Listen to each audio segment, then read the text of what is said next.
13. And Abram went up out of Egypt, he and his wife, and all that he had, and Lot with him, into the south. And Abram was very rich in cattle, in silver, and in gold.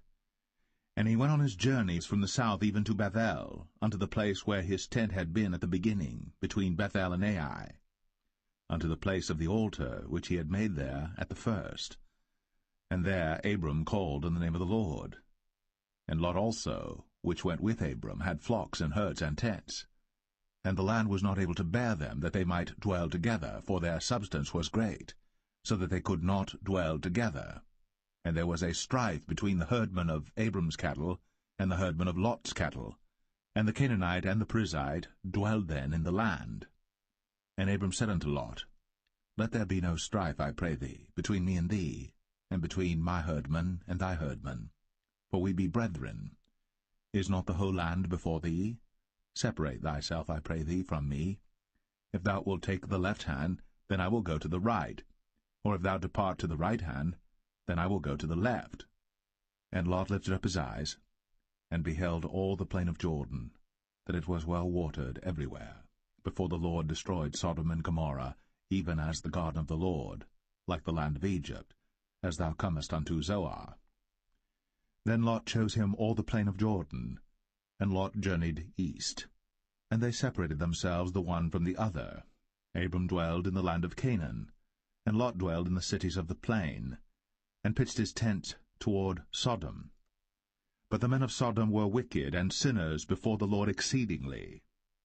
And the Lord said unto Abram, after that Lot was separated from him, Lift up now thine eyes, and look from the place where thou art, northward and southward, and eastward and westward. For all the land which thou seest, to thee will I give it, and to thy seed forever. And I will make thy seed as the dust of the earth, so that if a man can number the dust of the earth, then shall thy seed also be numbered. Arise, walk through the land in the length of it, and in the breadth of it, for I will give it unto thee. Then Abram removed his tent, and came and dwelt in the plain of Mamre, which is in Hebron, and built there an altar unto the Lord.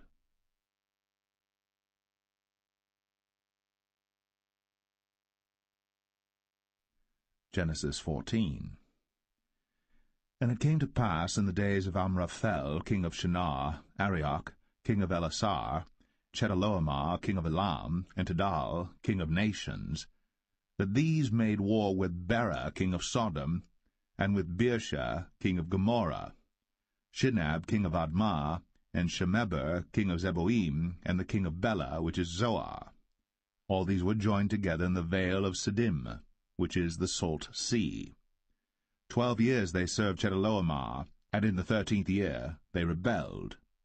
And in the 14th year came Chedorlaomer, and the kings that were with him, and smote the Rephaims in Ashtaroth Karnaim, and the Zazims in Ham, and the Emims in Shaveh Kerathaim, and the Horites in their Mount Seir unto El Paran, which is by the wilderness. And they returned and came to En Mishpat, which is Kadesh, and smote all the country of the Amalekites, and also the Amorites, that dwelt in Hazazon Tamar.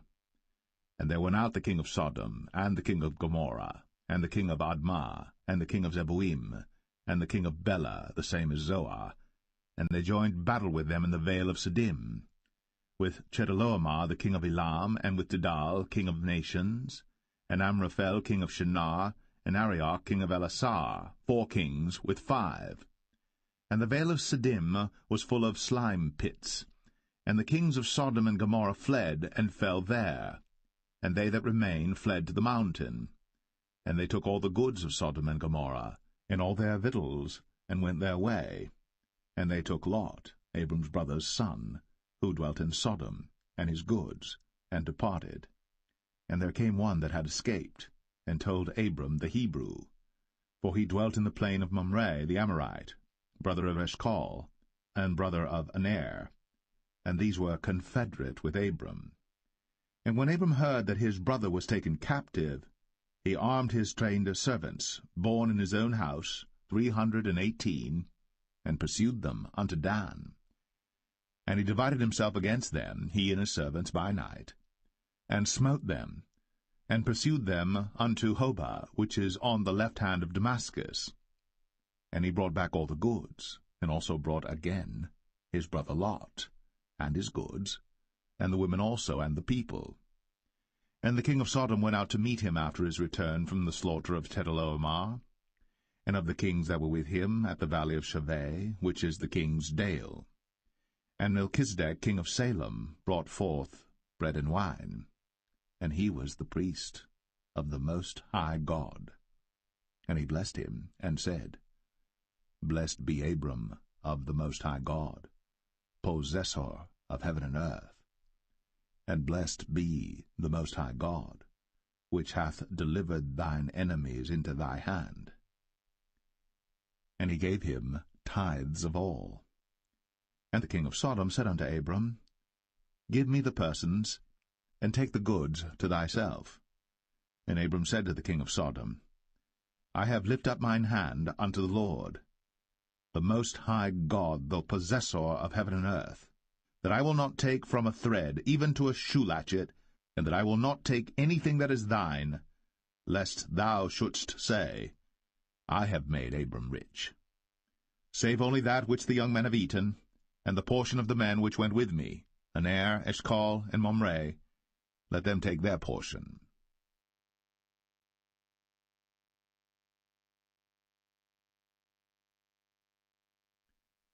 Genesis 15.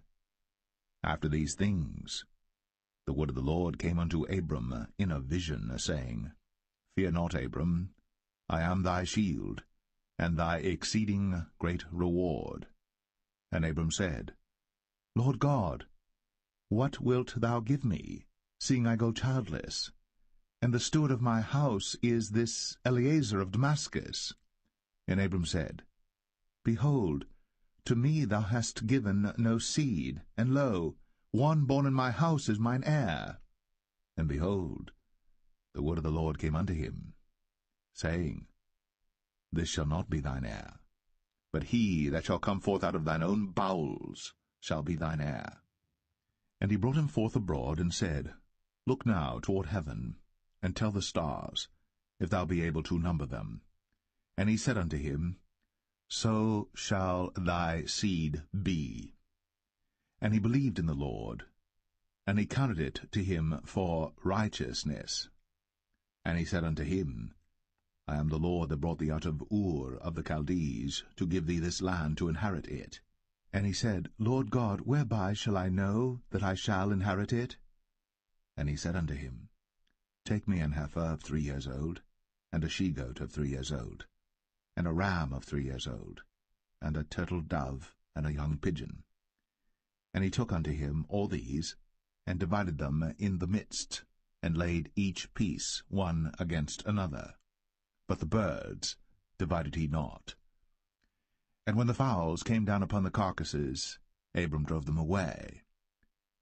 And when the sun was going down, a deep sleep fell upon Abram, and lo, an horror of great darkness fell upon him. And he said unto Abram, Know of a surety that thy seed shall be a stranger in a land that is not theirs, and shall serve them, and they shall afflict them 400 years. And also that nation whom they shall serve will I judge, and afterward shall they come out with great substance.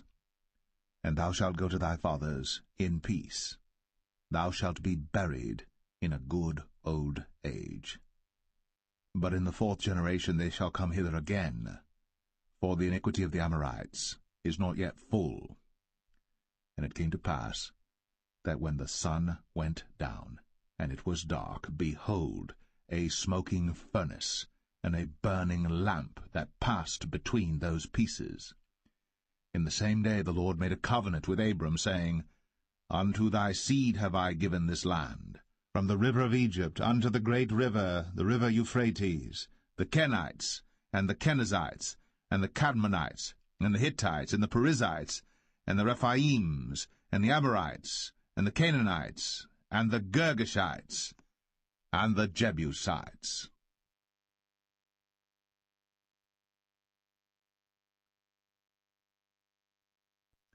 Genesis 16.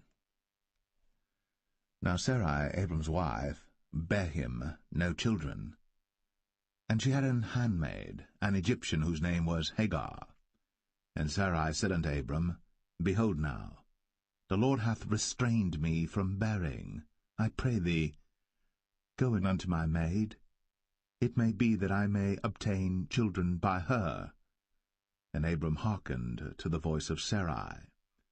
And Sarai, Abram's wife, took Hagar her maid, the Egyptian, after Abram had dwelt 10 years in the land of Canaan, and gave her to her husband Abram to be his wife. And he went in unto Hagar, and she conceived. And when she saw that she had conceived, her mistress was despised in her eyes. And Sarai said unto Abram, My wrong be upon thee. I have given my maid into thy bosom, and when she saw that she had conceived, I was despised in her eyes. The Lord judge between me and thee. But Abram said unto Sarai, Behold, thy maid is in thy hand. Do to her as it pleaseth thee. And when Sarai dealt hardly with her, she fled from her face. And the angel of the Lord found her by a fountain of water in the wilderness, by the fountain in the way to Shur. And he said, Hagar, Sarai's maid, whence camest thou?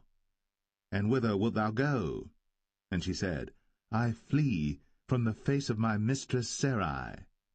And the angel of the Lord said unto her, Return to thy mistress, and submit thyself unto her hands. And the angel of the Lord said unto her, I will multiply thy seed exceedingly, that it shall not be numbered for multitude. And the angel of the Lord said unto her, Behold, thou art with child, and shalt bear a son, and shalt call his name Ishmael, because the Lord hath heard thy affliction. And he will be a wild man, his hand will be against every man, and every man's hand against him. And he shall dwell in the presence of all his brethren. And she called the name of the Lord that spake unto her, Thou God seest me. For she said, Have I also here looked after him that seeth me? Wherefore the well was called Beer Lohai Roi. Behold, it is between Kadesh and Bered. And Hagar bare Abram a son, and Abram called his son's name, which Hagar bare, Ishmael. And Abram was 86 years old, when Hagar bare Ishmael to Abram.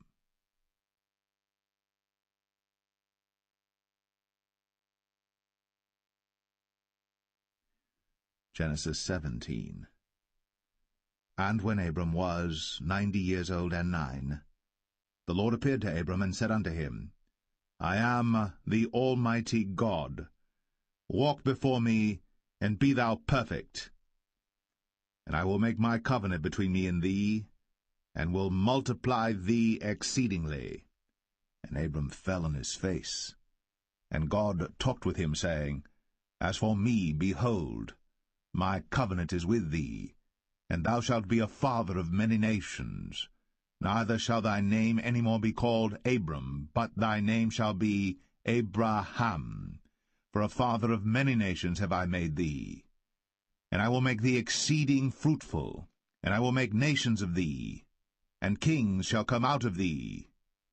And I will establish my covenant between me and thee and thy seed after thee in their generations for an everlasting covenant, to be a God unto thee, and to thy seed after thee. And I will give unto thee, and to thy seed after thee, the land wherein thou art a stranger, all the land of Canaan, for an everlasting possession, and I will be their God. And God said unto Abraham, Thou shalt keep my covenant therefore, thou and thy seed after thee in their generations. This is my covenant, which ye shall keep, between me and you and thy seed after thee. Every man-child among you shall be circumcised, and ye shall circumcise the flesh of your foreskin, and it shall be a token of the covenant betwixt me and you. And he that is 8 days old shall be circumcised among you, every man-child in your generations, he that is born in the house, or bought with money of any stranger, which is not of thy seed. He that is born in thy house, and he that is bought with thy money, must needs be circumcised. And my covenant shall be in your flesh, for an everlasting covenant. And the uncircumcised man-child, whose flesh of his foreskin is not circumcised, that soul shall be cut off from his people. He hath broken my covenant. And God said unto Abraham, As for Sarai thy wife, thou shalt not call her name Sarai, but Sarah shall her name be. And I will bless her, and give thee a son also of her. Yea, I will bless her, and she shall be a mother of nations. Kings of people shall be of her.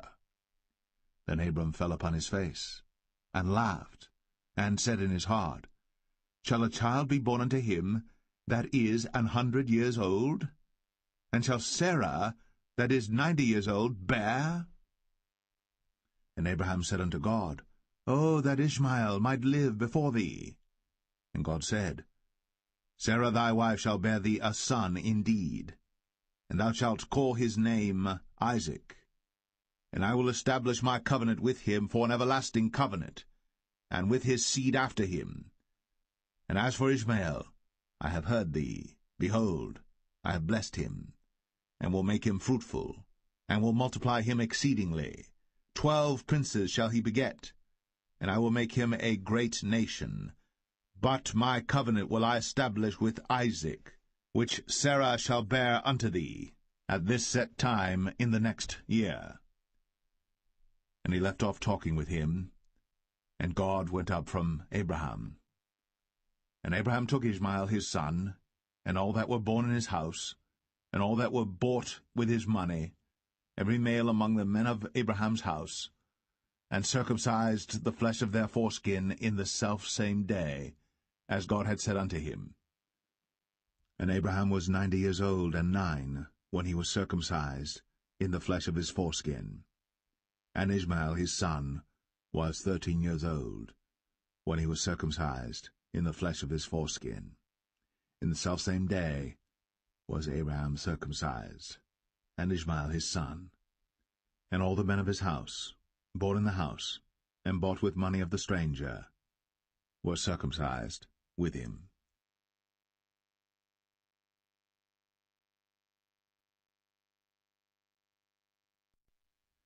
Genesis 18. And the Lord appeared unto him in the plains of Mamre, and he sat in the tent door in the heat of the day. And he lifted up his eyes, and looked, and lo, 3 men stood by him. And when he saw them, he ran to meet them from the tent door, and bowed himself toward the ground, and said, My Lord, if now I have found favour in thy sight, pass not away, I pray thee, from thy servant. Let a little water, I pray you, be fetched, and wash your feet, and rest yourselves under the tree. And I will fetch a morsel of bread, and comfort ye your hearts. After that ye shall pass on, for therefore are ye come to your servant. And they said, So do, as thou hast said. And Abraham hastened into the tent unto Sarah, and said, Make ready quickly 3 measures of fine meal, knead it, and make cakes upon the hearth. And Abraham ran unto the herd, and fetched a calf tender and good, and gave it unto a young man, and he hasted to dress it. And he took butter and milk, and the calf which he had dressed, and set it before them. And he stood by them under the tree, and they did eat. And they said unto him, Where is Sarah thy wife? And he said, Behold, in the tent. And he said, I will certainly return unto thee according to the time of life, and lo, Sarah thy wife shall have a son. And Sarah heard it in the tent door, which was behind him. Now Abraham and Sarah were old, and well stricken in age, and it ceased to be with Sarah, after the manner of women. Therefore Sarah laughed within herself, saying, After I am waxed old shall I have pleasure, my Lord being old also? And the Lord said unto Abraham, Wherefore did Sarah laugh, saying, Shall I of a surety bear a child, which am old? Is anything too hard for the Lord? At the time appointed I will return unto thee according to the time of life, and Sarah shall have a son. Then Sarah denied, saying, I laughed not, for she was afraid. And he said, Nay, but thou didst laugh. And the men rose up from thence, and looked toward Sodom. And Abraham went with them to bring them on the way. And the Lord said, Shall I hide from Abraham that thing which I do? Seeing that Abraham shall surely become a great and mighty nation, and all the nations of the earth shall be blessed in him.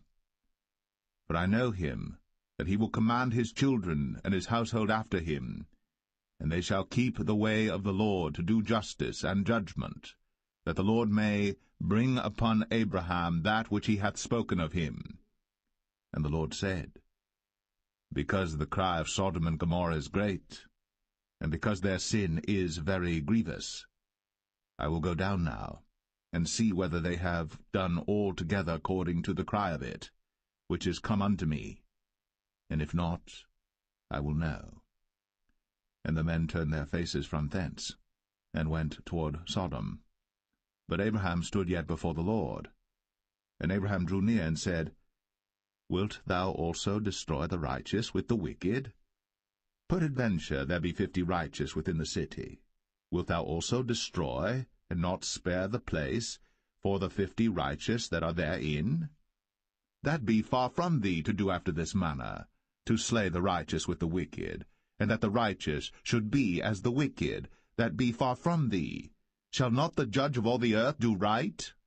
And the Lord said, If I find in Sodom 50 righteous within the city, then I will spare all the place for their sakes. And Abraham answered and said, Behold now, I have taken upon me to speak unto the Lord, which am but dust and ashes. Peradventure there shall lack 5 of the 50 righteous. Wilt thou destroy all the city for lack of 5? And he said, If I find there 40 and 5, I will not destroy it.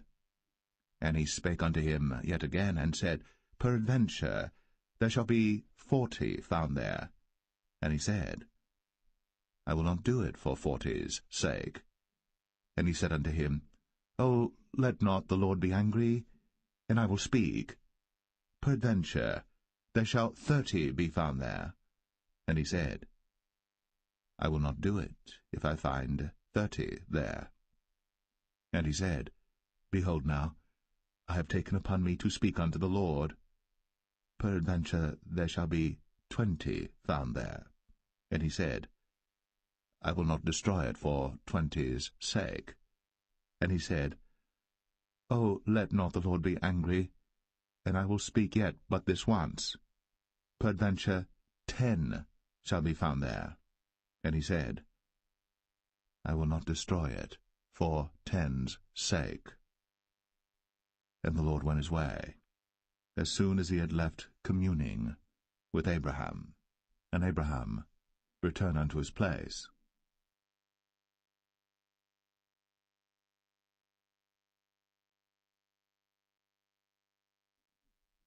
Genesis 19. And there came 2 angels to Sodom at even, and Lot sat in the gate of Sodom. And Lot, seeing them, rose up to meet them, and he bowed himself with his face toward the ground. And he said, Behold now, my lords, turn in, I pray you, into your servant's house, and tarry all night, and wash your feet, and ye shall rise up early and go on your ways. And they said, Nay, but we will abide in the street all night. And he pressed upon them greatly. And they turned in unto him, and entered into his house. And he made them a feast, and did bake unleavened bread, and they did eat. But before they lay down, the men of the city, even the men of Sodom, compassed the house round, both old and young, all the people from every quarter. And they called unto Lot, and said unto him, Where are the men which came into thee this night? Bring them out unto us, that we may know them. And Lot went out at the door unto them, and shut the door after him, and said, I pray you, brethren, do not so wickedly. Behold now, I have 2 daughters which have not known man.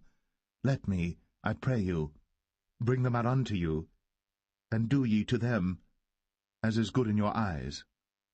Only unto these men do nothing, for therefore came they under the shadow of my roof. And they said, Stand back. And they said again, This one fellow came in to sojourn, and he will needs be a judge. Now will we deal worse with thee than with them. And they pressed sore upon the man, even Lot, and came near to break the door. But the men put forth their hand, and pulled Lot into the house to them, and shut to the door. And they smote the men that were at the door of the house with blindness, both small and great, so that they wearied themselves to find the door. And the men said unto Lot, Hast thou here any besides, son-in-law, and thy sons, and thy daughters, and whatsoever thou hast in the city, bring them out of this place. For we will destroy this place, because the cry of them is waxen great before the face of the Lord, and the Lord hath sent us to destroy it. And Lot went out, and spake unto his sons-in-law, which married his daughters, and said, Up, get you out of this place, for the Lord will destroy this city. But he seemed as one that mocked unto his sons-in-law. And when the morning arose, then the angels hastened Lot, saying, Arise, take thy wife and thy 2 daughters, which are here, lest thou be consumed in the iniquity of the city. And while he lingered, the men laid hold upon his hand, and upon the hand of his wife, and upon the hand of his 2 daughters, the Lord being merciful unto him, and they brought him forth, and set him without the city. And it came to pass, when they had brought them forth abroad, that he said, Escape for thy life, look not behind thee, neither stay thou in all the plain, escape to the mountain, lest thou be consumed. And Lot said unto them, O not so, my lord. Behold now, thy servant hath found grace in thy sight, and thou hast magnified thy mercy which thou hast shown unto me in saving my life. And I cannot escape to the mountain, lest some evil take me and I die. Behold now, this city is near to flee unto, and it is a little one. O let me escape thither. Is it not a little one? And my soul shall live. And he said unto him, See, I have accepted thee concerning this thing also, that I will not overthrow this city, for the which thou hast spoken. Haste thee, escape thither, for I cannot do anything till thou be come thither. Therefore the name of the city was called Zoar. The sun was risen upon the earth, when Lot entered into Zoar. Then the Lord rained upon Sodom and upon Gomorrah brimstone and fire from the Lord out of heaven. And he overthrew those cities, and all the plain, and all the inhabitants of the cities, and that which grew upon the ground. But his wife looked back from behind him, and she became a pillar of salt. And Abraham gat up early in the morning to the place where he stood before the Lord. And he looked toward Sodom and Gomorrah, and toward all the land of the plain, and beheld, and lo, the smoke of the country went up as the smoke of a furnace. And it came to pass, when God destroyed the cities of the plain, that God remembered Abraham, and sent Lot out of the midst of the overthrow, when he overthrew the cities in the which Lot dwelt. And Lot went up out of Zoar, and dwelt in the mountain, and his 2 daughters with him, for he feared to dwell in Zoar, and he dwelt in a cave, he and his 2 daughters. And the firstborn said unto the younger, Our father is old, and there is not a man in the earth to come in unto us after the manner of all the earth. Come, let us make our father drink wine, and we will lie with him, that we may preserve seed of our father. And they made their father drink wine that night. And the firstborn went in, and lay with her father. And he perceived not when she lay down, nor when she arose. And it came to pass on the morrow, that the firstborn said unto the younger, Behold, I lay yesternight with my father. Let us make him drink wine this night also, and go thou in, and lie with him, that we may preserve seed of our father. And they made their father drink wine that night also. And the younger arose, and lay with him.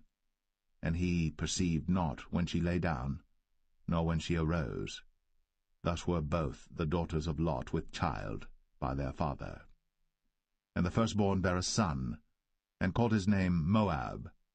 The same is the father of the Moabites unto this day. And the younger, she also bare a son, and called his name Ben-Ami. The same is the father of the children of Ammon unto this day.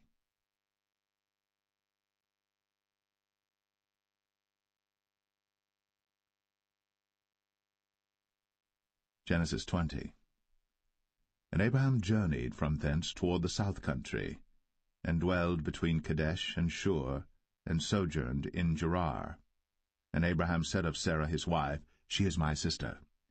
And Abimelech king of Gerar sent and took Sarah.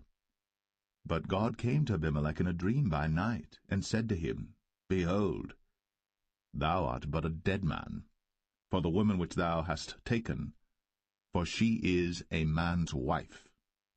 But Abimelech had not come near her, and he said, Lord, wilt thou slay also a righteous nation?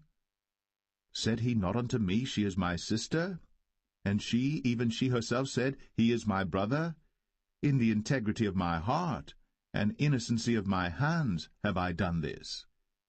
And God said unto him in a dream, Yea, I know that thou didst this in the integrity of thy heart. For I also withheld thee from sinning against me. Therefore suffered I thee not to touch her. Now therefore restore the man his wife, for he is a prophet, and he shall pray for thee, and thou shalt live. And if thou restore her not, know thou that thou shalt surely die, thou and all that are thine. Therefore Abimelech rose early in the morning, and called all his servants, and told all these things in their ears. And the men were sore afraid. Then Abimelech called Abraham, and said unto him, What hast thou done unto us? And what have I offended thee, that thou hast brought on me and on my kingdom a great sin? Thou hast done deeds unto me that ought not to be done. And Abimelech said unto Abraham, What sawest thou, that thou hast done this thing? And Abraham said, Because I thought, surely the fear of God is not in this place, and they will slay me for my wife's sake. And yet indeed she is my sister. She is the daughter of my father, but not the daughter of my mother. And she became my wife. And it came to pass, when God caused me to wander from my father's house, that I said unto her, This is thy kindness which thou shalt show unto me. At every place whither we shall come, say of me, He is my brother. And Abimelech took sheep and oxen, and men servants, and women servants, and gave them unto Abraham, and restored him Sarah his wife. And Abimelech said, Behold, my land is before thee. Dwell where it pleaseth thee. And unto Sarah he said, Behold, I have given thy brother 1,000 pieces of silver. Behold, he is to thee a covering of the eyes, unto all that are with thee, and with all other. Thus she was reproved. So Abraham prayed unto God, and God healed Abimelech and his wife and his maidservants, and they bare children. For the Lord had fast closed up all the wombs of the house of Abimelech, because of Sarah, Abraham's wife.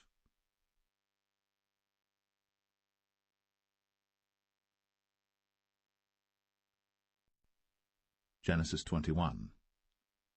And the Lord visited Sarah as he had said, and the Lord did unto Sarah as he had spoken. For Sarah conceived, and bare Abraham a son in his old age, at the set time of which God had spoken to him. And Abraham called the name of his son that was born unto him, whom Sarah bare to him, Isaac. And Abraham circumcised his son Isaac, being 8 days old, as God had commanded him. And Abraham was 100 years old when his son Isaac was born unto him. And Sarah said, God hath made me to laugh, so that all that hear will laugh with me. And she said, Who would have said unto Abraham, that Sarah should have given children suck? For I have borne him a son in his old age. And the child grew, and was weaned. And Abraham made a great feast, the same day that Isaac was weaned. And Sarah saw the son of Hagar the Egyptian, which she had borne unto Abraham, mocking. Wherefore she said unto Abraham, Cast out this bondwoman and her son, for the son of this bondwoman shall not be heir with my son, even with Isaac. And the thing was very grievous in Abraham's sight because of his son. And God said unto Abraham, Let it not be grievous in thy sight because of the lad, and because of thy bondwoman. In all that Sarah hath said unto thee, hearken unto her voice, for in Isaac shall thy seed be called. And also of the son of the bondwoman will I make a nation, because he is thy seed. And Abraham rose up early in the morning, and took bread and a bottle of water, and gave it unto Hagar, putting it on her shoulder, and the child, and sent her away, and she departed and wandered in the wilderness of Beersheba. And the water was spent in the bottle, and she cast the child under one of the shrubs, and she went and sat her down over against him a good way off, as it were a bowshot, for she said, Let me not see the death of the child.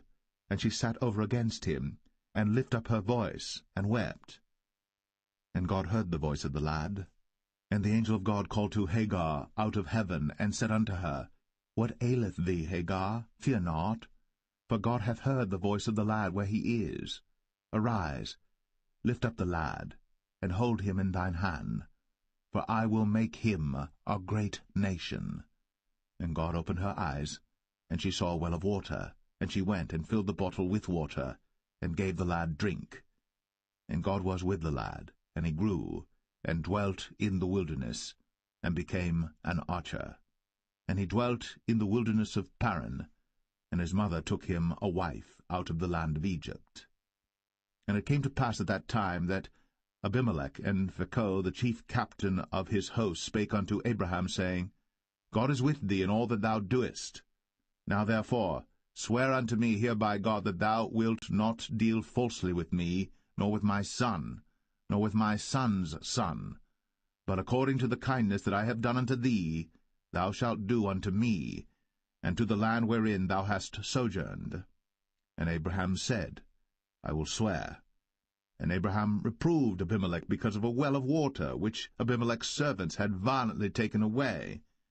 And Abimelech said, I wot not who hath done this thing, neither didst thou tell me, neither yet heard I of it, but today. And Abraham took sheep and oxen, and gave them unto Abimelech, and both of them made a covenant. And Abraham set 7 ewe lambs of the flock by themselves. And Abimelech said unto Abraham, What mean these 7 ewe lambs which thou hast set by themselves? And he said, For these 7 ewe lambs shalt thou take of my hand, that they may be a witness unto me that I have digged this well.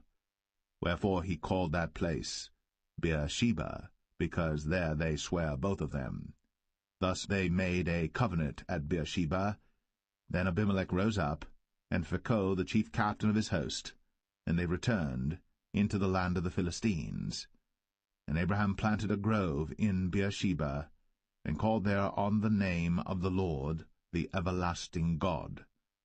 And Abraham sojourned in the Philistines' land many days.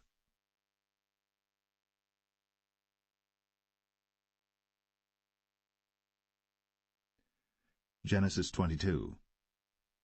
And it came to pass, after these things, that God did tempt Abraham, and said unto him, Abraham. And he said, Behold, here I am. And he said, Take now thy son, thine only son Isaac, whom thou lovest, and get thee into the land of Moriah, and offer him there for a burnt offering, upon one of the mountains which I will tell thee of. And Abraham rose up early in the morning, and saddled his ass, and took 2 of his young men with him, and Isaac his son, and clave the wood for the burnt offering, and rose up, and went unto the place of which God had told him. Then on the 3rd day Abraham lifted up his eyes, and saw the place afar off. And Abraham said unto his young men, Abide ye here with the ass, and I and the lad will go yonder, and worship, and come again to you. And Abraham took the wood of the burnt offering, and laid it upon Isaac his son. And he took the fire in his hand, and a knife, and they went both of them together.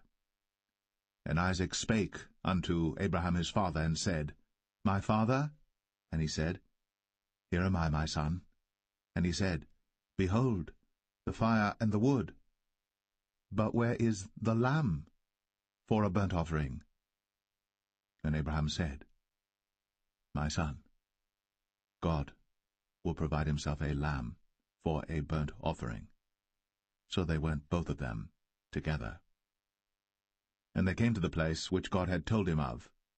And Abraham built an altar there, and laid the wood in order, and bound Isaac his son, and laid him on the altar upon the wood. And Abraham stretched forth his hand, and took the knife to slay his son.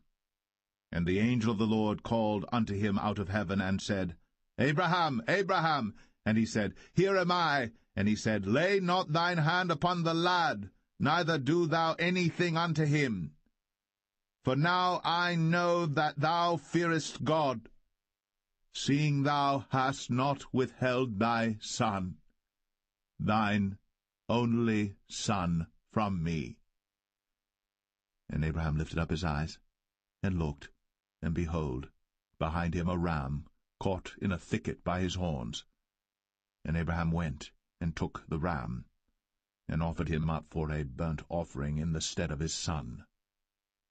And Abraham called the name of that place Jehovah-Jireh, as it is said to this day, In the mount of the Lord it shall be seen. And the angel of the Lord called unto Abraham out of heaven the second time, and said, By myself have I sworn, saith the Lord, for because thou hast done this thing, and hast not withheld thy son, thine only son, that in blessing I will bless thee, and in multiplying I will multiply thy seed as the stars of the heaven, and as the sand which is upon the seashore, and thy seed shall possess the gate of his enemies.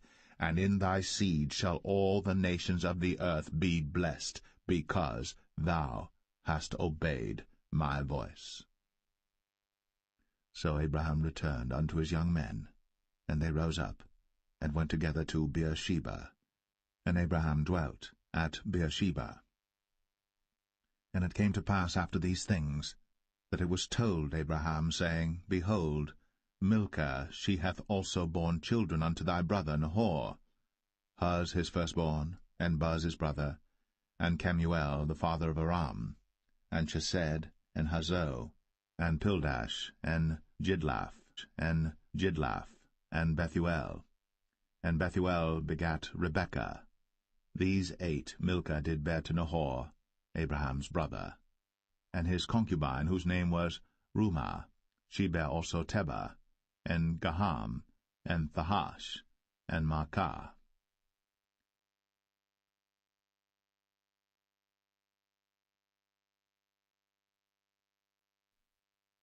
Genesis 23.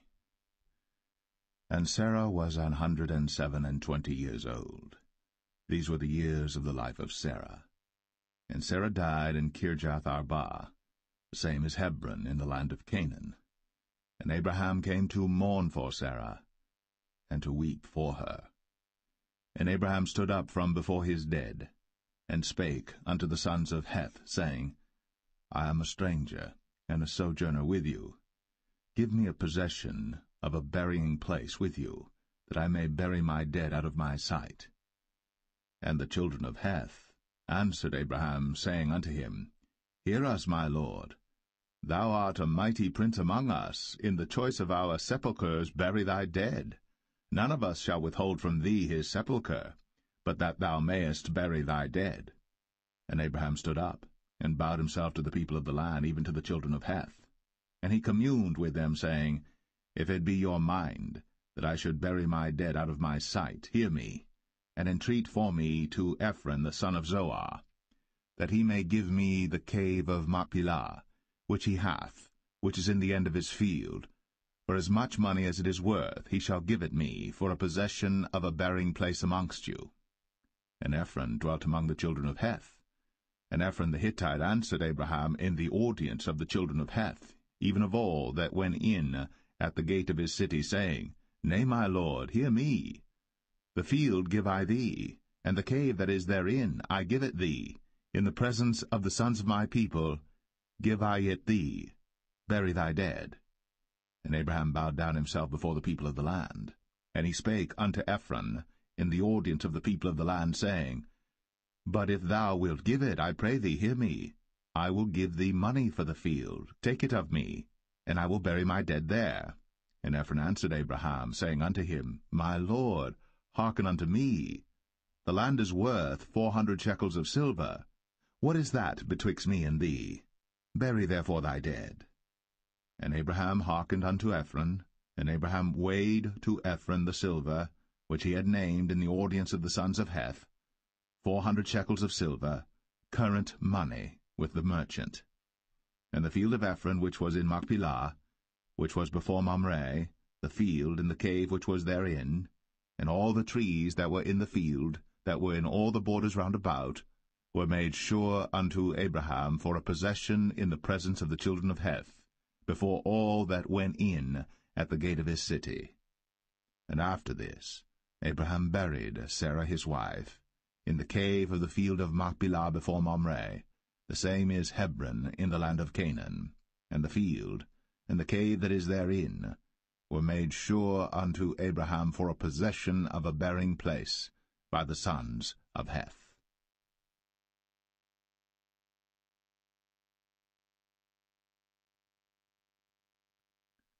Genesis 24. And Abraham was old, and well stricken in age. And the Lord had blessed Abraham in all things. And Abraham said unto his eldest servant of his house, that ruled over all that he had, Put, I pray thee, thy hand under my thigh. And I will make thee swear by the Lord, the God of heaven, and the God of the earth, that thou shalt not take a wife unto my son of the daughters of the Canaanites, among whom I dwell. But thou shalt go unto my country, and to my kindred, and take a wife unto my son Isaac. And the servant said unto him, Peradventure the woman will not be willing to follow me unto this land. Must I needs bring thy son again unto the land from whence thou camest? And Abraham said unto him, Beware thou that thou bring not my son thither again. The Lord God of heaven, which took me from my father's house, and from the land of my kindred, and which spake unto me, and that sware unto me, saying, Unto thy seed will I give this land, he shall send his angel before thee, and thou shalt take a wife unto my son from thence.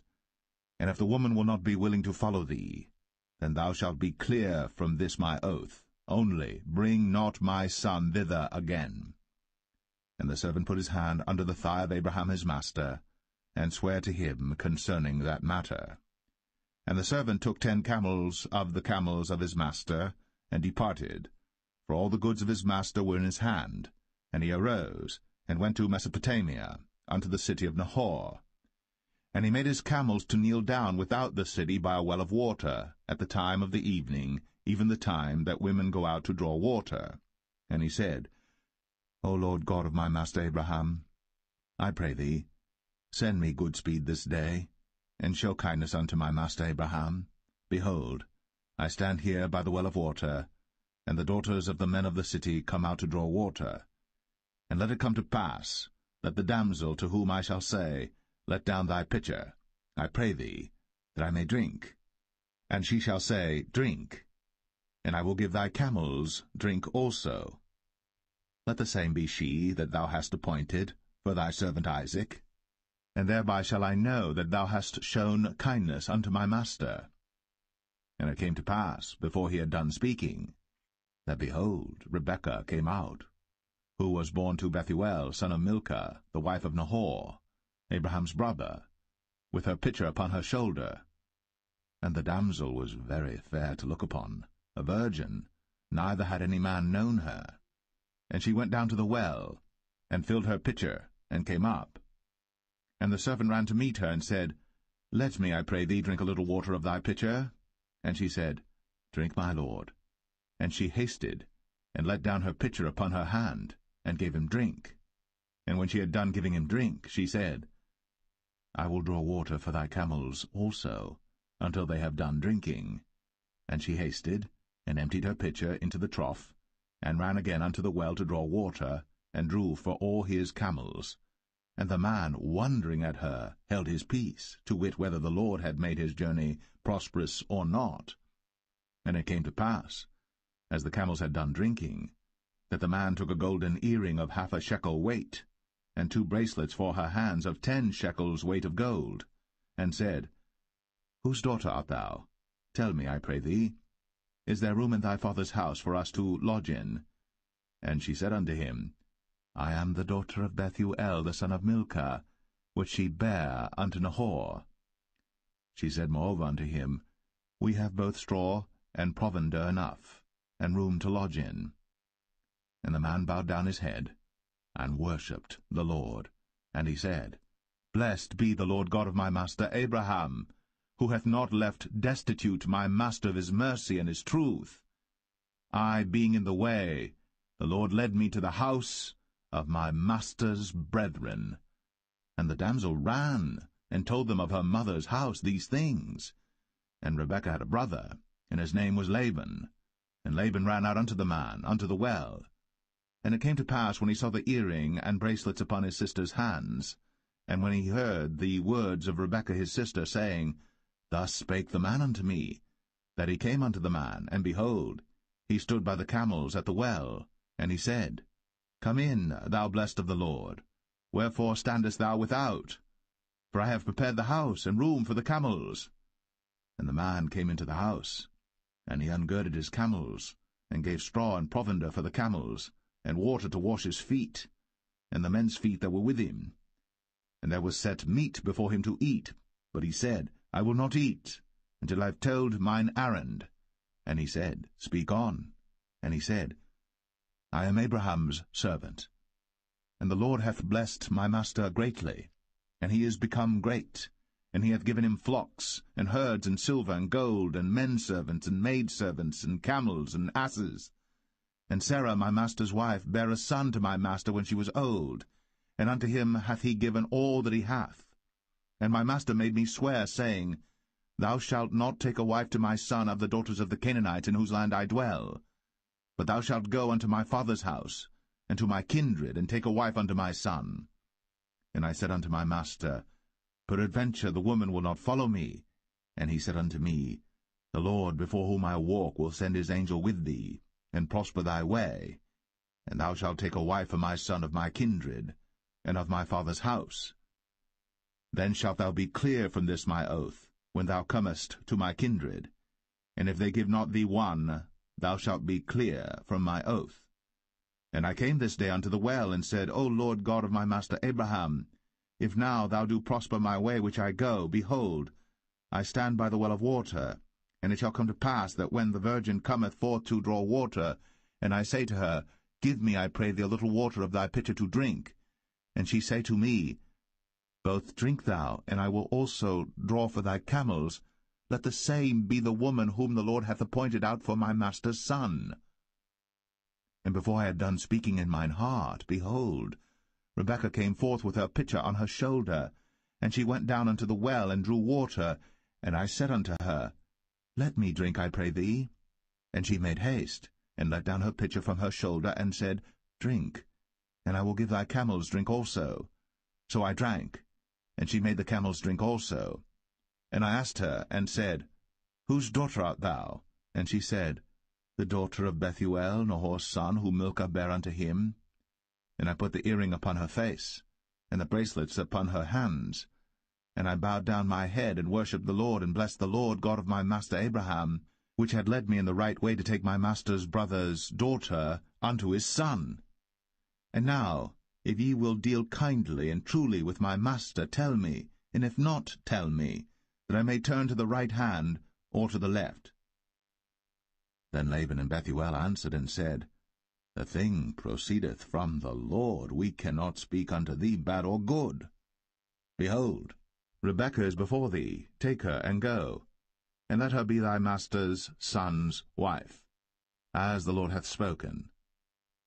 And it came to pass that when Abraham's servant heard their words, he worshipped the Lord, bowing himself to the earth. And the servant brought forth jewels of silver and jewels of gold and raiment, and gave them to Rebekah. He gave also to her brother and to her mother precious things. And they did eat and drink, he and the men that were with him, and tarried all night. And they rose up in the morning, and he said, Send me away unto my master. And her brother and her mother said, Let the damsel abide with us a few days, at the least 10. After that she shall go. And he said unto them, Hinder me not, seeing the Lord hath prospered my way. Send me away that I may go to my master. And they said, We will call the damsel, and inquire at her mouth. And they called Rebekah, and said unto her, Wilt thou go with this man? And she said, I will go. And they sent away Rebekah, their sister, and her nurse, and Abraham's servant, and his men. And they blessed Rebekah, and said unto her, Thou art our sister. Be thou the mother of thousands of millions, and let thy seed possess the gate of those which hate them. And Rebekah arose, and her damsels, and they rode upon the camels, and followed the man. And the servant took Rebekah, and went his way. And Isaac came from the way of the well Lahai-Roi, for he dwelt in the south country. And Isaac went out to meditate in the field at the eventide. And he lifted up his eyes, and saw, and behold, the camels were coming. And Rebekah lifted up her eyes, and when she saw Isaac, she lighted off the camel. For she had said unto the servant, What man is this that walketh in the field to meet us? And the servant had said, It is my master. Therefore she took a veil, and covered herself. And the servant told Isaac all things that he had done.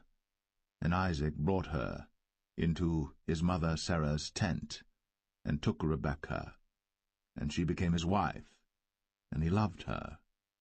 And Isaac was comforted after his mother's death.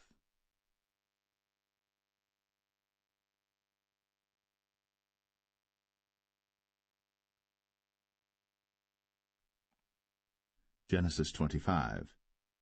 Then again Abraham took a wife, and her name was Keturah. And she bare him Zimran, and Jokshan, and Medan, and Midian, and Ishbak, and Shua. And Jokshan begat Sheba and Dedan. And the sons of Dedan were Ashrim, and Letashim, and Leumim. And the sons of Midian, Ephah, and Epher, and Hanok, and Abidah, and Eldaah. All these were the children of Keturah. And Abraham gave all that he had unto Isaac. But unto the sons of the concubines which Abraham had, Abraham gave gifts, and sent them away from Isaac his son while he yet lived, eastward unto the east country. And these are the days of the years of Abraham's life which he lived, 160 years. Then Abraham gave up the ghost, and died in a good old age, an old man, and full of years, and was gathered to his people. And his sons Isaac and Ishmael buried him in the cave of Machpelah in the field of Ephron the son of Zohar the Hittite, which is before Mamre, the field which Abraham purchased of the sons of Heth. There was Abraham buried, and Sarah his wife.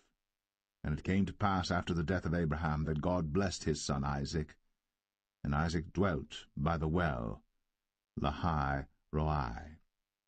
Now these are the generations of Ishmael, Abraham's son, whom Hagar the Egyptian, Sarah's handmaid, bare unto Abraham.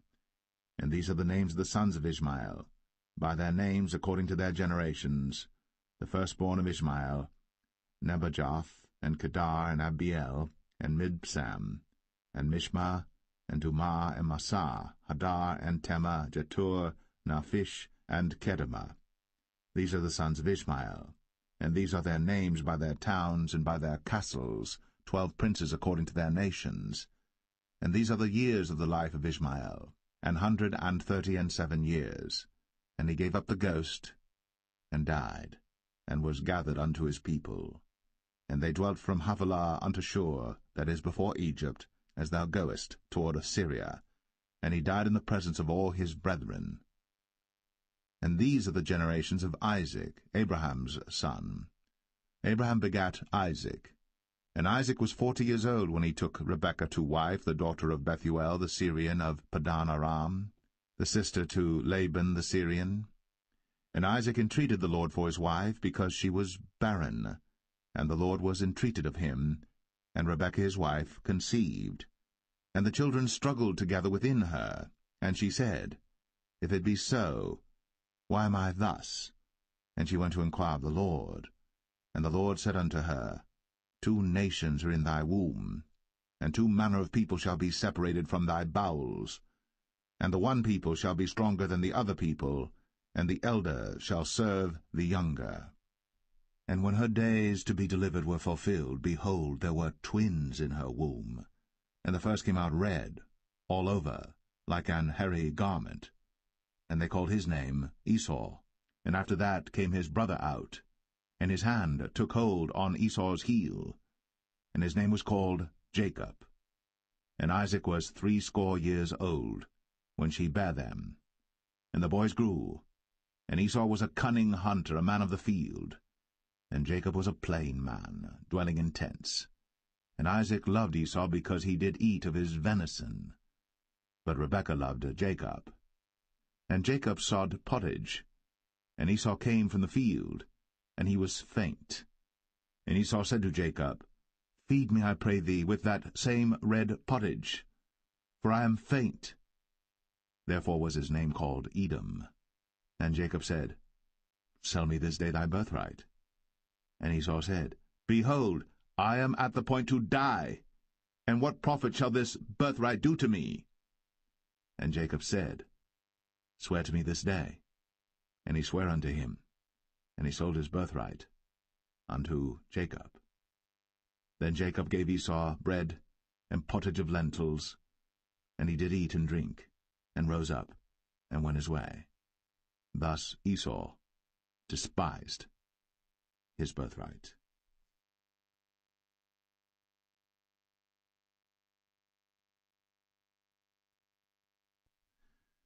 Genesis 26. And there was a famine in the land beside the first famine that was in the days of Abraham. And Isaac went unto Abimelech king of the Philistines unto Gerar. And the Lord appeared unto him, and said, Go not down into Egypt. Dwell in the land which I shall tell thee of. Sojourn in this land, and I will be with thee, and will bless thee. For unto thee and unto thy seed I will give all these countries, and I will perform the oath which I sware unto Abraham thy father. And I will make thy seed to multiply as the stars of heaven, and will give unto thy seed all these countries, and in thy seed shall all the nations of the earth be blessed, because that Abraham obeyed my voice, and kept my charge, my commandments, my statutes, and my laws. And Isaac dwelt in Gerar. And the men of the place asked him of his wife, and he said, She is my sister. For he feared to say, She is my wife, lest, said he, the men of the place should kill me for Rebekah, because she was fair to look upon. And it came to pass, when he had been there a long time, that Abimelech king of the Philistines looked out at a window, and saw, and behold, Isaac was sporting with Rebekah his wife. And Abimelech called Isaac, and said, Behold, of a surety she is thy wife. And how saidst thou, She is my sister? And Isaac said unto him, Because I said, Lest I die for her. And Abimelech said, What is this thou hast done unto us? One of the people might lightly have lain with thy wife, and thou shouldest have brought guiltiness upon us. And Abimelech charged all his people, saying, He that toucheth this man or his wife shall surely be put to death. Then Isaac sowed in that land, and received in the same year 100-fold, and the Lord blessed him. And the man waxed great, and went forward, and grew until he became very great. For he had possession of flocks, and possession of herds, and great store of servants. And the Philistines envied him. For all the wells which his father's servants had digged in the days of Abraham his father, the Philistines had stopped them, and filled them with earth. And Abimelech said unto Isaac, Go from us, for thou art much mightier than we. And Isaac departed thence, and pitched his tent in the valley of Gerar, and dwelt there. And Isaac digged again the wells of water which they had digged in the days of Abraham his father, for the Philistines had stopped them after the death of Abraham, and he called their names after the names by which his father had called them. And Isaac's servants digged in the valley, and found there a well of springing water. And the herdmen of Gerar did strive with Isaac's herdmen, saying, The water is ours.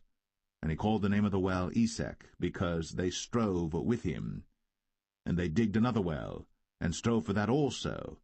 And he called the name of it Sitnah. And he removed from thence, and digged another well, and for that they strove not.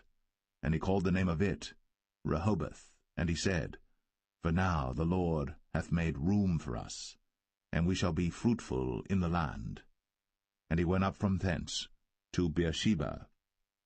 And the Lord appeared unto him the same night, and said, I am the God of Abraham thy father. Fear not, for I am with thee, and will bless thee, and multiply thy seed for my servant Abraham's sake. And he builded an altar there, and called upon the name of the Lord, and pitched his tent there. And there Isaac's servants digged a well. Then Abimelech went to him from Gerar, and Ahuzzath one of his friends, and Phicol the chief captain of his army. And Isaac said unto them, Wherefore come ye to me, seeing ye hate me, and have sent me away from you? And they said, We saw certainly that the Lord was with thee. And we said, Let there be now an oath betwixt us, even betwixt us and thee, and let us make a covenant with thee, that thou wilt do us no hurt, as we have not touched thee, and as we have done unto thee nothing but good, and have sent thee away in peace. Thou art now the blessed of the Lord. And he made them a feast, and they did eat and drink. And they rose up betimes in the morning, and sware one to another. And Isaac sent them away, and they departed from him in peace. And it came to pass the same day that Isaac's servants came, and told him concerning the well which they had digged, and said unto him, We have found water. And he called it Sheba. Therefore the name of the city is Beersheba unto this day. And Esau was 40 years old when he took to wife Judith the daughter of Beri the Hittite, and Bashemath the daughter of Elon the Hittite, which were a grief of mind unto Isaac and to Rebekah.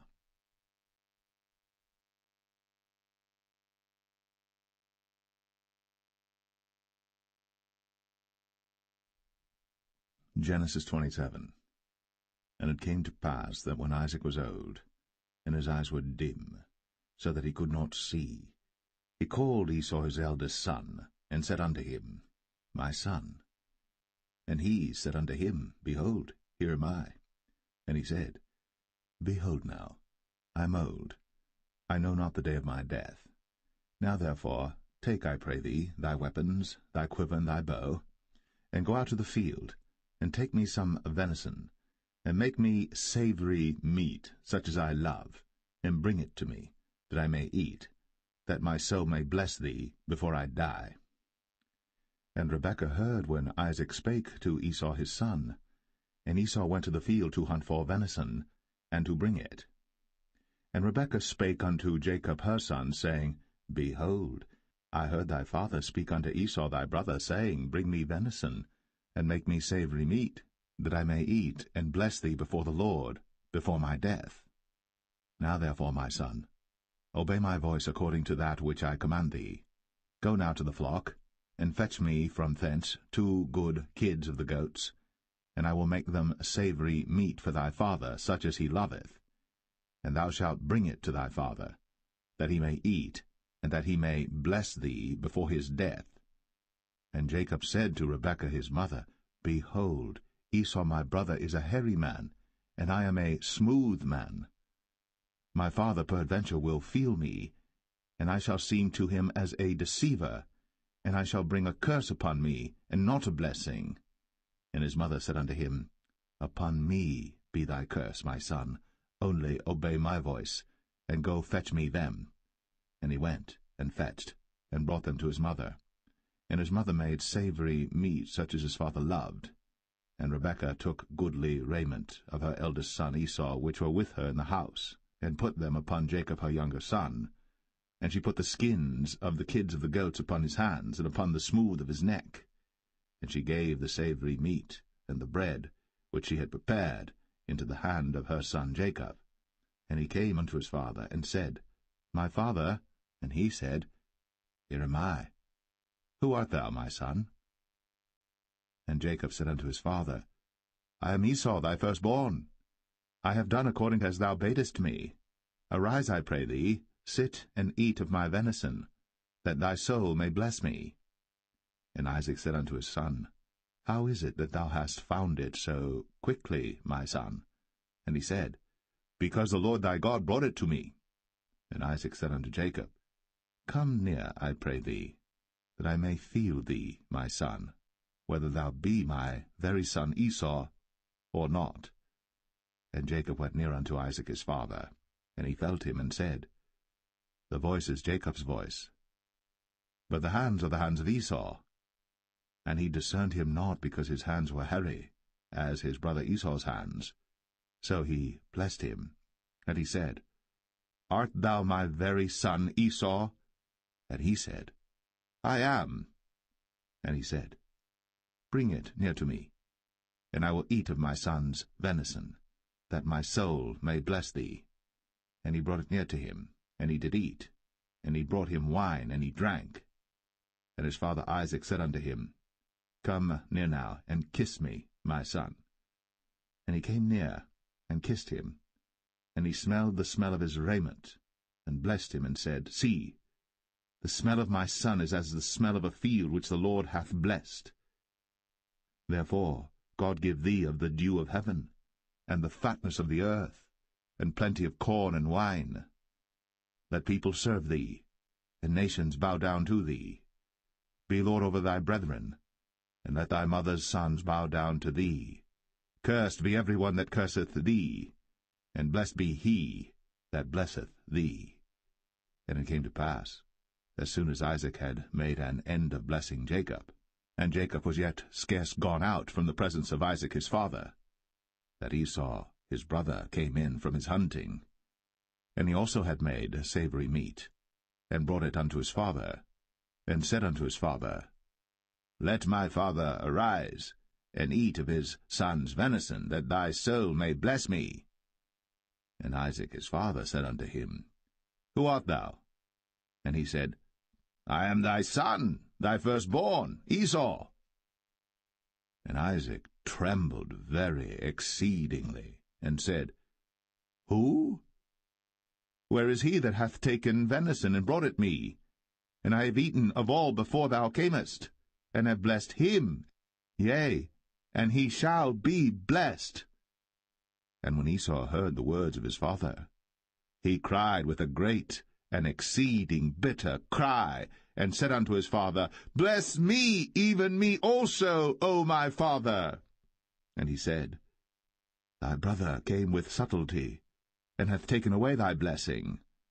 And he said, Is not he rightly named Jacob? For he hath supplanted me these 2 times. He took away my birthright, and behold, now he hath taken away my blessing. And he said, Hast thou not reserved a blessing for me?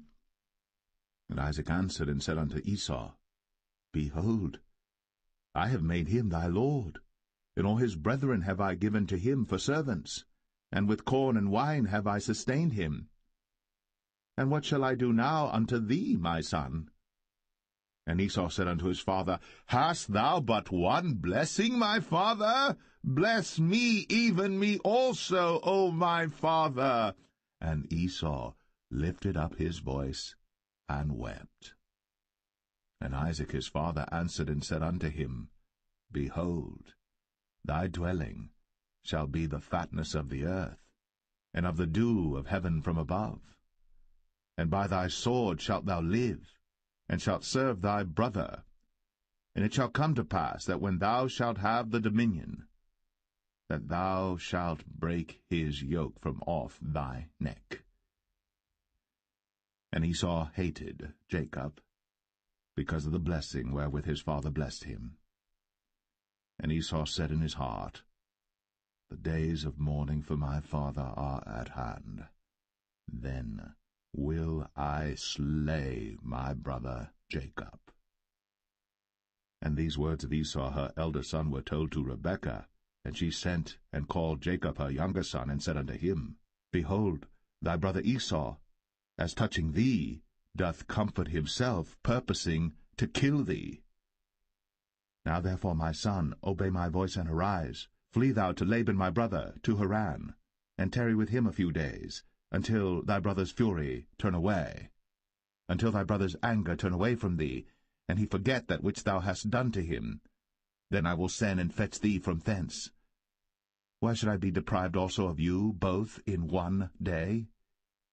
And Rebekah said to Isaac, I am weary of my life because of the daughters of Heth. If Jacob take a wife of the daughters of Heth, such as these which are of the daughters of the land, what good shall my life do me?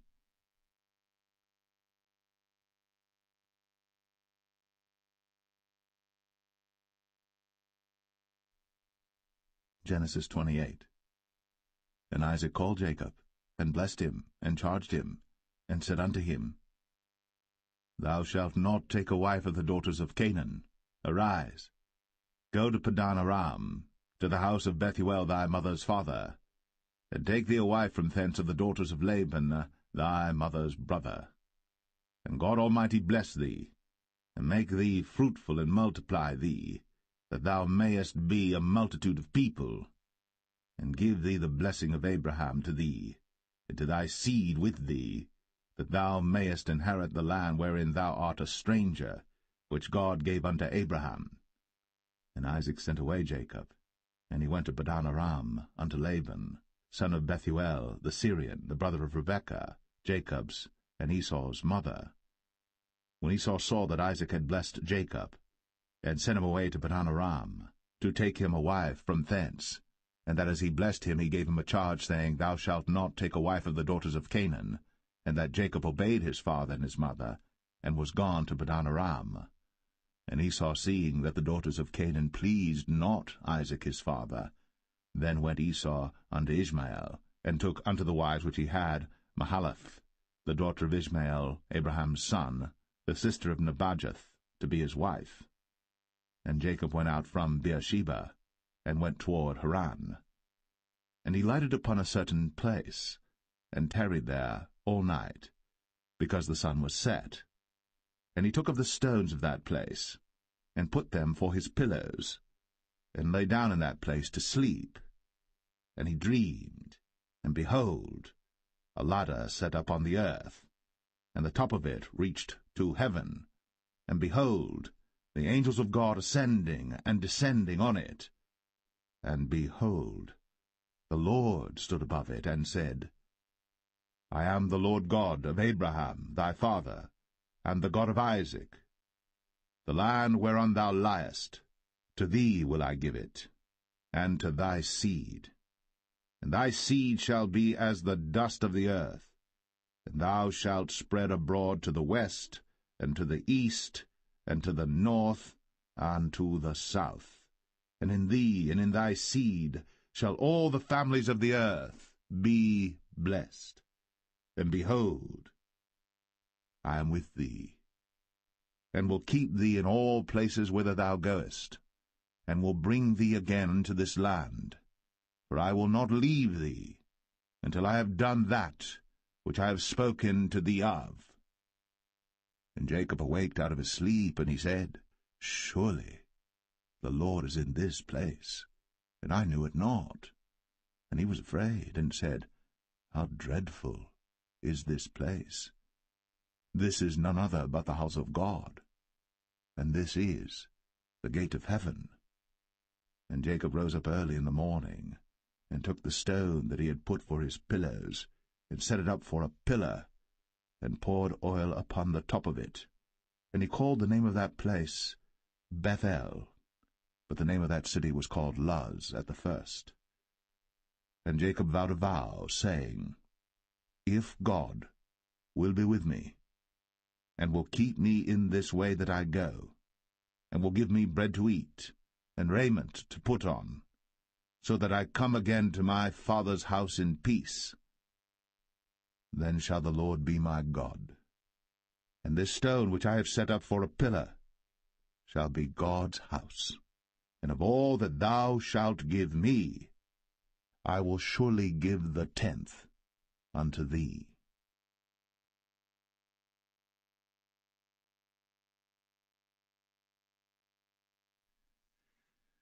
Genesis 29.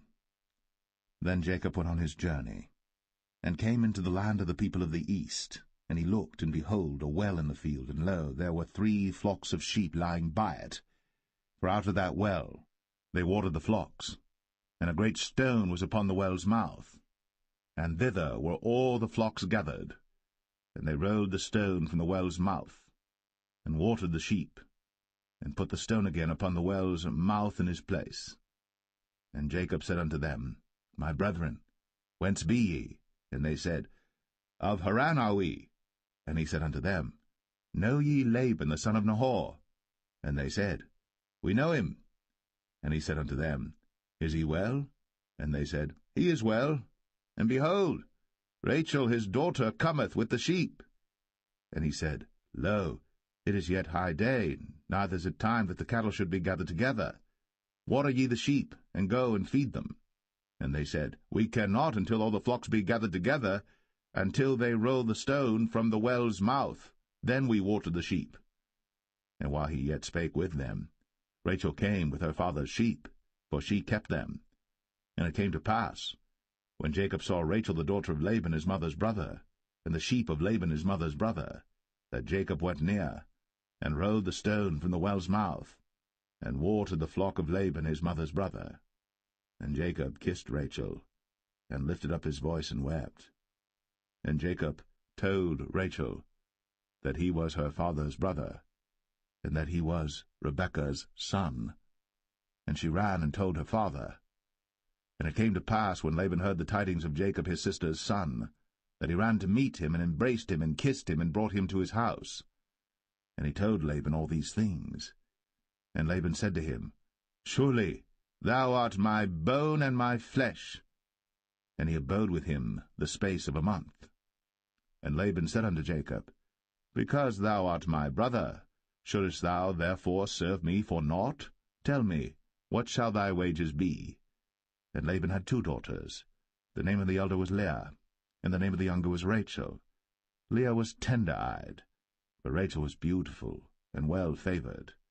And Jacob loved Rachel, and said, I will serve thee 7 years for Rachel thy younger daughter. And Laban said, It is better that I give her to thee, than that I should give her to another man. Abide with me. And Jacob served 7 years for Rachel. And they seemed unto him but a few days, for the love he had to her. And Jacob said unto Laban, Give me my wife, for my days are fulfilled, that I may go in unto her. And Laban gathered together all the men of the place, and made a feast. And it came to pass in the evening, that he took Leah his daughter, and brought her to him, and he went in unto her. And Laban gave unto his daughter Leah Zilpah his maid for an handmaid. And it came to pass, that in the morning, behold, it was Leah. And he said to Laban, What is this thou hast done unto me? Did not I serve with thee for Rachel? Wherefore then hast thou beguiled me? And Laban said, It must not be so done in our country to give the younger before the firstborn. Fulfill her week, and we will give thee this also for the service which thou shalt serve with me yet 7 other years. And Jacob did so, and fulfilled her week, and he gave him Rachel his daughter to wife also. And Laban gave to Rachel his daughter Bilhah his handmaid to be her maid. And he went in also unto Rachel. And he loved also Rachel more than Leah, and served with him yet 7 other years. And when the Lord saw that Leah was hated, he opened her womb. But Rachel was barren, and Leah conceived and bare a son. And she called his name Reuben, for she said, Surely the Lord hath looked upon my affliction, now therefore my husband will love me. And she conceived again, and bare a son, and said, Because the Lord hath heard that I was hated, he hath therefore given me this son also. And she called his name Simeon. And she conceived again, and bare a son, and said, Now this time will my husband be joined unto me, because I have borne him 3 sons. Therefore was his name called Levi. And she conceived again, and bare a son, and she said, Now will I praise the Lord. Therefore she called his name Judah, and left bearing.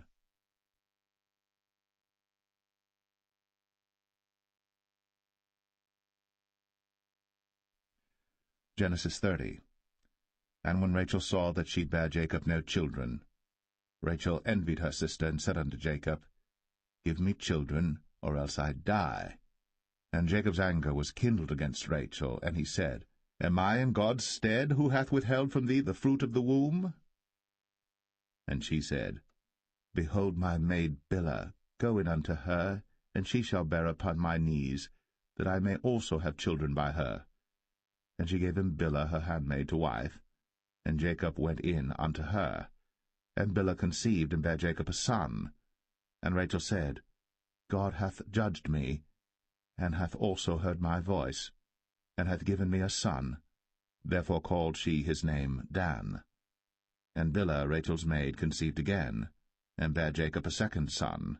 And Rachel said, With great wrestlings have I wrestled with my sister, and I have prevailed. And she called his name Naphtali. When Leah saw that she had left bearing, she took Zilpah her maid, and gave her Jacob to wife. And Zilpah Leah's maid bare Jacob a son. And Leah said, A troop cometh. And she called his name Gad. And Zilpah Leah's maid bare Jacob a second son. And Leah said, Happy am I, for the daughters will call me blessed. And she called his name Asher. And Reuben went in the days of wheat harvest, and found mandrakes in the field, and brought them unto his mother Leah. Then Rachel said to Leah, Give me, I pray thee, of thy son's mandrakes. And she said unto her, Is it a small matter that thou hast taken my husband? And wouldst thou take away my son's mandrakes also? And Rachel said, Therefore he shall lie with thee tonight, for thy son's mandrakes. And Jacob came out of the field in the evening, and Leah went out to meet him, and said, Thou must come in unto me, for surely I have hired thee with my son's mandrakes. And he lay with her that night. And God hearkened unto Leah, and she conceived, and bare Jacob the 5th son. And Leah said, God hath given me my hire, because I have given my maiden to my husband. And she called his name Issachar. And Leah conceived again, and bare Jacob the 6th son. And Leah said, God hath endued me with a good dowry. Now will my husband dwell with me, because I have borne him 6 sons. And she called his name Zebulun. And afterwards she bare a daughter, and called her name Dinah. And God remembered Rachel, and God hearkened to her, and opened her womb. And she conceived, and bare a son, and said, God hath taken away my reproach. And she called his name Joseph, and said, The Lord shall add to me another son. And it came to pass, when Rachel had borne Joseph, that Jacob said unto Laban, Send me away, that I may go unto mine own place, and to my country. Give me my wives and my children, for whom I have served thee, and let me go, for thou knowest my service which I have done thee.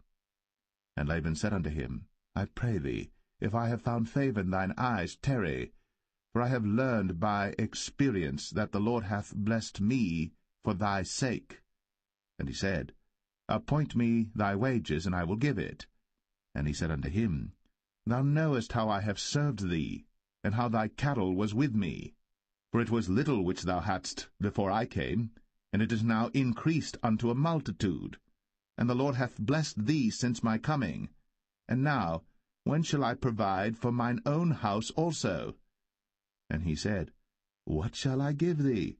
And Jacob said, Thou shalt not give me anything. If thou wilt do this thing for me, I will again feed and keep thy flock. I will pass through all thy flock today, removing from thence all the speckled and spotted cattle, and all the brown cattle among the sheep, and the spotted and speckled among the goats, and of such shall be my hire. So shall my righteousness answer for me in time to come, when it shall come for my hire before thy face, every one that is not speckled and spotted among the goats, and brown among the sheep, that shall be counted stolen with me. And Laban said, Behold, I would it might be according to thy word. And he removed that day the he-goats that were ring-straked and spotted, and all the she-goats that were speckled and spotted, and every one that had some white in it, and all the brown among the sheep, and gave them into the hand of his sons. And he set 3 days' journey betwixt himself and Jacob fed the rest of Laban's flocks. And Jacob took him rods of green poplar, and of the hazel and chestnut tree, and pilled white strakes in them, and made the white appear which was in the rods. And he set the rods which he had pilled before the flocks in the gutters, in the watering troughs, when the flocks came to drink, that they should conceive when they came to drink. And the flocks conceived before the rods, and brought forth cattle, ring-straked, speckled, and spotted. And Jacob did separate the lambs, and set the faces of the flocks toward the ring-straked, and all the brown in the flock of Laban. And he put his own flocks by themselves, and put them not unto Laban's cattle. And it came to pass, whensoever the stronger cattle did conceive, that Jacob laid the rods before the eyes of the cattle in the gutters, that they might conceive among the rods. But when the cattle were feeble, he put them not in. So the feebler were Laban's, and the stronger Jacob's. And the man increased exceedingly, and had much cattle, and maidservants, and menservants, and camels, and asses.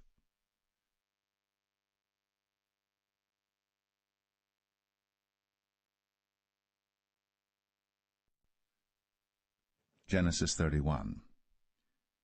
And he heard the words of Laban's sons, saying, Jacob hath taken away all that was our father's, and of that which was our father's hath he gotten all this glory. And Jacob beheld the countenance of Laban, and behold, it was not toward him as before.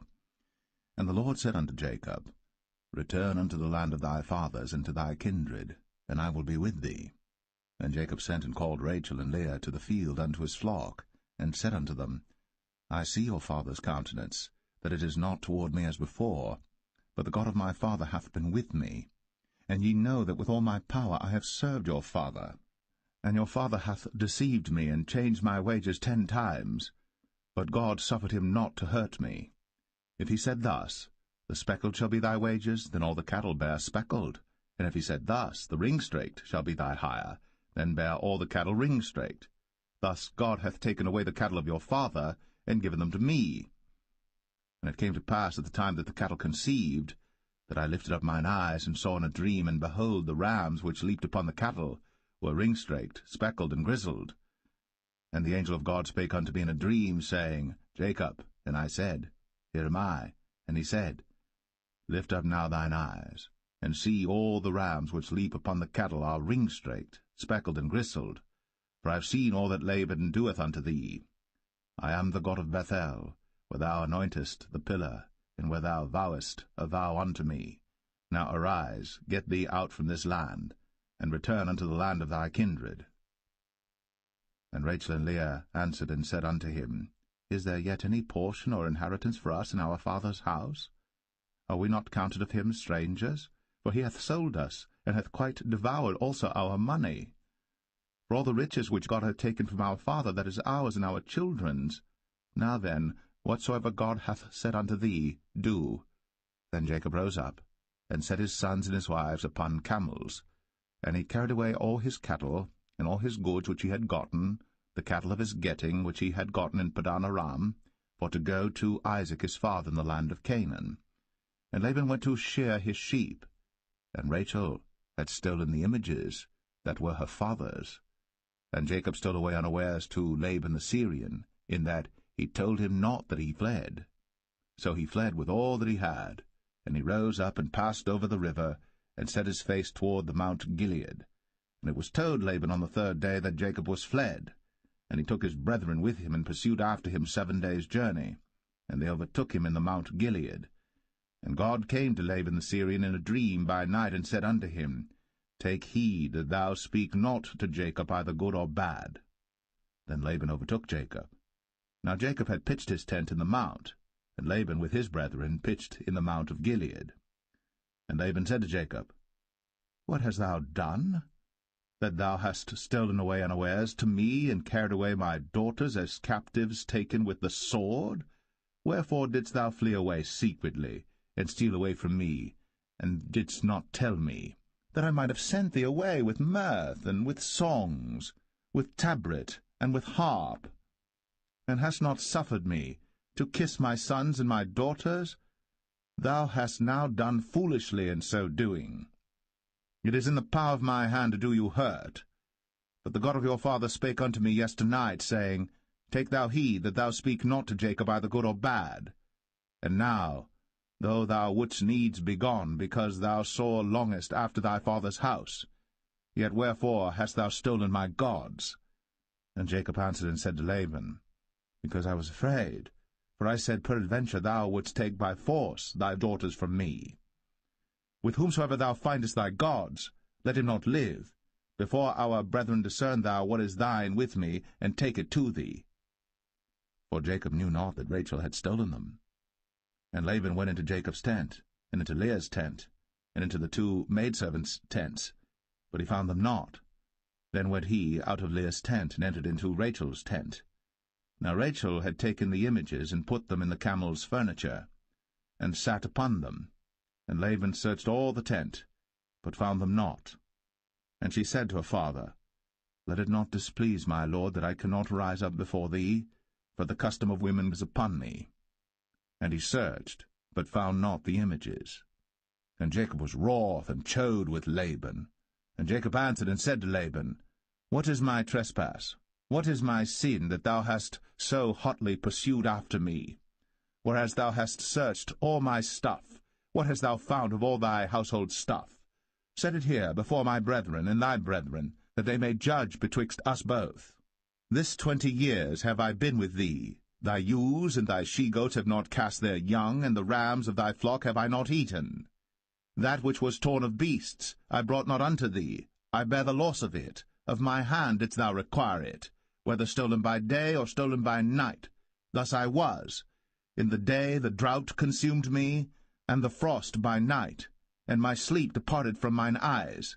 Thus have I been 20 years in thy house. I served thee 14 years for thy 2 daughters, and 6 years for thy cattle, and thou hast changed my wages 10 times. Except the God of my father, the God of Abraham, and the fear of Isaac had been with me, surely thou hadst sent me away now empty. God hath seen my affliction, and the labor of my hands, and rebuked thee yesternight. And Laban answered and said unto Jacob, These daughters are my daughters, and these children are my children, and these cattle are my cattle, and all that thou seest is mine. And what can I do this day unto these my daughters, or unto their children which they have borne? Now therefore come thou, let us make a covenant, I and thou, and let it be for a witness between me and thee. And Jacob took a stone, and set it up for a pillar. And Jacob said unto his brethren, Gather stones. And they took stones, and made an heap, and they did eat thereupon the heap. And Laban called it Jegar-sahadathah, but Jacob called it Galeed. And Laban said, This heap is a witness between me and thee this day. Therefore was the name of it called Galeed. And Mizpah, for he said, The Lord watch between me and thee, when we are absent one from another. If thou shalt afflict my daughters, or if thou shalt take other wives beside my daughters, no man is with us. See, God is witness betwixt me and thee. And Laban said to Jacob, Behold this heap, and behold this pillar, which I have cast betwixt me and thee. This heap be witness, and this pillar be witness, that I will not pass over this heap to thee, and that thou shalt not pass over this heap and this pillar unto me for harm. The God of Abraham and the God of Nahor, the God of their father, judge betwixt us. And Jacob sware by the fear of his father Isaac. Then Jacob offered sacrifice upon the mount, and called his brethren to eat bread. And they did eat bread, and tarried all night in the mount. And early in the morning Laban rose up, and kissed his sons and his daughters, and blessed them. And Laban departed, and returned unto his place.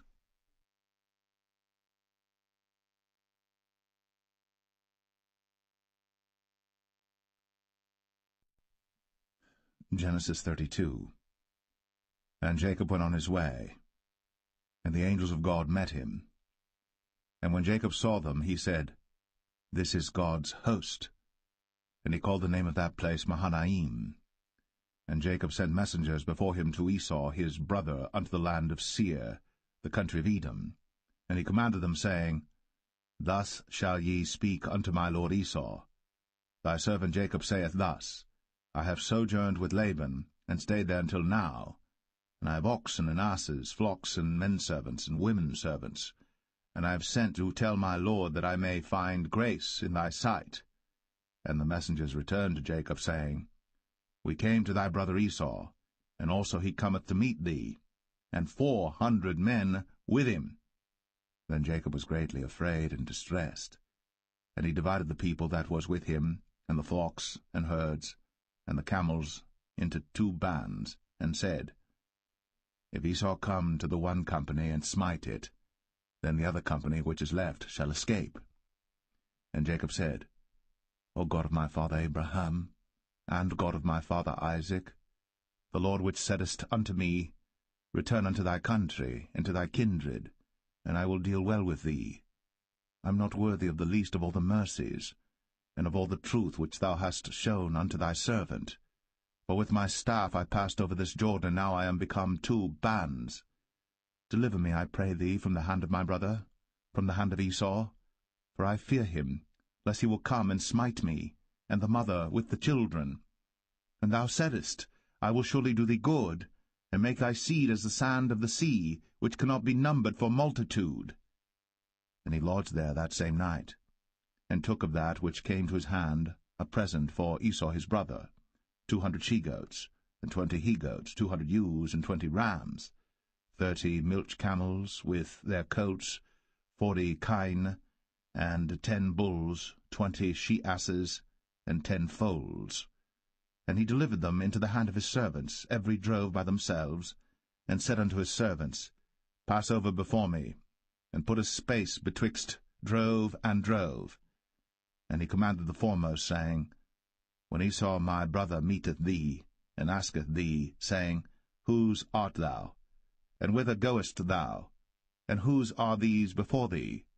Then thou shalt say, They be thy servant Jacob's. It is a present sent unto my lord Esau, and behold, also he is behind us. And so commanded he the second and the third, and all that followed the drove, saying, On this manner shall ye speak unto Esau, when ye find him.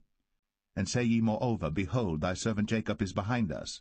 For he said, I will appease him with the present that goeth before me, and afterward I will see his face. Peradventure he will accept of me. So went the present over before him, and himself lodged that night in the company. And he rose up that night, and took his 2 wives, and his 2 women servants, and his 11 sons, and passed over the ford Jabbok.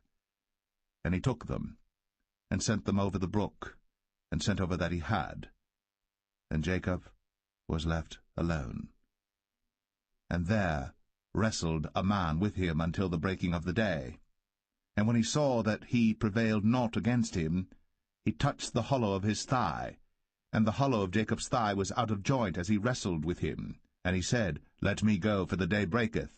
And he said, I will not let thee go, except thou bless me. And he said unto him, What is thy name?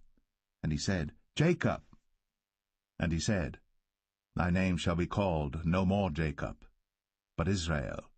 For as a prince hast thou power with God and with men, and hast prevailed. And Jacob asked him, and said, Tell me, I pray thee, thy name. And he said, Wherefore is it that thou dost ask after my name?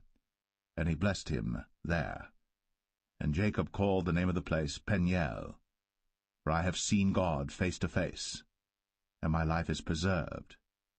And as he passed over Peniel, the sun rose upon him, and he halted upon his thigh. Therefore the children of Israel eat not of the sinew which shrank, which is upon the hollow of the thigh, unto this day, because he touched the hollow of Jacob's thigh in the sinew that shrank.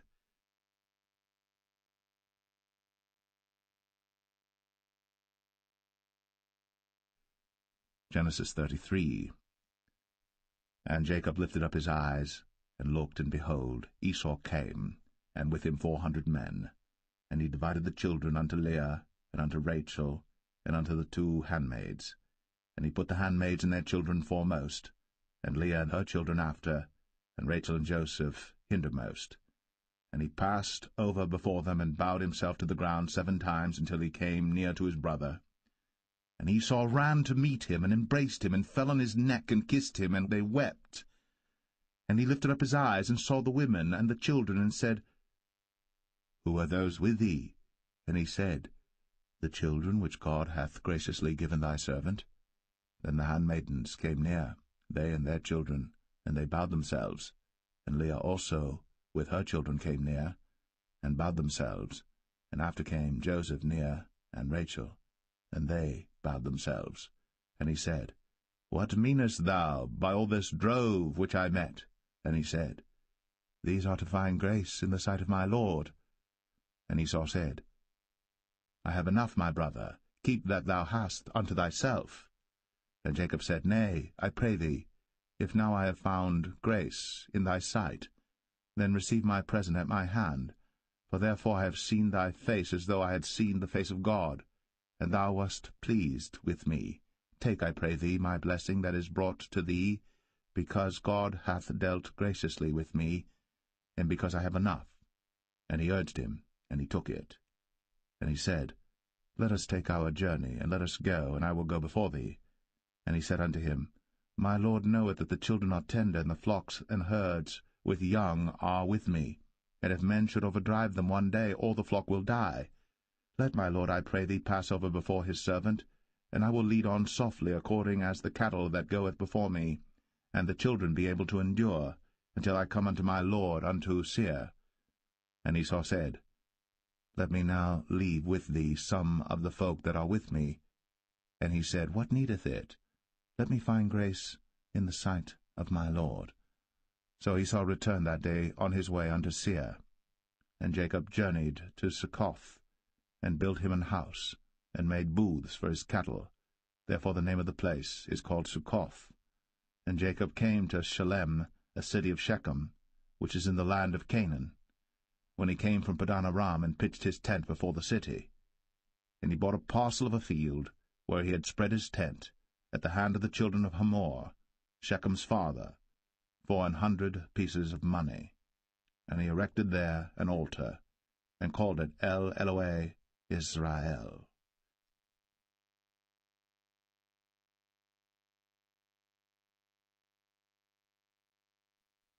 Genesis 34. And Dinah the daughter of Leah, which she bare unto Jacob, went out to see the daughters of the land.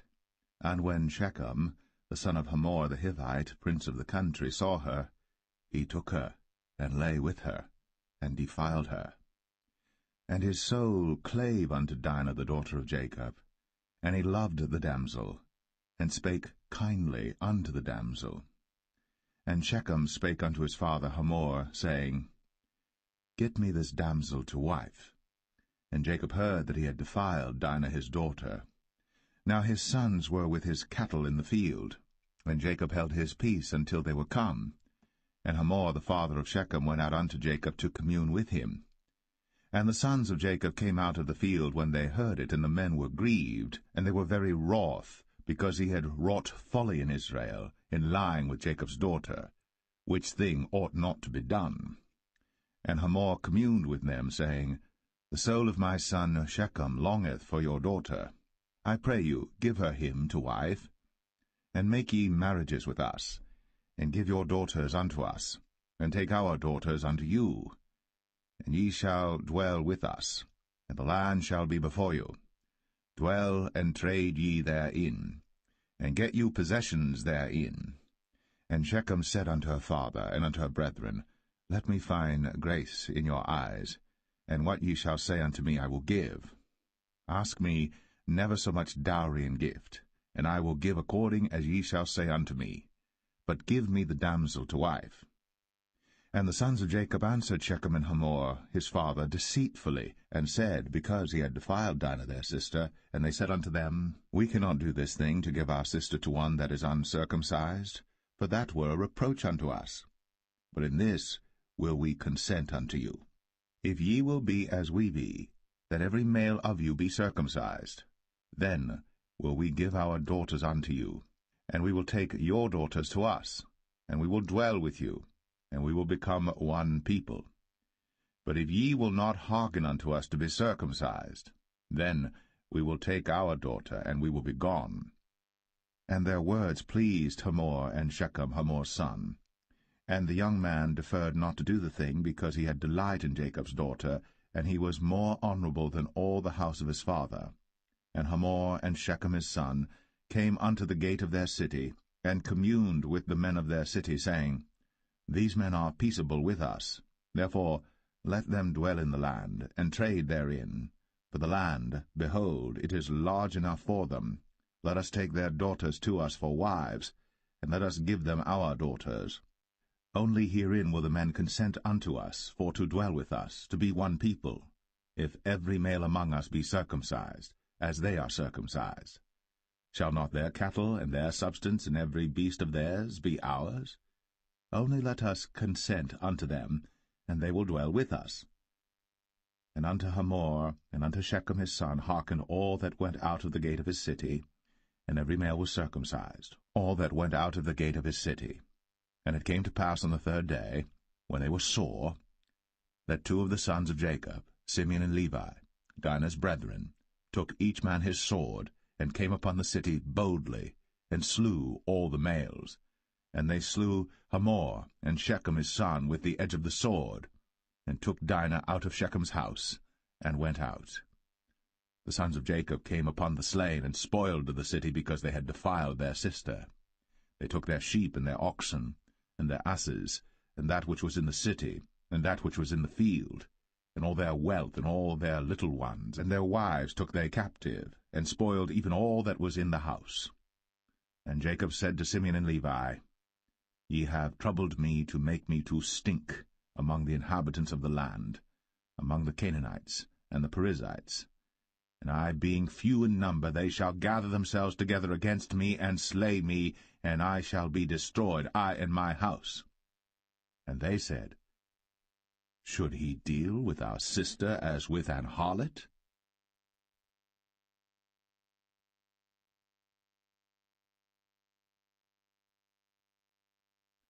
Genesis 35. And God said unto Jacob, Arise, go up to Bethel, and dwell there, and make there an altar unto God, that appeared unto thee when thou fleddest from the face of Esau thy brother. Then Jacob said unto his household and to all that were with him, Put away the strange gods that are among you, and be clean, and change your garments, and let us arise, and go up to Bethel. And I will make there an altar unto God, who answered me in the day of my distress, and was with me in the way which I went. And they gave unto Jacob all the strange gods which were in their hand, and all their earrings which were in their ears. And Jacob hid them under the oak which was by Shechem. And they journeyed, and the terror of God was upon the cities that were round about them, and they did not pursue after the sons of Jacob. So Jacob came to Luz, which is in the land of Canaan, that is Bethel, he and all the people that were with him. And he built there an altar, and called the place El-Bethel, because there God appeared unto him, when he fled from the face of his brother. But Deborah, Rebekah's nurse, died, and she was buried beneath Bethel, under an oak. and the name of it was called Allon-Bachuth.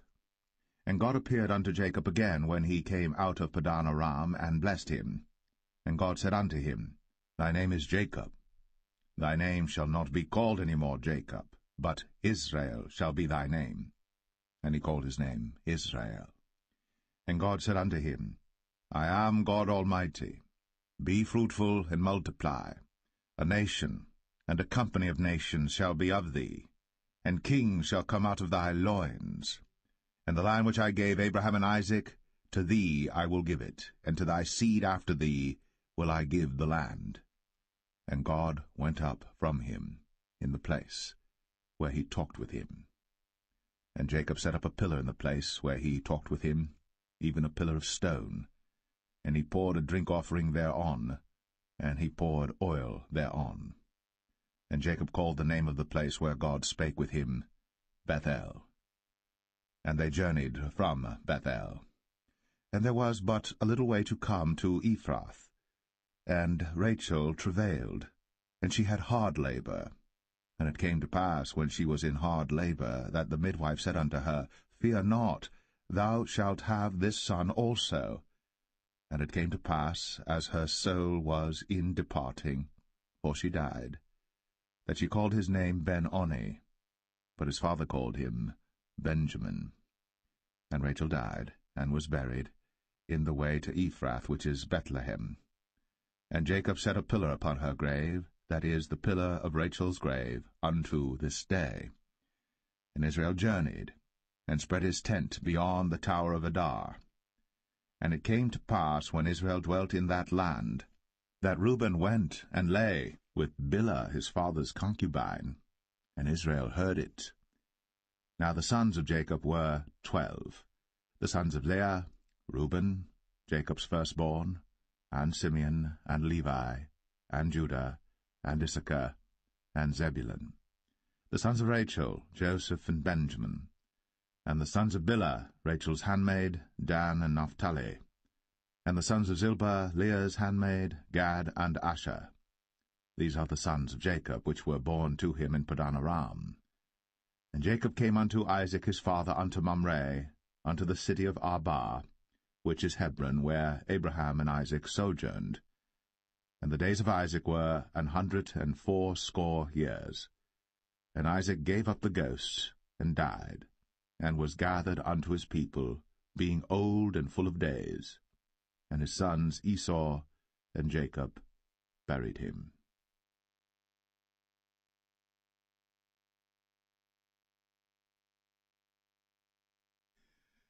Genesis 36.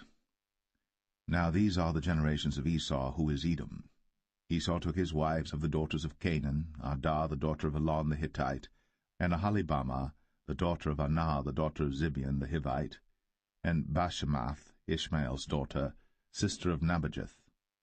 And Adah bare to Esau Eliphaz, and Bashemath bare Ruel. And Aholibamah bare Jeush, and Jalam, and Korah. These are the sons of Esau, which were born unto him in the land of Canaan. And Esau took his wives, and his sons, and his daughters, and all the persons of his house, and his cattle, and all his beasts, and all his substance, which he had got in the land of Canaan, and went into the country from the face of his brother Jacob. For their riches were more than that they might dwell together, and the land wherein they were strangers could not bear them because of their cattle. Thus dwelt Esau in Mount Seir. Esau is Edom. And these are the generations of Esau, the father of the Edomites, in Mount Seir. These are the names of Esau's sons: Eliphaz the son of Adah, the wife of Esau; Ruel the son of Bashemath, the wife of Esau. And the sons of Eliphaz were Teman, Omar, Zepho, and Gatam, and Kenaz. And Timnah was concubine to Eliphaz, Esau's son, and she bare to Eliphaz Amalek. These were the sons of Adah, Esau's wife. And these are the sons of Reuel, Nahath, and Zerah, Shammah, and Mizah. These were the sons of Bashemath, Esau's wife. And these were the sons of Aholibamah, the daughter of Anah, the daughter of Zibeon, Esau's wife. And she bare to Esau Jeush, and Jalam, and Korah. These were dukes of the sons of Esau. The sons of Eliphaz, the firstborn son of Esau, Duke Teman, Duke Omar, Duke Sepho, Duke Kenaz, Duke Korah, Duke Gatam, and Duke Amalek. These are the dukes that came of Eliphaz in the land of Edom. These were the sons of Dar.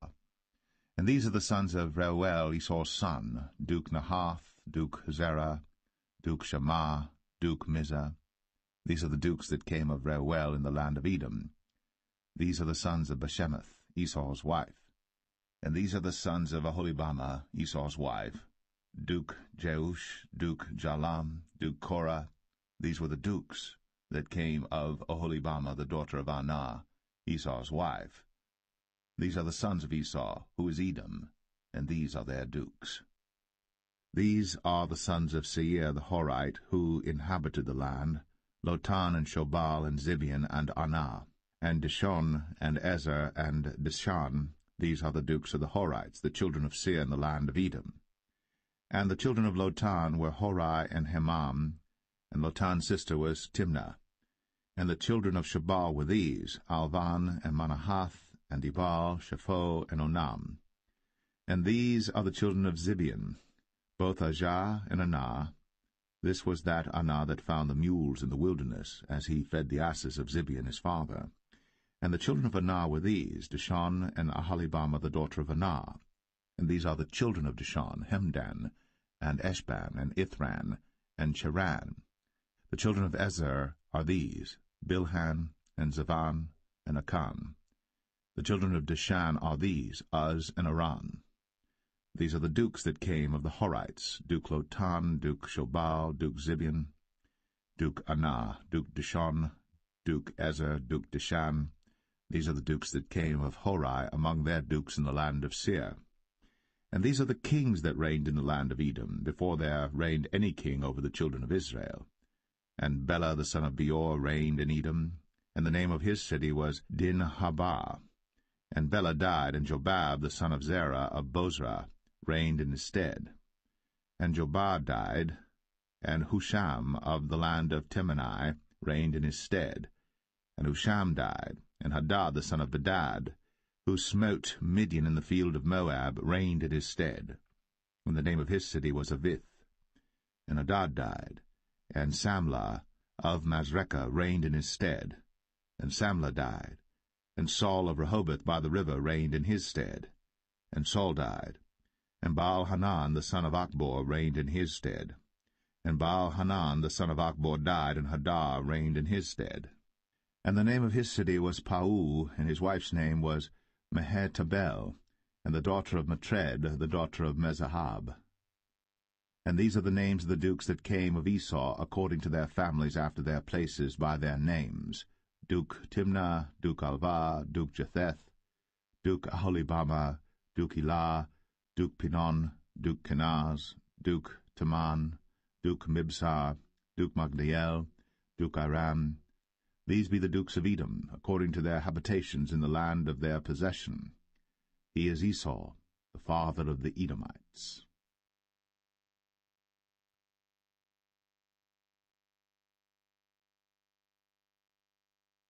Genesis 37.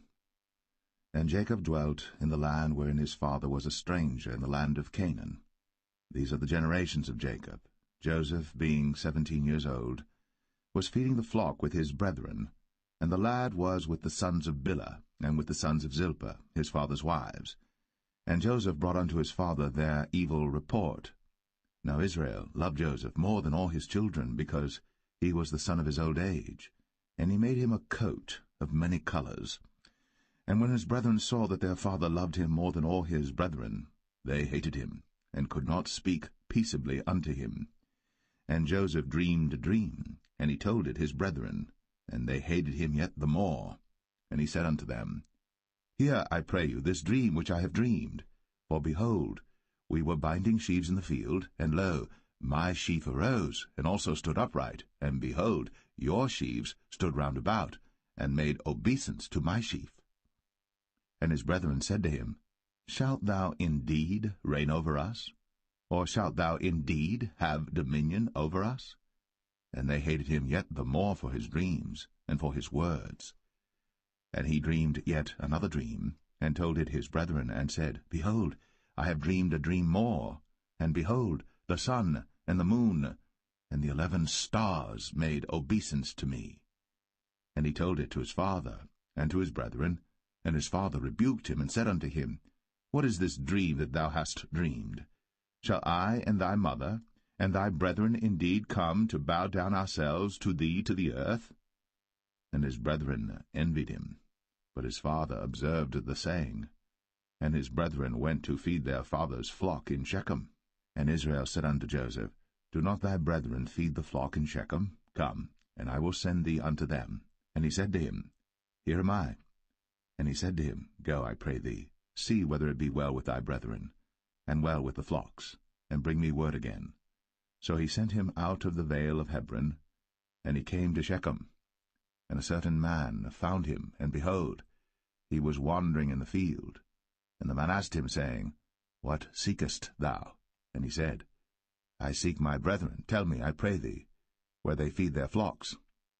And the man said, They are departed hence, for I heard them say, Let us go to Dothan. And Joseph went after his brethren, and found them in Dothan. And when they saw him afar off, even before he came near unto them, they conspired against him to slay him. And they said one to another, Behold, this dreamer cometh. Come now, therefore, and let us slay him, and cast him into some pit.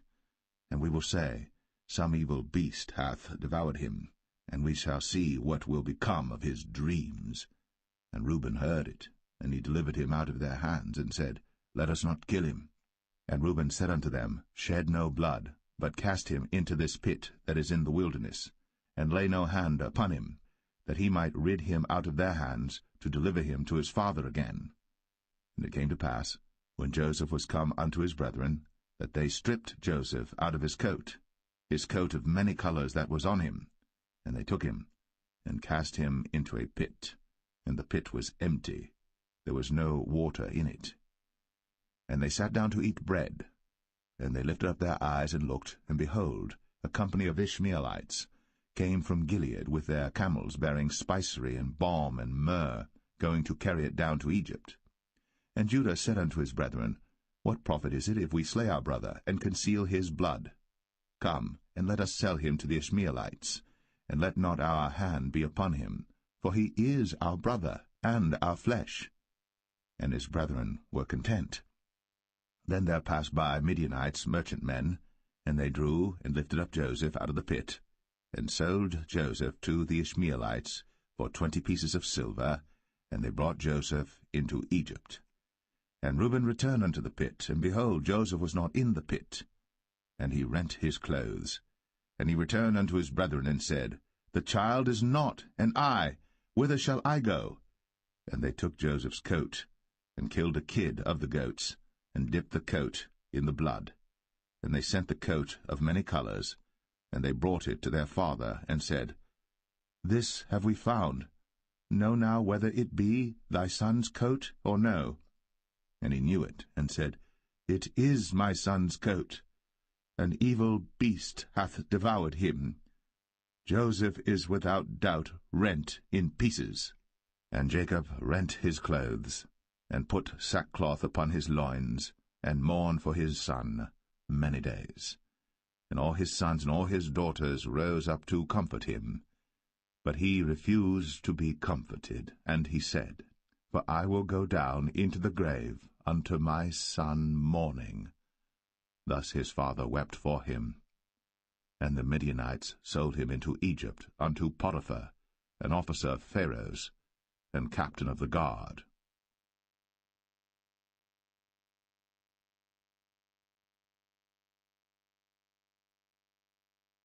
Genesis 38. And it came to pass at that time that Judah went down from his brethren, and turned in to a certain Adullamite, whose name was Hira. And Judah saw there a daughter of a certain Canaanite, whose name was Shua. And he took her, and went in unto her. And she conceived, and bare a son. And he called his name Er. And she conceived again, and bare a son. And she called his name Onan. And she yet again conceived, and bare a son. And called his name Shelah. And he was at Chezib, when she bare him. And Judah took a wife for Er his firstborn, whose name was Tamar. And Er, Judah's firstborn, was wicked in the sight of the Lord, and the Lord slew him. And Judah said unto Onan, Go in unto thy brother's wife, and marry her, and raise up seed to thy brother. And Onan knew that the seed should not be his. And it came to pass, when he went in unto his brother's wife, that he spilled it on the ground, lest that he should give seed to his brother. And the thing which he did displeased the Lord, wherefore he slew him also. Then said Judah to Tamar his daughter-in-law, Remain a widow at thy father's house, till Shelah my son be grown. For he said, Lest peradventure he die also, as his brethren did. And Tamar went and dwelt in her father's house. And in process of time the daughter of Shua, Judah's wife, died. And Judah was comforted, and went up unto his sheep-shearers to Timnath, he and his friend Hirah the Adullamite. And it was told Tamar, saying, Behold, thy father-in-law goeth up to Timnath to shear his sheep. And she put her widow's garments off from her, and covered her with a veil, and wrapped herself, and sat in an open place, which is by the way to Timnath. For she saw that Shelah was grown, and she was not given unto him to wife. When Judah saw her, he thought her to be an harlot, because she had covered her face. And he turned unto her by the way, and said, Go to, I pray thee, let me come in unto thee. For he knew not that she was his daughter-in-law. And she said, What wilt thou give me, that thou mayest come in unto me? And he said, I will send thee a kid from the flock. And she said, Wilt thou give me a pledge, till thou send it? And he said, What pledge shall I give thee? And she said, Thy signet, and thy bracelets, and thy staff that is in thine hand. And he gave it her, and came in unto her. And she conceived by him. And she arose and went away, and laid by her veil from her, and put on the garments of her widowhood. And Judah sent the kid by the hand of his friend the Adullamite, to receive his pledge from the woman's hand, but he found her not. Then he asked the men of that place, saying, Where is the harlot that was openly by the wayside? And they said, There was no harlot in this place. And he returned to Judah, and said, I cannot find her. And also the men of the place said that there was no harlot in this place. And Judah said, Let her take it to her, lest we be shamed. Behold, I sent this kid, and thou hast not found her.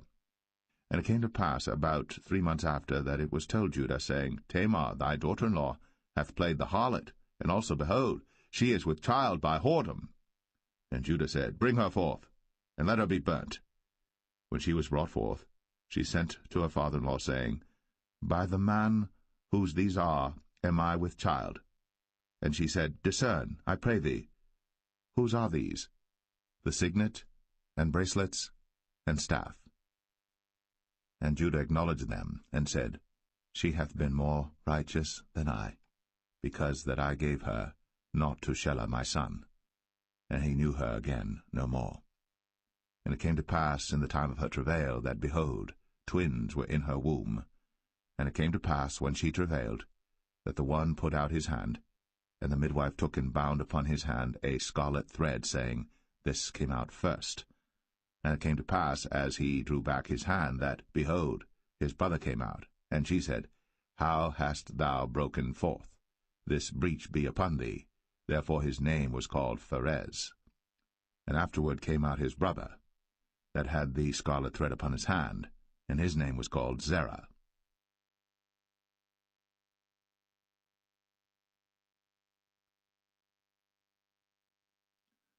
Genesis 39. And Joseph was brought down to Egypt, and Potiphar, an officer of Pharaoh, captain of the guard, an Egyptian, bought him of the hands of the Ishmaelites, which had brought him down thither. And the Lord was with Joseph, and he was a prosperous man, and he was in the house of his master the Egyptian. And his master saw that the Lord was with him, and that the Lord made all that he did to prosper in his hand. And Joseph found grace in his sight, and he served him, and he made him overseer over his house. And all that he had he put into his hand. And it came to pass from the time that he had made him overseer in his house, and over all that he had, that the Lord blessed the Egyptian's house for Joseph's sake. And the blessing of the Lord was upon all that he had in the house and in the field.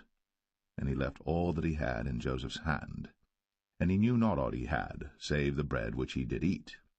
And Joseph was a goodly person, and well favoured.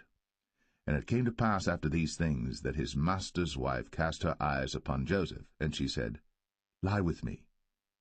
But he refused, and said unto his master's wife, Behold, my master wotteth not what is with me in the house, and he hath committed all that he hath to my hand.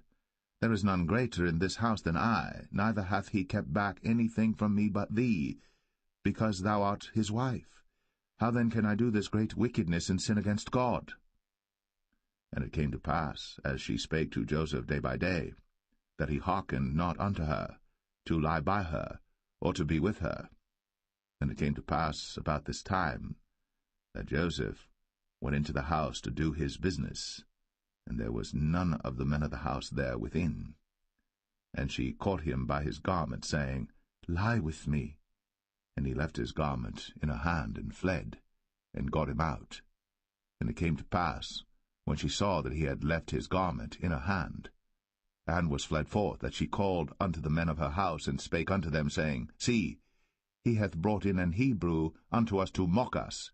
He came in unto me to lie with me, and I cried with a loud voice. And it came to pass, when he heard that I lifted up my voice and cried, that he left his garment with me, and fled, and got him out. And she laid up his garment by her, until his lord came home. And she spake unto him according to these words, saying, The Hebrew servant which thou hast brought unto us came in unto me to mock me. And it came to pass, as I lifted up my voice and cried, that he left his garment with me, and fled out. And it came to pass, when his master heard the words of his wife, which she spake unto him, saying, After this manner did thy servant to me, that his wrath was kindled. And Joseph's master took him, and put him into the prison, a place where the king's prisoners were bound. And he was there in the prison. But the Lord was with Joseph, and showed him mercy, and gave him favour in the sight of the keeper of the prison. And the keeper of the prison committed to Joseph's hand all the prisoners that were in the prison. And whatsoever they did there, he was the doer of it. The keeper of the prison looked not to anything that was under his hand, because the Lord was with him. And that which he did, the Lord made it to prosper.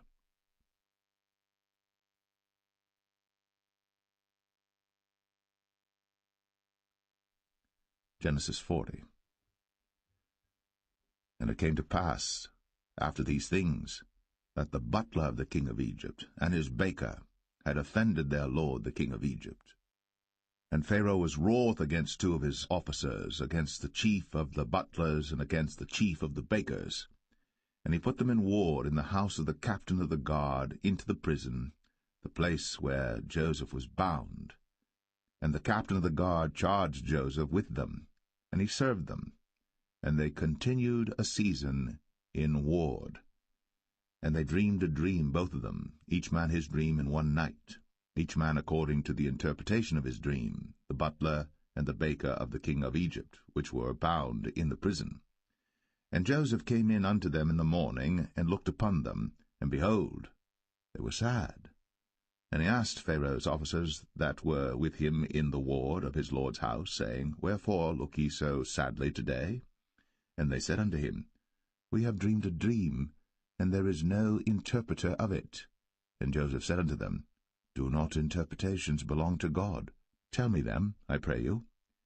And the chief butler told his dream to Joseph, and said to him, In my dream, behold, a vine was before me. And in the vine were 3 branches, and it was as though it budded, and her blossoms shot forth, and the clusters thereof brought forth ripe grapes. And Pharaoh's cup was in my hand, and I took the grapes, and pressed them into Pharaoh's cup, and I gave the cup into Pharaoh's hand. And Joseph said unto him, This is the interpretation of it. The 3 branches are 3 days. Yet within 3 days shall Pharaoh lift up thine head, and restore thee unto thy place, and thou shalt deliver Pharaoh's cup into his hand, after the former manner when thou wast his butler. But think on me when it shall be well with thee, and show kindness, I pray thee, unto me, and make mention of me unto Pharaoh, and bring me out of this house. For indeed I was stolen away out of the land of the Hebrews, and here also have I done nothing that they should put me into the dungeon. When the chief baker saw that the interpretation was good, he said unto Joseph, I also was in my dream, and behold, I had 3 white baskets on my head, and in the uppermost basket there was of all manner of baked meats for Pharaoh, and the birds did eat them out of the basket upon my head. And Joseph answered and said, This is the interpretation thereof. The 3 baskets are 3 days, yet within 3 days shall Pharaoh lift up thy head from off thee, and shall hang thee on a tree, and the birds shall eat thy flesh from off thee. And it came to pass, the 3rd day, which was Pharaoh's birthday, that he made a feast unto all his servants, and he lifted up the head of the chief butler and of the chief baker among his servants. And he restored the chief butler unto his butlership again, and he gave the cup into Pharaoh's hand. But he hanged the chief baker, as Joseph had interpreted to them. Yet did not the chief butler remember Joseph, but forgat him.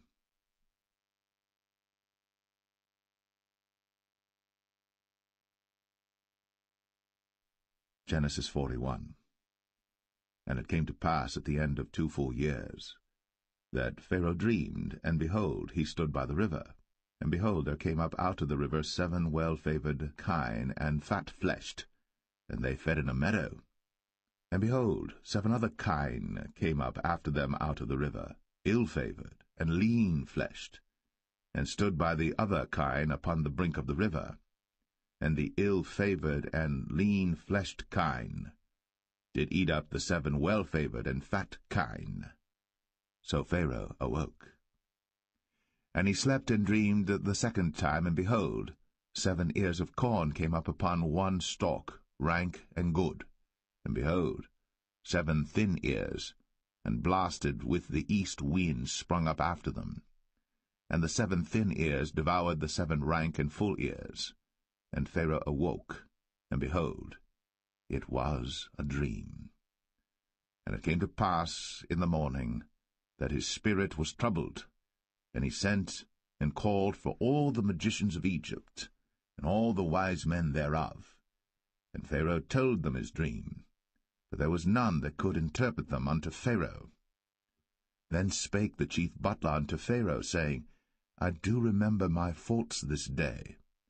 Pharaoh was wroth with his servants, and put me in ward of the captain of the guard's house, both me and the chief baker. And we dreamed a dream in one night, I and he. We dreamed each man according to the interpretation of his dream. And there was there with us a young man, an Hebrew, servant to the captain of the guard. And we told him, and he interpreted to us our dreams. To each man according to his dream he did interpret. And it came to pass, as he interpreted to us, so it was. Me he restored unto mine office, and him he hanged. Then Pharaoh sent and called Joseph, and they brought him hastily out of the dungeon. And he shaved himself, and changed his raiment, and came in unto Pharaoh. And Pharaoh said unto Joseph, I have dreamed a dream, and there is none that can interpret it. And I have heard say of thee, that thou canst understand a dream to interpret it. And Joseph answered Pharaoh, saying, It is not in me. God shall give Pharaoh an answer of peace. And Pharaoh said unto Joseph, In my dream, behold, I stood upon the bank of the river, and behold, there came up out of the river 7 kine, fat-fleshed, and well-favoured, and they fed in a meadow, and behold, 7 other kine came up after them, poor, and very ill-favoured, and lean-fleshed, such as I never saw in all the land of Egypt for badness. And the lean and the ill-favoured kine did eat up the first 7 fat kine. And when they had eaten them up, it could not be known that they had eaten them, but they were still ill-favoured, as at the beginning. So I awoke. And I saw in my dream, and behold, 7 ears came up in one stalk, full and good. And behold, 7 ears withered, thin, and blasted with the east wind, sprung up after them. And the thin ears devoured the 7 good ears.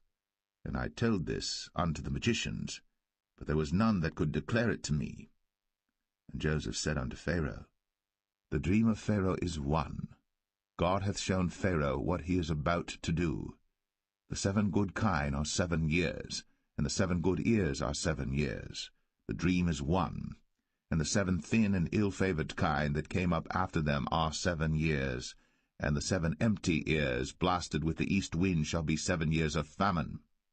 This is the thing which I have spoken unto Pharaoh. What God is about to do, he showeth unto Pharaoh. Behold, there come 7 years of great plenty throughout all the land of Egypt, and there shall arise after them 7 years of famine, and all the plenty shall be forgotten in the land of Egypt, and the famine shall consume the land, and the plenty shall not be known in the land by reason of that famine following, for it shall be very grievous. And for that the dream was doubled unto Pharaoh twice. It is because the thing is established by God, and God will shortly bring it to pass. Now therefore let Pharaoh look out a man discreet and wise, and set him over the land of Egypt. Let Pharaoh do this, and let him appoint officers over the land, and take up the 5th part of the land of Egypt in the 7 plenteous years, and let them gather all the food of those good years that come, and lay up corn under the hand of Pharaoh, and let them keep food in the cities. And that food shall be for store to the land against the 7 years of famine, which shall be in the land of Egypt, that the land perish not through the famine. And the thing was good in the eyes of Pharaoh, and in the eyes of all his servants. And Pharaoh said unto his servants, Can we find such a one as this is, a man in whom the Spirit of God is?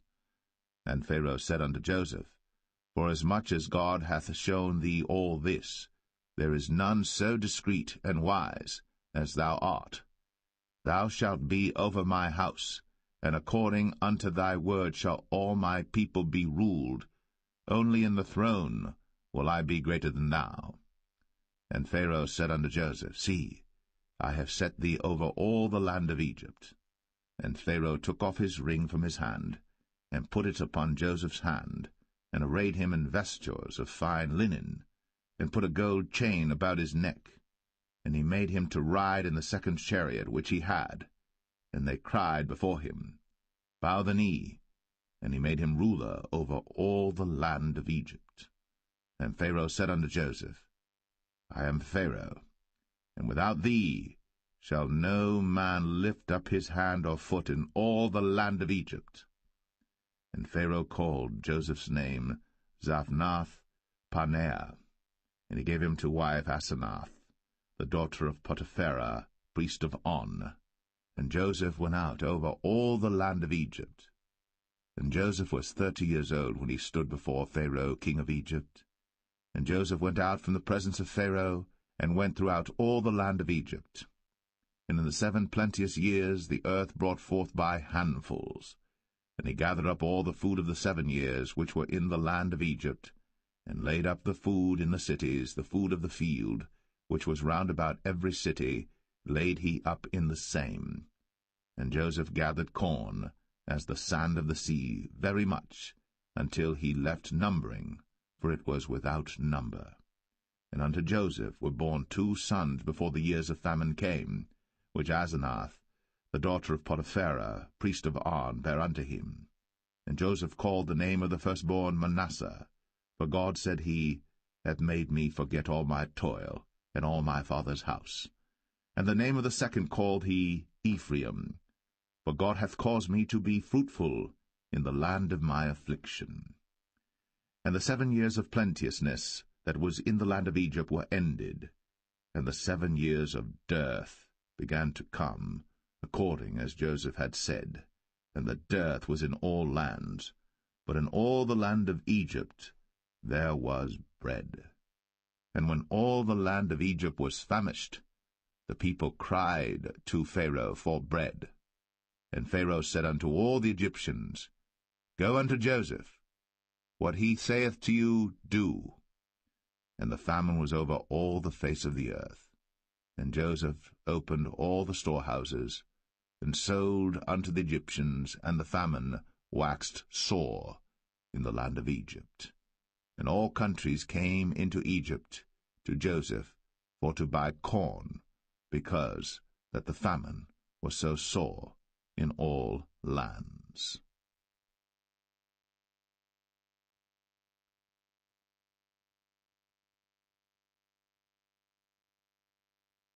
Genesis 42. Now when Jacob saw that there was corn in Egypt, Jacob said unto his sons, Why do you look one upon another? And he said, Behold, I have heard that there is corn in Egypt. Get you down thither, and buy for us from thence, that we may live and not die. And Joseph's 10 brethren went down to buy corn in Egypt. But Benjamin, Joseph's brother, Jacob sent not with his brethren, for he said, Lest peradventure mischief befall him. And the sons of Israel came to buy corn among those that came, for the famine was in the land of Canaan. And Joseph was the governor over the land, and he it was that sold to all the people of the land. And Joseph's brethren came, and bowed down themselves before him with their faces to the earth. And Joseph saw his brethren, and he knew them, but made himself strange unto them, and spake roughly unto them. And he said unto them, Whence come ye? And they said, From the land of Canaan to buy food. And Joseph knew his brethren, but they knew not him. And Joseph remembered the dreams which he dreamed of them, and said unto them, Ye are spies, to see the nakedness of the land ye are come. And they said unto him, Nay, my lord, but to buy food are thy servants come. We are all one man's sons, we are true men, thy servants are no spies. And he said unto them, Nay, but to see the nakedness of the land ye are come. And they said, Thy servants are 12 brethren, the sons of one man in the land of Canaan. And behold, the youngest is this day with our father, and one is not. And Joseph said unto them, That is it that I spake unto you, saying, Ye are spies. Hereby ye shall be proved. By the life of Pharaoh ye shall not go forth hence, except your youngest brother come hither. Send one of you, and let him fetch your brother, and ye shall be kept in prison, that your words may be proved, whether there be any truth in you, or else by the life of Pharaoh surely ye are spies. And he put them all together into ward 3 days. And Joseph said unto them the 3rd day, This do and live, for I fear God. If ye be true men, let one of your brethren be bound in the house of your prison. Go ye, carry corn for the famine of your houses. But bring your youngest brother unto me. So shall your words be verified, and ye shall not die. And they did so. And they said one to another, We are verily guilty concerning our brother, in that we saw the anguish of his soul when he besought us, and we would not hear. Therefore is this distress come upon us. And Reuben answered them, saying, Spake I not unto you, saying, Do not sin against the child? And ye would not hear. Therefore, behold, also his blood is required. And they knew not that Joseph understood them, for he spake unto them by an interpreter. And he turned himself about from them, and wept, and returned to them again, and communed with them, and took from them Simeon, and bound him before their eyes. Then Joseph commanded to fill their sacks with corn, and to restore every man's money into his sack, and to give them provision for the way. And thus did he unto them. And they laded their asses with the corn, and departed thence. And as one of them opened his sack, to give his ass provender in the inn, he espied his money, for behold, it was in his sack's mouth. And he said unto his brethren, My money is restored, and lo, it is even in my sack. And their heart failed them, and they were afraid, saying one to another, What is this that God hath done unto us? And they came unto Jacob their father unto the land of Canaan, and told him all that befell unto them, saying, The man, who is the Lord of the land, spake roughly to us, and took us for spies of the country. And we said unto him, We are true men, we are no spies. We be 12 brethren, sons of our father, one is not, and the youngest is this day with our father in the land of Canaan. And the man, the Lord of the country, said unto us, Hereby shall I know that ye are true men. Leave one of your brethren here with me, and take food for the famine of your households, and be gone. And bring your youngest brother unto me. Then shall I know that ye are no spies, but that ye are true men. So will I deliver you your brother, and ye shall traffic in the land. And it came to pass, as they emptied their sacks, that, behold, every man's bundle of money was in his sack. And when both they and their father saw the bundles of money, they were afraid. And Jacob their father said unto them, Me have ye bereaved of my children. Joseph is not, and Simeon is not, and ye will take Benjamin away? All these things are against me. And Reuben spake unto his father, saying, Slay my 2 sons, if I bring him not to thee. Deliver him into my hand, and I will bring him to thee again. And he said, My son shall not go down with you, for his brother is dead, and he is left alone. If mischief befall him by the way, in the which ye go, then shall ye bring down my gray hairs with sorrow to the grave.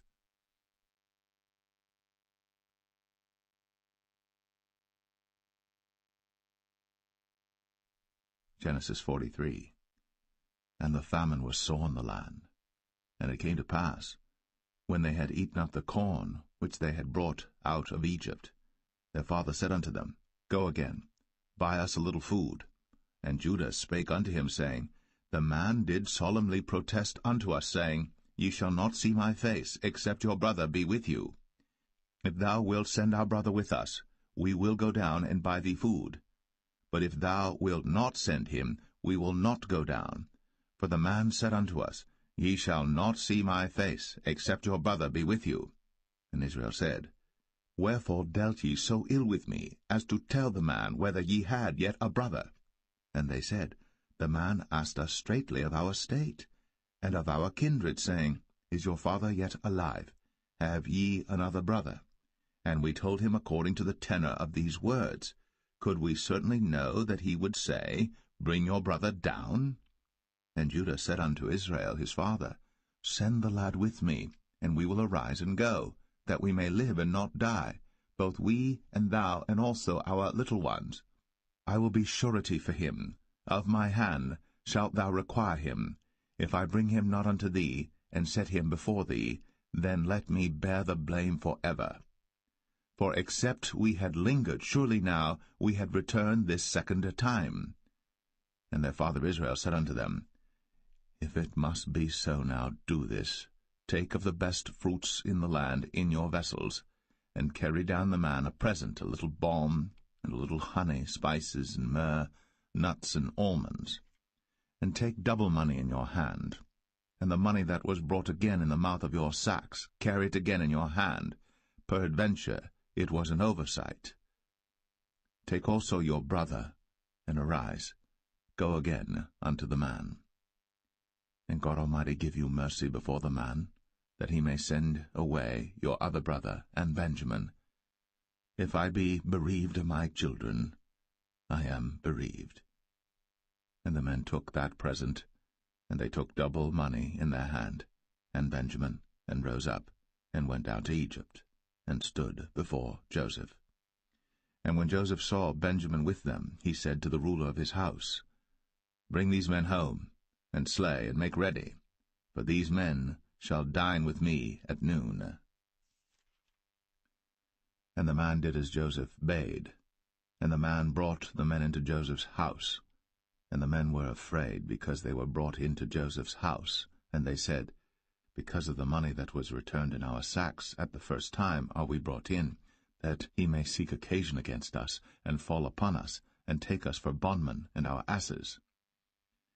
And they came near to the steward of Joseph's house, and they communed with him at the door of the house, and said, O sir, we came indeed down at the first time to buy food, and it came to pass, when we came to the inn, that we opened our sacks, and behold, every man's money was in the mouth of his sack, our money in full weight, and we have brought it again in our hand. And other money have we brought down in our hands to buy food. We cannot tell who put our money in our sacks. And he said, Peace be to you, fear not. Your God, and the God of your father, hath given you treasure in your sacks. I had your money. And he brought Simeon out unto them. And the man brought the men into Joseph's house. and gave them water, and they washed their feet, and he gave their asses provender. And they made ready the present against Joseph came at noon, for they heard that they should eat bread there. And when Joseph came home, they brought him the present which was in their hand into the house, and bowed themselves to him to the earth. And he asked them of their welfare, and said, Is your father well? The old man of whom ye spake, is he yet alive? And they answered, Thy servant our father is in good health, he is yet alive. And they bowed down their heads, and made obeisance.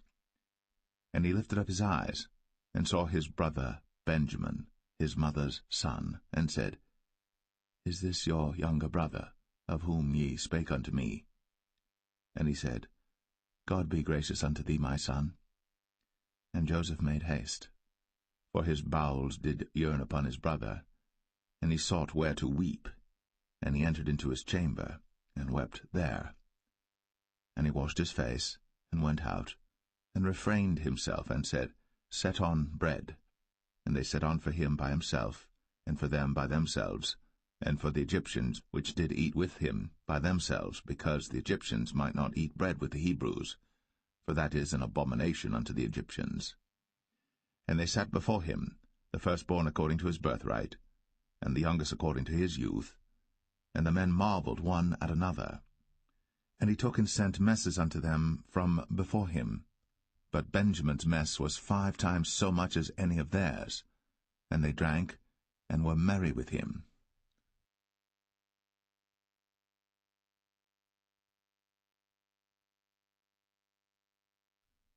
Genesis 44.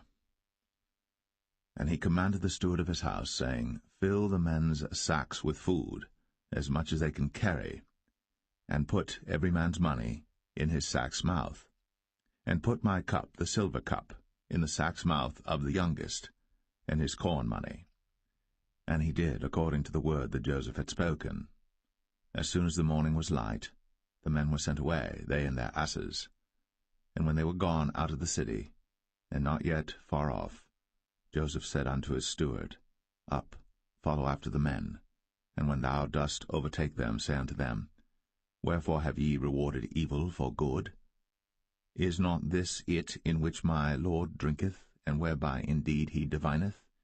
Ye have done evil in so doing. And he overtook them, and he spake unto them these same words. And they said unto him, Wherefore saith my Lord these words? God forbid that thy servants should do according to this thing. Behold, the money which we found in our sacks' mouths we brought again unto thee out of the land of Canaan. How then should we steal out of thy Lord's house silver or gold? With whomsoever of thy servants it be found, both let him die, and we also will be my Lord's bondmen. And he said, Now also let it be according unto your words. He with whom it is found shall be my servant, and ye shall be blameless. Then they speedily took down every man his sack to the ground, and opened every man his sack. And he searched, and began at the eldest, and left at the youngest, and the cup was found in Benjamin's sack. Then they rent their clothes, and laded every man his ass, and returned to the city. And Judah and his brethren came to Joseph's house, for he was yet there, and they fell before him on the ground. And Joseph said unto them, What deed is this that ye have done? Wot ye not that such a man as I can certainly divine? And Judah said, What shall we say unto my lord? What shall we speak? Or how shall we clear ourselves? God hath found out the iniquity of thy servants. Behold, we are my Lord's servants, both we, and he also with whom the cup is found. And he said, God forbid that I should do so. But the man in whose hand the cup is found, he shall be my servant. And as for you, get you up in peace unto your father. Then Judah came near unto him, and said, O my lord, let thy servant, I pray thee, speak a word in my lord's ears, and let not thine anger burn against thy servant, for thou art even as Pharaoh. My lord asked his servants, saying, Have ye a father or a brother? And we said unto my lord, We have a father, an old man, and a child of his old age, a little one. and his brother is dead, and he alone is left of his mother, and his father loveth him. And thou saidst unto thy servants, Bring him down unto me, that I may set mine eyes upon him. And we said unto my lord, The lad cannot leave his father, for if he should leave his father would die. And thou saidst unto thy servants, Except your youngest brother come down with you, ye shall see my face no more. And it came to pass, when we came up unto thy servant my father, we told him the words of my lord. And our father said, Go again, and buy us a little food. And we said, We cannot go down. If our youngest brother be with us, then we will go down. For we may not see the man's face, except our youngest brother be with us. And thy servant my father said unto us, Ye know that my wife bare me 2 sons, and the one went out from me, and I said, Surely he is torn in pieces, and I saw him not since. And if ye take this also from me, and mischief before him, ye shall bring down my grey hairs with sorrow to the grave. Now therefore, when I come to thy servant my father, and the lad be not with us, seeing that his life is bound up in the lad's life, it shall come to pass, when he seeth that the lad is not with us, that he will die. And thy servants shall bring down the grey hairs of thy servant our father with sorrow to the grave. For thy servant became surety for the lad unto my father, saying, If I bring him not unto thee, then I shall bear the blame to my father for ever. Now therefore, I pray thee, let thy servant abide instead of the lad, a bondman to my lord, and let the lad go up with his brethren.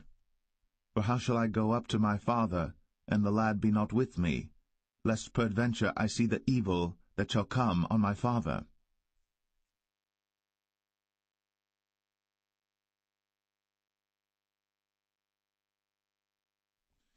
Genesis 45.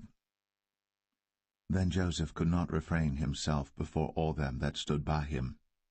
And he cried, Cause every man to go out from me.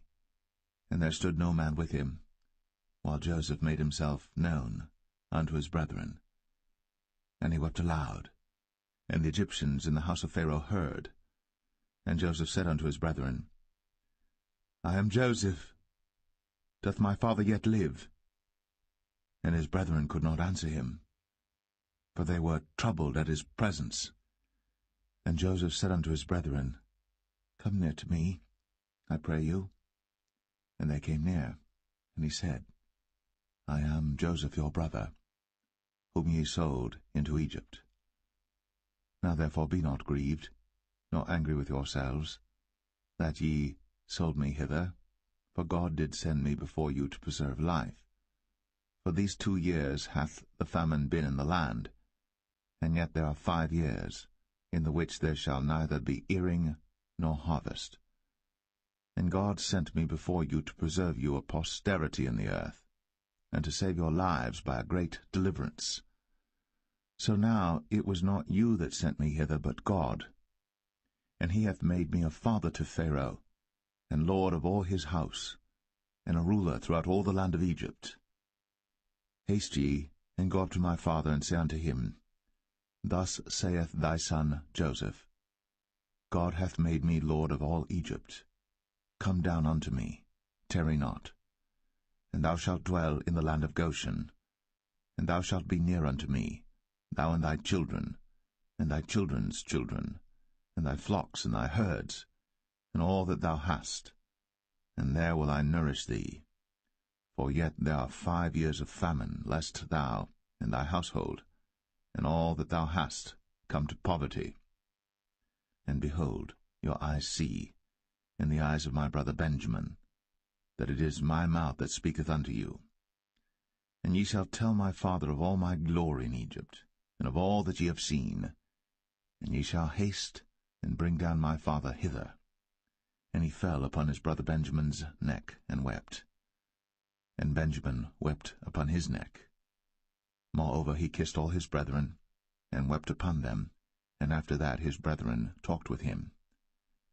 And the fame thereof was heard in Pharaoh's house, saying, Joseph's brethren are come. And it pleased Pharaoh well, and his servants. And Pharaoh said unto Joseph, Say unto thy brethren, This do ye, Lade your beasts, and go, get you unto the land of Canaan. And take your father and your households, and come unto me, and I will give you the good of the land of Egypt, and ye shall eat the fat of the land. Now thou art commanded, this do ye. Take you wagons out of the land of Egypt, for your little ones, and for your wives, and bring your father, and come. Also regard not your stuff, for the good of all the land of Egypt is yours. And the children of Israel did so. And Joseph gave them wagons according to the commandment of Pharaoh, and gave them provision for the way.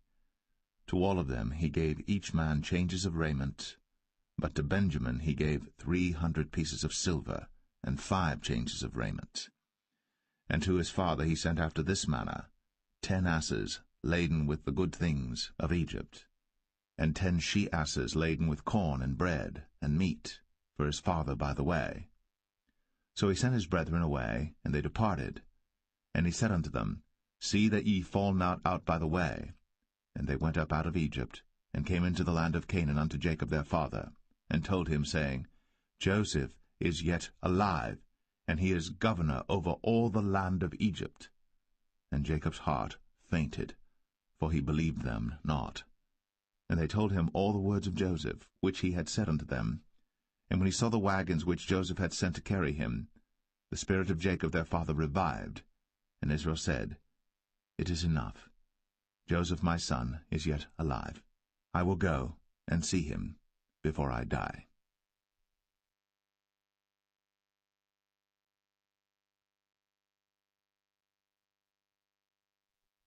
Genesis 46. And Israel took his journey with all that he had, and came to Beersheba, and offered sacrifices unto the God of his father Isaac. And God spake unto Israel in the visions of the night, and said, Jacob, Jacob. And he said, Here am I. And he said, I am God, the God of thy father. Fear not to go down into Egypt, for I will there make of thee a great nation. I will go down with thee into Egypt, and I will also surely bring thee up again, and Joseph shall put his hand upon thine eyes. And Jacob rose up from Beersheba, and the sons of Israel carried Jacob their father, and their little ones, and their wives, in the wagons which Pharaoh had sent to carry him. And they took their cattle and their goods which they had gotten in the land of Canaan, and came into Egypt, Jacob and all his seed with him, his sons, and his sons' sons with him, his daughters, and his sons' daughters, and all his seed brought he with him into Egypt. And these are the names of the children of Israel, which came into Egypt, Jacob and his sons, Reuben, Jacob's firstborn, and the sons of Reuben, Hanok and Phalu, and Hezron and Carmi, and the sons of Simeon, Jemuel, and Jamin, and Ohad, and Jachin, and Zohar, and Shaul the son of a Canaanitish woman, and the sons of Levi, Gershon, Kohath, and Merari, and the sons of Judah, Er, and Onan, and Shelah, and Pharez, and Zerah. But Er and Onan died in the land of Canaan. And the sons of Pharez were Hezron and Hamul. And the sons of Issachar, Tola, and Phuvah, and Job, and Shimron. And the sons of Zebulun, Sered, and Elon, and Jaleel. These be the sons of Leah, which he bare unto Jacob in Paddan Aram, with his daughter Dinah. All the souls of his sons and his daughters were 33. And the sons of Gad, Ziphion, and Haggai, Shunai, and Esbon, Eri, and Aradai, and Arali. And the sons of Asher, Jimnah, and Ishua, and Isui, and Beriah, and Sarah their sister. And the sons of Beriah, Heber, and Malchiel. These are the sons of Zilpah, whom Laban gave to Leah his daughter, and these she bare unto Jacob, even 16 souls. The sons of Rachel, Jacob's wife, Joseph and Benjamin. And unto Joseph in the land of Egypt were born Manasseh and Ephraim, which Asenath, the daughter of Potipharah, priest of On, bare unto him. And the sons of Benjamin were Bela, and Becher, and Ashbel, Gera, and Naaman, Ehi, and Rosh, Muppim, and Huppim, and Ard. These are the sons of Rachel, which were born to Jacob. All the souls were 14. And the sons of Dan, Hushim.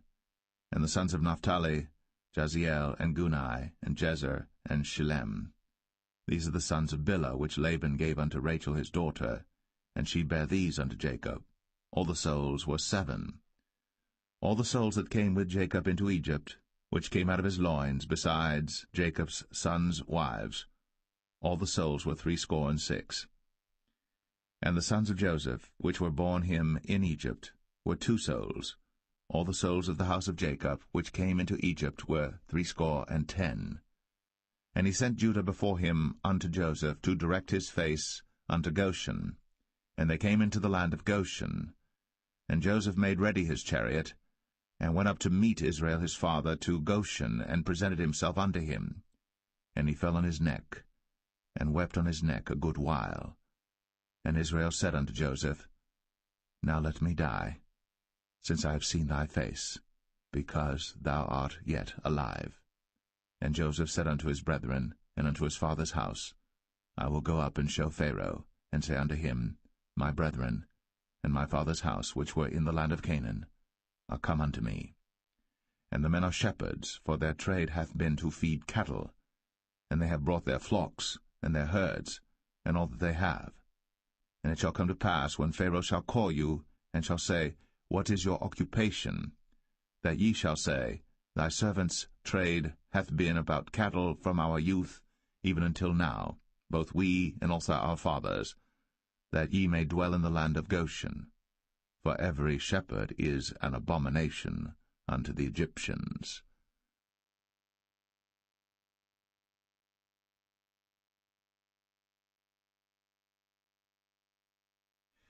Genesis 47. Then Joseph came, and told Pharaoh, and said, My father and my brethren, and their flocks, and their herds, and all that they have, are come out of the land of Canaan, and behold, they are in the land of Goshen. And he took some of his brethren, even 5 men, and presented them unto Pharaoh. And Pharaoh said unto his brethren, What is your occupation? And they said unto Pharaoh, Thy servants are shepherds, both we and also our fathers. They said moreover unto Pharaoh, For to sojourn in the land are we come, for thy servants have no pasture for their flocks, for the famine is sore in the land of Canaan. Now therefore, we pray thee, let thy servants dwell in the land of Goshen. And Pharaoh spake unto Joseph, saying, Thy father and thy brethren are come unto thee. The land of Egypt is before thee. In the best of the land make thy father and brethren to dwell. In the land of Goshen let them dwell. And if thou knowest any men of activity among them, then make them rulers over my cattle. And Joseph brought in Jacob his father, and set him before Pharaoh. And Jacob blessed Pharaoh. And Pharaoh said unto Jacob, How old art thou? And Jacob said unto Pharaoh, The days of the years of my pilgrimage are 130 years. Few and evil have the days of the years of my life been, and have not attained unto the days of the years of the life of my fathers in the days of their pilgrimage. And Jacob blessed Pharaoh, and went out from before Pharaoh. And Joseph placed his father and his brethren, and gave them a possession in the land of Egypt, in the best of the land, in the land of Ramses, as Pharaoh had commanded.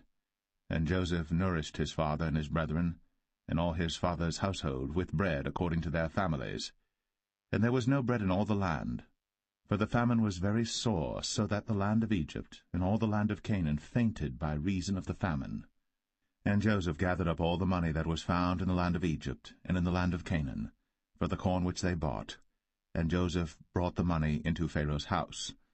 And when money failed in the land of Egypt and in the land of Canaan, all the Egyptians came unto Joseph, and said, Give us bread, for why should we die in thy presence?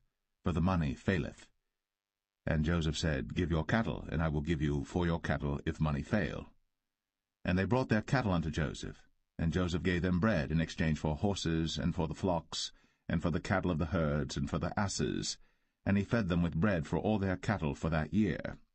When that year was ended, they came unto him the 2nd year, and said unto him, We will not hide it from my lord, how that our money is spent. My lord also hath our herds of cattle. There is not aught left in the sight of my lord, but our bodies and our lands. Wherefore shall we die before thine eyes, both we and our land? Buy us and our land for bread, and we and our land will be servants unto Pharaoh, and give us seed, that we may live and not die, that the land be not desolate. And Joseph bought all the land of Egypt for Pharaoh. For the Egyptians sold every man his field, because the famine prevailed over them. So the land became Pharaoh's. And as for the people, he removed them to cities from one end of the borders of Egypt even to the other end thereof. Only the land of the priests bought he not, for the priests had a portion assigned them of Pharaoh, and did eat their portion which Pharaoh gave them, wherefore they sold not their lands. Then Joseph said unto the people, Behold, I have bought you this day, and your land for Pharaoh. Lo, here is seed for you, and ye shall sow the land. And it shall come to pass in the increase, that ye shall give the 5th part unto Pharaoh, and 4 parts shall be your own, for seed of the field, and for your food, and for them of your households, and for food for your little ones. And they said, Thou hast saved our lives. Let us find grace in the sight of my Lord, and we will be Pharaoh's servants. And Joseph made it a law over the land of Egypt unto this day, that Pharaoh should have the 5th part, except the land of the priests only, which became not Pharaoh's.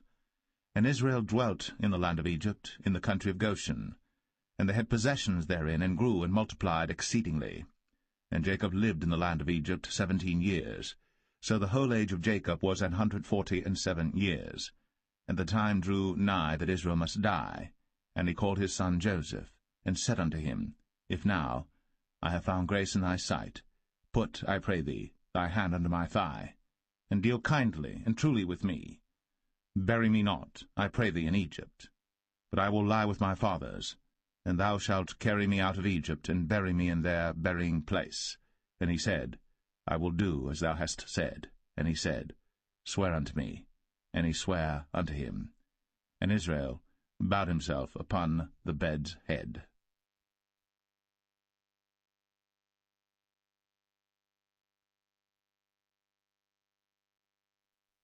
Genesis 48. And it came to pass after these things, that one told Joseph, Behold, thy father is sick. And he took with him his 2 sons, Manasseh and Ephraim. And one told Jacob, and said, Behold, thy son Joseph cometh unto thee. And Israel strengthened himself, and sat upon the bed.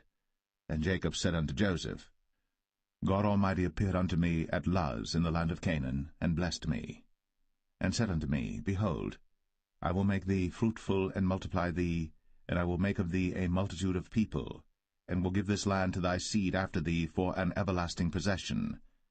And now thy 2 sons, Ephraim and Manasseh, which were born unto thee in the land of Egypt, before I came unto thee into Egypt, are mine. As Reuben and Simeon they shall be mine. And thy issue which thou begettest after them shall be thine, and shall be called after the name of their brethren in their inheritance. And as for me, when I came from Padan, Rachel died by me in the land of Canaan in the way, when yet there was but a little way to come unto Ephrath. And I buried her there in the way of Ephrath, the same as Bethlehem. And Israel beheld Joseph's sons, and said, Who are these? And Joseph said unto his father, They are my sons, whom God hath given me in this place. And he said, Bring them, I pray thee, unto me, and I will bless them. Now the eyes of Israel were dim for age, so that he could not see. And he brought them near unto him, and he kissed them, and embraced them. And Israel said unto Joseph, I had not thought to see thy face, and lo, God hath shown me also thy seed. And Joseph brought them out from between his knees, and he bowed himself with his face to the earth. And Joseph took them both, Ephraim in his right hand toward Israel's left hand, and Manasseh in his left hand toward Israel's right hand, and brought them near unto him. And Israel stretched out his right hand, and laid it upon Ephraim's head, who was the younger, and his left hand upon Manasseh's head, guiding his hands wittingly, for Manasseh was the firstborn. And he blessed Joseph, and said, God, before whom my fathers Abraham and Isaac did walk, the God which fed me all my life long unto this day, the angel which redeemed me from all evil, bless the lads, and let my name be named on them, and the name of my fathers Abraham and Isaac, and let them grow into a multitude in the midst of the earth. And when Joseph saw that his father laid his right hand upon the head of Ephraim, it displeased him, and he held up his father's hand to remove it from Ephraim's head unto Manasseh's head. And Joseph said unto his father, Not so, my father, for this is the firstborn. Put thy right hand upon his head. And his father refused, and said, I know it, my son, I know it. He also shall become a people, and he also shall be great. But truly his younger brother shall be greater than he, and his seed shall become a multitude of nations. And he blessed them that day, saying, In thee shall Israel bless, saying, God make thee as Ephraim and as Manasseh. And he set Ephraim before Manasseh. And Israel said unto Joseph, Behold, I die, but God shall be with you, and bring you again unto the land of your fathers. Moreover, I have given to thee one portion above thy brethren, which I took out of the hand of the Amorite with my sword and with my bow.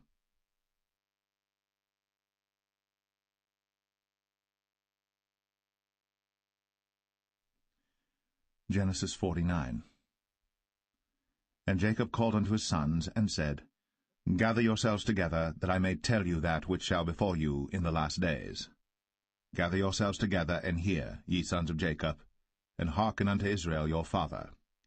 Reuben, thou art my firstborn, my might, and the beginning of my strength, the excellency of dignity, and the excellency of power. Unstable as water, thou shalt not excel, because thou wentest up to thy father's bed. Then devilest thou it. He went up to my couch.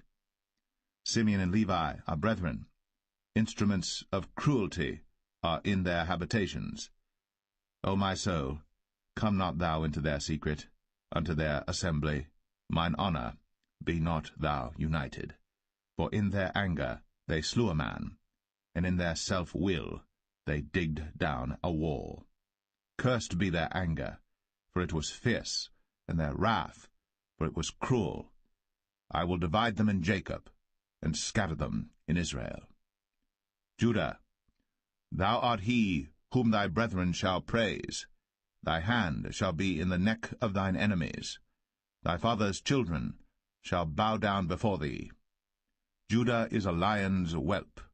From the prey, my son, thou art gone up. He stooped down. He couched as a lion, and as an old lion, who shall rouse him up?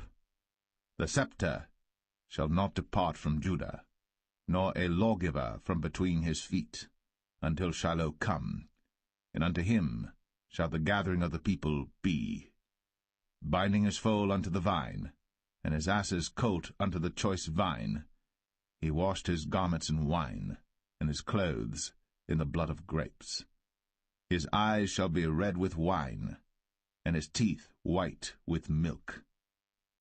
Zebulun shall dwell at the haven of the sea, and he shall be for an haven of ships, and his border shall be unto Zidon.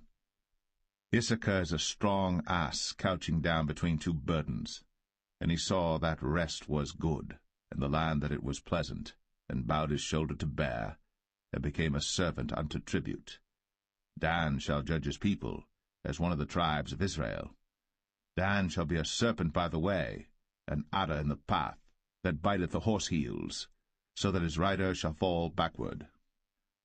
I have waited for thy salvation, O Lord. Gad, a troop shall overcome him, but he shall overcome at the last. Out of Asher his bread shall be fat, and he shall yield royal dainties. Naphtali is a hind let loose, he giveth goodly words. Joseph is a fruitful bough, even a fruitful bough by a well, whose branches run over the wall. The archers have sorely grieved him, and shot at him, and hated him. But his bow abode in strength, and the arms of his hands were made strong by the hands of the mighty God of Jacob. From thence is the shepherd, the stone of Israel. Even by the God of thy father, who shall help thee, and by the Almighty, who shall bless thee with blessings of heaven above, blessings of the deep that lieth under, blessings of the breasts, and of the womb. The blessings of thy father have prevailed above the blessings of my progenitors, unto the utmost bound of the everlasting hills.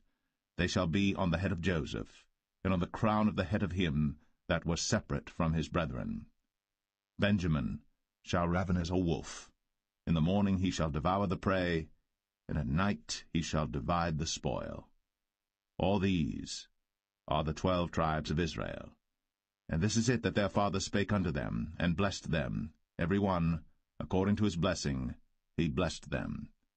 And he charged them, and said unto them, I am to be gathered unto my people.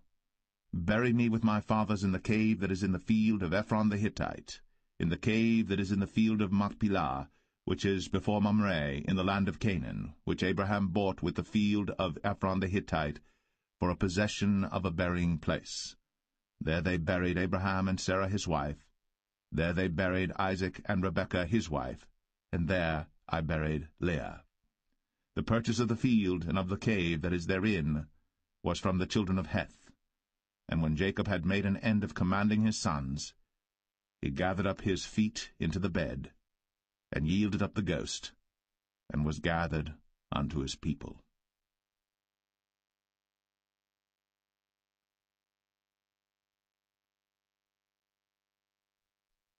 Genesis 50. And Joseph fell upon his father's face, and wept upon him, and kissed him.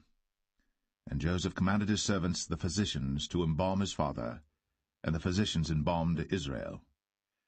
And 40 days were fulfilled for him, for so are fulfilled the days of those which are embalmed.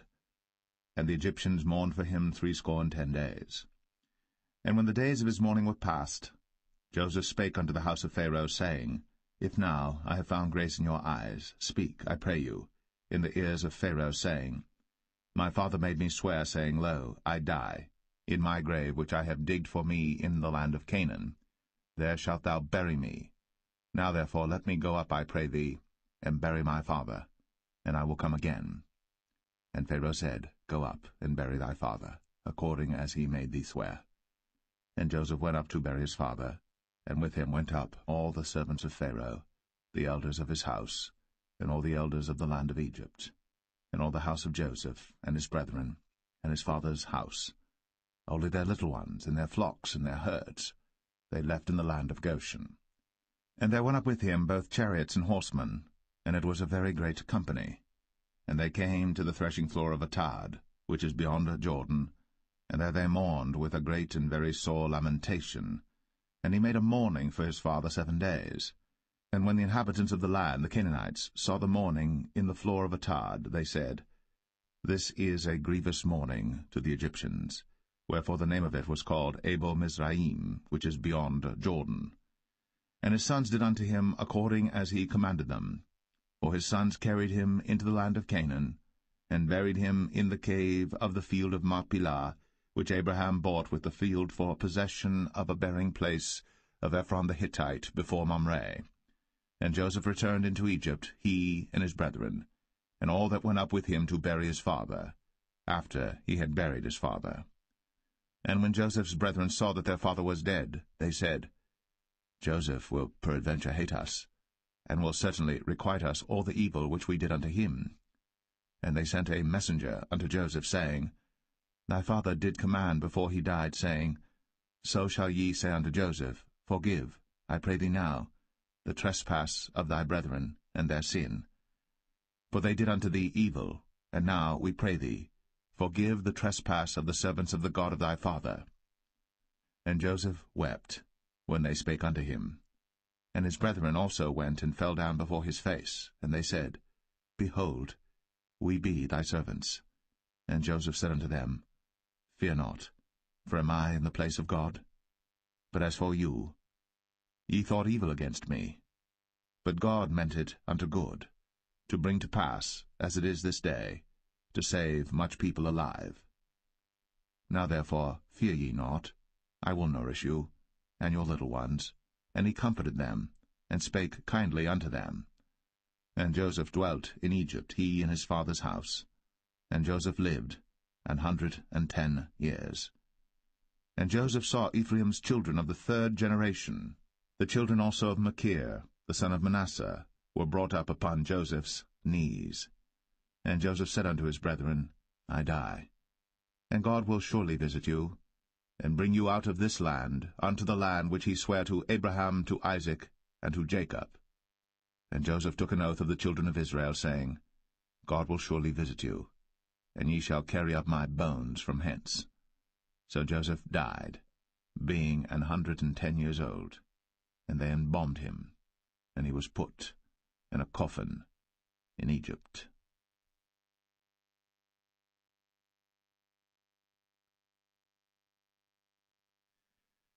The Book of Exodus, Chapter 1. Now these are the names of the children of Israel, which came into Egypt. Every man in his household came with Jacob: Reuben, Simeon, Levi, and Judah, Issachar, Zebulun, and Benjamin, Dan and Naphtali, Gad and Asher. And all the souls that came out of the loins of Jacob were 70 souls, for Joseph was in Egypt already. And Joseph died, and all his brethren, and all that generation. And the children of Israel were fruitful, and increased abundantly, and multiplied, and waxed exceeding mighty, and the land was filled with them. Now there arose up a new king over Egypt, which knew not Joseph. And he said unto his people, Behold, the people of the children of Israel are more and mightier than we. Come on, let us deal wisely with them, lest they multiply. And it come to pass, that when there falleth out any war, they join also unto our enemies, and fight against us, and so get them up out of the land. Therefore they did set over them taskmasters, to afflict them with their burdens, and they built for Pharaoh treasure cities, Pithom and Ramses. But the more they afflicted them, the more they multiplied and grew, and they were grieved because of the children of Israel. And the Egyptians made the children of Israel to serve with rigor, and they made their lives bitter with hard bondage, in mortar, and in brick, and in all manner of service in the field. All their service wherein they made them serve was with rigor. And the king of Egypt spake to the Hebrew midwives, of which the name of the one was Shiphrah, and the name of the other Puah. And he said, When ye do the office of a midwife to the Hebrew women, and see them upon the stools, if it be a son, then ye shall kill him, but if it be a daughter, then she shall live.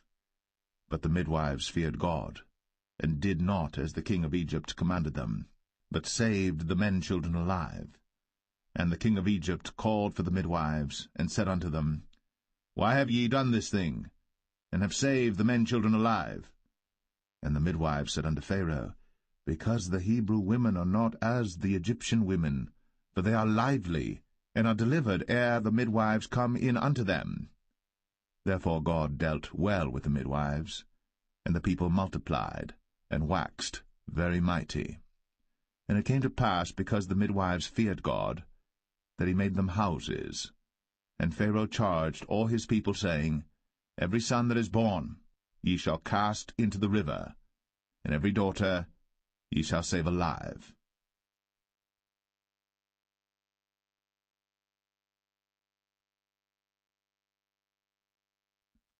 Exodus 2.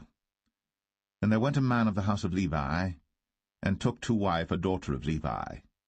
And the woman conceived, and bare a son. And when she saw him that he was a goodly child, she hid him 3 months. And when she could not longer hide him, she took for him an ark of bulrushes, and daubed it with slime, and with pitch, and put the child therein, and she laid it in the flags by the river's brink. And his sister stood afar off, to wit what would be done to him. And the daughter of Pharaoh came down to wash herself at the river, and her maidens walked along by the river's side. And when she saw the ark among the flags, she sent her maid to fetch it. And when she had opened it, she saw the child, and behold, the babe wept. And she had compassion on him, and said, This is one of the Hebrews' children. Then said his sister to Pharaoh's daughter, Shall I go and call to thee a nurse of the Hebrew women, that she may nurse the child for thee? And Pharaoh's daughter said to her, Go. And the maid went, and called the child's mother. And Pharaoh's daughter said unto her, Take this child away, and nurse it for me, and I will give thee thy wages. And the woman took the child, and nursed it. And the child grew, and she brought him unto Pharaoh's daughter, and he became her son. And she called his name Moses. And she said, Because I drew him out of the water. And it came to pass in those days, when Moses was grown, that he went out unto his brethren, and looked on their burdens. And he spied an Egyptian smiting an Hebrew, one of his brethren. And he looked this way and that way. And when he saw that there was no man, he slew the Egyptian, and hid him in the sand. And when he went out the second day, behold, 2 men of the Hebrews strove together. And he said to him that did the wrong, Wherefore smitest thou thy fellow? And he said, Who made thee a prince and a judge over us? Intendest thou to kill me, as thou killedst the Egyptian? And Moses feared, and said, Surely this thing is known. Now when Pharaoh heard this thing, he sought to slay Moses. But Moses fled from the face of Pharaoh, and dwelt in the land of Midian, and he sat down by a well. Now the priest of Midian had 7 daughters, and they came and drew water, and filled the troughs to water their father's flock. And the shepherds came and drove them away. But Moses stood up and helped them, and watered their flock. And when they came to Reuel their father, he said, How is it that ye are come so soon today? And they said, An Egyptian delivered us out of the hand of the shepherds, and also drew water enough for us, and watered the flock. And he said unto his daughters, And where is he? Why is it that ye have left the man? Call him, that he may eat bread. And Moses was content to dwell with the man. And he gave Moses Zipporah his daughter, and she bare him a son. And he called his name Gershom, for he said, I have been a stranger in a strange land. And it came to pass, in process of time, that the king of Egypt died, and the children of Israel sighed by reason of the bondage, and they cried, and their cry came up unto God by reason of the bondage. And God heard their groaning, and God remembered his covenant with Abraham, with Isaac, and with Jacob. And God looked upon the children of Israel, and God had respect unto them.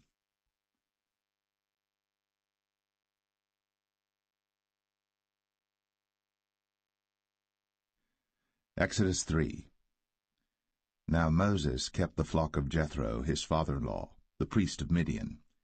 And he led the flock to the backside of the desert, and came to the mountain of God, even to Horeb.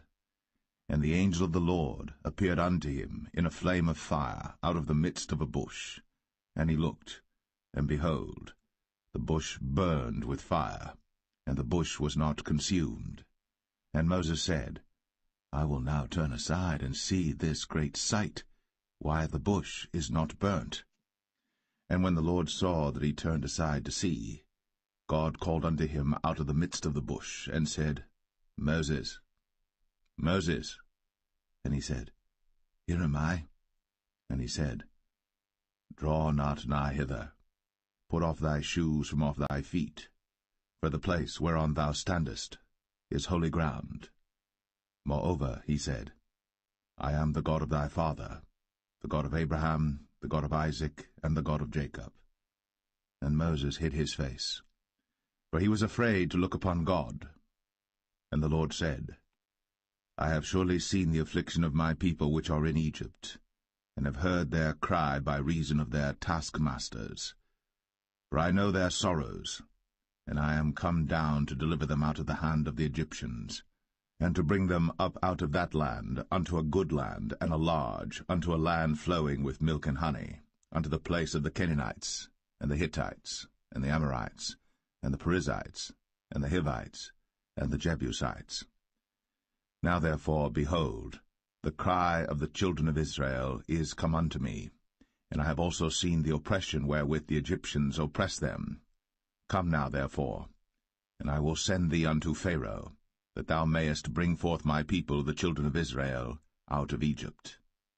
And Moses said unto God, Who am I, that I should go unto Pharaoh, and that I should bring forth the children of Israel out of Egypt? And he said, Certainly I will be with thee, and this shall be a token unto thee, that I have sent thee. When thou hast brought forth the people out of Egypt, ye shall serve God upon this mountain. And Moses said unto God, Behold, when I come unto the children of Israel, and shall say unto them, The God of your fathers has sent me unto you, and they shall say to me, What is his name? What shall I say unto them? And God said unto Moses, I am that I am. And he said, Thus shalt thou say unto the children of Israel, I am hath sent me unto you. And God said moreover unto Moses, Thus shalt thou say unto the children of Israel, The Lord God of your fathers, the God of Abraham, the God of Isaac, and the God of Jacob, hath sent me unto you. This is my name for ever, and this is my memorial unto all generations. Go and gather the elders of Israel together, and say unto them, The Lord God of your fathers, the God of Abraham, of Isaac, and of Jacob, appeared unto me, saying, I have surely visited you, and seen that which is done to you in Egypt. And I have said, I will bring you up out of the affliction of Egypt, unto the land of the Canaanites, and the Hittites, and the Amorites, and the Perizzites, and the Hivites, and the Jebusites, unto a land flowing with milk and honey. And they shall hearken to thy voice, and thou shalt come, thou and the elders of Israel, unto the king of Egypt, and ye shall say unto him, The Lord God of the Hebrews hath met with us. And now let us go, we beseech thee, 3 days' journey into the wilderness, that we may sacrifice to the Lord our God. And I am sure that the king of Egypt will not let you go, no, not by a mighty hand. And I will stretch out my hand, and smite Egypt with all my wonders which I will do in the midst thereof, and after that he will let you go. And I will give this people favor in the sight of the Egyptians, and it shall come to pass that, when ye go, ye shall not go empty. But every woman shall borrow of her neighbor, and of her that sojourneth in her house, jewels of silver, and jewels of gold, and raiment, and ye shall put them upon your sons, and upon your daughters, and ye shall spoil the Egyptians.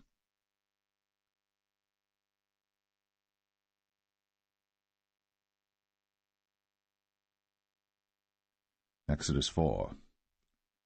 And Moses answered and said, But behold, they will not believe me, nor hearken unto my voice, but they will say, The Lord hath not appeared unto thee.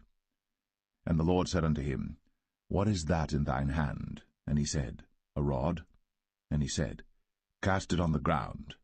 And he cast it on the ground, and it became a serpent. And Moses fled from before it.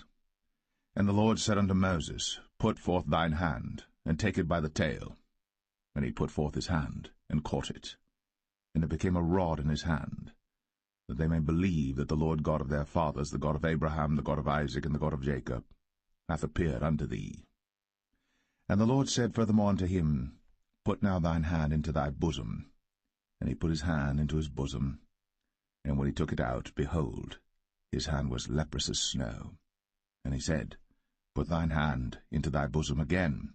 And he put his hand into his bosom again, and plucked it out of his bosom, and behold, it was turned again as his other flesh.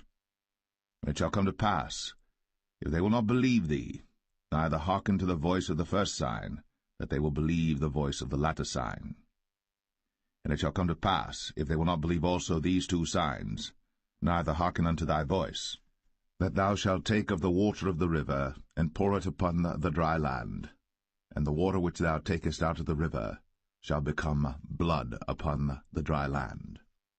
And Moses said unto the Lord, O my Lord, I am not eloquent, neither heretofore nor since thou hast spoken unto thy servant, but I am slow of speech and of a slow tongue.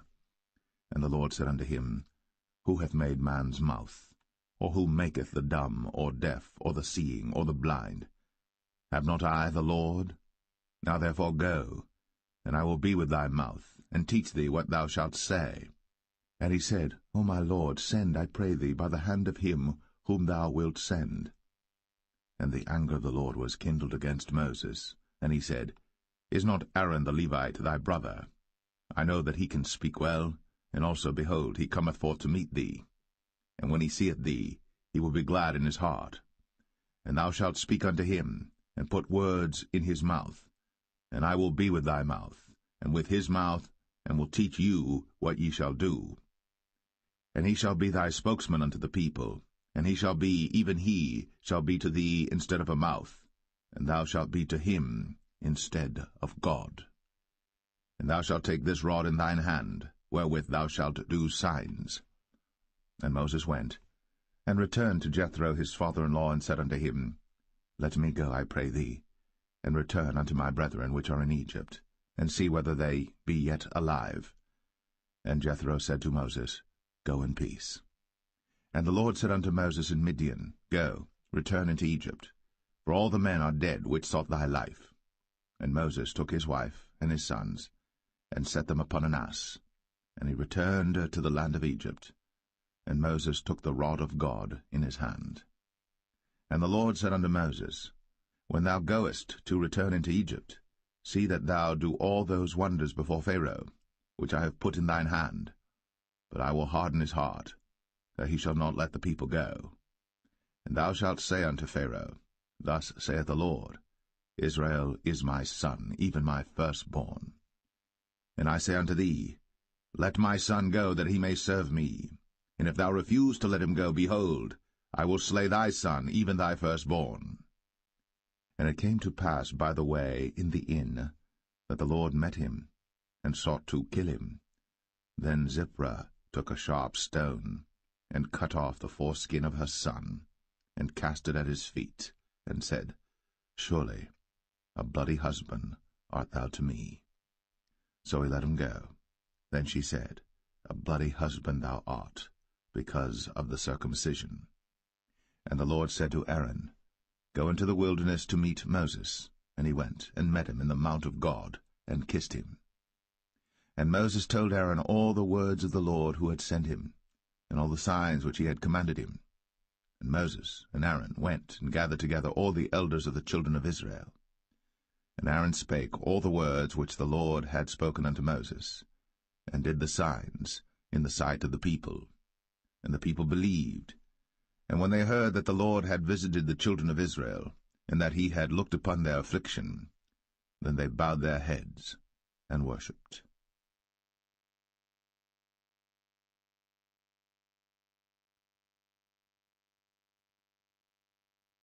Exodus 5.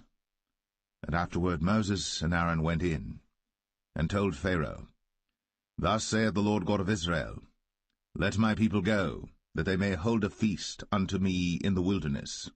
And Pharaoh said, Who is the Lord, that I should obey his voice to let Israel go? I know not the Lord, neither will I let Israel go. And they said, The God of the Hebrews hath met with us. Let us go, we pray thee, 3 days' journey into the desert, and sacrifice unto the Lord our God, lest he fall upon us with pestilence, or with the sword. And the king of Egypt said unto them, Wherefore do ye, Moses and Aaron? Let the people from their works get you unto your burdens. And Pharaoh said, Behold, the people of the land now are many, and ye make them rest from their burdens. And Pharaoh commanded the same day the taskmasters of the people and their officers, saying, Ye shall no more give the people straw to make brick, as heretofore. Let them go and gather straw for themselves. And the tale of the bricks which they did make heretofore ye shall lay upon them. Ye shall not diminish aught thereof. For they be idle, therefore they cry, saying, Let us go and sacrifice to our God. Let there more work be laid upon the men, that they may labor therein, and let them not regard vain words. And the taskmasters of the people went out, and their officers, and they spake to the people, saying, Thus saith Pharaoh, I will not give you straw. Go ye, get you straw where you can find it, yet not aught of your work shall be diminished. So the people were scattered abroad throughout all the land of Egypt to gather stubble instead of straw. And the taskmasters hasted them, saying, Fulfill your works, your daily tasks, as when there was straw. And the officers of the children of Israel, which Pharaoh's taskmasters had set over them, were beaten, and demanded, Wherefore have ye not fulfilled your task in making brick both yesterday and today, as heretofore? Then the officers of the children of Israel came and cried unto Pharaoh, saying, Wherefore dealest thou thus with thy servants? There is no straw given unto thy servants. And they say to us, Make brick. And behold, thy servants are beaten, but the fault is in thine own people. But he said, Ye are idle, ye are idle. Therefore ye say, Let us go and do sacrifice to the Lord. Go therefore now and work, for there shall no straw be given you. Yet shall ye deliver the tale of bricks. And the officers of the children of Israel did see that they were in evil case, after it was said, Ye shall not minish aught from your bricks of your daily task. And they met Moses and Aaron, who stood in the way, as they came forth from Pharaoh. And they said unto them, The Lord look upon you and judge, because ye have made our savour to be abhorred in the eyes of Pharaoh, and in the eyes of his servants, to put a sword in their hand to slay us. And Moses returned unto the Lord, and said, Lord, wherefore hast thou so evil entreated this people? Why is it that thou hast sent me? For since I came to Pharaoh to speak in thy name, he hath done evil to this people, neither hast thou delivered thy people at all.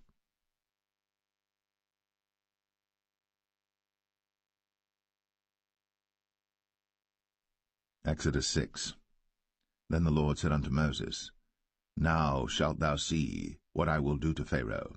For with a strong hand shall he let them go, and with a strong hand shall he drive them out of his land. And God spake unto Moses, and said unto him, I am the Lord. And I appeared unto Abraham, unto Isaac, and unto Jacob, by the name of God Almighty, but by my name Jehovah was I not known to them. And I have also established my covenant with them, to give them the land of Canaan, the land of their pilgrimage, wherein they were strangers.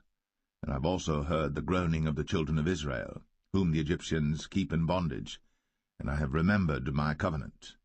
Wherefore say unto the children of Israel, I am the Lord, and I will bring you out from under the burdens of the Egyptians, and I will rid you out of their bondage, and I will redeem you with a stretched out arm and with great judgments. And I will take you to me for a people, and I will be to you a God, and ye shall know that I am the Lord your God, which bringeth you out from under the burdens of the Egyptians. And I will bring you in unto the land, concerning the which I did swear to give it to Abraham, to Isaac, and to Jacob, and I will give it you for an heritage. I am the Lord. And Moses spake so unto the children of Israel, but they hearkened not unto Moses for anguish of spirit, and for cruel bondage. And the Lord spake unto Moses, saying, Go in, speak unto Pharaoh king of Egypt, that he let the children of Israel go out of his land.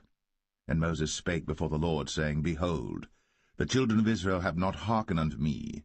How then shall Pharaoh hear me, who am of uncircumcised lips? And the Lord spake unto Moses and unto Aaron, and gave them a charge unto the children of Israel, and unto Pharaoh king of Egypt, to bring the children of Israel out of the land of Egypt. These be the heads of their fathers' houses, the sons of Reuben, the firstborn of Israel, Hanok and Palu, Hezron and Carmi. These be the families of Reuben. And the sons of Simeon, Jemuel and Jamin, and Ohad and Jachin, and Zohar and Shaul the son of a Canaanitish woman. These are the families of Simeon. And these are the names of the sons of Levi according to their generations, Gershon and Kohath and Merari. And the years of the life of Levi were 137 years. The sons of Gershon, Libni and Shimei, according to their families. And the sons of Kohath, Amram and Izhar, and Hebron and Uzziel. And the years of the life of Kohath were 133 years. And the sons of Merari, Mahali and Mushai. These are the families of Levi according to their generations. And Amram took him Jochebed, his father's sister, to wife, and she bare him, Aaron and Moses. And the years of the life of Amram were 137 years. And the sons of Izhar, Korah and Nepheg and Zichri. And the sons of Uzziel, Mishael and Elzavan and Zithri. And Aaron took him Elisheba, daughter of Aminadab, sister of Nahshon, to wife, and she bare him Nadab and Abihu, Eleazar and Ithamar.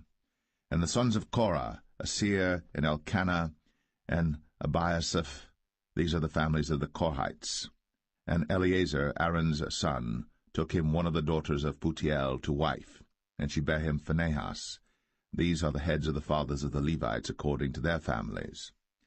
These are that Aaron and Moses, to whom the Lord said, Bring out the children of Israel from the land of Egypt, according to their armies. These are they which spake to Pharaoh king of Egypt, to bring out the children of Israel from Egypt. These are that Moses and Aaron. And it came to pass on the day when the Lord spake unto Moses in the land of Egypt, that the Lord spake unto Moses, saying, I am the Lord. Speak thou unto Pharaoh king of Egypt all that I say unto thee. And Moses said before the Lord, Behold, I am of uncircumcised lips, and how shall Pharaoh hearken unto me?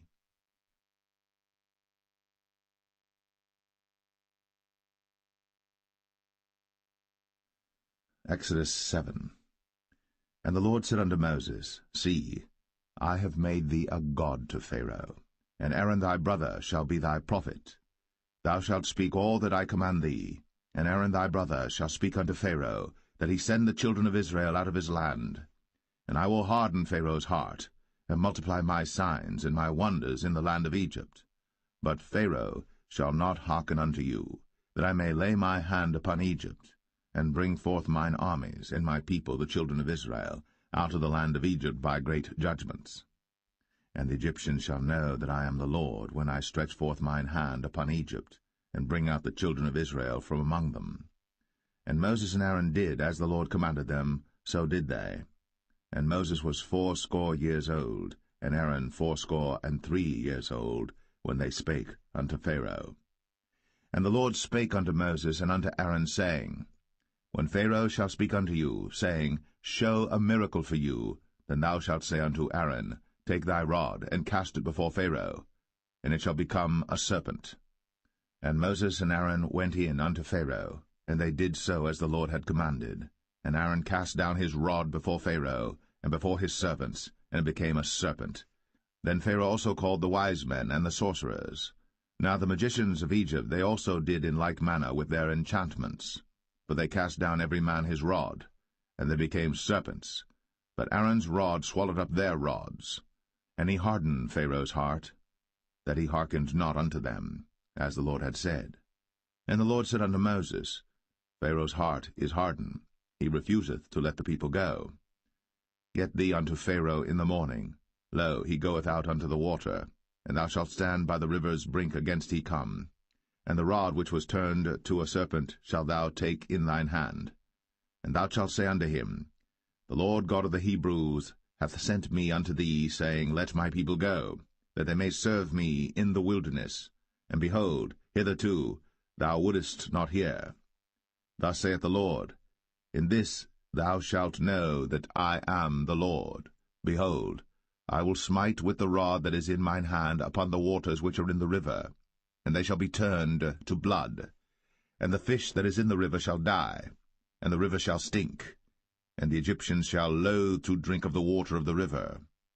And the Lord spake unto Moses, Say unto Aaron, Take thy rod, and stretch out thine hand upon the waters of Egypt, upon their streams, upon their rivers, and upon their ponds, and upon all their pools of water, that they may become blood, and that there may be blood throughout all the land of Egypt, both in vessels of wood and in vessels of stone. And Moses and Aaron did so, as the Lord commanded. And he lifted up the rod, and smote the waters that were in the river, in the sight of Pharaoh, and in the sight of his servants, and all the waters that were in the river were turned to blood. And the fish that was in the river died, and the river stank, and the Egyptians could not drink of the water of the river, and there was blood throughout all the land of Egypt. And the magicians of Egypt did so with their enchantments, and Pharaoh's heart was hardened, neither did he hearken unto them, as the Lord had said. And Pharaoh turned and went into his house, neither did he set his heart to this also. And all the Egyptians digged around about the river for water to drink, for they could not drink of the water of the river. And 7 days were fulfilled. After that the Lord had smitten the river.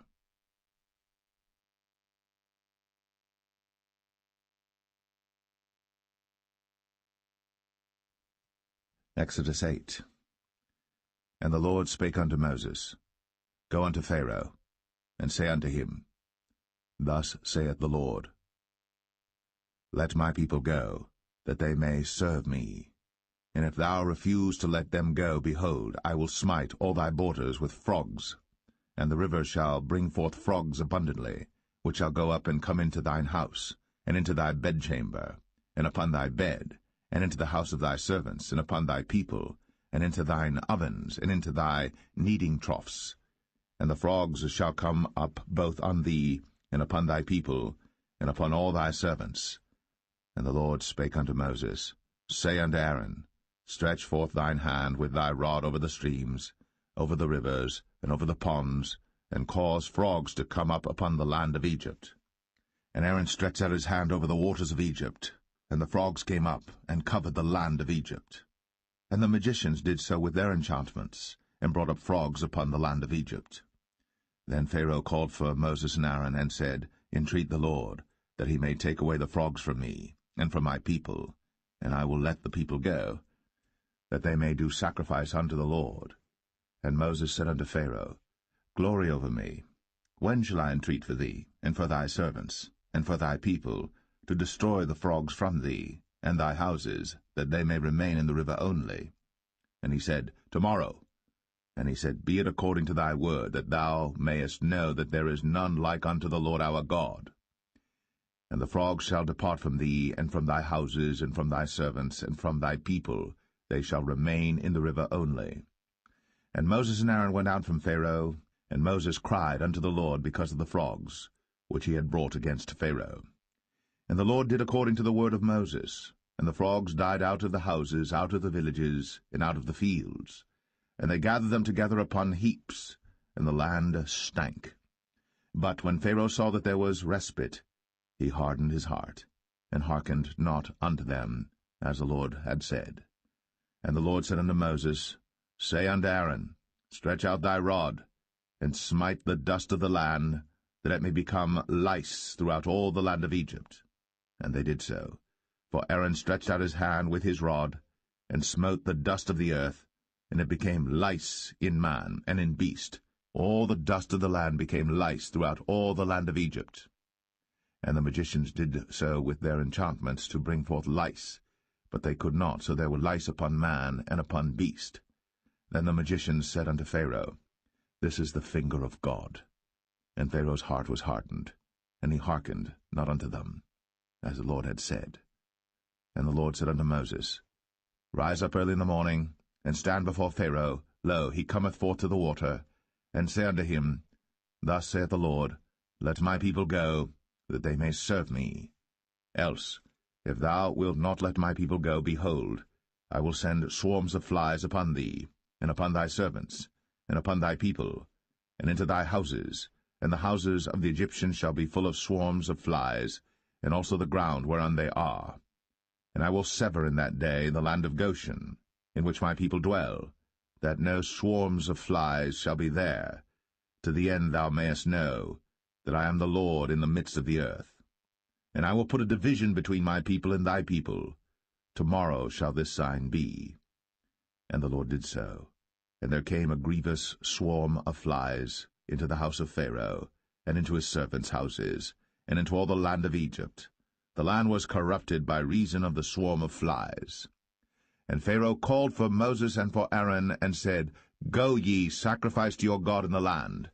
And Moses said, It is not meet so to do, for we shall sacrifice the abomination of the Egyptians to the Lord our God. Lo, shall we sacrifice the abomination of the Egyptians before their eyes? And will they not stone us? We will go 3 days' journey into the wilderness, and sacrifice to the Lord our God, as he shall command us. And Pharaoh said, I will let you go, that ye may sacrifice to the Lord your God in the wilderness. Only ye shall not go very far away. Entreat for me. And Moses said, Behold, I go out from thee, and I will entreat the Lord that the swarms of flies may depart from Pharaoh, from his servants, and from his people tomorrow. But let not Pharaoh deal deceitfully any more, not letting the people go to sacrifice to the Lord. And Moses went out from Pharaoh, and entreated the Lord. And the Lord did according to the word of Moses, and he removed the swarms of flies from Pharaoh, from his servants, and from his people. There remained not one. And Pharaoh hardened his heart at this time also, neither would he let the people go.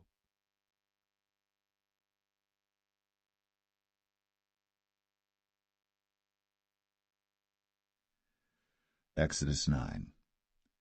Then the Lord said unto Moses, Go in unto Pharaoh, and tell him, Thus saith the Lord God of the Hebrews, Let my people go, that they may serve me. For if thou refuse to let them go, and wilt hold them still, behold, the hand of the Lord is upon thy cattle which is in the field, upon the horses, upon the asses, upon the camels, upon the oxen, and upon the sheep. There shall be a very grievous murrain. And the Lord shall sever between the cattle of Israel and the cattle of Egypt, and there shall nothing die of all that is the children's of Israel. And the Lord appointed a set time, saying, Tomorrow the Lord shall do this thing in the land. And the Lord did that thing on the morrow, and all the cattle of Egypt died, but of the cattle of the children of Israel died not one. And Pharaoh sent, and behold, there was not one of the cattle of the Israelites dead, and the heart of Pharaoh was hardened, and he did not let the people go. And the Lord said unto Moses and unto Aaron, Take to you handfuls of ashes of the furnace, and let Moses sprinkle it toward the heaven in the sight of Pharaoh. And it shall become small dust in all the land of Egypt, and shall be a boil breaking forth with blains upon man and upon beast throughout all the land of Egypt. Then they took ashes of the furnace, and stood before Pharaoh. And Moses sprinkled it up toward heaven, and it became a boil, breaking forth with blains upon man and upon beast. And the magicians could not stand before Moses because of the boils, for the boil was upon the magicians and upon all the Egyptians. And the Lord hardened the heart of Pharaoh, and he hearkened not unto them, as the Lord had spoken unto Moses. And the Lord said unto Moses, Rise up early in the morning, and stand before Pharaoh, and say unto him, Thus saith the Lord God of the Hebrews, Let my people go, that they may serve me. For I will at this time send all my plagues upon thine heart, and upon thy servants, and upon thy people, that thou mayest know that there is none like me in all the earth. For now I will stretch out my hand, that I may smite thee and thy people with pestilence, and thou shalt be cut off from the earth. And in very deed for this cause have I raised thee up, for to show in thee my power, and that my name may be declared throughout all the earth. As yet exaltest thou thyself against my people, that thou wilt not let them go. Behold, tomorrow about this time I will cause it to rain a very grievous hail, such as hath not been in Egypt since the foundation thereof even until now. Send therefore now, and gather thy cattle, and all that thou hast in the field. For upon every man and beast which shall be found in the field, and shall not be brought home, the hail shall come down upon them, and they shall die. He that feared the word of the Lord among the servants of Pharaoh made his servants and his cattle flee into the houses. And he that regarded not the word of the Lord left his servants and his cattle in the field. And the Lord said unto Moses, Stretch forth thine hand toward heaven, that there may be hail in all the land of Egypt, upon man, and upon beast, and upon every herb of the field, throughout the land of Egypt. And Moses stretched forth his rod toward heaven, and the Lord sent thunder and hail, and the fire ran along upon the ground, and the Lord rained hail upon the land of Egypt. So there was hail and fire mingled with the hail, very grievous, such as there was none like it in all the land of Egypt since it became a nation. And the hail smote throughout all the land of Egypt all that was in the field, both man and beast. And the hail smote every herb of the field, and brake every tree of the field. Only in the land of Goshen, where the children of Israel were, was there no hail. And Pharaoh sent and called for Moses and Aaron, and said unto them, I have sinned at this time. The Lord is righteous, and I and my people are wicked. Entreat the Lord, for it is enough that there be no more mighty thunderings and hail, and I will let you go, and ye shall stay no longer. And Moses said unto him, As soon as I am gone out of the city, I will spread abroad my hands unto the Lord, and the thunder shall cease, neither shall there be any more hail, that thou mayest know how that the earth is the Lord's. But as for thee and thy servants, I know that ye will not yet fear the Lord God. And the flax and the barley was smitten, for the barley was in the ear, and the flax was bold. But the wheat and the rye were not smitten, for they were not grown up. And Moses went out of the city from Pharaoh, and spread abroad his hands unto the Lord, and the thunders and hail ceased, and the rain was not poured upon the earth. And when Pharaoh saw that the rain and the hail and the thunders were ceased, he sinned yet more, and hardened his heart, he and his servants. And the heart of Pharaoh was hardened, neither would he let the children of Israel go, as the Lord had spoken by Moses.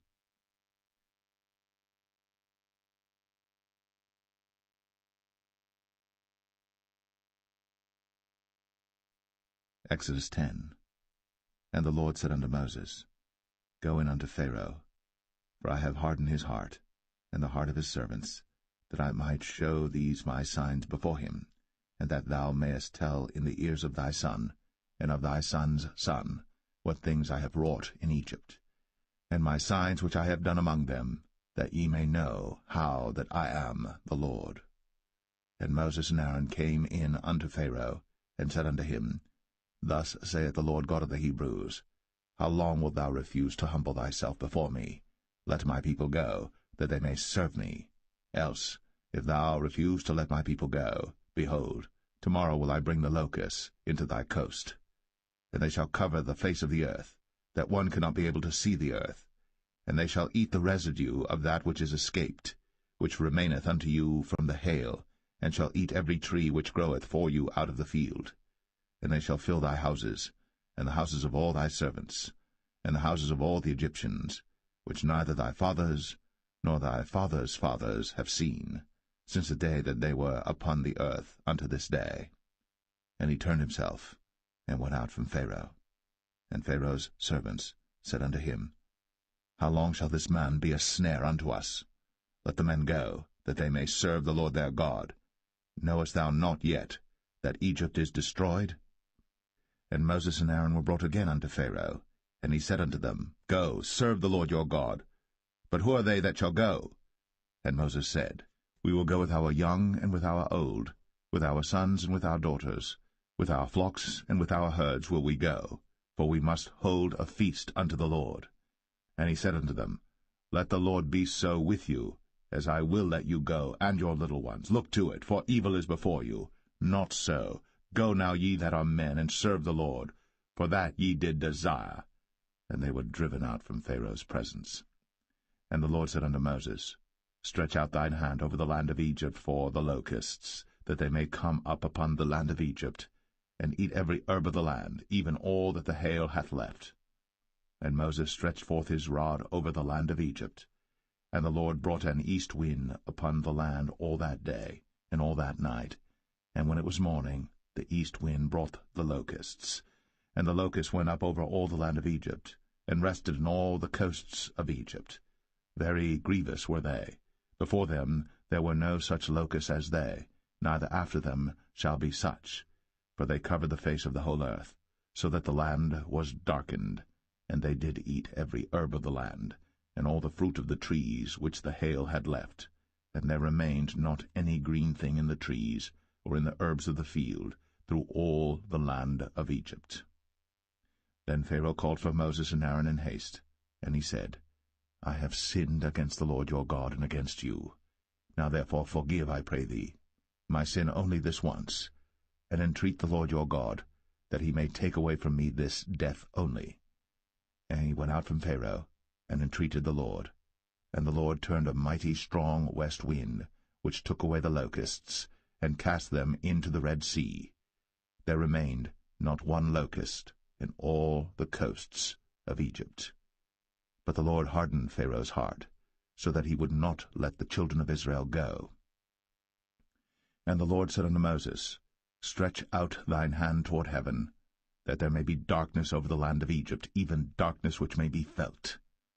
And Moses stretched forth his hand toward heaven, and there was a thick darkness in all the land of Egypt 3 days. They saw not one another, neither rose any from his place for 3 days. But all the children of Israel had light in their dwellings. And Pharaoh called unto Moses, and said, Go ye, serve the Lord. Only let your flocks and your herds be stayed. Let your little ones also go with you. And Moses said, Thou must give us also sacrifices and burnt offerings, that we may sacrifice unto the Lord our God. Our cattle also shall go with us. There shall not an hoof be left behind, for thereof must we take to serve the Lord our God, and we know not with what we must serve the Lord until we come thither. But the Lord hardened Pharaoh's heart, and he would not let them go. And Pharaoh said unto him, Get thee from me, take heed to thyself, see my face no more, for in that day thou seest my face, thou shalt die. And Moses said, Thou hast spoken well. I will see thy face again no more.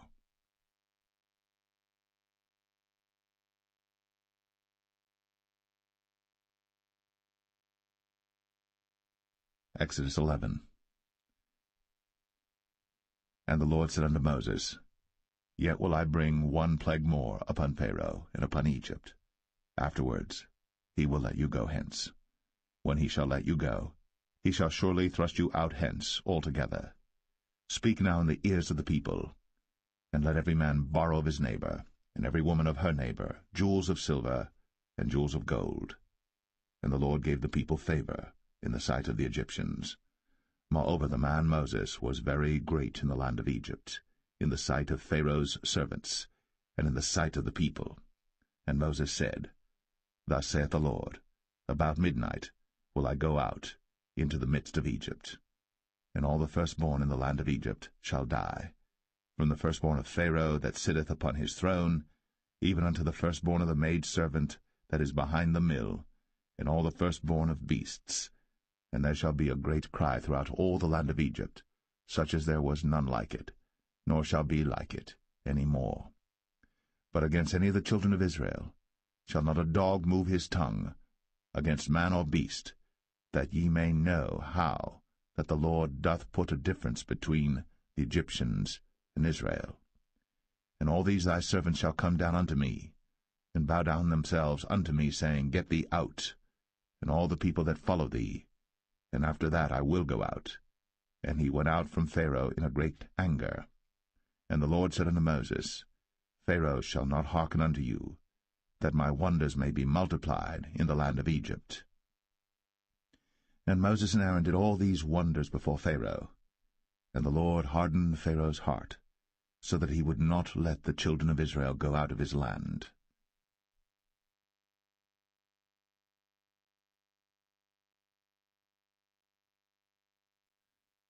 Exodus 12.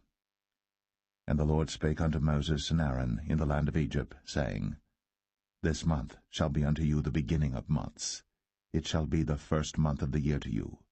Speak ye unto all the congregation of Israel, saying, In the 10th day of this month they shall take to them every man a lamb, according to the house of their fathers, a lamb for an house. And if the household be too little for the lamb, let him and his neighbor next unto his house take it according to the number of the souls. Every man according to his eating shall make your count for the lamb.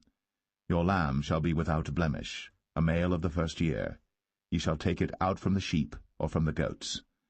And ye shall keep it up until the 14th day of the same month. And the whole assembly of the congregation of Israel shall kill it in the evening.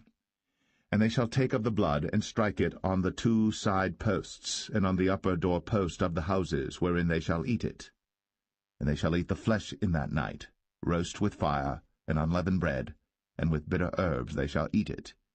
Eat not of it raw, nor sodden it all with water, but roast with fire, his head with his legs, and with the purtenance thereof. And ye shall let nothing of it remain until the morning. And that which remaineth of it until the morning ye shall burn with fire.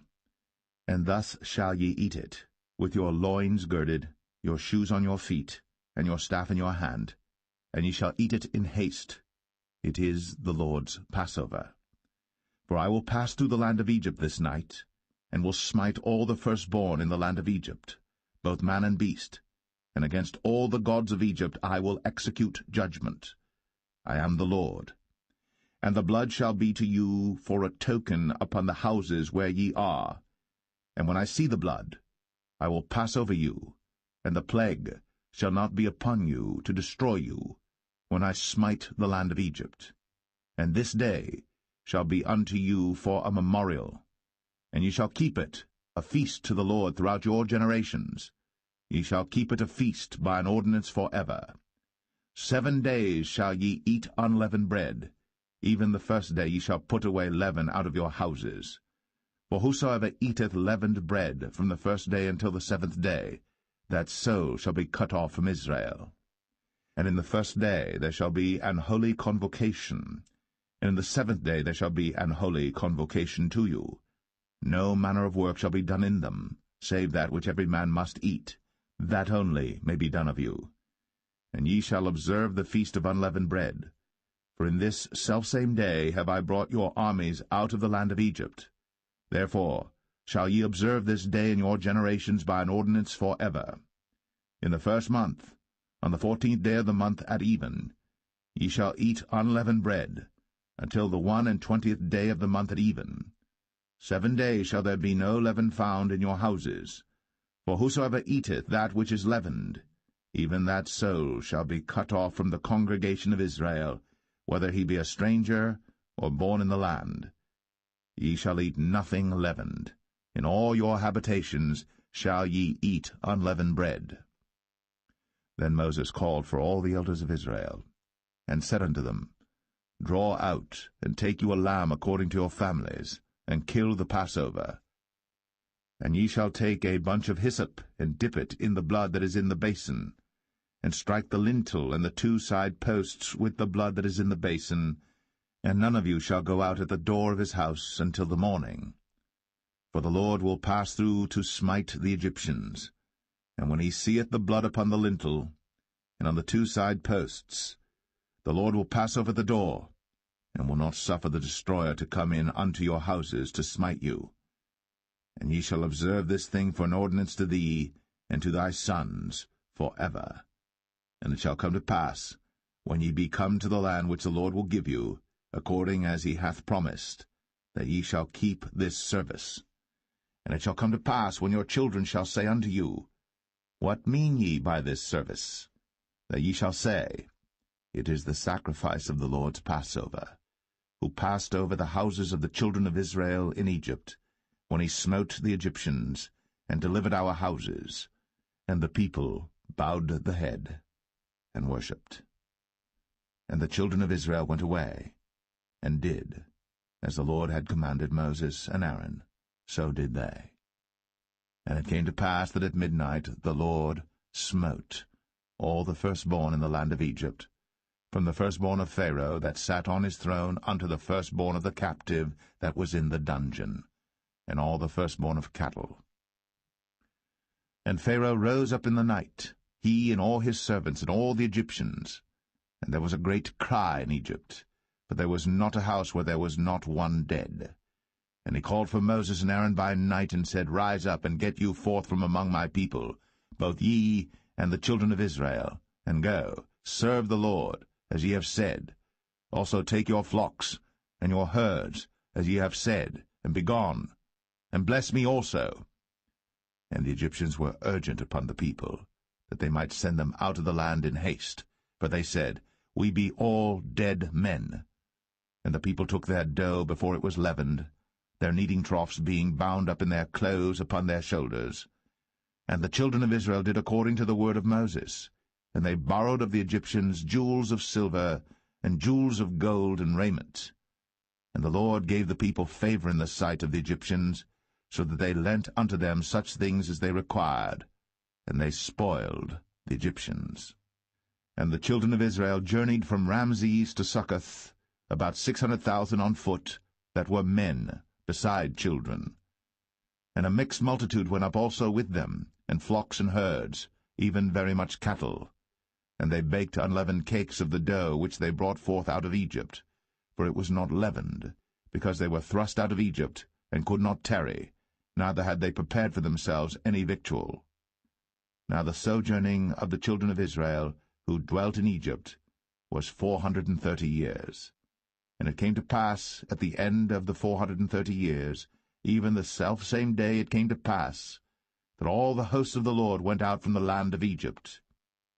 It is a night to be much observed unto the Lord for bringing them out from the land of Egypt. This is that night of the Lord to be observed of all the children of Israel in their generations. And the Lord said unto Moses and Aaron, This is the ordinance of the Passover. There shall no stranger eat thereof. But every man's servant that is bought for money, when thou hast circumcised him, then shall he eat thereof. A foreigner and an hired servant shall not eat thereof. In one house shall it be eaten. Thou shalt not carry forth aught of the flesh abroad out of the house, neither shall ye break a bone thereof. All the congregation of Israel shall keep it. And when a stranger shall sojourn with thee, and will keep the Passover to the Lord, let all his males be circumcised, and then let him come near and keep it. And he shall be as one that is born in the land. For no uncircumcised person shall eat thereof. One law shall be to him that is homeborn, and unto the stranger that sojourneth among you. Thus did all the children of Israel. As the Lord commanded Moses and Aaron, so did they. And it came to pass the selfsame day, that the Lord did bring the children of Israel out of the land of Egypt by their armies.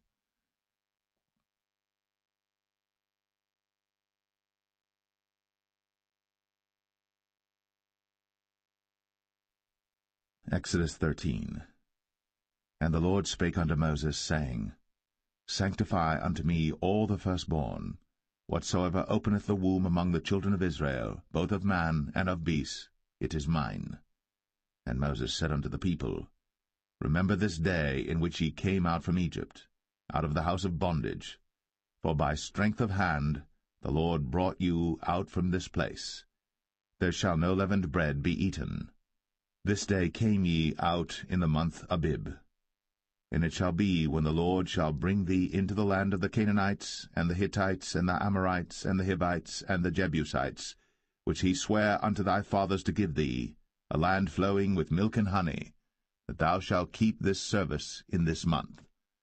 7 days thou shalt eat unleavened bread, and in the 7th day shall be a feast to the Lord. Unleavened bread shall be eaten 7 days, and there shall no leavened bread be seen with thee, neither shall there be leaven seen with thee in all thy quarters.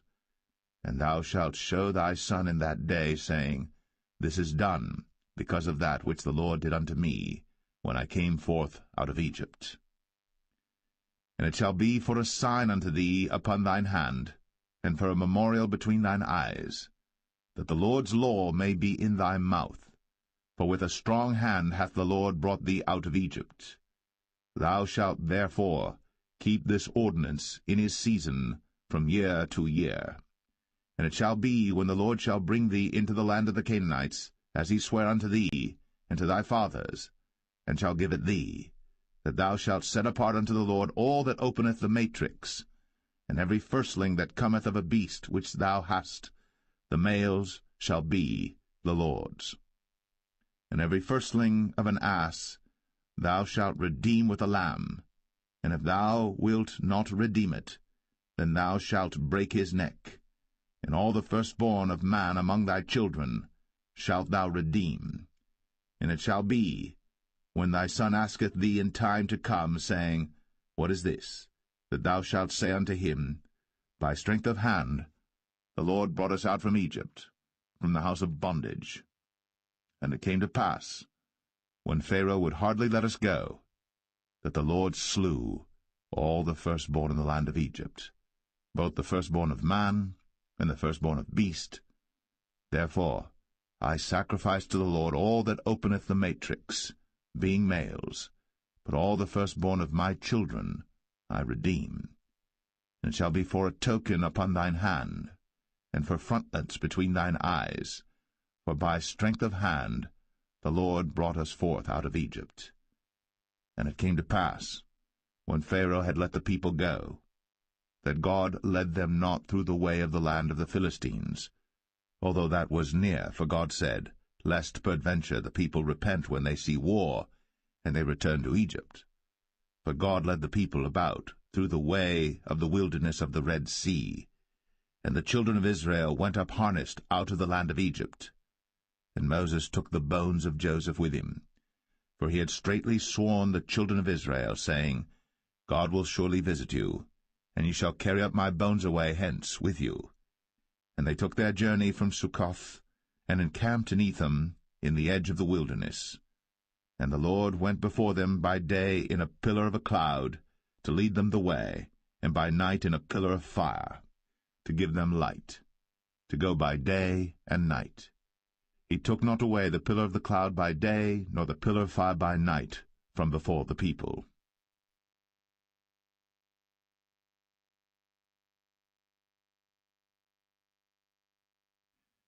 Exodus 14.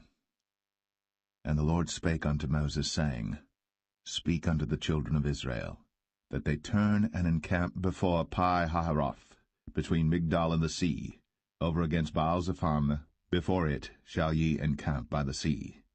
For Pharaoh will say of the children of Israel, They are entangled in the land. The wilderness hath shut them in. And I will harden Pharaoh's heart, that he shall follow after them. And I will be honored upon Pharaoh, and upon all his host, that the Egyptians may know that I am the Lord.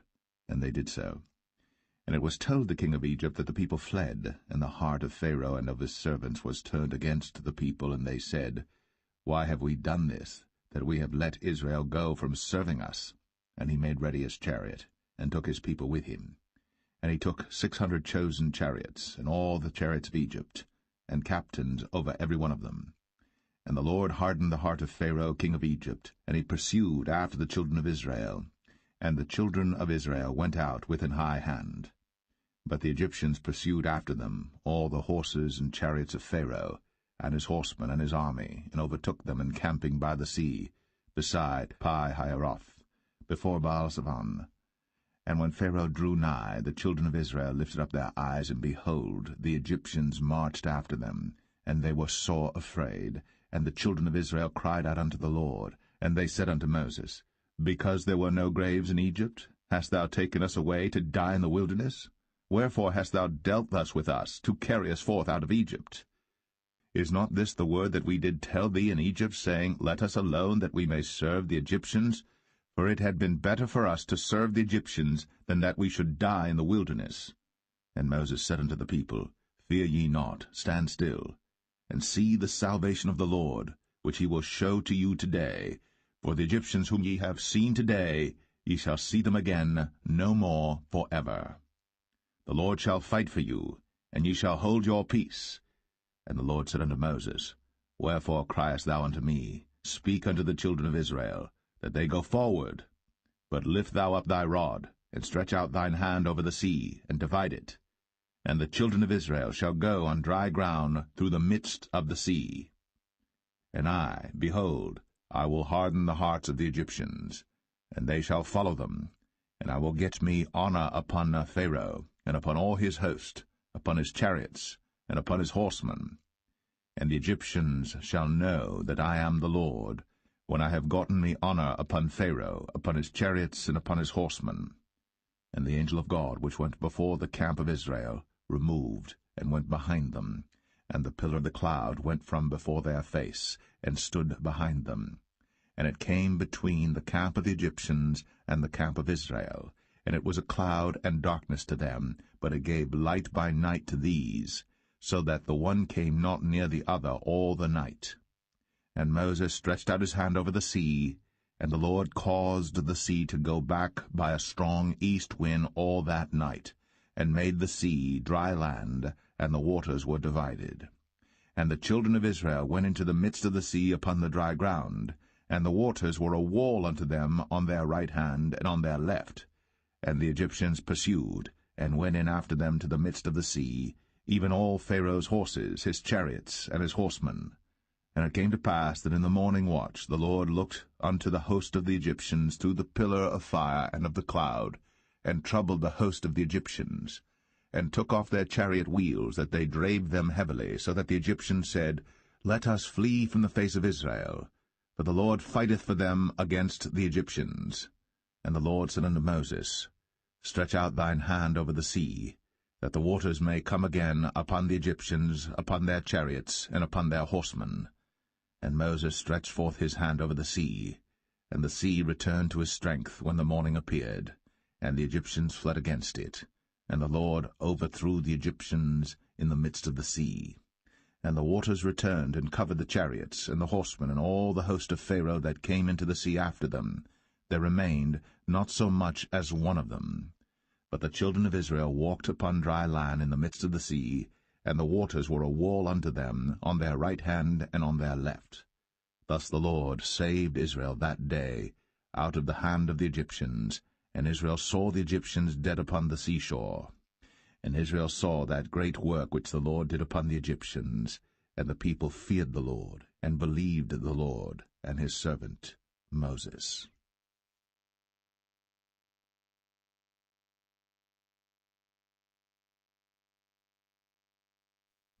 Exodus 15. Then sang Moses and the children of Israel this song unto the Lord, and spake, saying, I will sing unto the Lord, for he hath triumphed gloriously. The horse and his rider hath he thrown into the sea. The Lord is my strength and song, and he is become my salvation. He is my God, and I will prepare him an habitation, my father's God, and I will exalt him. The Lord is a man of war, the Lord is his name. Pharaoh's chariots and his host hath he cast into the sea. His chosen captains also are drowned in the Red Sea. The depths have covered them, they sank into the bottom as a stone. Thy right hand, O Lord, is become glorious in power. Thy right hand, O Lord, hath dashed in pieces the enemy. And in the greatness of thine excellency thou hast overthrown them that rose up against thee. Thou sentest forth thy wrath, which consumed them as stubble. And with the blast of thy nostrils the waters were gathered together. The floods stood upright as an heap, and the depths were congealed in the heart of the sea. The enemy said, I will pursue, I will overtake, I will divide the spoil. My lust shall be satisfied upon them. I will draw my sword, my hand shall destroy them. Thou didst blow with thy wind, the sea covered them. They sank as lead in the mighty waters. Who is like unto thee, O Lord, among the gods? Who is like thee, glorious in holiness, fearful in praises, doing wonders? Thou stretchest out thy right hand, the earth swallowed them. Thou in thy mercy hast led forth the people which thou hast redeemed. Thou hast guided them in thy strength unto thy holy habitation. The people shall hear and be afraid. Sorrow shall take hold on the inhabitants of Palestina. Then the dukes of Edom shall be amazed. The mighty men of Moab, trembling, shall take hold upon them. All the inhabitants of Canaan shall melt away. Fear and dread shall fall upon them. By the greatness of thine arm they shall be as still as a stone, till thy people pass over, O Lord, till the people pass over, which thou hast purchased. Thou shalt bring them in, and plant them in the mountain of thine inheritance, in the place, O Lord, which thou hast made for thee to dwell in the sanctuary, O Lord, which thy hands have established. The Lord shall reign for ever and ever. For the horse of Pharaoh went in with his chariots and with his horsemen into the sea, and the Lord brought again the waters of the sea upon them. But the children of Israel went on dry land in the midst of the sea. And Miriam the prophetess, the sister of Aaron, took a timbrel in her hand, and all the women went out after her with timbrels and with dances. And Miriam answered them, Sing ye to the Lord, for he hath triumphed gloriously. The horse and his rider hath he thrown into the sea. So Moses brought Israel from the Red Sea, and they went out into the wilderness of Shur. And they went 3 days in the wilderness, and found no water. And when they came to Marah, they could not drink of the waters of Marah, for they were bitter. Therefore the name of it was called Marah. And the people murmured against Moses, saying, What shall we drink? And he cried unto the Lord, and the Lord showed him a tree, which when he had cast into the waters were made sweet. There he made for them a statute and an ordinance, and there he proved them, and said, If thou wilt diligently hearken to the voice of the Lord thy God, and wilt do that which is right in his sight, and wilt give ear to his commandments, and keep all his statutes, I will put none of these diseases upon thee, which I have brought upon the Egyptians, for I am the Lord that healeth thee. And they came to Elim, where were 12 wells of water, and 60 palm trees, and they encamped there by the waters.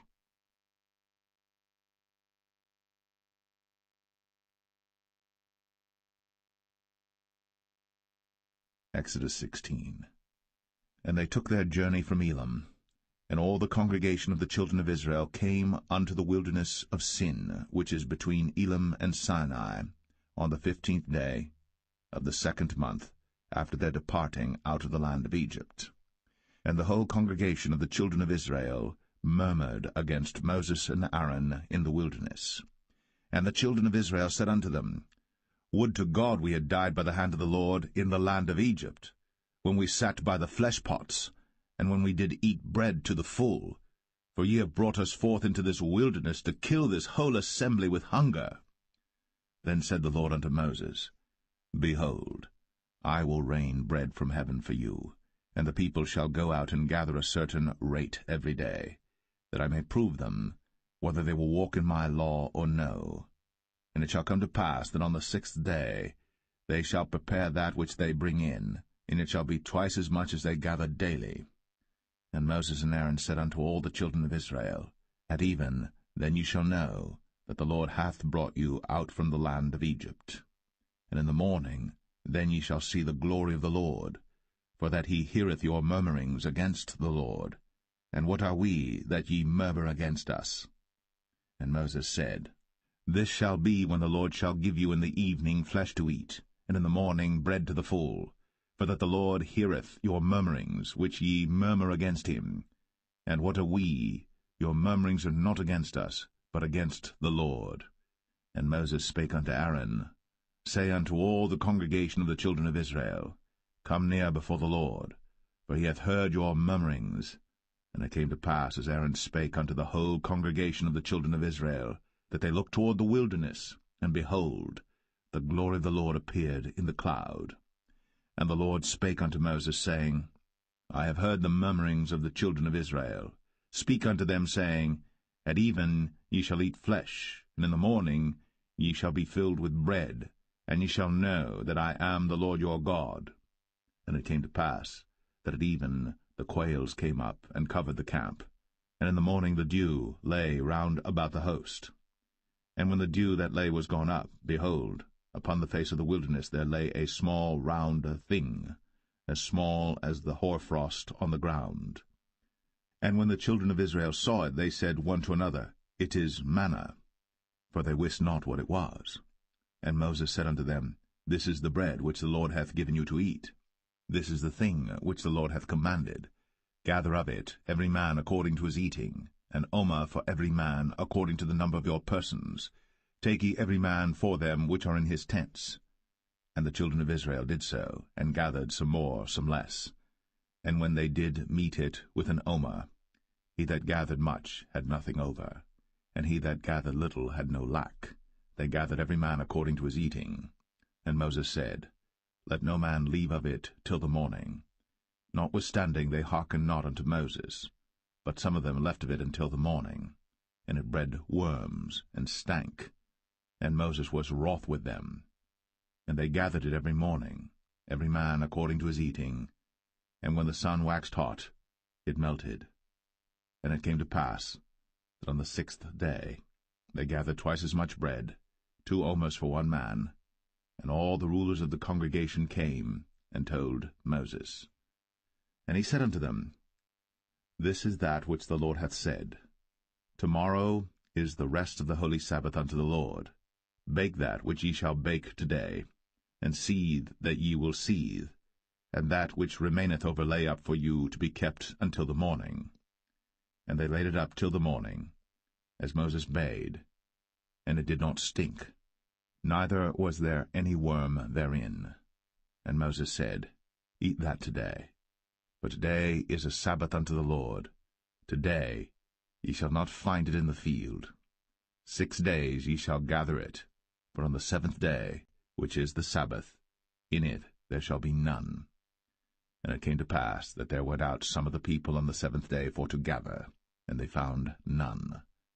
And the Lord said unto Moses, How long refuse ye to keep my commandments and my laws? See, for that the Lord hath given you the Sabbath. Therefore he giveth you on the 6th day the bread of 2 days. Abide ye every man in his place. Let no man go out of his place on the 7th day. So the people rested on the 7th day. And the house of Israel called the name thereof manna. And it was like coriander seed, white, and the taste of it was like wafers made with honey. And Moses said, This is the thing which the Lord commandeth. Fill an omer of it to be kept for your generations, that they may see the bread wherewith I have fed you in the wilderness, when I brought you forth from the land of Egypt.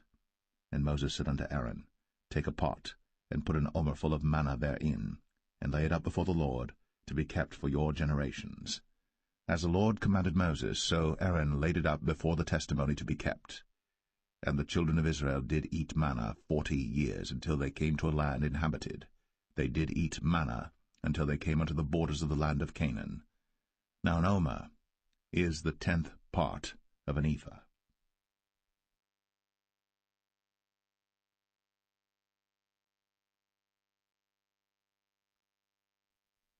Exodus 17. And all the congregation of the children of Israel journeyed from the wilderness of Sin after their journeys, according to the commandment of the Lord, and pitched in Rephidim. And there was no water for the people to drink. Wherefore the people did chide with Moses, and said, Give us water that we may drink. And Moses said unto them, Why chide ye with me? Wherefore do ye tempt the Lord? And the people thirsted there for water. And the people murmured against Moses, and said, Wherefore is this that thou hast brought us up out of Egypt, to kill us, and our children, and our cattle with thirst? And Moses cried unto the Lord, saying, What shall I do unto this people? They be almost ready to stone me. And the Lord said unto Moses, Go on before the people, and take with thee of the elders of Israel, and thy rod wherewith thou smotest the river, take in thine hand, and go. Behold, I will stand before thee there upon the rock in Horeb, and thou shalt smite the rock. And there shall come water out of it, that the people may drink. And Moses did so in the sight of the elders of Israel. And he called the name of the place Massah and Meribah, because of the chiding of the children of Israel, and because they tempted the Lord, saying, Is the Lord among us or not? Then came Amalek and fought with Israel in Rephidim. And Moses said unto Joshua, Choose us out men, and go out, fight with Amalek. Tomorrow I will stand on the top of the hill with the rod of God in mine hand. So Joshua did as Moses had said to him, and fought with Amalek. And Moses, Aaron, and Hur went up to the top of the hill. And it came to pass, when Moses held up his hand, that Israel prevailed. And when he let down his hand, Amalek prevailed. But Moses' hands were heavy, and they took a stone and put it under him, and he sat thereon. And Aaron and Hur stayed up his hands, the one on the one side, and the other on the other side. And his hands were steady until the going down of the sun. And Joshua discomfited Amalek and his people with the edge of the sword. And the Lord said unto Moses, Write this for a memorial in a book, and rehearse it in the ears of Joshua. For I will utterly put out the remembrance of Amalek from under heaven. And Moses built an altar, and called the name of it Jehovah Nissi. For he said, Because the Lord has sworn that the Lord will have war with Amalek from generation to generation.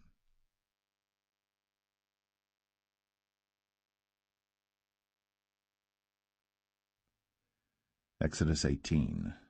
When Jethro, the priest of Midian, Moses' father-in-law, heard of all that God had done for Moses, and for Israel his people, and that the Lord had brought Israel out of Egypt, then Jethro, Moses' father-in-law, took Zipporah, Moses' wife, after he had sent her back, and her 2 sons, of which the name of the one was Gershom, for he said, I have been an alien in a strange land.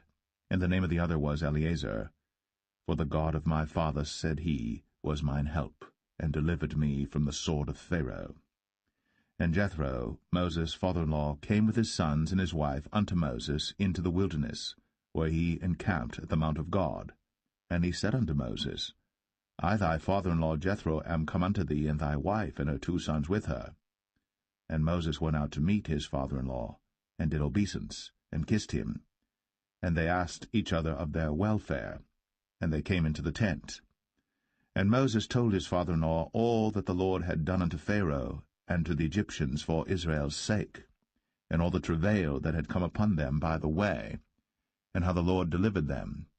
And Jethro rejoiced for all the goodness which the Lord had done to Israel, whom he had delivered out of the hand of the Egyptians. And Jethro said, Blessed be the Lord, who hath delivered you out of the hand of the Egyptians, and out of the hand of Pharaoh, who hath delivered the people from under the hand of the Egyptians.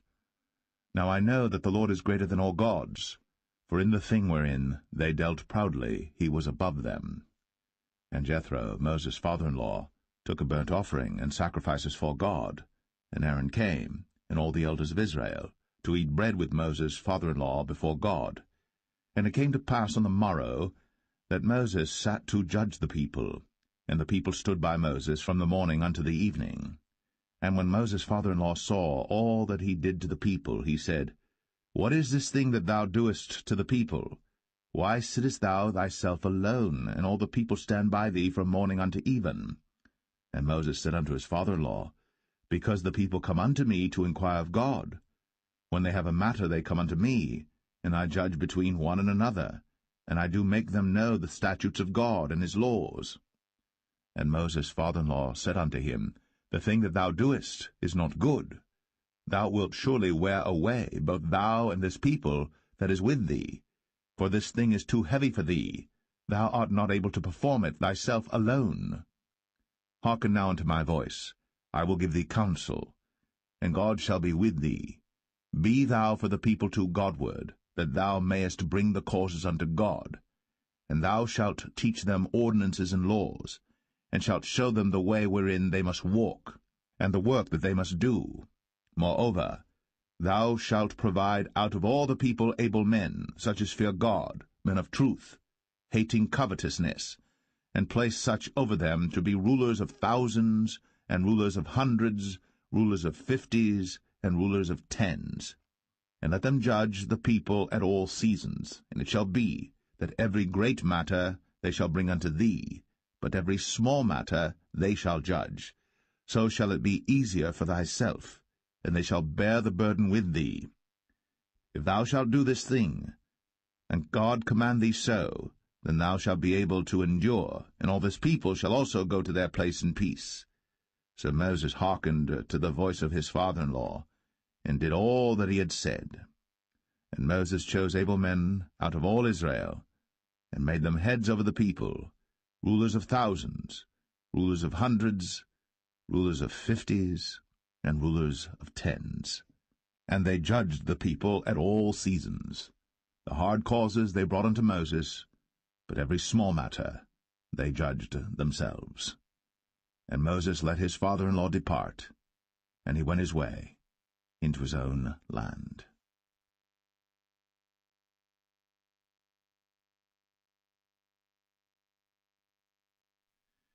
Exodus 19.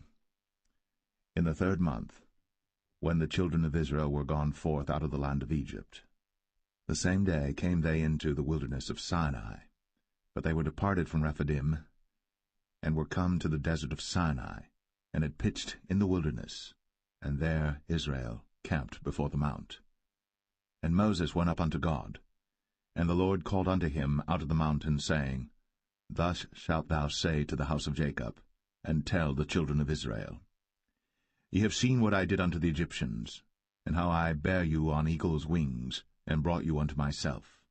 Now therefore, if ye will obey my voice indeed, and keep my covenant, then ye shall be a peculiar treasure unto me above all people.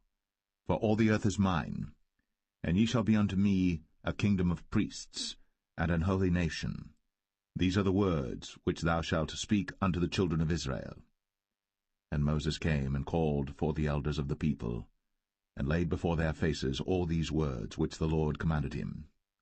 And all the people answered together, and said, All that the Lord hath spoken we will do. And Moses returned the words of the people unto the Lord. And the Lord said unto Moses, Lo, I come unto thee in a thick cloud, that the people may hear when I speak with thee, and believe thee for ever. And Moses told the words of the people unto the Lord. And the Lord said unto Moses, Go unto the people, and sanctify them today and tomorrow, and let them wash their clothes, and be ready against the 3rd day. For the 3rd day the Lord will come down in the sight of all the people upon Mount Sinai. And thou shalt set bounds unto the people round about, saying, Take heed to yourselves, that ye go not up into the mount, or touch the border of it. Whosoever toucheth the mount shall be surely put to death. There shall not an hand touch it, but he shall surely be stoned, or shot through, whether it be beast or man. It shall not live. When the trumpet soundeth long, they shall come up to the mount. And Moses went down from the mount unto the people, and sanctified the people, and they washed their clothes. And he said unto the people, Be ready against the 3rd day. Come not at your wives. And it came to pass on the 3rd day in the morning, that there were thunders and lightnings, and a thick cloud upon the mount, and the voice of the trumpet exceeding loud, so that all the people that was in the camp trembled. And Moses brought forth the people out of the camp to meet with God. And they stood at the nether part of the mount. and Mount Sinai was altogether on a smoke, because the Lord descended upon it in fire, and the smoke thereof ascended as the smoke of a furnace, and the whole mount quaked greatly. And when the voice of the trumpet sounded long, and waxed louder and louder, Moses spake, and God answered him by a voice. And the Lord came down upon Mount Sinai, on the top of the mount, and the Lord called Moses up to the top of the mount, and Moses went up. And the Lord said unto Moses, Go down, charge the people, lest they break through unto the Lord to gaze, and many of them perish. And let the priests also which come near to the Lord sanctify themselves, lest the Lord break forth upon them. And Moses said unto the Lord, The people cannot come up to Mount Sinai, for thou chargest us, saying, Set bounds about the mount, and sanctify it. And the Lord said unto him, Away, get thee down, and thou shalt come up, thou and Aaron with thee. But let not the priests and the people break through to come up unto the Lord, lest he break forth upon them. So Moses went down unto the people, and spake unto them.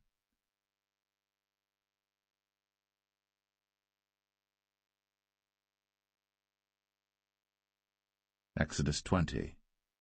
And God spake all these words, saying, I am the Lord thy God, which have brought thee out of the land of Egypt, out of the house of bondage. Thou shalt have no other gods before me. Thou shalt not make unto thee any graven image, or any likeness of any thing that is in heaven above, or that is in the earth beneath, or that is in the water under the earth. Thou shalt not bow down thyself to them, nor serve them. For I, the Lord thy God, am a jealous God, visiting the iniquity of the fathers upon the children unto the third and fourth generation of them that hate me, and showing mercy unto thousands of them that love me, and keep my commandments. Thou shalt not take the name of the Lord thy God in vain, for the Lord will not hold him guiltless that taketh his name in vain. Remember the Sabbath day, to keep it holy. 6 days shalt thou labor, and do all thy work. But the 7th day is the Sabbath of the Lord thy God. In it thou shalt not do any work, thou, nor thy son, nor thy daughter, thy manservant, nor thy maidservant, nor thy cattle, nor thy stranger that is within thy gates. For in 6 days the Lord made heaven and earth, the sea, and all that in them is, and rested the 7th day. Wherefore the Lord blessed the Sabbath day, and hallowed it. Honor thy father and thy mother, that thy days may be long upon the land which the Lord thy God giveth thee. Thou shalt not kill. Thou shalt not commit adultery. Thou shalt not steal. Thou shalt not bear false witness against thy neighbor. Thou shalt not covet thy neighbor's house. Thou shalt not covet thy neighbor's wife, nor his manservant, nor his maidservant, nor his ox, nor his ass, nor anything that is thy neighbor's. And all the people saw the thunderings, and the lightnings, and the noise of the trumpet, and the mountain smoking. And when the people saw it, they removed, and stood afar off. And they said unto Moses, Speak thou with us, and we will hear, but let not God speak with us, lest we die. And Moses said unto the people, Fear not, for God is come to prove you, and that his fear may be before your faces, that ye sin not. And the people stood afar off. And Moses drew near unto the thick darkness where God was. And the Lord said unto Moses, Thus thou shalt say unto the children of Israel, Ye have seen that I have talked with you from heaven. Ye shall not make with me gods of silver, neither shall ye make unto you gods of gold. An altar of earth thou shalt make unto me, and shalt sacrifice thereon thy burnt offerings, and thy peace offerings, thy sheep and thine oxen. In all places where I record my name I will come unto thee, and I will bless thee. And if thou wilt make me an altar of stone, thou shalt not build it of hewn stone, for if thou lift up thy tool upon it, thou hast polluted it. Neither shalt thou go up by steps unto mine altar, that thy nakedness be not discovered thereon.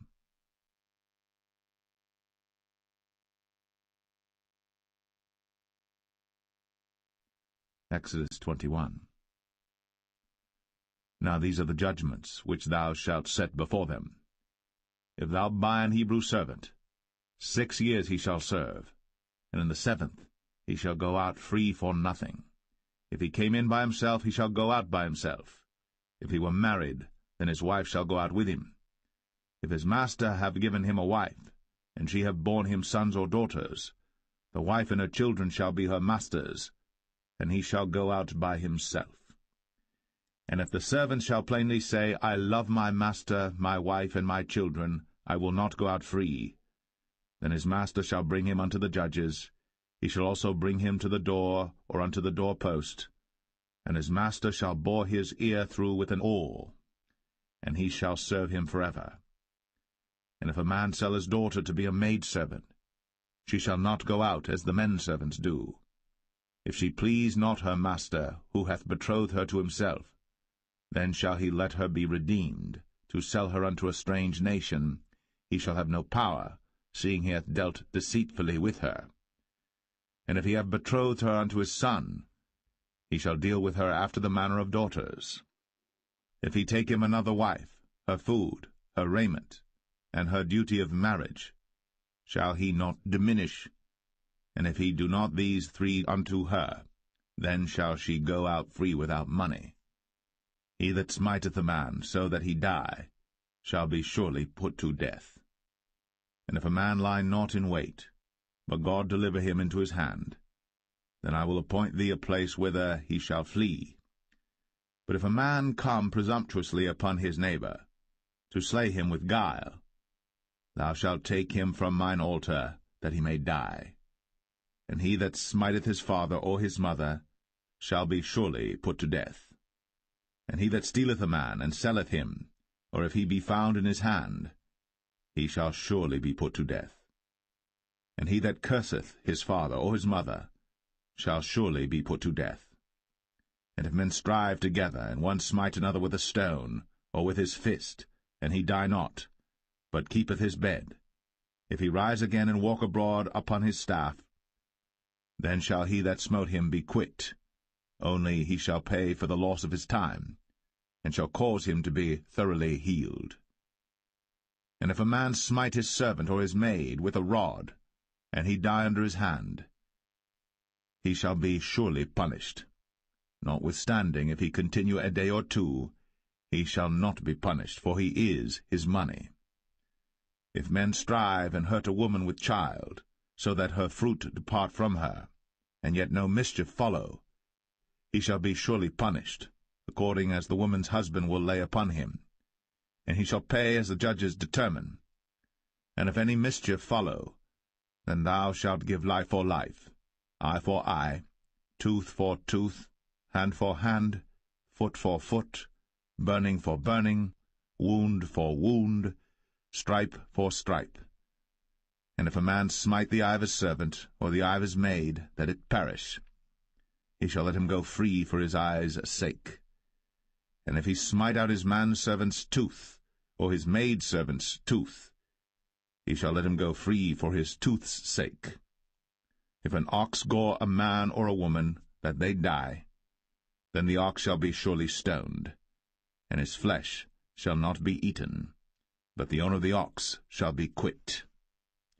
But if the ox were wont to push with his horn in time past, and hath been testified to his owner, and he hath not kept him in, but that he hath killed a man or a woman, the ox shall be stoned, and his owner also shall be put to death. If there be laid on him a sum of money, then he shall give for the ransom of his life whatsoever is laid upon him, whether he have gored a son, or have gored a daughter, according to this judgment shall it be done unto him. If the ox shall push a manservant or a maidservant, he shall give unto their master 30 shekels of silver, and the ox shall be stoned. And if a man shall open a pit, if a man shall dig a pit, and not cover it, and an ox or an ass fall therein, the owner of the pit shall make it good, and give money unto the owner of them, and the dead beast shall be his. And if one man's ox hurt another's, that he die, then they shall sell the live ox, and divide the money of it. and the dead ox also they shall divide. For if it be known that the ox hath used to push in time past, and his owner hath not kept him in, he shall surely pay ox for ox, and the dead shall be his own.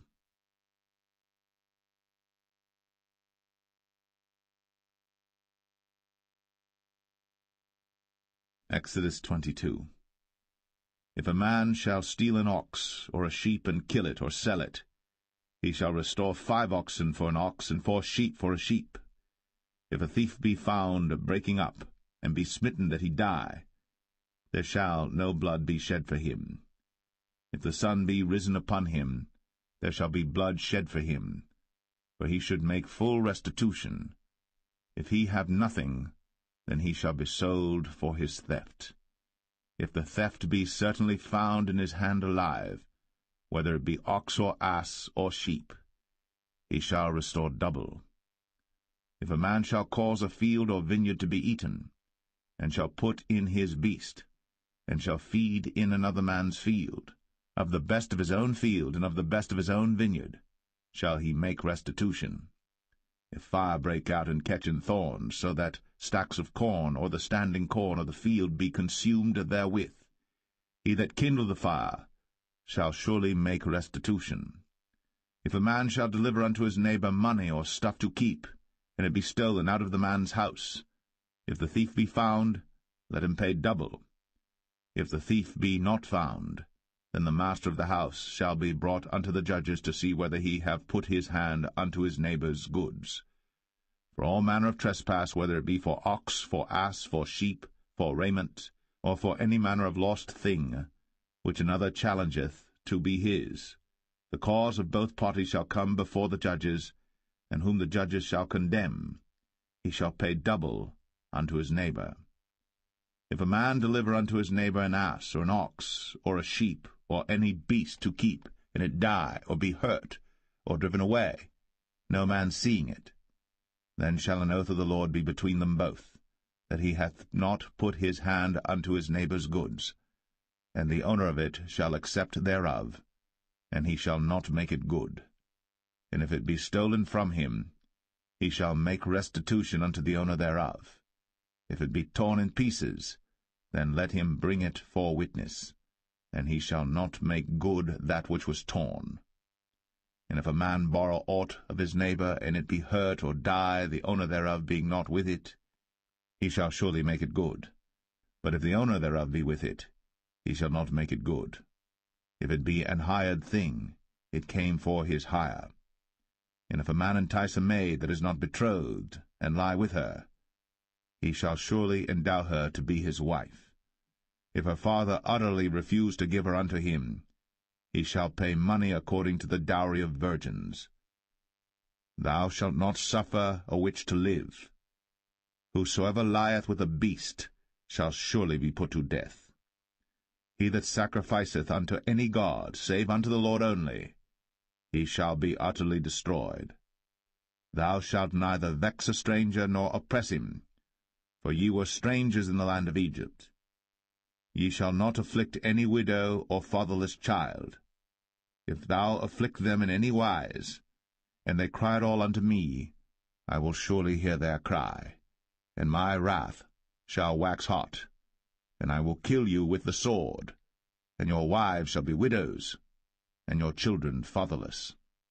If thou lend money to any of my people that is poor by thee, thou shalt not be to him as an usurer, neither shalt thou lay upon him usury. If thou at all take thy neighbor's raiment to pledge, thou shalt deliver it unto him by that the sun goeth down. For that is his covering only, it is his raiment for his skin, wherein shall he sleep. And it shall come to pass, when he crieth unto me, that I will hear, for I am gracious. Thou shalt not revile the gods, nor curse the ruler of thy people. Thou shalt not delay to offer the first of thy ripe fruits, and of thy liquors, the firstborn of thy sons shalt thou give unto me. Likewise shalt thou do with thine oxen, and with thy sheep. 7 days it shall be with his dam. On the 8th day thou shalt give it me. And ye shall be holy men unto me. Neither shall ye eat any flesh that is torn of beasts in the field. Ye shall cast it to the dogs.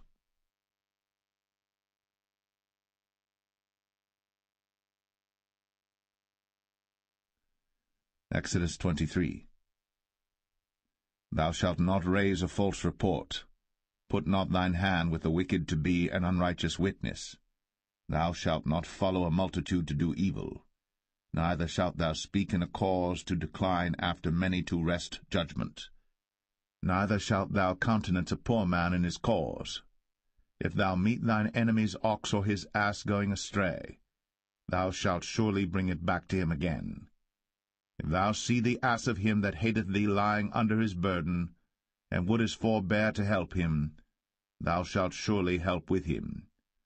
Thou shalt not wrest the judgment of thy poor in his cause.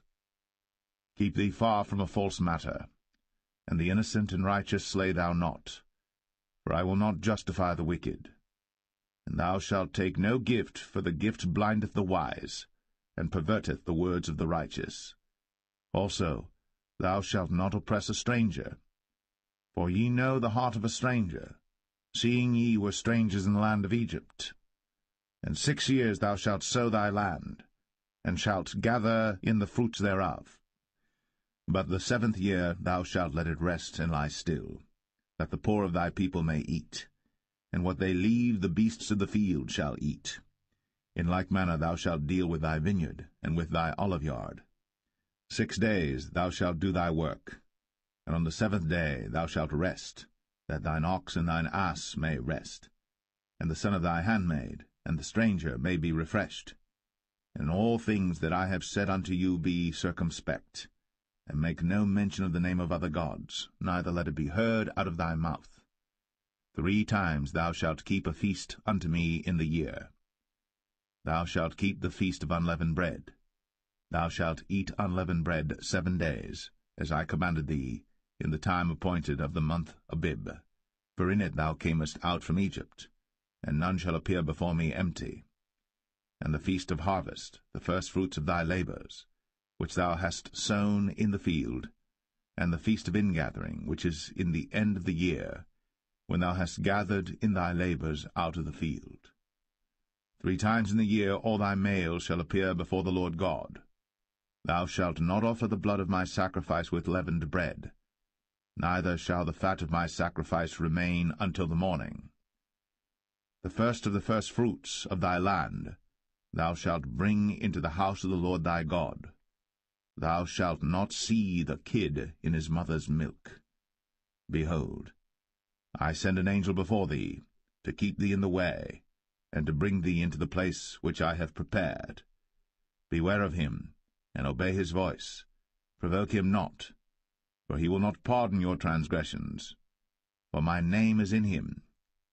But if thou shalt indeed obey his voice, and do all that I speak, then I will be an enemy unto thine enemies, and an adversary unto thine adversaries.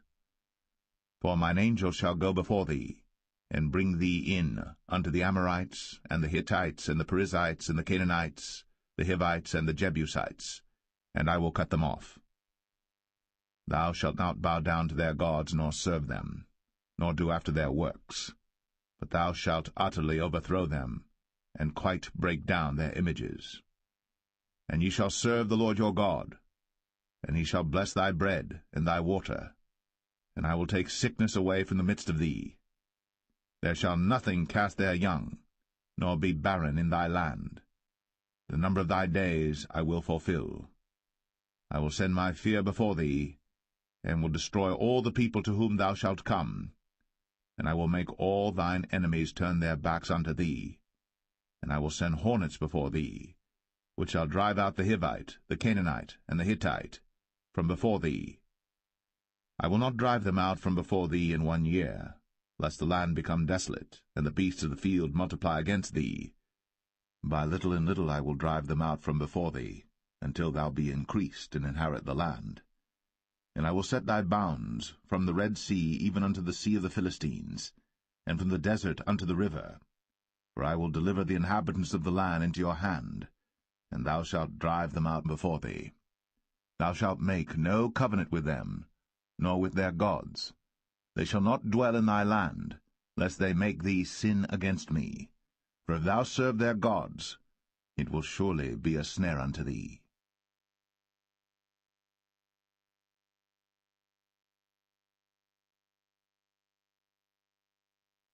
Exodus 24.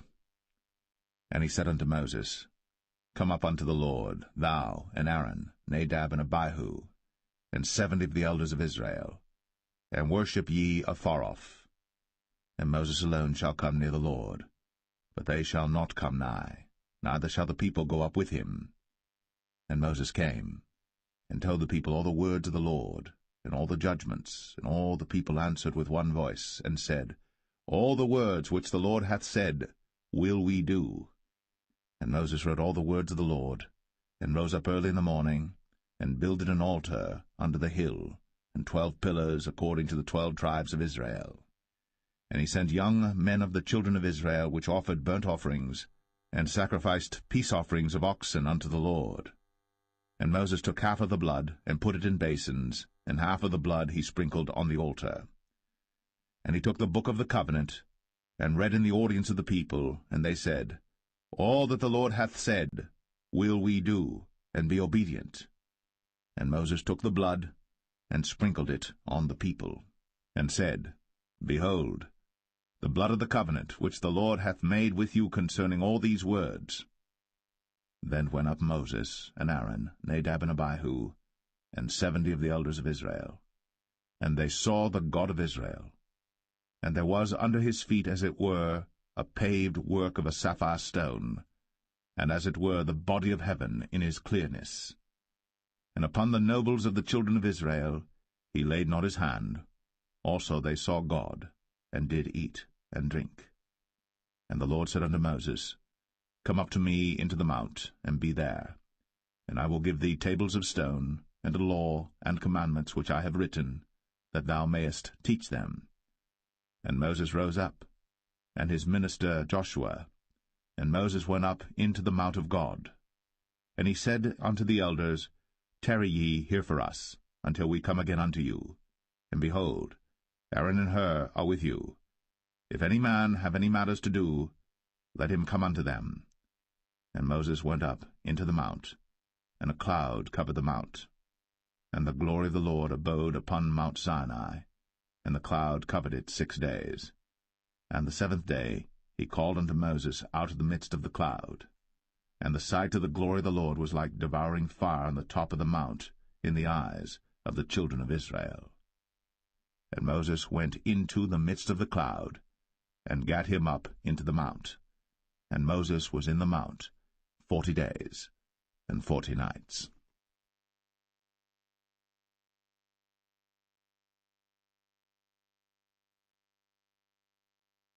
Exodus 25.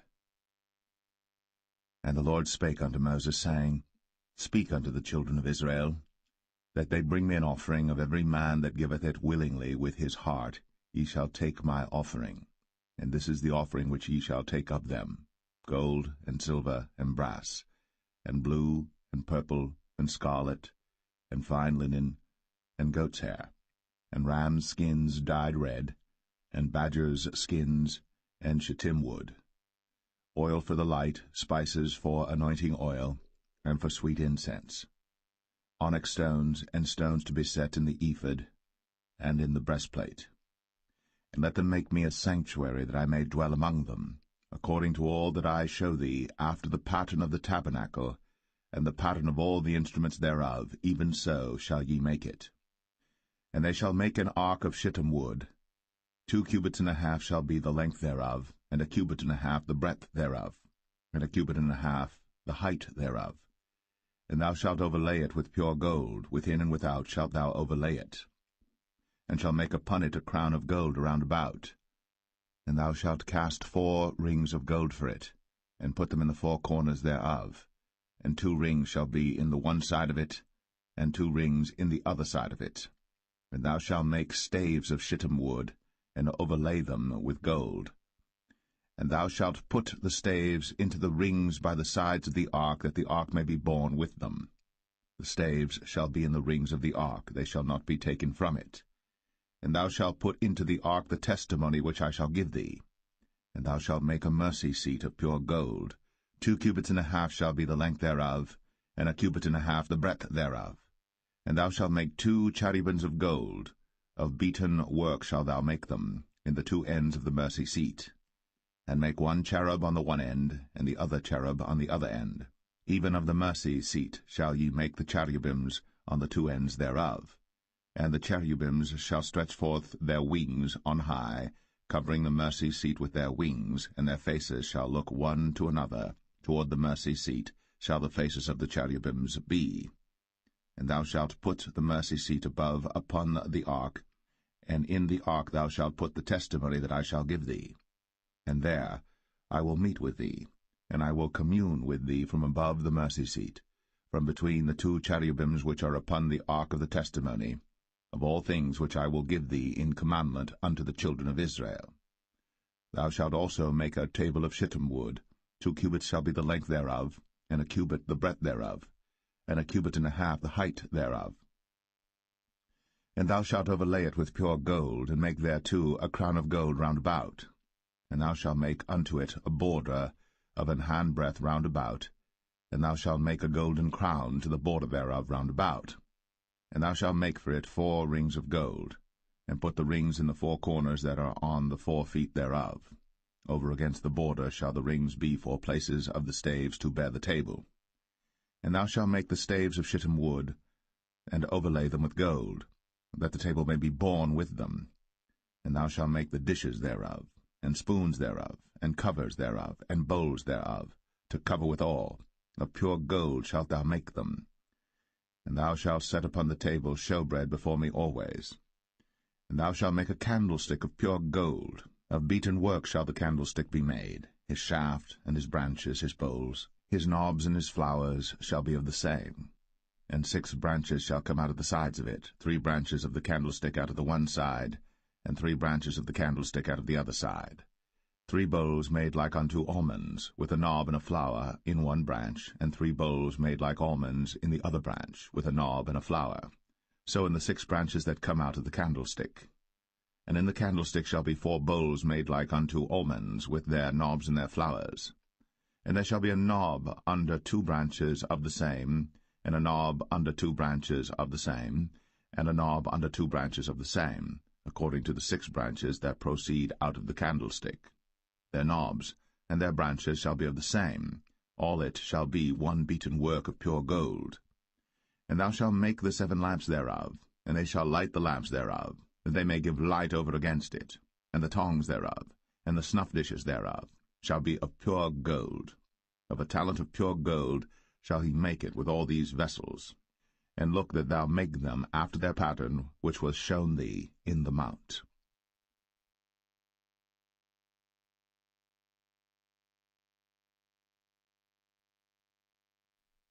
Exodus 26. Moreover, thou shalt make the tabernacle with 10 curtains of fine twined linen, and blue, and purple, and scarlet. With cherubims of cunning work shalt thou make them. The length of 1 curtain shall be 28 cubits, and the breadth of 1 curtain 4 cubits, and every one of the curtains shall have 1 measure. The 5 curtains shall be coupled together one to another, and other 5 curtains shall be coupled one to another. And thou shalt make loops of blue upon the edge of the 1 curtain, from the selvage in the coupling. And likewise shalt thou make in the uttermost edge of another curtain, in the coupling of the 2nd. 50 loops shalt thou make in the 1 curtain, and 50 loops shalt thou make in the edge of the curtain that is in the coupling of the 2nd, that the loops may take hold one of another. And thou shalt make 50 taches of gold, and couple the curtains together with the taches, and it shall be 1 tabernacle. And thou shalt make curtains of goat's hair to be a covering upon the tabernacle. 11 curtains shalt thou make. The length of 1 curtain shall be 30 cubits, and the breadth of 1 curtain 4 cubits, and the 11 curtains shall be all of 1 measure.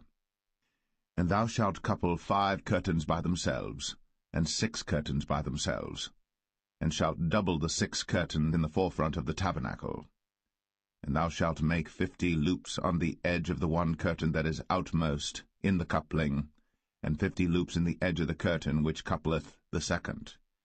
And thou shalt make 50 taches of brass, and put the taches into the loops, and couple the tent together, that it may be one. And the remnant that remaineth of the curtains of the tent, the half curtain that remaineth, shall hang over the backside of the tabernacle, and a cubit on the one side, and a cubit on the other side of that which remaineth in the length of the curtains of the tent. It shall hang over the sides of the tabernacle on this side, and on that side to cover it. And thou shalt make a covering for the tent of rams' skins dyed red, and a covering above of badgers' skins. And thou shalt make boards for the tabernacle of shittim wood standing up. 10 cubits shall be the length of a board, and a cubit and a half shall be the breadth of one board. 2 tenons shall there be in one board, set in order, one against another. Thus shalt thou make for all the boards of the tabernacle. And thou shalt make the boards for the tabernacle 20 boards on the south side southward. And thou shalt make 40 sockets of silver under the 20 boards, 2 sockets under one board for his 2 tenons, and 2 sockets under another board for his 2 tenons. And for the second side of the tabernacle on the north side there shall be 20 boards, and there 40 sockets of silver, 2 sockets under one board, and 2 sockets under another board. And for the sides of the tabernacle westward thou shalt make 6 boards, and 2 boards shalt thou make for the corners of the tabernacle in the 2 sides. And they shall be coupled together beneath, and they shall be coupled together above the head of it unto one ring. Thus shall it be for them both. They shall be for the 2 corners. And they shall be 8 boards, and their sockets of silver 16 sockets, 2 sockets under one board, and 2 sockets under another board. And thou shalt make bars of shittim wood, 5 for the boards of the one side of the tabernacle, and 5 bars for the boards of the other side of the tabernacle, and 5 bars for the boards of the side of the tabernacle for the 2 sides westward. And the middle bar in the midst of the boards shall reach from end to end. And thou shalt overlay the boards with gold, and make their rings of gold, for places for the bars, and thou shalt overlay the bars with gold. And thou shalt rear up the tabernacle according to the fashion thereof which was shown thee in the mount. And thou shalt make a veil of blue, and purple, and scarlet, and fine twined linen of cunning work. With cherubims shall it be made.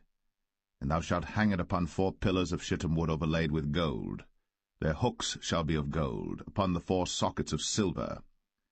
And thou shalt hang up the veil under the taches, that thou mayest bring in thither within the veil the ark of the testimony. And the veil shall divide unto you between the holy place and the most holy. And thou shalt put the mercy seat upon the ark of the testimony in the most holy place. And thou shalt set the table without the veil, and the candlestick over against the table on the side of the tabernacle toward the south. And thou shalt put the table on the north side.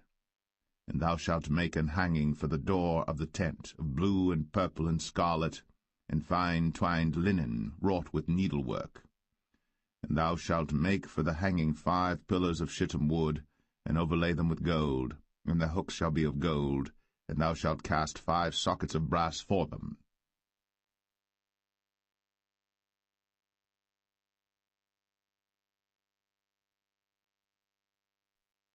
Exodus 27. And thou shalt make an altar of shittim wood, 5 cubits long and 5 cubits broad. The altar shall be 4 square, and the height thereof shall be 3 cubits. And thou shalt make the horns of it upon the 4 corners thereof. His horns shall be of the same, and thou shalt overlay it with brass. And thou shalt make his pans to receive his ashes, and his shovels, and his basins, and his flesh hooks, and his fire pans. All the vessels thereof thou shalt make of brass. And thou shalt make for it a grate of network of brass, and upon the net shalt thou make 4 brazen rings in the 4 corners thereof. And thou shalt put it under the compass of the altar beneath, that the net may be even to the midst of the altar. And thou shalt make staves for the altar, staves of shittim wood, and overlay them with brass. And the staves shall be put into the rings, and the staves shall be upon the 2 sides of the altar to bear it. Hollow with boards shalt thou make it, as it was shown thee in the mount, so shall they make it. And thou shalt make the court of the tabernacle for the south side. Southward there shall be hangings for the court of fine twined linen, of 100 cubits long for one side. And the 20 pillars thereof, and their 20 sockets shall be of brass. The hooks of the pillars, and the fillets, shall be of silver. And likewise for the north side in length there shall be hangings of 100 cubits long, and his 20 pillars, and their 20 sockets of brass, the hooks of the pillars, and their fillets of silver. And for the breadth of the court on the west side shall be hangings of 50 cubits, their pillars 10, and their sockets 10. And the breadth of the court on the east side eastward shall be 50 cubits. The hangings of one side of the gate shall be 15 cubits, their pillars 3, and their sockets 3. And on the other side shall be hangings 15 cubits, their pillars 3, and their sockets 3. And for the gate of the court shall be an hanging of 20 cubits of blue, and purple, and scarlet, and fine twined linen, wrought with needlework, and their pillars shall be 4, and their sockets 4. All the pillars round about the court shall be filleted with silver. Their hooks shall be of silver, and their sockets of brass. The length of the court shall be 100 cubits, and the breadth 50 everywhere, and the height 5 cubits of fine twined linen, and their sockets of brass. All the vessels of the tabernacle, and all the service thereof, and all the pins thereof, and all the pins of the court shall be of brass. And thou shalt command the children of Israel that they bring thee pure oil, olive beaten for the light, to cause the lamp to burn always. In the tabernacle of the congregation without the veil, which is before the testimony, Aaron and his sons shall order it from evening to morning before the Lord. It shall be a statute for ever, unto their generations, on the behalf of the children of Israel.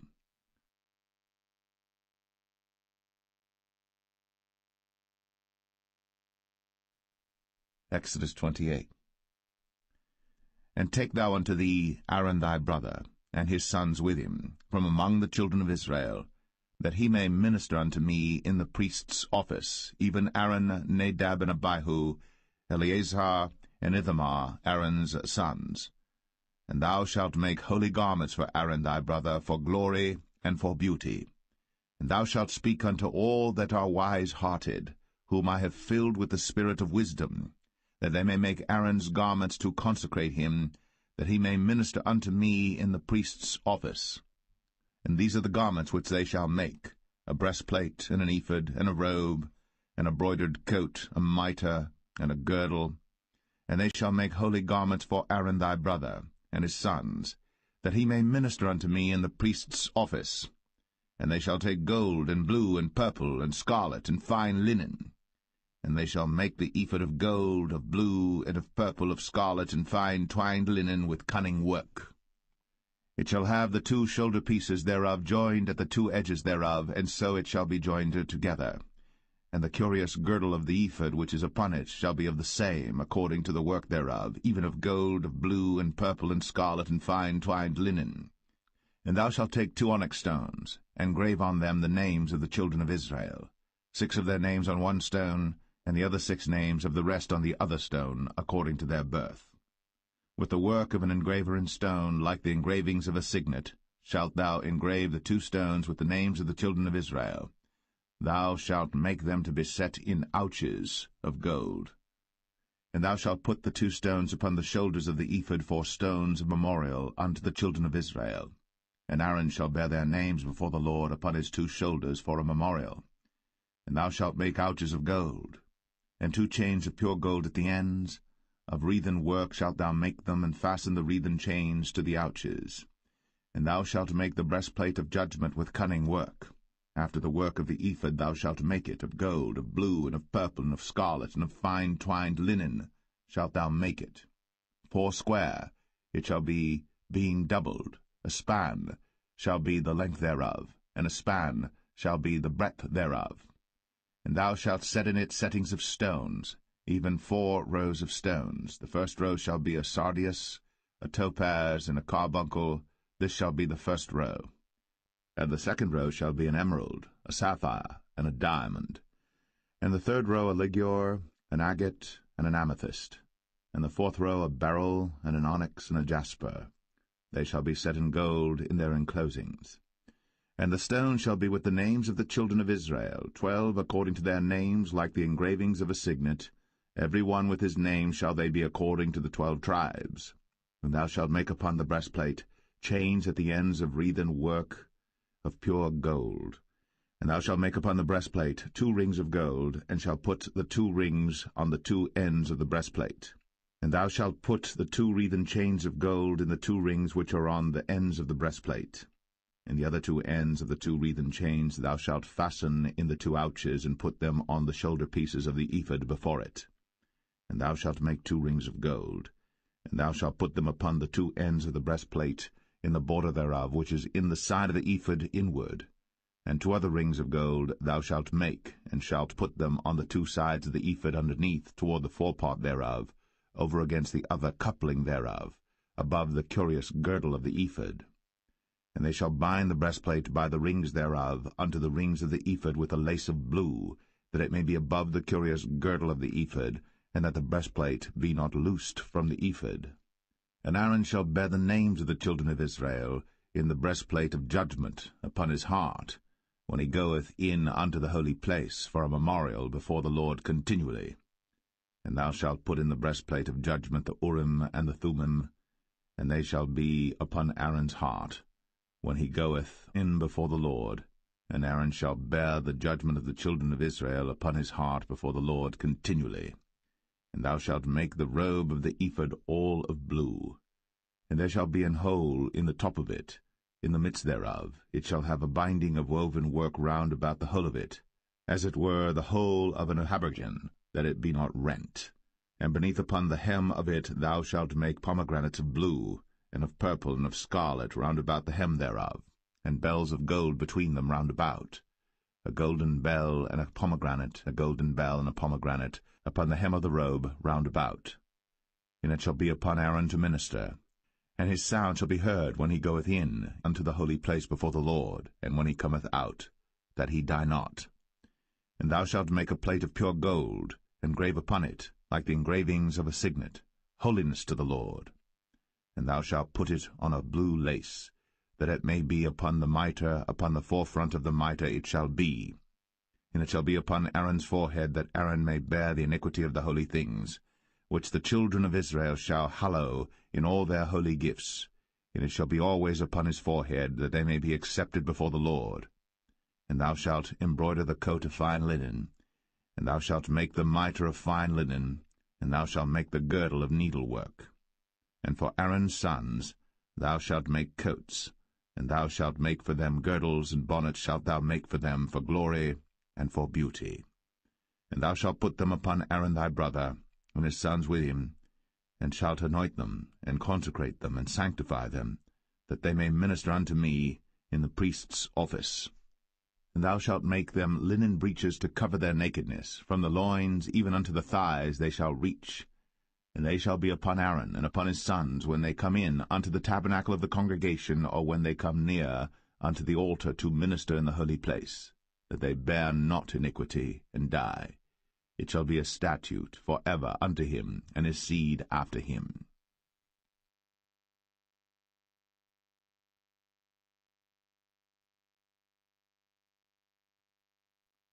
Exodus 29. And this is the thing that thou shalt do unto them to hallow them, to minister unto me in the priest's office. Take 1 young bullock, and 2 rams without blemish, and unleavened bread and cakes unleavened tempered with oil, and wafers unleavened anointed with oil, of wheaten flour shalt thou make them. And thou shalt put them into 1 basket, and bring them in the basket, with the bullock and the 2 rams. And Aaron and his sons thou shalt bring unto the door of the tabernacle of the congregation, and shalt wash them with water. And thou shalt take the garments, and put upon Aaron the coat, and the robe of the ephod, and the breastplate, and gird him with the curious girdle of the ephod. And thou shalt put the mitre upon his head, and put the holy crown upon the mitre. Then shalt thou take the anointing oil, and pour it upon his head, and anoint him. And thou shalt bring his sons, and put coats upon them. And thou shalt gird them with girdles, Aaron and his sons, and put the bonnets on them, and the priest's office shall be theirs for a perpetual statute. And thou shalt consecrate Aaron and his sons. And thou shalt cause a bullock to be brought before the tabernacle of the congregation, and Aaron and his sons shall put their hands upon the head of the bullock. And thou shalt kill the bullock before the Lord, by the door of the tabernacle of the congregation. And thou shalt take of the blood of the bullock, and put it upon the horns of the altar with thy finger, and pour all the blood beside the bottom of the altar. And thou shalt take all the fat that covereth the inwards, and the caul that is above the liver, and the 2 kidneys, and the fat that is upon them, and burn them upon the altar. But the flesh of the bullock, and his skin, and his dung, shalt thou burn with fire without the camp. It is a sin offering. Thou shalt also take 1 ram, and Aaron and his sons shall put their hands upon the head of the ram. And thou shalt slay the ram, and thou shalt take his blood, and sprinkle it round about upon the altar. And thou shalt cut the ram in pieces, and wash the inwards of him and his legs, and put them unto his pieces and unto his head. And thou shalt burn the whole ram upon the altar. It is a burnt offering unto the Lord. It is a sweet savour, an offering made by fire unto the Lord. And thou shalt take the other ram, and Aaron and his sons shall put their hands upon the head of the ram. Then shalt thou kill the ram, and take of his blood, and put it upon the tip of the right ear of Aaron, and upon the tip of the right ear of his sons, and upon the thumb of their right hand, and upon the great toe of their right foot, and sprinkle the blood upon the altar round about. And thou shalt take of the blood that is upon the altar, and of the anointing oil, and sprinkle it upon Aaron, and upon his garments, and upon his sons, and upon the garments of his sons with him. And he shall be hallowed, and his garments, and his sons' garments with him. Also thou shalt take of the ram the fat and the rump, and the fat that covereth the inwards, and the caul above the liver, and the 2 kidneys, and the fat that is upon them, and the right shoulder, for it is a ram of consecration. And 1 loaf of bread, and 1 cake of oiled bread, and 1 wafer out of the basket of the unleavened bread that is before the Lord. And thou shalt put all in the hands of Aaron, and in the hands of his sons, and shalt wave them for a wave offering before the Lord. And thou shalt receive them of their hands, and burn them upon the altar for a burnt offering, for a sweet savour before the Lord. It is an offering made by fire unto the Lord. And thou shalt take the breast of the ram of Aaron's consecration, and wave it for a wave offering before the Lord, and it shall be thy part. And thou shalt sanctify the breast of the wave offering, and the shoulder of the heave offering which is waved, and which is heaved up, of the ram of the consecration, even of that which is for Aaron, and of that which is for his sons. And it shall be Aaron's and his sons by a statute for ever from the children of Israel. For it is an heave offering, and it shall be an heave offering from the children of Israel of the sacrifice of their peace offerings, even their heave offering unto the Lord. And the holy garments of Aaron shall be his sons after him, to be anointed therein, and to be consecrated in them.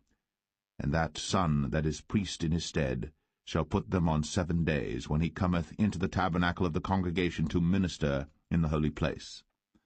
And thou shalt take the ram of the consecration, and seethe his flesh in the holy place. And Aaron and his sons shall eat the flesh of the ram, and the bread that is in the basket by the door of the tabernacle of the congregation. And they shall eat those things wherewith the atonement was made, to consecrate and to sanctify them, but a stranger shall not eat thereof, because they are holy. And if aught of the flesh of the consecrations, or of the bread, remain unto the morning, then thou shalt burn the remainder with fire. It shall not be eaten, because it is holy. And thus shalt thou do unto Aaron and to his sons, according to all things which I have commanded thee. 7 days shalt thou consecrate them. And thou shalt offer every day a bullock for a sin offering, for atonement, and thou shalt cleanse the altar, when thou hast made an atonement for it, and thou shalt anoint it, to sanctify it. 7 days thou shalt make an atonement for the altar, and sanctify it. And it shall be an altar most holy. Whatsoever toucheth the altar shall be holy. Now this is that which thou shalt offer upon the altar: 2 lambs of the first year, day by day, continually. The 1 lamb thou shalt offer in the morning, and the other lamb thou shalt offer at even.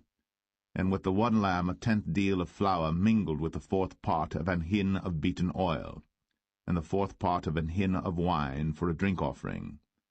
And the other lamb thou shalt offer at even, and shalt do thereto according to the meat offering of the morning, and according to the drink offering thereof, for a sweet savour, an offering made by fire unto the Lord. This shall be a continual burnt offering throughout your generations at the door of the tabernacle of the congregation before the Lord, where I will meet you, to speak there unto thee. And there I will meet with the children of Israel, and the tabernacle shall be sanctified by my glory. And I will sanctify the tabernacle of the congregation and the altar. I will sanctify also both Aaron and his sons to minister to me in the priest's office. And I will dwell among the children of Israel, and will be their God. And they shall know that I am the Lord their God, that brought them forth out of the land of Egypt, that I may dwell among them. I am the Lord their God.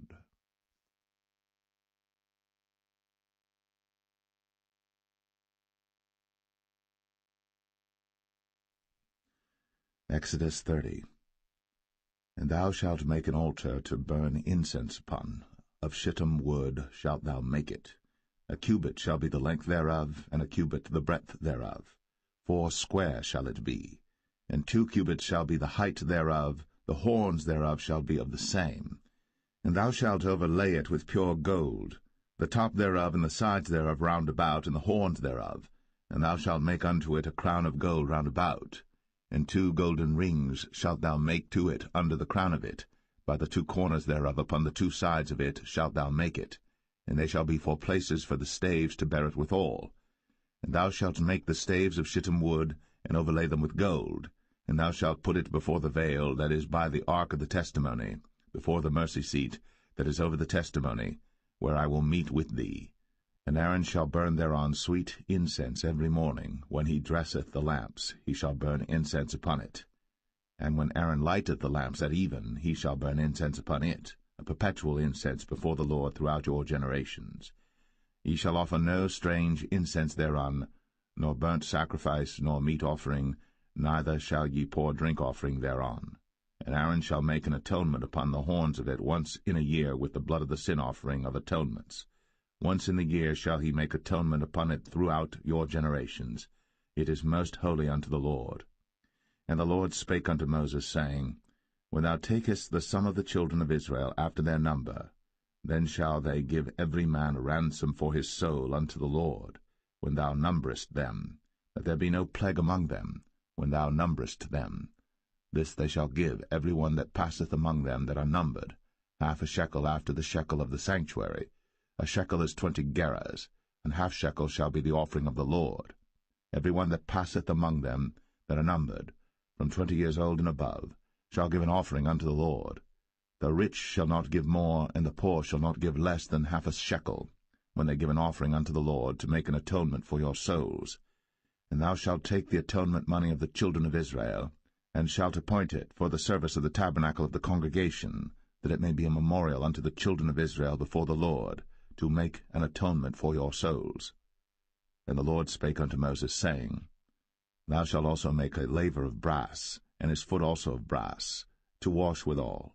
And thou shalt put it between the tabernacle of the congregation and the altar, and thou shalt put water therein. For Aaron and his sons shall wash their hands and their feet thereat. When they go into the tabernacle of the congregation, they shall wash with water, that they die not, or when they come near to the altar to minister, to burn offering made by fire unto the Lord. So they shall wash their hands and their feet, that they die not. And it shall be a statute forever to them, even to him and to his seed throughout their generations.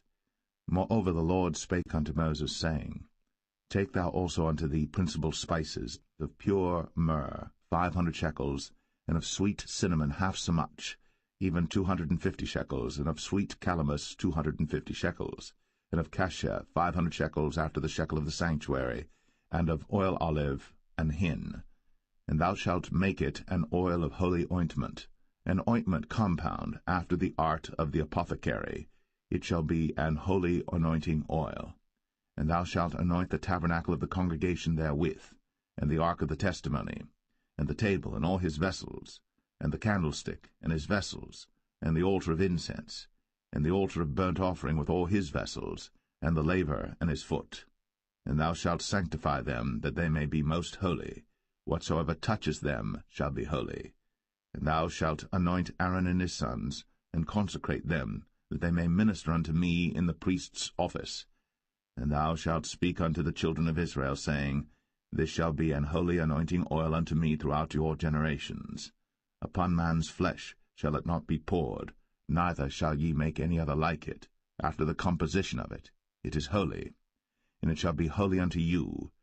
Whosoever compoundeth any like it, or whosoever putteth any of it upon a stranger, shall even be cut off from his people.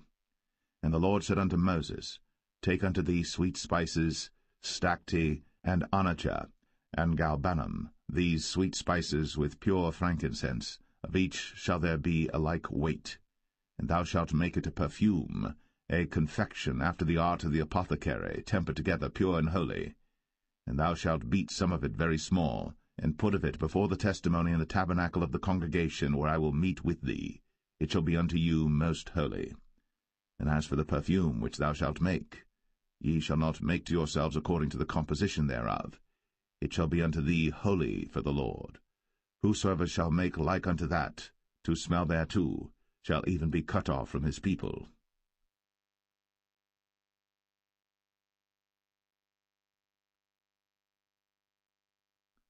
Exodus 31.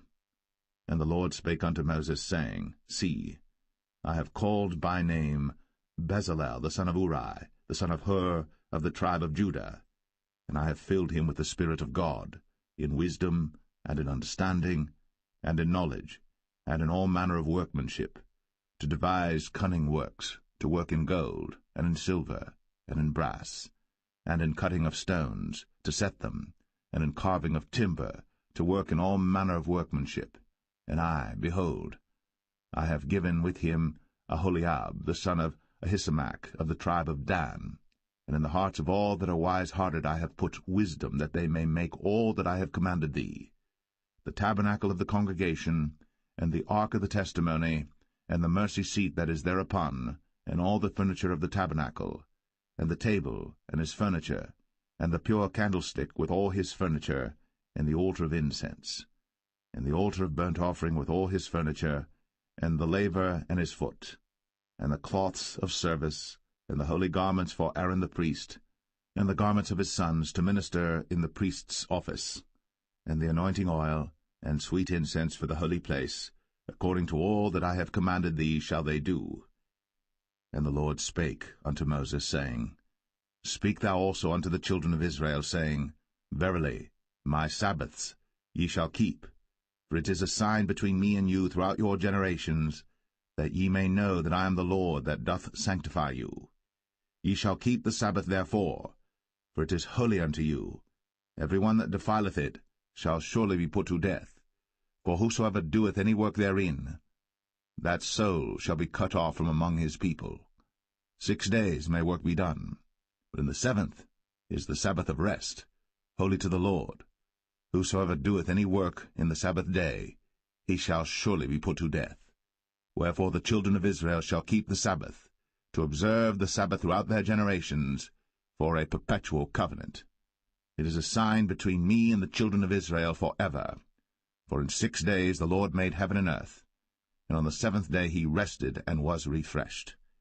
And he gave unto Moses, when he had made an end of communing with him upon Mount Sinai, 2 tables of testimony, tables of stone, written with the finger of God.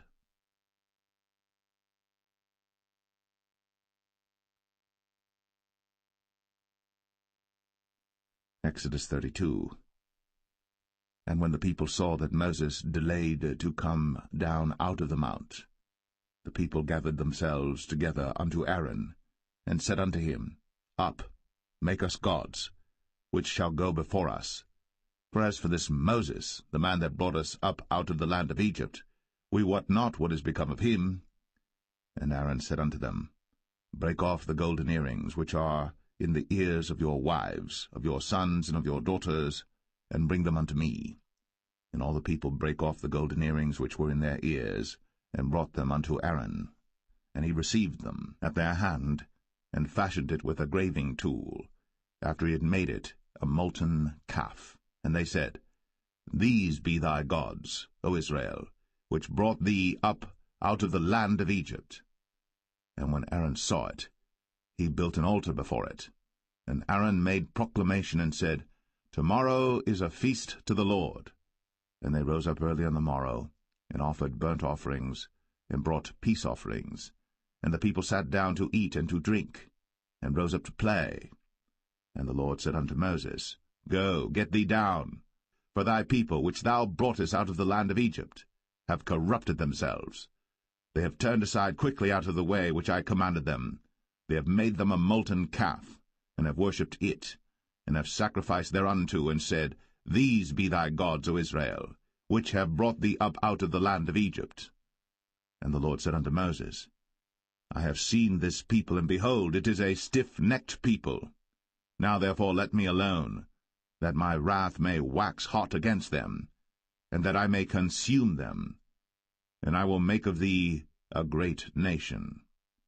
And Moses besought the Lord his God, and said, Lord, why doth thy wrath wax hot against thy people, which thou hast brought forth out of the land of Egypt with great power, and with a mighty hand? Wherefore should the Egyptians speak and say, For mischief did he bring them out, to slay them in the mountains, and to consume them from the face of the earth? Turn from thy fierce wrath, and repent of this evil against thy people. Remember Abraham, Isaac, and Israel, thy servants, to whom thou swarest by thine own self, and saidst unto them, I will multiply your seed as the stars of heaven, and all this land that I have spoken of will I give unto your seed, and they shall inherit it for ever. And the Lord repented of the evil which he thought to do unto his people. And Moses turned, and went down from the mount, and the 2 tables of the testimony were in his hand. The tables were written on both their sides. On the one side and on the other were they written. And the tables were the work of God, and the writing was the writing of God, graven upon the tables. And when Joshua heard the noise of the people as they shouted, he said unto Moses, There is a noise of war in the camp. And he said, It is not the voice of them that shout for mastery, neither is it the voice of them that cry for being overcome, but the noise of them that sing do I hear. And it came to pass, as soon as he came nigh unto the camp, that he saw the calf and the dancing. And Moses' anger waxed hot, and he cast the tables out of his hands, and brake them beneath the mount. And he took the calf which they had made, and burnt it in the fire, and ground it to powder, and strawed it upon the water, and made the children of Israel drink of it. And Moses said unto Aaron, What did this people unto thee, that thou hast brought so great a sin upon them? And Aaron said, Let not the anger of my Lord wax hot. Thou knowest the people, that they are set on mischief. For they said unto me, Make us gods, which shall go before us. For as for this Moses, the man that brought us up out of the land of Egypt, we wot not what is become of him. And I said unto them, Whosoever hath any gold, let them break it off. So they gave it to me. Then I cast it into the fire, and there came out this calf. And when Moses saw that the people were naked, for Aaron had made them naked unto their shame among their enemies, then Moses stood in the gate of the camp, and said, Who is on the Lord's side? Let him come unto me. And all the sons of Levi gathered themselves together unto him. And he said unto them, Thus saith the Lord God of Israel, Put every man his sword by his side, and go in and out from gate to gate throughout the camp, and slay every man his brother, and every man his companion, and every man his neighbor. And the children of Levi did according to the word of Moses. And there fell of the people that day about 3,000 men. For Moses had said, Consecrate yourselves today to the Lord, even every man upon his son, and upon his brother, that he may bestow upon you a blessing this day. And it came to pass on the morrow, that Moses said unto the people, Ye have sinned a great sin, and now I will go up unto the Lord. Peradventure I shall make an atonement for your sin. And Moses returned unto the Lord, and said, O this people have sinned a great sin, and have made them gods of gold. Yet now, if thou wilt forgive their sin, and if not, blot me, I pray thee, out of thy book, which thou hast written. And the Lord said unto Moses, Whosoever hath sinned against me, him will I blot out of my book. Therefore now go, lead the people unto the place of which I have spoken unto thee. Behold, mine angel shall go before thee. Nevertheless, in the day when I visit, I will visit their sin upon them. And the Lord plagued the people, because they made the calf which Aaron made.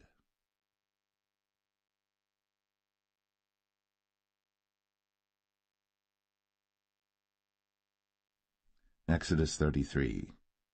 And the Lord said unto Moses, Depart, and go up hence, thou, and the people which thou hast brought up out of the land of Egypt, unto the land which I sware unto Abraham, to Isaac, and to Jacob, saying, Unto thy seed will I give it. And I will send an angel before thee, and I will drive out the Canaanite, the Amorite, and the Hittite, and the Perizzite, the Hivite, and the Jebusite, unto a land flowing with milk and honey. For I will not go up in the midst of thee, for thou art a stiff-necked people, lest I consume thee in the way. And when the people heard these evil tidings, they mourned, and no man did put on him his ornaments. For the Lord had said unto Moses, Say unto the children of Israel, Ye are a stiff-necked people. I will come up into the midst of thee in a moment, and consume thee. Therefore now put off thy ornaments from thee, that I may know what to do unto thee. And the children of Israel stripped themselves of their ornaments by the mount Horeb. And Moses took the tabernacle, and pitched it without the camp, afar off from the camp, and called it the tabernacle of the congregation. And it came to pass that every one which sought the Lord went out unto the tabernacle of the congregation, which was without the camp. And it came to pass, when Moses went out unto the tabernacle, that all the people rose up, and stood every man at his tent door, and looked after Moses, until he was gone into the tabernacle. And it came to pass, as Moses entered into the tabernacle, the cloudy pillar descended, and stood at the door of the tabernacle, and the Lord talked with Moses. And all the people saw the cloudy pillar stand at the tabernacle door. And all the people rose up and worshipped, every man in his tent door. And the Lord spake unto Moses face to face, as a man speaketh unto his friend. And he turned again into the camp. But his servant Joshua the son of Nun, a young man, departed not out of the tabernacle. And Moses said unto the Lord, See, thou sayest unto me, Bring up this people, and thou hast not let me know whom thou wilt send with me. Yet thou hast said, I know thee by name, and thou hast also found grace in my sight. Now therefore, I pray thee, if I have found grace in thy sight, show me now thy way, that I may know thee, that I may find grace in thy sight, and consider that this nation is thy people. And he said, My presence shall go with thee, and I will give thee rest. And he said unto him, If thy presence go not with me, carry us not up hence. For wherein shall it be known here that I and thy people have found grace in thy sight? Is it not in that thou goest with us? So shall we be separated, I and thy people, from all the people that are upon the face of the earth. And the Lord said unto Moses, I will do this thing also that thou hast spoken, for thou hast found grace in my sight, and I know thee by name. And he said, I beseech thee, show me thy glory. And he said, I will make all my goodness pass before thee, and I will proclaim the name of the Lord before thee, and will be gracious to whom I will be gracious, and will show mercy on whom I will show mercy. And he said, Thou canst not see my face, for there shall no man see me and live. And the Lord said, Behold, there is a place by me, and thou shalt stand upon a rock. And it shall come to pass, while my glory passeth by, that I will put thee in a cleft of the rock, and will cover thee with my hand while I pass by. And I will take away mine hand, and thou shalt see my back parts, but my face shall not be seen.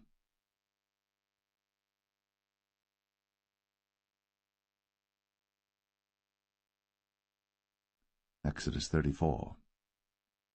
And the Lord said unto Moses, Hew thee 2 tables of stone like unto the first. And I will write upon these tables the words that were in the first tables which thou breakest.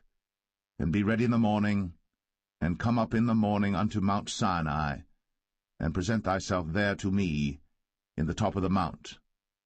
And no man shall come up with thee, neither let any man be seen throughout all the mount, neither let the flocks nor herds feed before that mount. And he hewed 2 tables of stone like unto the first. And Moses rose up early in the morning, and went up unto Mount Sinai, as the Lord had commanded him, and took in his hand the 2 tables of stone. And the Lord descended in the cloud, and stood with him there, and proclaimed the name of the Lord. And the Lord passed by before him, and proclaimed, the Lord God, merciful and gracious, long-suffering, and abundant in goodness and truth, keeping mercy for thousands, forgiving iniquity, and transgression and sin, and that will by no means clear the guilty, visiting the iniquity of the fathers upon the children, and upon the children's children, unto the 3rd and to the 4th generation. And Moses made haste, and bowed his head toward the earth, and worshipped. And he said, If now I have found grace in thy sight, O Lord, let my Lord, I pray thee, go among us. For it is a stiff-necked people, and pardon our iniquity and our sin, and take us for thine inheritance. And he said, Behold, I make a covenant. Before all thy people I will do marvels, such as have not been done in all the earth, nor in any nation. And all the people among which thou art shall see the work of the Lord. For it is a terrible thing that I will do with thee. Observe thou that which I command thee this day. Behold, I drive out before thee the Amorite, and the Canaanite, and the Hittite, and the Perizzite, and the Hivite, and the Jebusite. Take heed to thyself, lest thou make a covenant with the inhabitants of the land whither thou goest, lest it be for a snare in the midst of thee. But ye shall destroy their altars, break their images, and cut down their groves. For thou shalt worship no other god, for the Lord whose name is a jealous God. Lest thou make a covenant with the inhabitants of the land, and they go a-whoring after their gods, and do sacrifice unto their gods. And one call thee, and thou eat of his sacrifice. And thou take of their daughters unto thy sons, and their daughters go a-whoring after their gods, and make thy sons go a-whoring after their gods. Thou shalt make thee no molten gods. The feast of unleavened bread shalt thou keep. 7 days thou shalt eat unleavened bread, as I commanded thee, in the time of the month Abib. For in the month Abib thou camest out from Egypt. All that openeth the matrix is mine, and every firstling among thy cattle, whether ox or sheep that is male. But the firstling of an ass thou shalt redeem with a lamb. And if thou redeem him not, then shalt thou break his neck. All the firstborn of thy sons thou shalt redeem, and none shall appear before me empty. 6 days thou shalt work, but on the 7th day thou shalt rest. In earing time and in harvest thou shalt rest. And thou shalt observe the feast of weeks, of the firstfruits of wheat harvest, and the feast of ingathering at the year's end. Thrice in the year shall all your men-children appear before the Lord God, the God of Israel. For I will cast out the nations before thee, and enlarge thy borders. Neither shall any man desire thy land, when thou shalt go up to appear before the Lord thy God thrice in the year. Thou shalt not offer the blood of my sacrifice with leaven, neither shall the sacrifice of the feast of the Passover be left unto the morning. The first of the firstfruits of thy land thou shalt bring unto the house of the Lord thy God. Thou shalt not see the kid in his mother's milk. And the Lord said unto Moses, Write thou these words, for after the tenor of these words I have made a covenant with thee and with Israel. And he was there with the Lord 40 days and 40 nights. He did neither eat bread nor drink water. And he wrote upon the tables the words of the covenant, the 10 commandments. And it came to pass, when Moses came down from Mount Sinai, with the 2 tables of testimony in Moses' hand, when he came down from the mount, that Moses wist not that the skin of his face shone, while he talked with them. And when Aaron and all the children of Israel saw Moses, behold, the skin of his face shone, and they were afraid to come nigh him. And Moses called unto them, and Aaron and all the rulers of the congregation returned unto him. And Moses talked with them, and afterward all the children of Israel came nigh, and he gave them in commandment all that the Lord had spoken with him in Mount Sinai. And till Moses had done speaking with them, he put a veil on his face. But when Moses went in before the Lord to speak with him, he took the veil off until he came out. And he came out, and spake unto the children of Israel that which he was commanded. And the children of Israel saw the face of Moses, that the skin of Moses' face shone. And Moses put the veil upon his face again, until he went in to speak with him.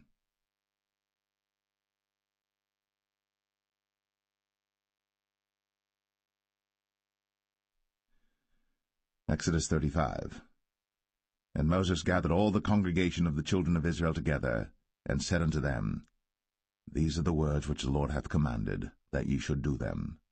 6 days shall work be done.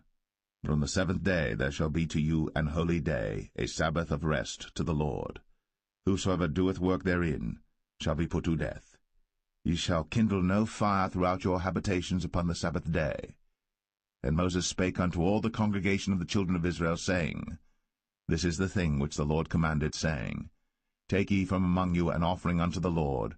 Whosoever is of a willing heart, let him bring it, an offering of the Lord, gold and silver and brass, and blue and purple and scarlet and fine linen and goat's hair, and rams' skins dyed red, and badgers' skins, and shittim wood, and oil for the light, and spices for anointing oil, and for the sweet incense, and onyx stones, and stones to be set for the ephod and for the breastplate.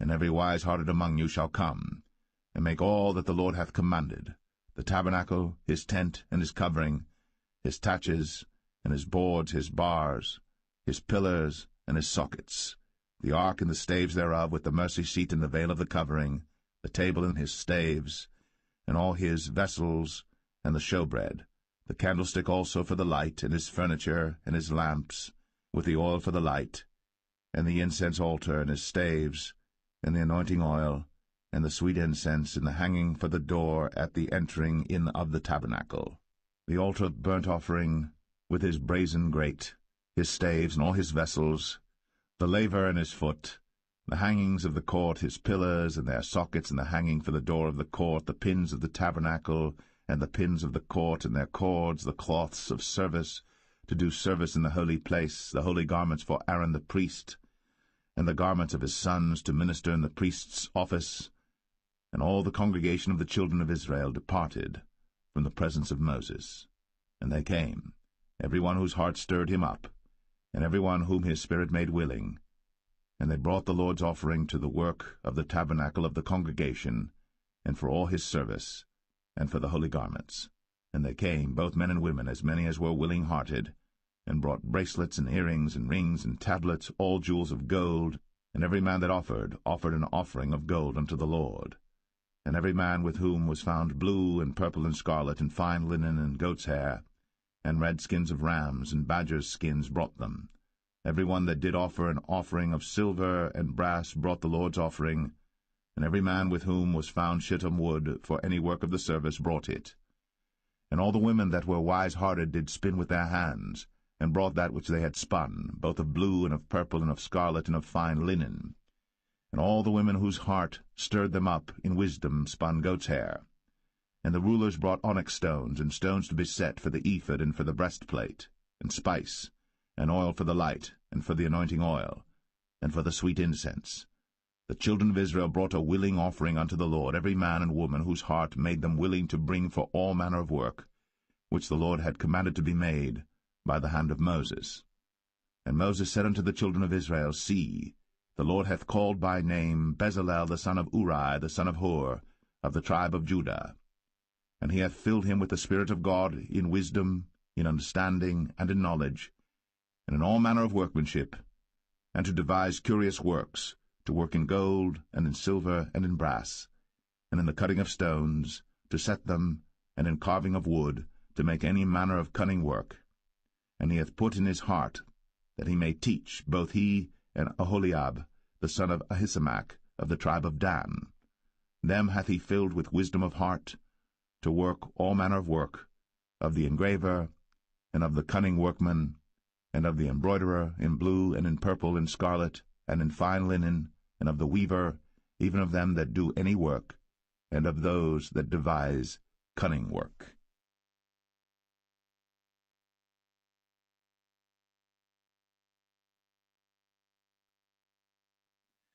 Exodus 36. Then wrought Bezalel and Aholiab, and every wise-hearted man, in whom the Lord put wisdom and understanding to know how to work all manner of work for the service of the sanctuary, according to all that the Lord had commanded. And Moses called Bezalel and Aholiab, and every wise-hearted man, in whose heart the Lord had put wisdom, even every one whose heart stirred him up to come unto the work to do it. And they received of Moses all the offering, which the children of Israel had brought for the work of the service of the sanctuary, to make it withal. And they brought yet unto him free offerings every morning. And all the wise men that wrought all the work of the sanctuary came every man from his work which they made. And they spake unto Moses, saying, The people bring much more than enough for the service of the work, which the Lord commanded to make. And Moses gave commandment, and they caused it to be proclaimed throughout the camp, saying, Let neither man nor woman make any more work for the offering of the sanctuary. So the people were restrained from bringing. For the stuff they had was sufficient for all the work to make it, and too much. And every wise-hearted man among them that wrought the work of the tabernacle made 10 curtains of fine twined linen, and blue, and purple, and scarlet. With cherubims of cunning work made he them. The length of one curtain was 28 cubits, and the breadth of one curtain 4 cubits. The curtains were all of one size. And he coupled the 5 curtains one unto another, and the other 5 curtains he coupled one unto another. And he made loops of blue on the edge of one curtain from the selvage in the coupling. Likewise he made in the uttermost side of another curtain in the coupling of the second. 50 loops made he in one curtain, and 50 loops made he in the edge of the curtain which was in the coupling of the second. The loops held one curtain to another. And he made 50 taches of gold, and coupled the curtains one unto another with the taches. So it became one tabernacle. And he made curtains of goat's hair for the tent over the tabernacle. 11 curtains he made them. The length of one curtain was 30 cubits, and 4 cubits was the breadth of one curtain. The 11 curtains were of one size. And he coupled 5 curtains by themselves, and 6 curtains by themselves. And he made 50 loops upon the uttermost edge of the curtain in the coupling, and 50 loops made he upon the edge of the curtain which coupleth the second. And he made 50 taches of brass to couple the tent together, that it might be one. And he made a covering for the tent of ram's skins dyed red, and a covering of badger skins above that. And he made boards for the tabernacle of shittim wood standing up. The length of a board was 10 cubits, and the breadth of a board 1 cubit and a half. One board had 2 tenons, equally distant one from another. Thus did he make for all the boards of the tabernacle. And he made boards for the tabernacle, 20 boards for the south side southward. And 40 sockets of silver he made under the 20 boards, 2 sockets under one board for his 2 tenons, and 2 sockets under another board for his 2 tenons. And for the other side of the tabernacle, which is toward the north corner, he made 20 boards, and their 40 sockets of silver, 2 sockets under one board, and 2 sockets under another board. And for the sides of the tabernacle westward he made 6 boards, and 2 boards made he for the corners of the tabernacle in the 2 sides, and they were coupled beneath and coupled together at the head thereof to one ring. Thus he did to both of them in both the corners. And there were 8 boards, and their sockets were 16 sockets of silver, under every board 2 sockets. And he made bars of shittim wood, 5 for the boards of the one side of the tabernacle, and 5 bars for the boards of the other side of the tabernacle, and 5 bars for the boards of the tabernacle for the sides westward. And he made the middle bar to shoot through the boards from the one end to the other. And he overlaid the boards with gold, and made their rings of gold to be places for the bars, and overlaid the bars with gold. And he made a veil of blue and purple and scarlet, and fine twined linen, with cherubims made he it of cunning work. And he made thereunto 4 pillars of shittim wood, and overlaid them with gold. Their hooks were of gold. And he cast for them 4 sockets of silver. And he made an hanging for the tabernacle door of blue and purple and scarlet and fine twined linen of needlework, and the 5 pillars of it with their hooks, and he overlaid their chapiters and their fillets with gold, but their 5 sockets were of brass.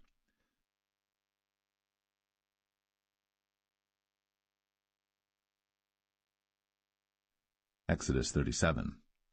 And Bezalel made the ark of shittim wood. 2 cubits and a half was the length of it, and 1 cubit and a half the breadth of it, and 1 cubit and a half the height of it. And he overlaid it with pure gold within and without, and made a crown of gold to it round about. And he cast for it 4 rings of gold, to be set by the 4 corners of it, even 2 rings upon the one side of it, and 2 rings upon the other side of it. And he made staves of shittim wood, and overlaid them with gold. And he put the staves into the rings by the sides of the ark to bear the ark. And he made the mercy seat of pure gold. 2 cubits and a half was the length thereof, and 1 cubit and a half the breadth thereof. And he made 2 cherubims of gold, beaten out of one piece made he them, on the 2 ends of the mercy seat, 1 cherub on the end on this side, and another cherub on the other end on that side. Out of the mercy seat made he the cherubims on the 2 ends thereof. And the cherubims spread out their wings on high, and covered with their wings over the mercy seat, with their faces one to another. Even to the mercy seatward were the faces of the cherubims. And he made the table of shittim wood. 2 cubits was the length thereof, and 1 cubit the breadth thereof, and 1 cubit and a half the height thereof. And he overlaid it with pure gold, and made thereunto a crown of gold round about. Also he made thereunto a border of an handbreadth round about, and made a crown of gold for the border thereof round about. And he cast for it 4 rings of gold, and put the rings upon the 4 corners that were in the 4 feet thereof. Over against the border were the rings, the places for the staves to bear the table. And he made the staves of shittim wood, and overlaid them with gold to bear the table. And he made the vessels which were upon the table, his dishes, and his spoons, and his bowls, and his covers, to cover withal of pure gold. And he made the candlestick of pure gold. Of beaten work made he the candlestick. His shaft and his branch, his bowls, his knobs, and his flowers were of the same.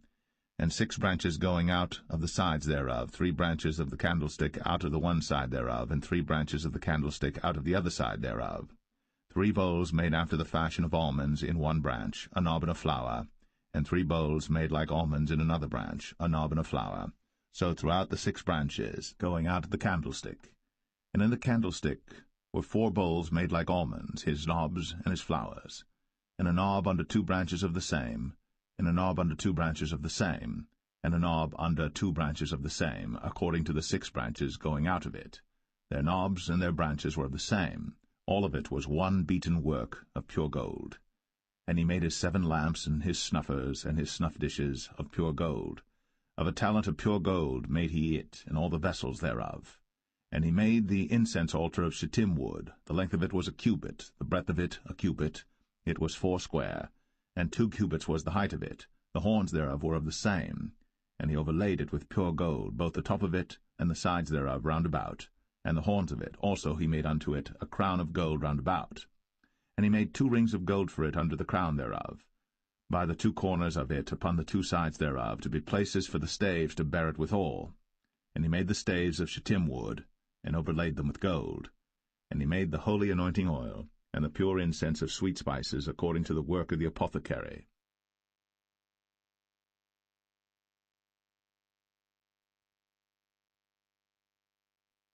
Exodus 38. And he made the altar of burnt offering of shittim wood. 5 cubits was the length thereof, and 5 cubits the breadth thereof. It was 4 square, and 3 cubits the height thereof. And he made the horns thereof on the 4 corners of it. The horns thereof were of the same, and he overlaid it with brass. And he made all the vessels of the altar, the pots and the shovels and the basins and the flesh hooks and the firepans, all the vessels thereof made he of brass. And he made for the altar a brazen grate of network under the compass thereof, beneath unto the midst of it. And he cast 4 rings for the 4 ends of the grate of brass, to be places for the staves. And he made the staves of shittim wood, and overlaid them with brass. And he put the staves into the rings on the sides of the altar, to bear it withal. He made the altar hollow with boards. And he made the laver of brass, and the foot of it of brass, of the looking-glasses of the women assembling, which assembled at the door of the tabernacle of the congregation. And he made the court. On the south side southward the hangings of the court were of fine twined linen, 100 cubits. Their pillars were 20, and their brazen sockets 20. The hooks of the pillars and their fillets were of silver. And for the north side the hangings were 100 cubits, their pillars were 20, and their sockets of brass 20. The hooks of the pillars and their fillets of silver. And for the west side were hangings of 50 cubits, their pillars 10, and their sockets 10, the hooks of the pillars and their fillets of silver. And for the east side eastward 50 cubits. The hangings of the one side of the gate were 15 cubits, their pillars 3, and their sockets 3. And for the other side of the court gate, on this hand and that hand, were hangings of 15 cubits, their pillars 3, and their sockets 3. All the hangings of the court round about were of fine twined linen, and the sockets for the pillars were of brass, the hooks of the pillars and their fillets of silver, and the overlaying of their chapiters of silver, and all the pillars of the court were filleted with silver. And the hanging for the gate of the court was needlework, of blue and purple and scarlet and fine twined linen, and 20 cubits was the length, and the height and the breadth was 5 cubits, answerable to the hangings of the court.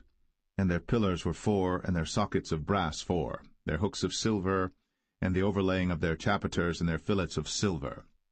And all the pins of the tabernacle and of the court round about were of brass.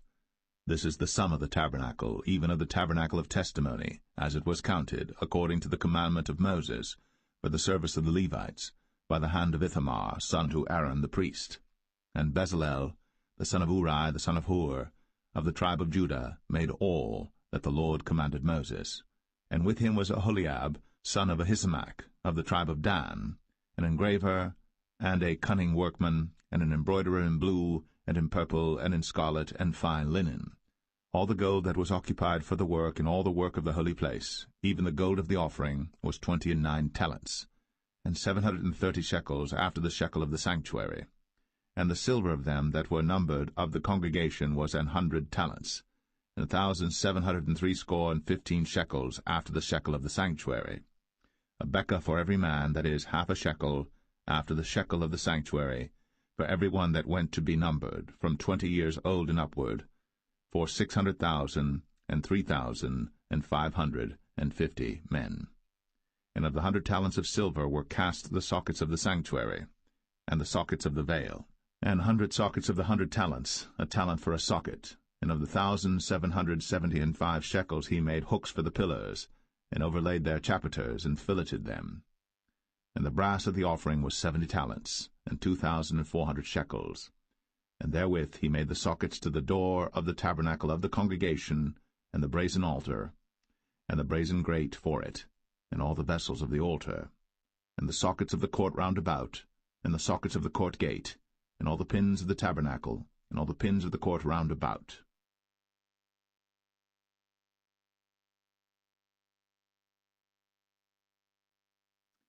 Exodus 39. And of the blue, and purple, and scarlet they made cloths of service, to do service in the holy place, and made the holy garments for Aaron, as the Lord commanded Moses. And he made the ephod of gold, blue, and purple, and scarlet, and fine twined linen. And they did beat the gold into thin plates, and cut it into wires, to work it in the blue, and in the purple, and in the scarlet, and in the fine linen, with cunning work. They made shoulder pieces for it, to couple it together. By the 2 edges was it coupled together. And the curious girdle of his ephod that was upon it was of the same, according to the work thereof, of gold, blue, and purple, and scarlet, and fine twined linen, as the Lord commanded Moses. And they wrought onyx stones enclosed in ouches of gold, graven as signets are graven, with the names of the children of Israel. And he put them on the shoulders of the ephod, that they should be stones for a memorial to the children of Israel, as the Lord commanded Moses. And he made the breastplate of cunning work, like the work of the ephod, of gold, blue, and purple, and scarlet, and fine twined linen. It was foursquare. They made the breastplate double. A span was the length thereof, and a span the breadth thereof, being doubled. And they set in it 4 rows of stones. The first row was a sardius, a topaz, and a carbuncle. This was the first row. And the second row an emerald, a sapphire, and a diamond. And the third row a ligure, an agate, and an amethyst. and the fourth row a beryl, an onyx, and a jasper. They were enclosed in ouches of gold in their enclosings. And the stones were according to the names of the children of Israel, 12 according to their names, like the engravings of a signet, every one with his name, according to the 12 tribes. And they made upon the breastplate chains at the ends of wreathen work of pure gold. And they made 2 ouches of gold and 2 gold rings, and put the 2 rings in the 2 ends of the breastplate. And they put the 2 wreathen chains of gold in the 2 rings on the ends of the breastplate. And the 2 ends of the 2 wreathen chains they fastened in the 2 ouches, and put them on the shoulder pieces of the ephod before it. And they made 2 rings of gold, and put them on the 2 ends of the breastplate, upon the border of it, which was on the side of the ephod inward. And they made 2 other golden rings, and put them on the 2 sides of the ephod underneath, toward the forepart of it, over against the other coupling thereof, above the curious girdle of the ephod. And they did bind the breastplate by his rings unto the rings of the ephod with a lace of blue, that it might be above the curious girdle of the ephod, and that the breastplate might not be loosed from the ephod, as the Lord commanded Moses. And he made the robe of the ephod of woven work, all of blue. And there was an hole in the midst of the robe, as the hole of an habergeon, with a band round about the hole, that it should not rend. And they made upon the hems of the robe pomegranates of blue and purple and scarlet and twined linen. And they made bells of pure gold, and put the bells between the pomegranates upon the hem of the robe, round about between the pomegranates, a bell and a pomegranate, a bell and a pomegranate, round about the hem of the robe to minister in, as the Lord commanded Moses. And they made coats of fine linen of woven work for Aaron and for his sons, and a mitre of fine linen, and goodly bonnets of fine linen, and linen breeches of fine twined linen, and a girdle of fine twined linen, and blue and purple and scarlet of needlework, as the Lord commanded Moses. And they made the plate of the holy crown of pure gold, and wrote upon it a writing like to the engravings of a signet, Holiness to the Lord. And they tied unto it a lace of blue, to fasten it on high upon the mitre, as the Lord commanded Moses. Thus was all the work of the tabernacle of the tent of the congregation finished. And the children of Israel did according to all that the Lord commanded Moses, so did they.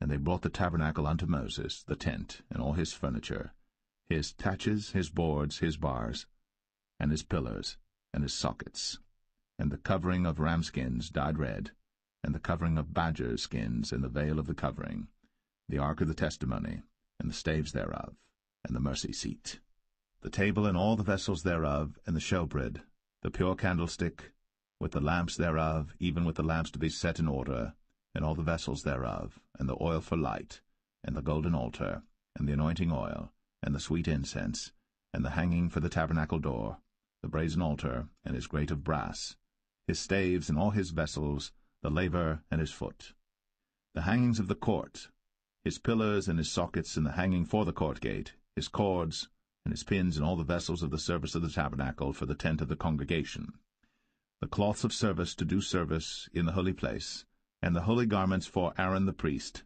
and his sons' garments, to minister in the priest's office. According to all that the Lord commanded Moses, so the children of Israel made all the work. And Moses did look upon all the work, and behold, they had done it, as the Lord had commanded, even so had they done it. And Moses blessed them.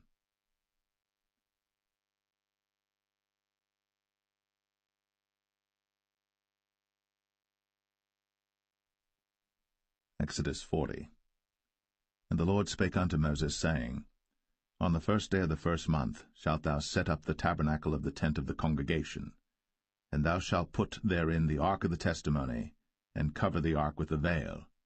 And thou shalt bring in the table, and set in order the things that are to be set in order upon it. And thou shalt bring in the candlestick, and light the lamps thereof. And thou shalt set the altar of gold for the incense before the ark of the testimony, and put the hanging of the door to the tabernacle. And thou shalt set the altar of the burnt offering before the door of the tabernacle of the tent of the congregation. And thou shalt set the laver between the tent of the congregation and the altar, and shalt put water therein. And thou shalt set up the court round about, and hang up the hanging at the court gate. And thou shalt take the anointing oil, and anoint the tabernacle, and all that is therein, and shalt hallow it, and all the vessels thereof, and it shall be holy. And thou shalt anoint the altar of the burnt offering, and all his vessels, and sanctify the altar, and it shall be an altar most holy. And thou shalt anoint the laver and his foot, and sanctify it. And thou shalt bring Aaron and his sons unto the door of the tabernacle of the congregation, and wash them with water. And thou shalt put upon Aaron the holy garments, and anoint him, and sanctify him, that he may minister unto me in the priest's office. And thou shalt bring his sons, and clothe them with coats. And thou shalt anoint them, as thou didst anoint their father, that they may minister unto me in the priest's office, for their anointing shall surely be an everlasting priesthood throughout their generations. Thus did Moses. According to all that the Lord commanded him, so did he. And it came to pass in the 1st month, in the 2nd year, on the 1st day of the month, that the tabernacle was reared up. And Moses reared up the tabernacle, and fastened his sockets, and set up the boards thereof, and put in the bars thereof, and reared up his pillars.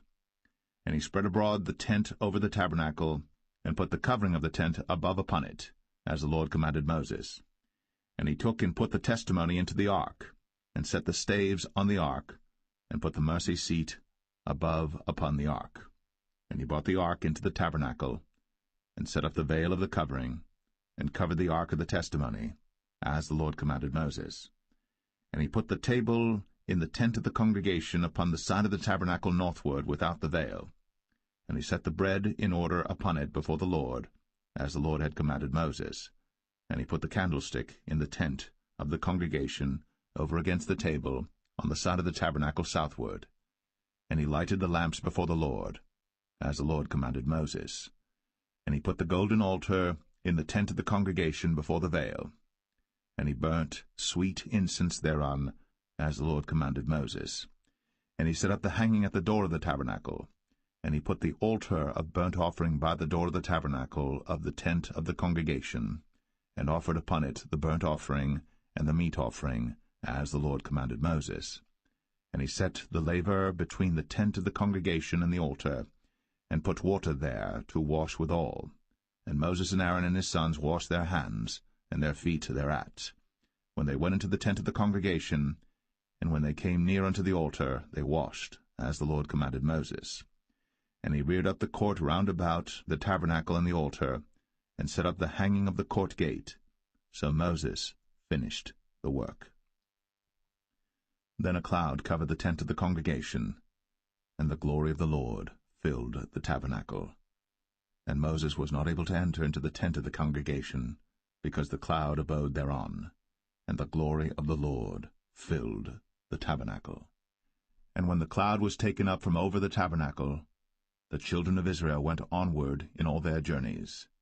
But if the cloud were not taken up, then they journeyed not till the day that it was taken up. For the cloud of the Lord was upon the tabernacle by day, and fire was on it by night, in the sight of all the house of Israel, throughout all their journeys.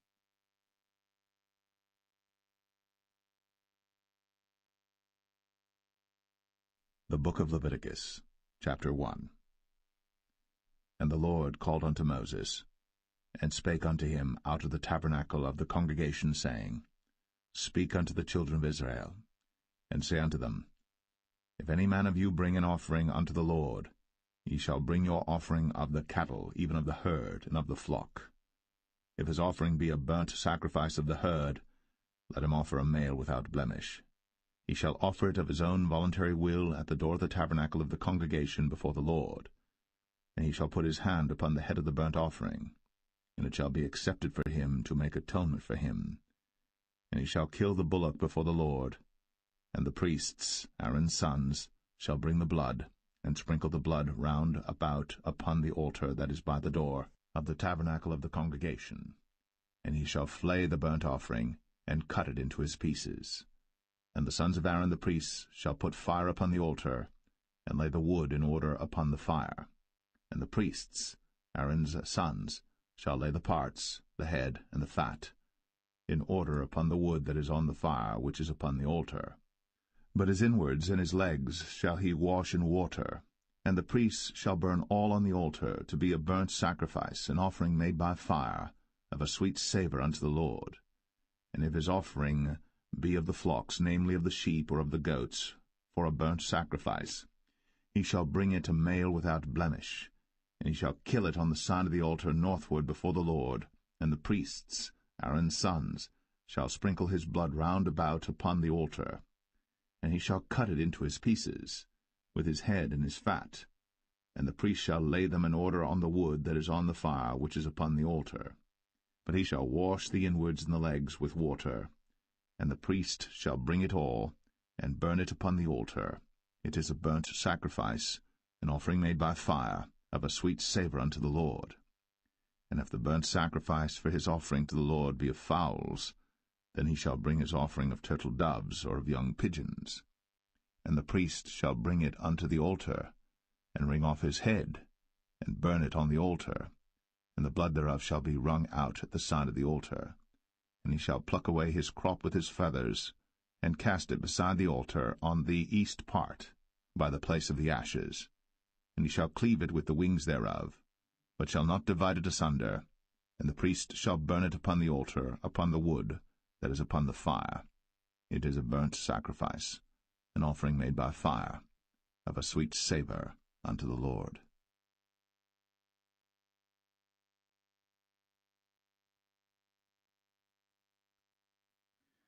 Leviticus 2. And when any will offer a meat offering unto the Lord, his offering shall be of fine flour, and he shall pour oil upon it, and put frankincense thereon, and he shall bring it to Aaron's sons the priests. And he shall take thereout his handful of the flour thereof, and of the oil thereof, with all the frankincense thereof. And the priests shall burn the memorial of it upon the altar, to be an offering made by fire, of a sweet savour unto the Lord. And the remnant of the meat offering shall be Aaron's and his sons. It is a thing most holy of the offerings of the Lord made by fire. And if thou bring an oblation of a meat offering baked in the oven, it shall be unleavened cakes of fine flour mingled with oil, or unleavened wafers anointed with oil. And if thy oblation be a meat offering baked in a pan, it shall be of fine flour, unleavened, mingled with oil. Thou shalt part it in pieces, and pour oil thereon. It is a meat offering. And if thy oblation be a meat offering baked in the frying pan, it shall be made of fine flour with oil. And thou shalt bring the meat offering that is made of these things unto the Lord, and when it is presented unto the priest, he shall bring it unto the altar. And the priest shall take from the meat offering a memorial thereof, and shall burn it upon the altar. It is an offering made by fire, of a sweet savour unto the Lord.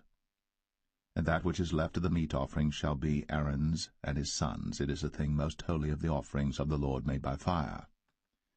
No meat offering which ye shall bring unto the Lord shall be made with leaven, for ye shall burn no leaven, nor any honey, in any offering of the Lord made by fire.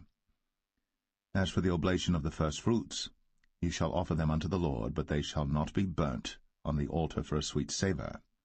And every oblation of thy meat offering shalt thou season with salt, neither shalt thou suffer the salt of the covenant of thy God to be lacking from thy meat offering.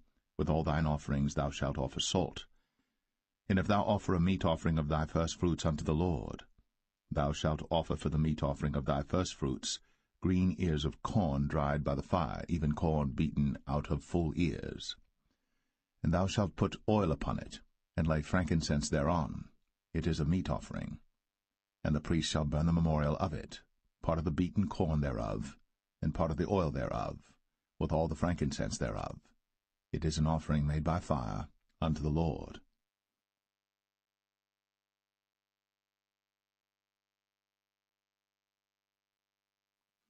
Leviticus 3. And if his oblation be a sacrifice of peace offering, if he offer it of the herd, whether it be a male or female, he shall offer it without blemish before the Lord. And he shall lay his hand upon the head of his offering, and kill it at the door of the tabernacle of the congregation. And Aaron's sons the priests shall sprinkle the blood upon the altar round about. And he shall offer of the sacrifice of the peace offering an offering made by fire unto the Lord, the fat that covereth the inwards, and all the fat that is upon the inwards, and the 2 kidneys, and the fat that is on them, which is by the flanks, and the caul above the liver, with the kidneys, it shall he take away. And Aaron's sons shall burn it on the altar upon the burnt sacrifice which is upon the wood that is on the fire. It is an offering made by fire, of a sweet savour unto the Lord.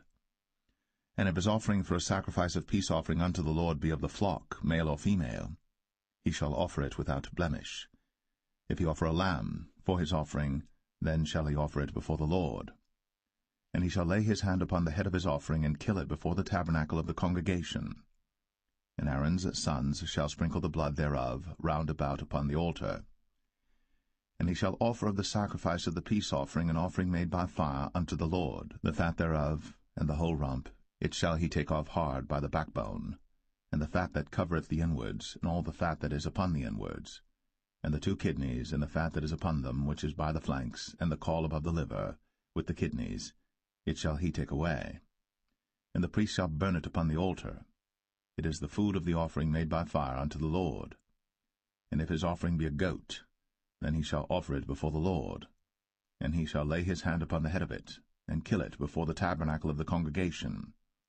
And the sons of Aaron shall sprinkle the blood thereof upon the altar round about.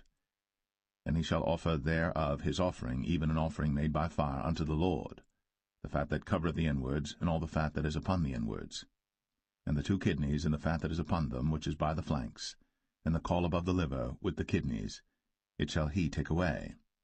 And the priest shall burn them upon the altar. It is the food of the offering made by fire for a sweet savour. All the fat is the Lord's. It shall be a perpetual statute for your generations throughout all your dwellings, that ye eat neither fat nor blood.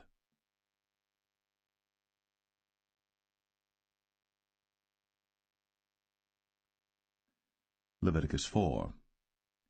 And the Lord spake unto Moses, saying, Speak unto the children of Israel, saying, If a soul shall sin through ignorance against any of the commandments of the Lord, concerning things which ought not to be done, and shall do against any of them, if the priest that is anointed do sin according to the sin of the people, then let him bring for his sin which he hath sinned a young bullock without blemish unto the Lord for a sin offering. And he shall bring the bullock unto the door of the tabernacle of the congregation before the Lord, and shall lay his hand upon the bullock's head, and kill the bullock before the Lord. And the priest that is anointed shall take of the bullock's blood, and bring it to the tabernacle of the congregation. And the priest shall dip his finger in the blood, and sprinkle of the blood 7 times before the Lord, before the veil of the sanctuary. And the priest shall put some of the blood upon the horns of the altar of sweet incense before the Lord, which is in the tabernacle of the congregation, and shall pour all the blood of the bullock at the bottom of the altar of the burnt offering, which is at the door of the tabernacle of the congregation. And he shall take off from it all the fat of the bullock for the sin offering, the fat that covereth the inwards, and all the fat that is upon the inwards, and the 2 kidneys, and the fat that is upon them, which is by the flanks, and the caul above the liver, with the kidneys, it shall he take away, as it was taken off from the bullock of the sacrifice of peace offerings. And the priest shall burn them upon the altar of the burnt offering. And the skin of the bullock, and all his flesh, with his head, and with his legs, and his inwards, and his dung, even the whole bullock shall he carry forth without the camp unto a clean place, where the ashes are poured out, and burn him on the wood with fire. Where the ashes are poured out shall he be burnt. And if the whole congregation of Israel sin through ignorance, and the thing be hid from the eyes of the assembly, and they have done somewhat against any of the commandments of the Lord concerning things which should not be done, and are guilty, when the sin which they have sinned against it is known, then the congregation shall offer a young bullock for the sin, and bring him before the tabernacle of the congregation. And the elders of the congregation shall lay their hands upon the head of the bullock before the Lord, and the bullock shall be killed before the Lord. And the priest that is anointed shall bring of the bullock's blood to the tabernacle of the congregation. And the priest shall dip his finger in some of the blood, and sprinkle it 7 times before the Lord, even before the veil. And he shall put some of the blood upon the horns of the altar which is before the Lord, that is, in the tabernacle of the congregation, and shall pour out all the blood at the bottom of the altar of the burnt offering, which is at the door of the tabernacle of the congregation. And he shall take all his fat from him, and burn it upon the altar. And he shall do with the bullock as he did with the bullock for a sin offering. So shall he do with this. and the priest shall make an atonement for them, and it shall be forgiven them. And he shall carry forth the bullock without the camp, and burn him as he burned the first bullock. It is a sin offering for the congregation.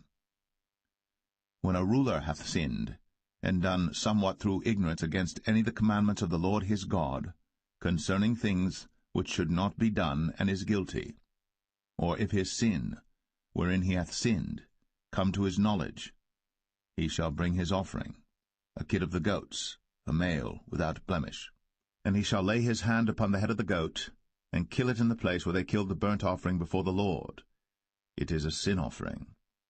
And the priest shall take of the blood of the sin offering with his finger, and put it upon the horns of the altar of burnt offering, and shall pour out his blood at the bottom of the altar of burnt offering. And he shall burn all his fat upon the altar, as the fat of the sacrifice of peace offerings. And the priest shall make an atonement for him as concerning his sin, and it shall be forgiven him.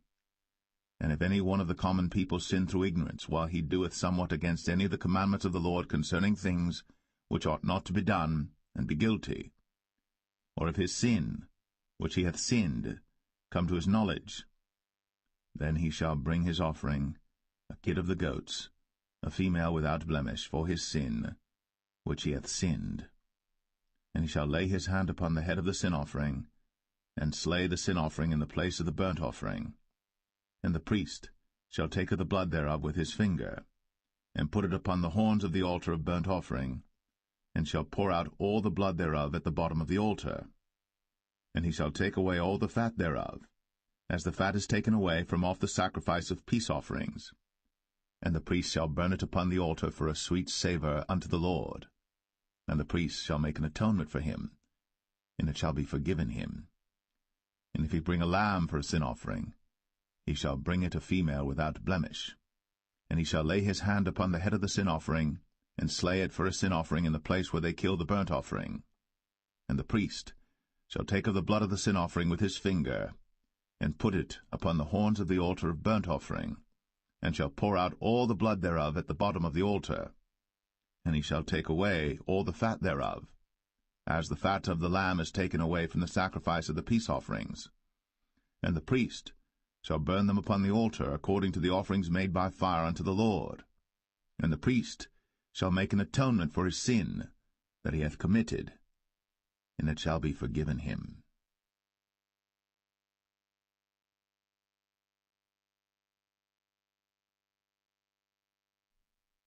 Leviticus 5. And if a soul sin, and hear the voice of swearing, and is a witness, whether he hath seen or known of it, if he do not utter it, then he shall bear his iniquity. Or if a soul touch any unclean thing, whether it be a carcass of an unclean beast, or a carcass of unclean cattle, or the carcass of unclean creeping things, and if it be hidden from him, he also shall be unclean and guilty. Or if he touch the uncleanness of man, whatsoever uncleanness it be that a man shall be defiled withal, and it be hid from him, when he knoweth of it, then he shall be guilty.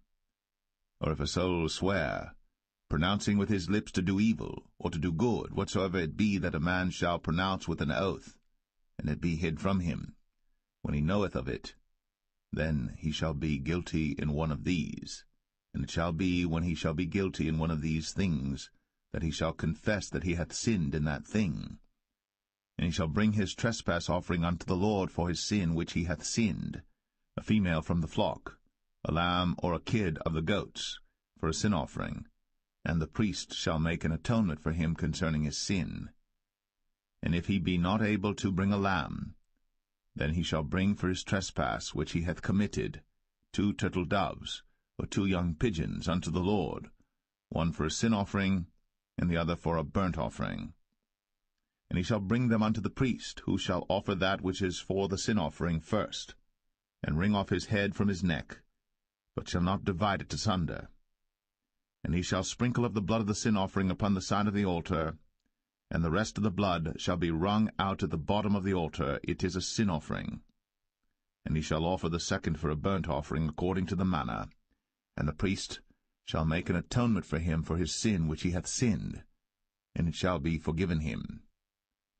But if he be not able to bring 2 turtle-doves or 2 young pigeons, then he that sinned shall bring for his offering the 10th part of an ephah of fine flour for a sin offering. He shall put no oil upon it, neither shall he put any frankincense thereon, for it is a sin offering. Then shall he bring it to the priest, and the priest shall take his handful of it, even a memorial thereof, and burn it on the altar, according to the offerings made by fire unto the Lord. It is a sin offering. And the priest shall make an atonement for him as touching his sin that he hath sinned in one of these, and it shall be forgiven him. And the remnant shall be the priest's, as a meat offering.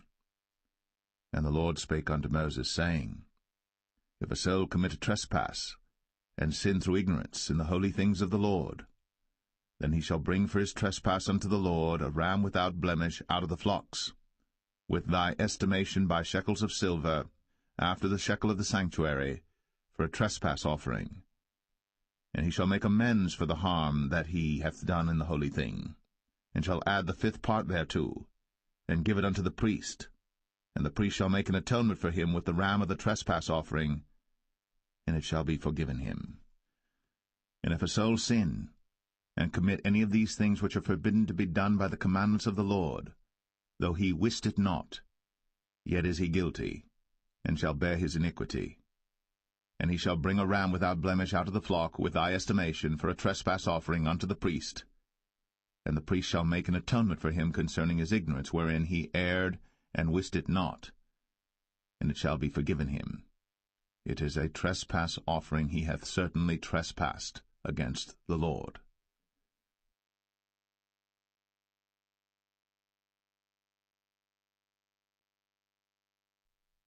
Leviticus 6. And the Lord spake unto Moses, saying, If a soul sin, and commit a trespass against the Lord, and lie unto his neighbor in that which was delivered him to keep, for in fellowship or in a thing taken away by violence, or hath deceived his neighbor, or have found that which was lost, and lieth concerning it, and sweareth falsely, in any of all these that a man doeth, sinning therein, then it shall be, because he hath sinned, and is guilty, that he shall restore that which he took violently away, or the thing which he hath deceitfully gotten, or that which was delivered him to keep, or the lost thing which he found, or all that about which he hath sworn falsely. He shall even restore it in the principal, and shall add the 5th part more thereto, and give it unto him to whom it appertaineth in the day of his trespass offering. And he shall bring his trespass offering unto the Lord, a ram without blemish out of the flock, with thy estimation, for a trespass offering unto the priest. And the priest shall make an atonement for him before the Lord, and it shall be forgiven him for any thing of all that he hath done in trespassing therein. And the Lord spake unto Moses, saying, Command Aaron and his sons, saying, This is the law of the burnt offering. It is the burnt offering because of the burning upon the altar all night unto the morning, and the fire of the altar shall be burning in it. And the priest shall put on his linen garment, and his linen breeches shall he put upon his flesh, and take up the ashes which the fire hath consumed with the burnt offering on the altar. And he shall put them beside the altar. And he shall put off his garments, and put on other garments, and carry forth the ashes without the camp unto a clean place. And the fire upon the altar shall be burning in it. It shall not be put out. And the priest shall burn wood on it every morning, and lay the burnt offering in order upon it. And he shall burn thereon the fat of the peace offerings. The fire shall ever be burning upon the altar. It shall never go out. And this is the law of the meat offering. The sons of Aaron shall offer it before the Lord, before the altar. And he shall take of it his handful of the flour of the meat offering, and of the oil thereof, and all the frankincense which is upon the meat offering, and shall burn it upon the altar for a sweet savour, even the memorial of it, unto the Lord. And the remainder thereof shall Aaron and his sons eat. With unleavened bread shall it be eaten in the holy place. In the court of the tabernacle of the congregation they shall eat it. It shall not be baked with leaven. I have given it unto them for their portion of my offerings made by fire. It is most holy, as is the sin offering, and as the trespass offering. All the males among the children of Aaron shall eat of it. It shall be a statute for ever in your generations concerning the offerings of the Lord made by fire. Every one that toucheth them shall be holy. And the Lord spake unto Moses, saying, This is the offering of Aaron and of his sons, which they shall offer unto the Lord in the day when he is anointed. The 10th part of an ephah of fine flour for a meat offering perpetual, half of it in the morning, and half thereof at night. In a pan it shall be made with oil, and when it is baked, thou shalt bring it in. And the baked pieces of the meat offering shalt thou offer for a sweet savour unto the Lord. And the priest of his sons that is anointed in his stead shall offer it.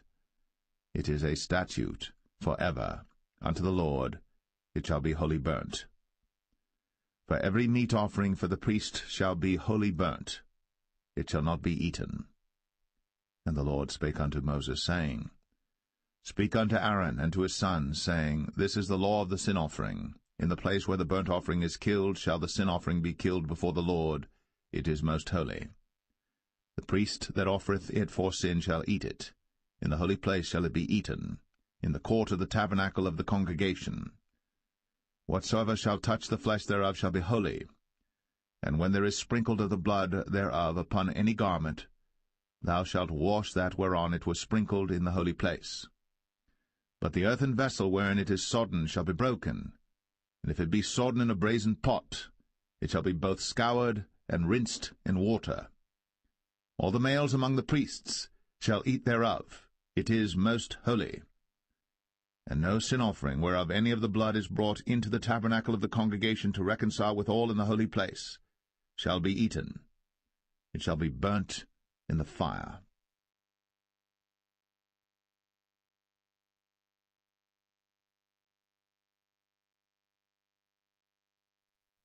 Leviticus 7. Likewise, this is the law of the trespass offering. It is most holy. In the place where they kill the burnt offering shall they kill the trespass offering, and the blood thereof shall he sprinkle round about upon the altar. And he shall offer of it all the fat thereof, the rump, and the fat that covereth the inwards, and the 2 kidneys, and the fat that is on them, which is by the flanks, and the caul that is above the liver, with the kidneys, it shall he take away. And the priest shall burn them upon the altar for an offering made by fire unto the Lord. It is a trespass offering. Every male among the priests shall eat thereof. It shall be eaten in the holy place. It is most holy. As the sin offering is, so is the trespass offering. There is one law for them. The priest that maketh atonement therewith shall have it. And the priest that offereth any man's burnt offering, even the priest, shall have to himself the skin of the burnt offering which he hath offered. And all the meat offering that is baked in the oven, and all that is dressed in the frying pan, and in the pan, shall be the priest's that offereth it. And every meat offering mingled with oil and dry shall all the sons of Aaron have, one as much as another. And this is the law of the sacrifice of peace offerings which he shall offer unto the Lord. If he offer it for a thanksgiving, then he shall offer with the sacrifice of thanksgiving unleavened cakes mingled with oil, and unleavened wafers anointed with oil, and cakes mingled with oil of fine flour fried. Besides the cakes, he shall offer for his offering leavened bread with the sacrifice of thanksgiving of his peace offerings, and of it he shall offer one out of the whole oblation for an heave offering unto the Lord, and it shall be the priest's that sprinkleth the blood of the peace offerings. And the flesh of the sacrifice of his peace offerings for thanksgiving shall be eaten the same day that it is offered. He shall not leave any of it until the morning. But if the sacrifice of his offering be a vow or a voluntary offering, it shall be eaten the same day that he offereth his sacrifice, and on the morrow also the remainder of it shall be eaten. But the remainder of the flesh of the sacrifice on the 3rd day shall be burnt with fire.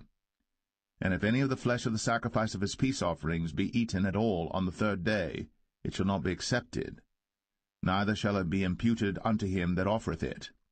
It shall be an abomination, and the soul that eateth of it shall bear his iniquity. And the flesh that toucheth any unclean thing shall not be eaten. it shall be burnt with fire. And as for the flesh, all that be clean shall eat thereof. But the soul that eateth of the flesh of the sacrifice of peace offerings that pertain unto the Lord, having his uncleanness upon him, even that soul shall be cut off from his people.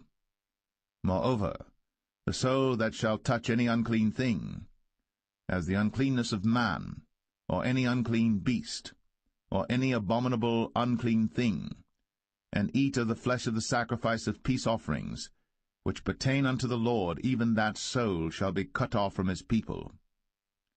And the Lord spake unto Moses, saying, Speak unto the children of Israel, saying, Ye shall eat no manner of fat, of ox, or of sheep, or of goat, and the fat of the beast that dieth of itself, and the fat of that which is torn with beasts, may be used in any other use, but ye shall in no wise eat of it. For whosoever eateth the fat of the beast, of which men offer an offering made by fire unto the Lord, even the soul that eateth it shall be cut off from his people. Moreover, ye shall eat no manner of blood, whether it be of fowl or of beast, in any of your dwellings. Whatsoever soul it be that eateth any manner of blood, even that soul shall be cut off from his people. And the Lord spake unto Moses, saying, Speak unto the children of Israel, saying, He that offereth the sacrifice of his peace offerings unto the Lord shall bring his oblation unto the Lord the sacrifice of his peace offerings. His own hands shall bring the offerings of the Lord made by fire, the fat with the breast. It shall he bring, that the breast may be waved for a wave offering before the Lord. And the priest shall burn the fat upon the altar, but the breast shall be Aaron's and his sons'. And the right shoulder shall ye give unto the priest for an heave offering of the sacrifices of your peace offerings. He among the sons of Aaron, that offereth the blood of the peace offerings, and the fat, shall have the right shoulder for his part. For the wave breast and the heave shoulder have I taken of the children of Israel, from off the sacrifices of their peace offerings, and have given them unto Aaron the priest, and unto his sons by a statute for ever from among the children of Israel.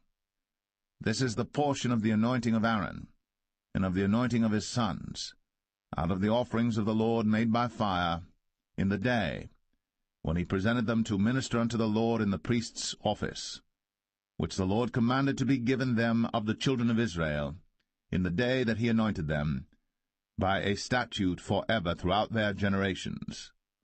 This is the law of the burnt offering, of the meat offering, and of the sin offering, and of the trespass offering, and of the consecrations, and of the sacrifice of the peace offerings, which the Lord commanded Moses in Mount Sinai, in the day that he commanded the children of Israel to offer their oblations unto the Lord in the wilderness of Sinai.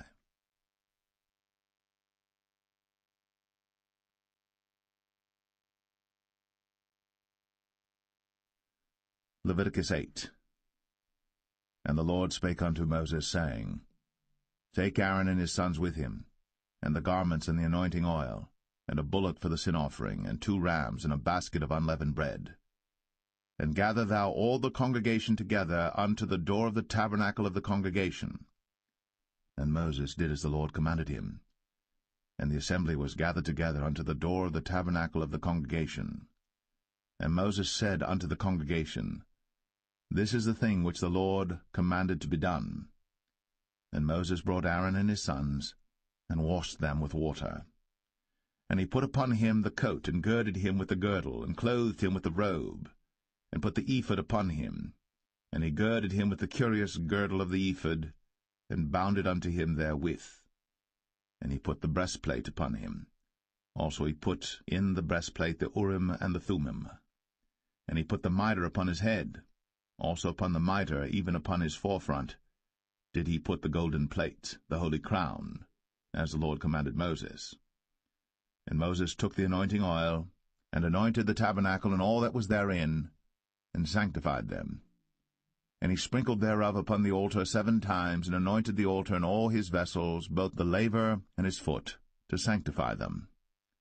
And he poured of the anointing oil upon Aaron's head, and anointed him to sanctify him. And Moses brought Aaron's sons, and put coats upon them, and girded them with girdles, and put bonnets upon them, as the Lord commanded Moses. And he brought the bullock for the sin offering, and Aaron and his sons laid their hands upon the head of the bullock for the sin offering, and he slew it. And Moses took the blood, and put it upon the horns of the altar round about with his finger, and purified the altar, and poured the blood at the bottom of the altar, and sanctified it, to make reconciliation upon it. And he took all the fat that was upon the inwards, and the caul above the liver, and the 2 kidneys, and their fat, and Moses burned it upon the altar. But the bullock and his hide, his flesh and his dung, he burnt with fire without the camp, as the Lord commanded Moses. And he brought the ram for the burnt offering, and Aaron and his sons laid their hands upon the head of the ram, and he killed it. And Moses sprinkled the blood upon the altar round about, and he cut the ram into pieces. And Moses burnt the head, and the pieces, and the fat. And he washed the inwards and the legs in water. And Moses burnt the whole ram upon the altar. It was a burnt sacrifice for a sweet savour, and an offering made by fire unto the Lord, as the Lord commanded Moses. And he brought the other ram, the ram of consecration. And Aaron and his sons laid their hands upon the head of the ram, and he slew it. And Moses took of the blood of it, and put it upon the tip of Aaron's right ear, and upon the thumb of his right hand, and upon the great toe of his right foot. And he brought Aaron's sons, and Moses put of the blood upon the tip of their right ear, and upon the thumbs of their right hands, and upon the great toes of their right feet. And Moses sprinkled the blood upon the altar round about.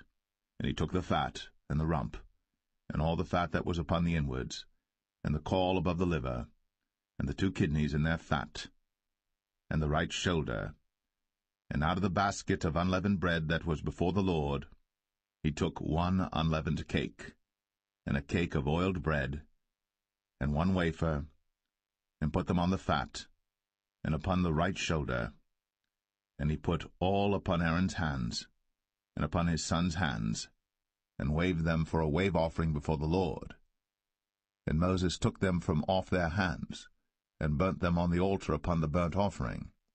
They were consecrations for a sweet savour. It is an offering made by fire unto the Lord. And Moses took the breast, and waved it for a wave offering before the Lord. For of the ram of consecration it was Moses' part, as the Lord commanded Moses. And Moses took of the anointing oil, and of the blood which was upon the altar, and sprinkled it upon Aaron, and upon his garments, and upon his sons, and upon his sons' garments with him, and sanctified Aaron, and his garments, and his sons' garments with him. And Moses said unto Aaron and to his sons, Boil the flesh at the door of the tabernacle of the congregation, and there eat it with the bread that is in the basket of consecrations, as I commanded, saying, Aaron and his sons shall eat it. And that which remaineth of the flesh and of the bread shall ye burn with fire. And ye shall not go out of the door of the tabernacle of the congregation in 7 days, until the days of your consecration be at an end. For 7 days shall he consecrate you. As he hath done this day, so the Lord hath commanded to do, to make an atonement for you. Therefore shall ye abide at the door of the tabernacle of the congregation day and night, 7 days, and keep the charge of the Lord, that ye die not, for so I am commanded. So Aaron and his sons did all things which the Lord commanded by the hand of Moses.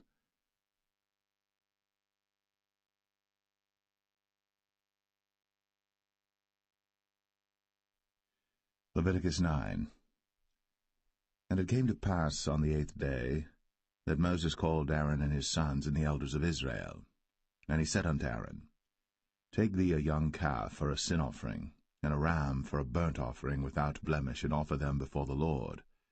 And unto the children of Israel thou shalt speak, saying, Take ye a kid of the goats for a sin offering, and a calf and a lamb, both of the first year, without blemish, for a burnt offering. Also a bullock and a ram for peace offerings to sacrifice before the Lord, and a meat offering mingled with oil. for today the Lord will appear unto you. And they brought that which Moses commanded before the tabernacle of the congregation, and all the congregation drew near, and stood before the Lord. And Moses said, This is the thing which the Lord commanded that ye should do, and the glory of the Lord shall appear unto you.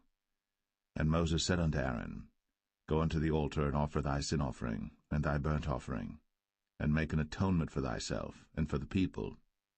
And offer the offering of the people, and make an atonement for them, as the Lord commanded.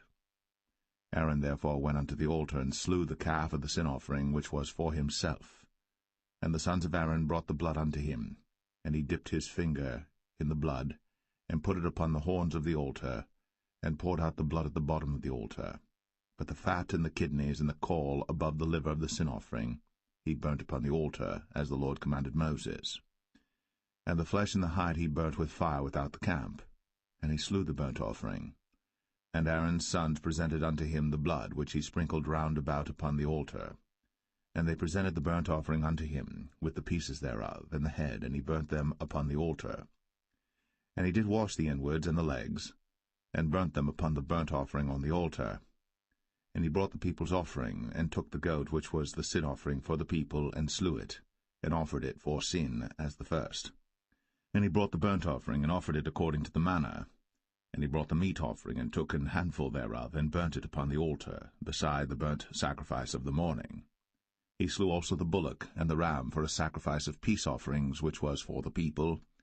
And Aaron's sons presented unto him the blood which he sprinkled upon the altar round about. And the fat of the bullock and of the ram, the rump, and that which covereth the inwards, and the kidneys, and the caul above the liver. And they put the fat upon the breasts, and he burnt the fat upon the altar. And the breasts and the right shoulder Aaron waved for a wave offering before the Lord, as Moses commanded. And Aaron lifted up his hand toward the people, and blessed them, and came down from offering of the sin offering, and the burnt offering, and peace offerings. And Moses and Aaron went into the tabernacle of the congregation, and came out, and blessed the people. And the glory of the Lord appeared unto all the people. And there came a fire out from before the Lord, and consumed upon the altar the burnt offering and the fat, which when all the people saw, they shouted, and fell on their faces.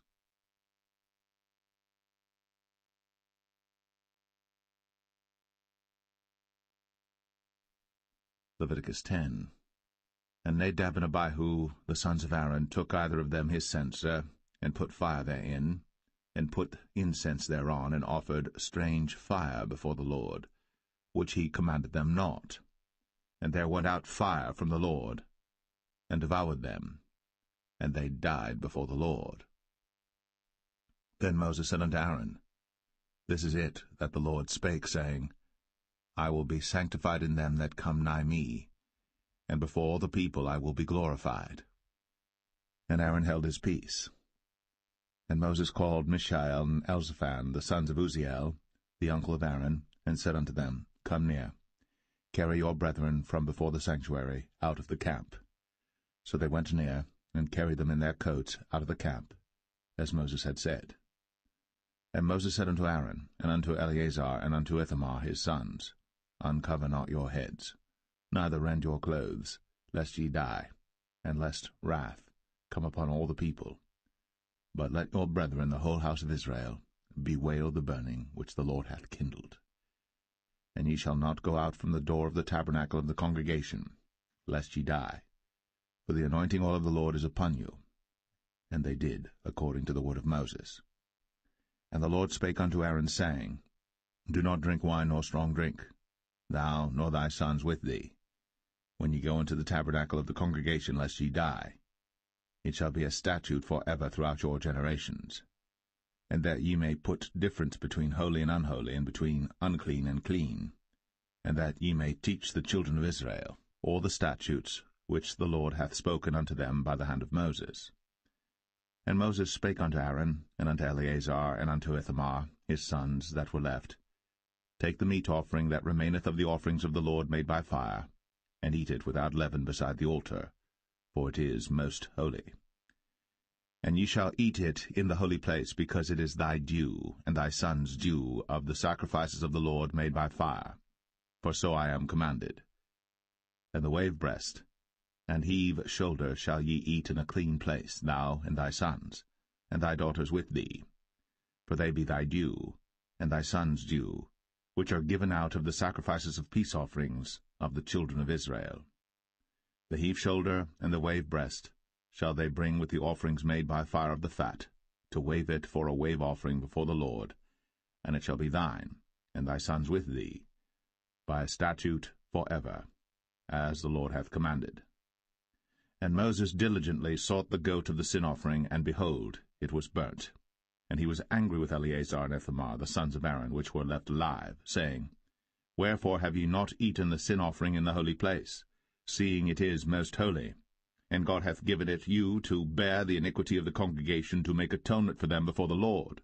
Behold, the blood of it was not brought in within the holy place. Ye should indeed have eaten it in the holy place, as I commanded. And Aaron said unto Moses, Behold, this day have they offered their sin offering and their burnt offering before the Lord. And such things have befallen me. And if I had eaten the sin offering today, should it have been accepted in the sight of the Lord? And when Moses heard that, he was content.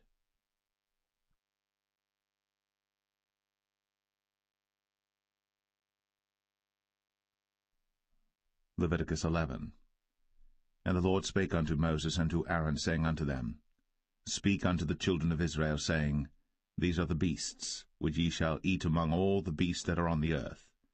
Whatsoever parteth the hoof, and is cloven-footed, and cheweth the cud, among the beasts, that shall ye eat.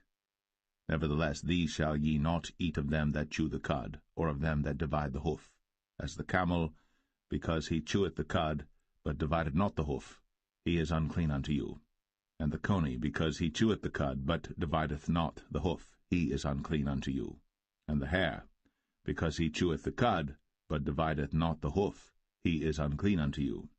And the swine, though he divide the hoof, and be cloven-footed, yet he cheweth not the cud, he is unclean to you. Of their flesh shall ye not eat, and their carcass shall ye not touch, they are unclean to you. These shall ye eat of all that are in the waters. Whatsoever hath fins and scales in the waters, in the seas, and in the rivers, them shall ye eat. And all that have not fins and scales in the seas, and in the rivers, of all that move in the waters, and of any living thing which is in the waters, they shall be an abomination unto you. They shall be even an abomination unto you. Ye shall not eat of their flesh, but ye shall have their carcasses in abomination. Whatsoever hath no fins nor scales in the waters, that shall be an abomination unto you. And these are they which ye shall have in abomination among the fowls. They shall not be eaten. They are an abomination, the eagle, and the ossifrage, and the osprey, and the vulture, and the kite after his kind, every raven after his kind, and the owl, and the nighthawk, and the cuckoo, and the hawk after his kind, and the little owl, and the cormorant, and the great owl, and the swan, and the pelican, and the gyre eagle, and the stork, the heron after her kind, and the lapwing, and the bat. All fowls that creep, going upon all four, shall be an abomination unto you. Yet these may ye eat of every flying creeping thing that goeth upon all four, which have legs above their feet, to leap withal upon the earth. Even these of them ye may eat, the locust after his kind, and the bald locust after his kind, and the beetle after his kind, and the grasshopper after his kind. But all other flying creeping things which have 4 feet shall be an abomination unto you, and for these ye shall be unclean. Whosoever toucheth the carcass of them shall be unclean until the even. And whosoever beareth aught of the carcass of them shall wash his clothes, and be unclean until the even. The carcasses of every beast which divideth the hoof, and is not cloven-footed, nor cheweth the cud, are unclean unto you. Every one that toucheth them shall be unclean. And whatsoever goeth upon his paws among all manner of beasts that go on all four, those are unclean unto you. Whoso toucheth their carcass shall be unclean until the even. And he that beareth the carcass of them shall wash his clothes, and be unclean until the even. They are unclean unto you. These also shall be unclean unto you among the creeping things that creep upon the earth. the weasel, and the mouse, and the tortoise after his kind, and the ferret, and the chameleon, and the lizard, and the snail, and the mole. These are unclean to you among all that creep. Whosoever doth touch them, when they be dead, shall be unclean until the even. And upon whatsoever any of them, when they are dead, doth fall, it shall be unclean, whether it be any vessel of wood, or raiment, or skin, or sack, whatsoever vessel it be, wherein any work is done, it must be put into water, and it shall be unclean until the even. So it shall be cleansed. And every earthen vessel, whereinto any of them falleth, whatsoever is in it shall be unclean, and ye shall break it. Of all meat which may be eaten, that on which such water cometh shall be unclean, and all drink that may be drunk in every such vessel shall be unclean. And everything whereupon any part of their carcass falleth shall be unclean, whether it be oven, or ranges, or pots, they shall be broken down, for they are unclean, and shall be unclean unto you. Nevertheless a fountain or pit wherein there is plenty of water shall be clean, but that which toucheth their carcass shall be unclean. And if any part of their carcass fall upon any sowing seed which is to be sown, it shall be clean. But if any water be put upon the seed, and any part of their carcass fall thereon, it shall be unclean unto you. And if any beast, of which ye may eat, die, he that toucheth the carcass thereof shall be unclean until the even. And he that eateth of the carcass of it shall wash his clothes, and be unclean until the even. He also that beareth the carcass of it shall wash his clothes, and be unclean until the even. And every creeping thing that creepeth upon the earth shall be an abomination, it shall not be eaten. Whatsoever goeth upon the belly, and whatsoever goeth upon all four, or whatsoever hath more feet among all creeping things that creep upon the earth, them ye shall not eat, for they are an abomination. Ye shall not make yourselves abominable with any creeping thing that creepeth, neither shall ye make yourselves unclean with them, that ye should be defiled thereby. For I am the Lord your God. Ye shall therefore sanctify yourselves, and ye shall be holy, for I am holy. Neither shall ye defile yourselves with any manner of creeping thing that creepeth upon the earth. For I am the Lord that bringeth you up out of the land of Egypt, to be your God. Ye shall therefore be holy, for I am holy. This is the law of the beasts, and of the fowl, and of every living creature that moveth in the waters, and of every creature that creepeth upon the earth, to make a difference between the unclean and the clean, and between the beast that may be eaten and the beast that may not be eaten.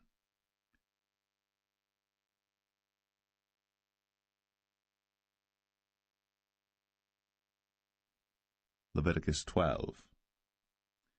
And the Lord spake unto Moses, saying, Speak unto the children of Israel, saying, If a woman have conceived seed, and born a man-child, then she shall be unclean 7 days, according to the days of the separation for her infirmity shall she be unclean. And in the 8th day the flesh of his foreskin shall be circumcised, and she shall then continue in the blood of her purifying 33 days. She shall touch no hallowed thing, nor come into the sanctuary until the days of her purifying be fulfilled. And if she bear a maid child, then she shall be unclean 2 weeks, as in her separation, and she shall continue in the blood of her purifying 66 days. And when the days of her purifying are fulfilled, for a son or for a daughter, she shall bring a lamb of the first year for a burnt offering, and a young pigeon, or a turtle dove, for a sin offering, unto the door of the tabernacle of the congregation, unto the priest, who shall offer it before the Lord, and make an atonement for her, and she shall be cleansed from the issue of her blood. This is the law for her that hath borne a male or a female. And if she be not able to bring a lamb, then she shall bring 2 turtles or 2 young pigeons, the one for the burnt offering and the other for a sin offering, and the priest shall make an atonement for her, and she shall be clean.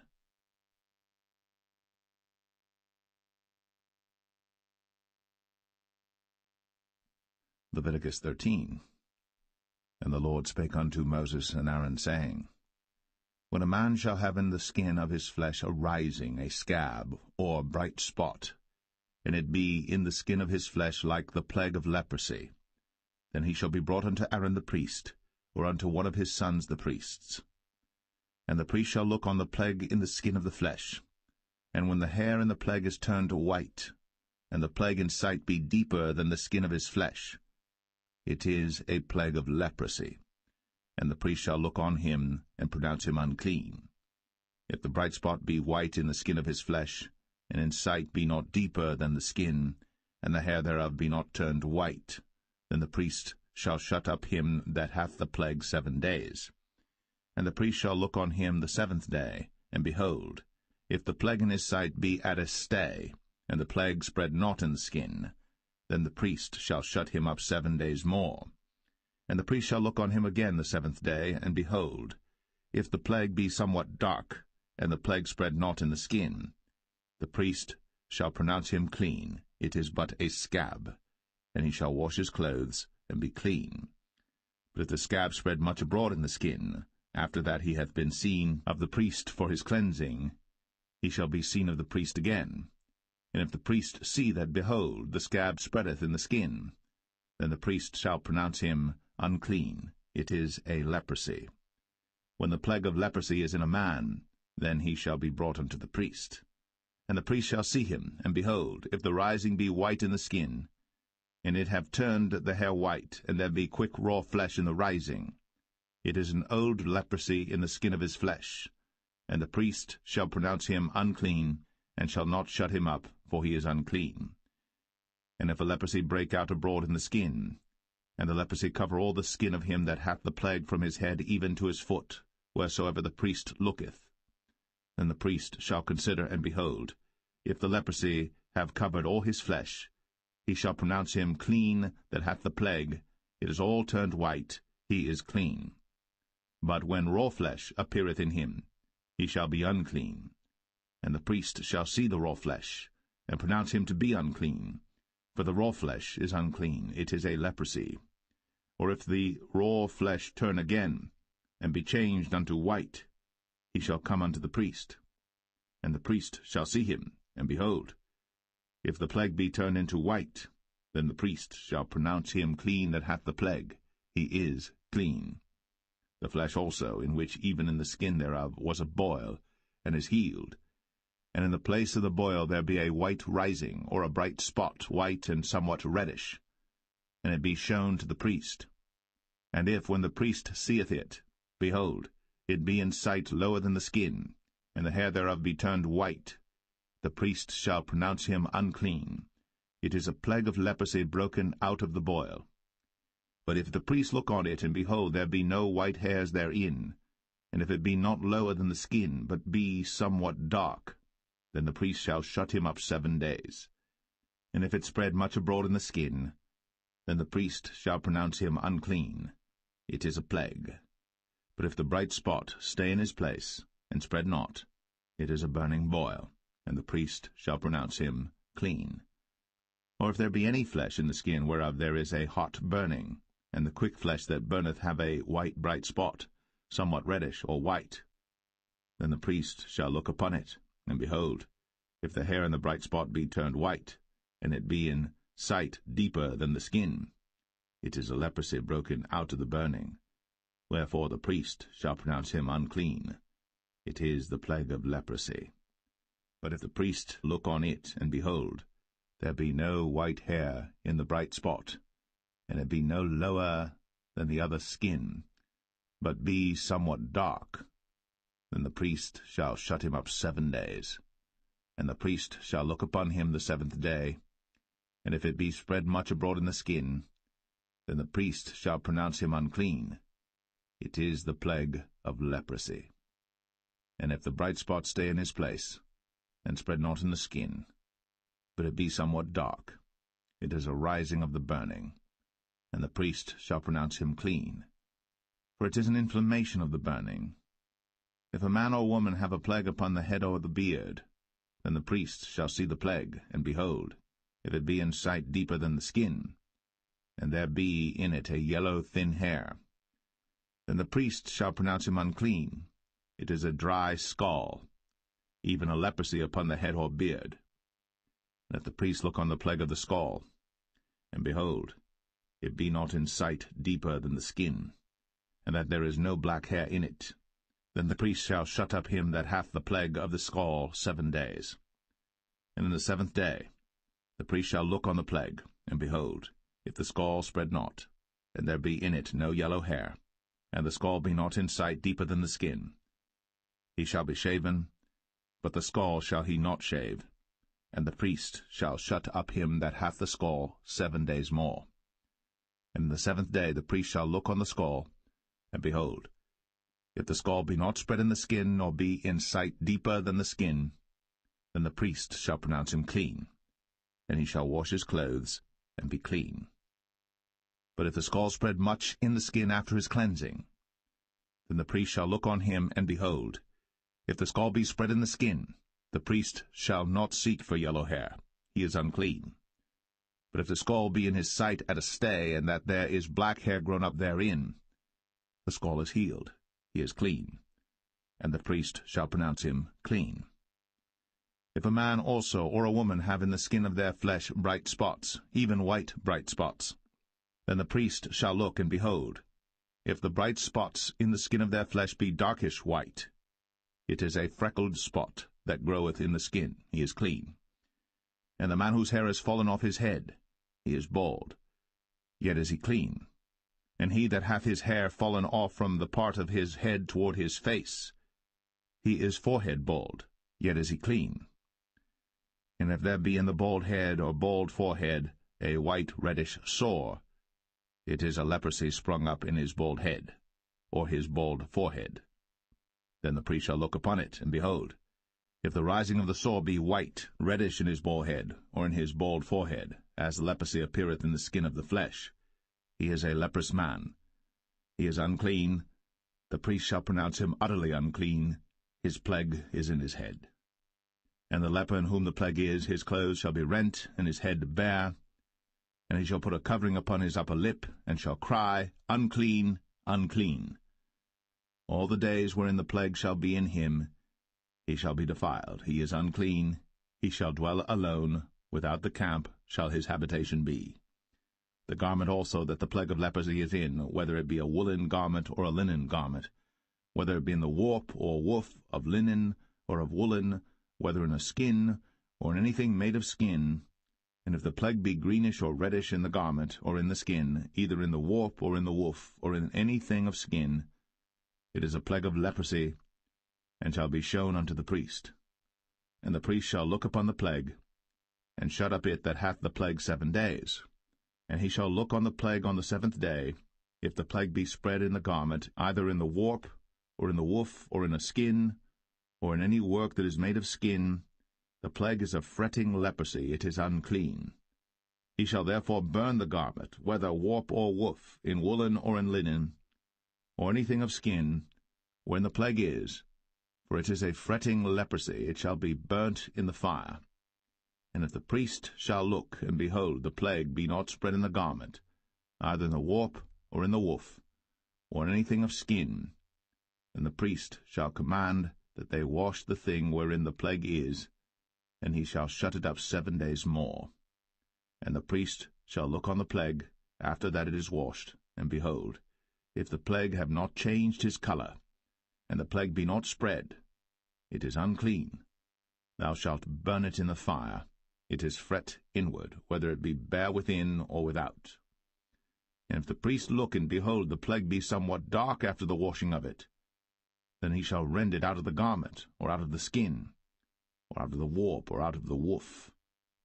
And if it appear still in the garment, either in the warp or in the woof, or in anything of skin, it is a spreading plague. Thou shalt burn that wherein the plague is, with fire.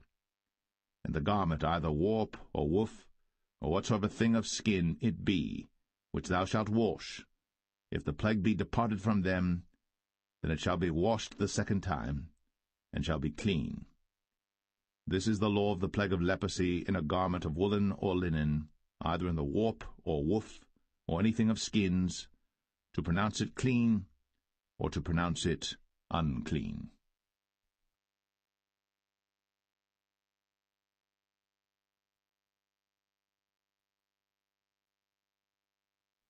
Leviticus 14. And the Lord spake unto Moses, saying, This shall be the law of the leper in the day of his cleansing. He shall be brought unto the priest. And the priest shall go forth out of the camp, and the priest shall look, and behold, if the plague of leprosy be healed in the leper, then shall the priest command to take for him that is to be cleansed 2 birds alive and clean, and cedar wood, and scarlet and hyssop. And the priest shall command that one of the birds be killed in an earthen vessel over running water. As for the living bird, he shall take it, and the cedar wood, and the scarlet, and the hyssop, and shall dip them and the living bird in the blood of the bird that was killed over the running water. And he shall sprinkle upon him that is to be cleansed from the leprosy 7 times, and shall pronounce him clean, and shall let the living bird loose into the open field. And he that is to be cleansed shall wash his clothes, and shave off all his hair, and wash himself in water, that he may be clean.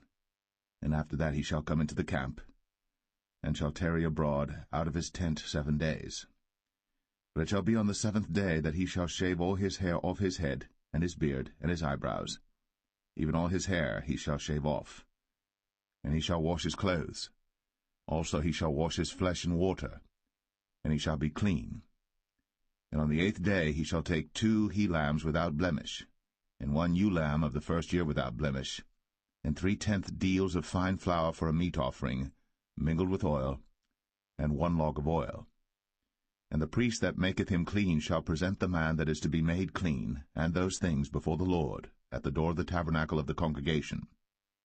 And the priest shall take 1 he-lamb, and offer him for a trespass offering, and the log of oil, and wave them for a wave offering before the Lord. And he shall slay the lamb in the place where he shall kill the sin offering and the burnt offering in the holy place. For as the sin offering is the priest's, so is the trespass offering. It is most holy. And the priest shall take some of the blood of the trespass offering, and the priest shall put it upon the tip of the right ear of him that is to be cleansed, and upon the thumb of his right hand, and upon the great toe of his right foot. And the priest shall take some of the log of oil, and pour it into the palm of his own left hand. And the priest shall dip his right finger in the oil that is in his left hand, and shall sprinkle of the oil with his finger 7 times before the Lord. And of the rest of the oil that is in his hand shall the priest put upon the tip of the right ear of him that is to be cleansed, and upon the thumb of his right hand, and upon the great toe of his right foot, upon the blood of the trespass offering. And the remnant of the oil that is in the priest's hand he shall pour upon the head of him that is to be cleansed, and the priest shall make an atonement for him before the Lord.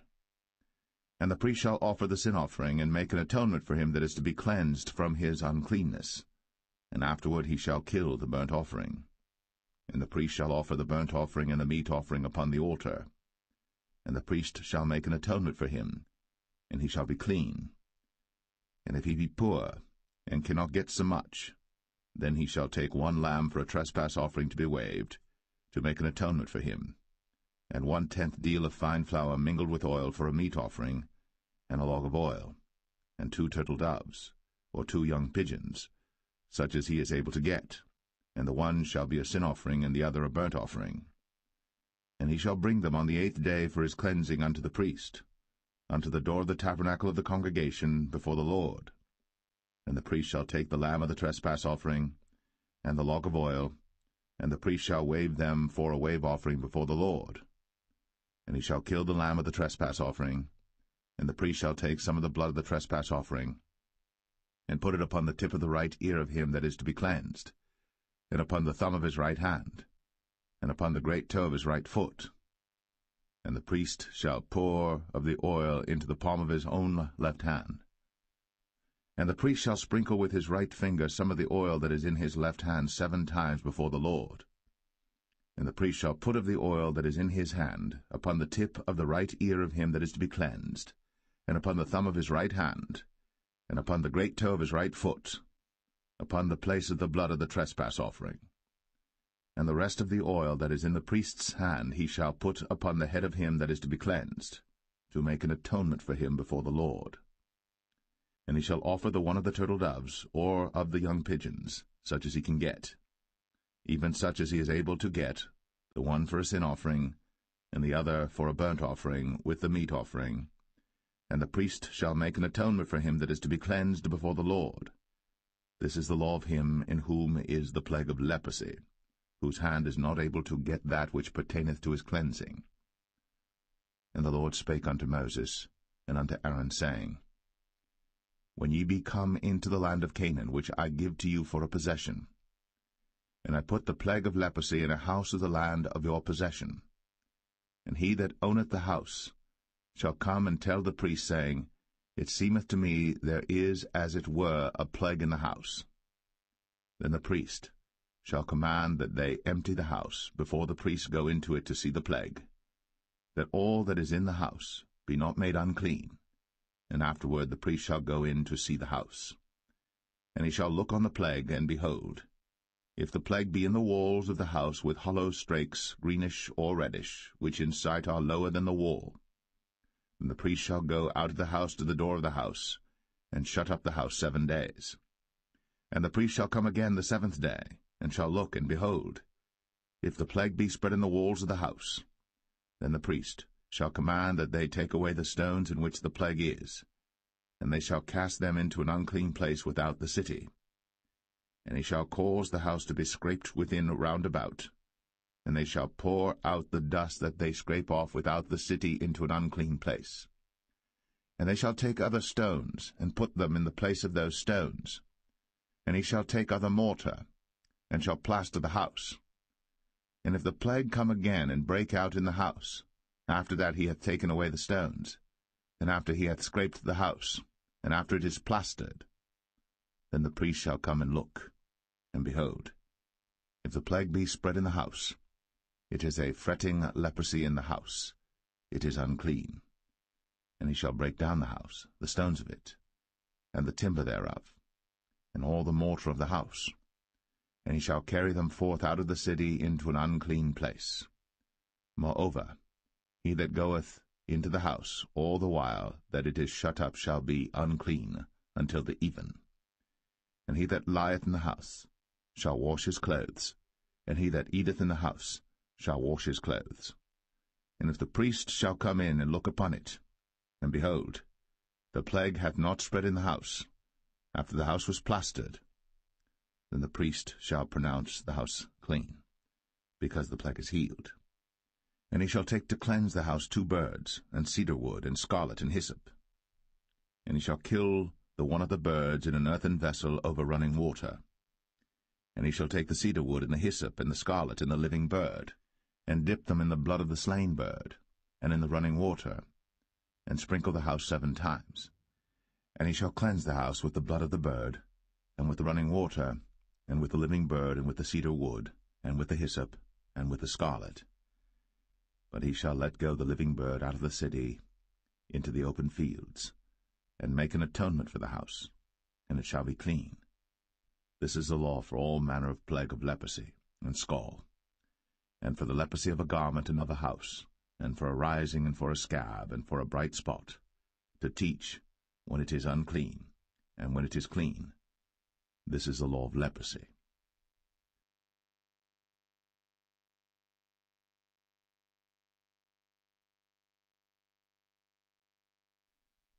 Leviticus 15.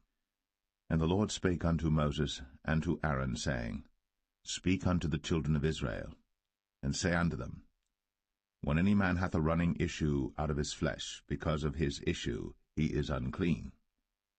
And this shall be his uncleanness in his issue, whether his flesh run with his issue, or his flesh be stopped from his issue, it is his uncleanness. Every bed whereon he lieth that hath the issue is unclean, and everything whereon he sitteth shall be unclean. And whosoever toucheth his bed shall wash his clothes, and bathe himself in water, and be unclean until the even. And he that sitteth on anything whereon he sat that hath the issue shall wash his clothes, and bathe himself in water, and be unclean until the even.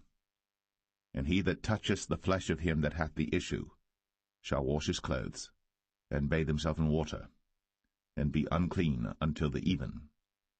And if he that hath the issue spit upon him that is clean, Then he shall wash his clothes, and bathe himself in water, and be unclean until the even.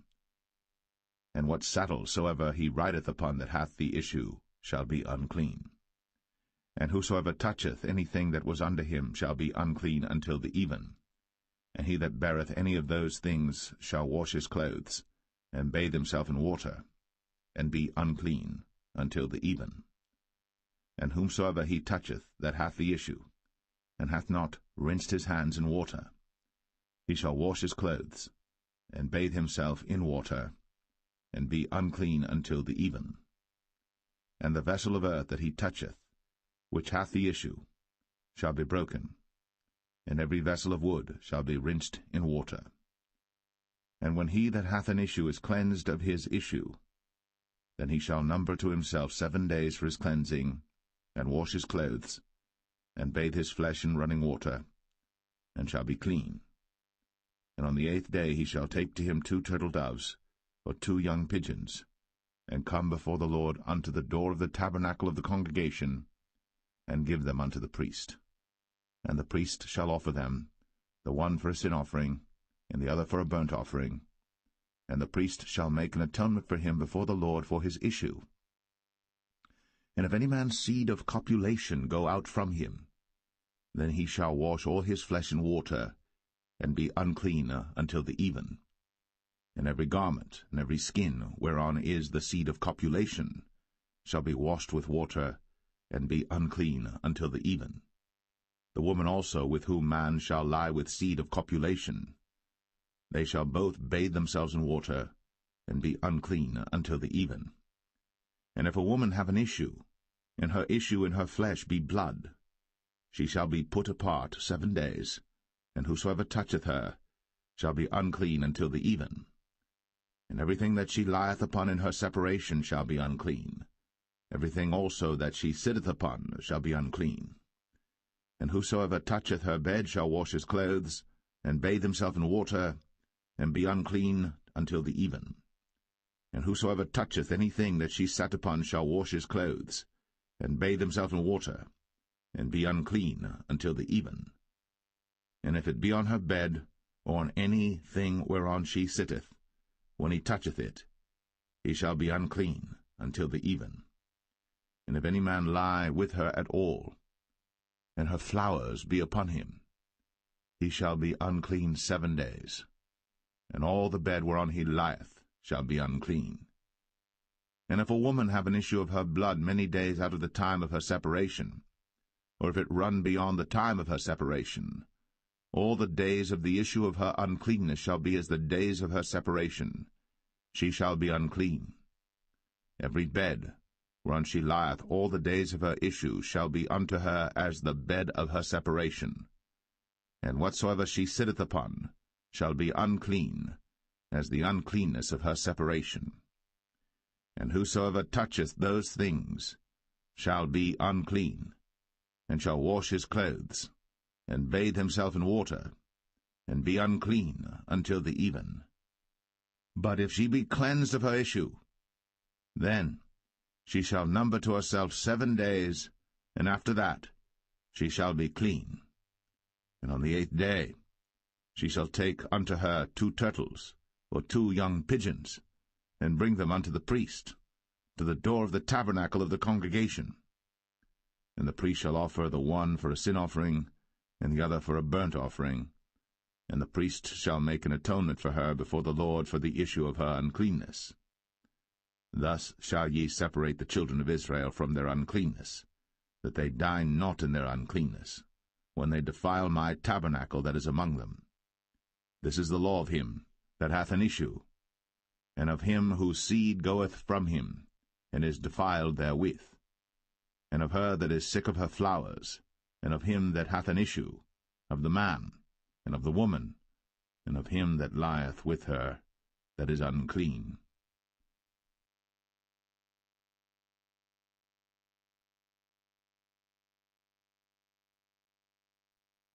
Leviticus 16.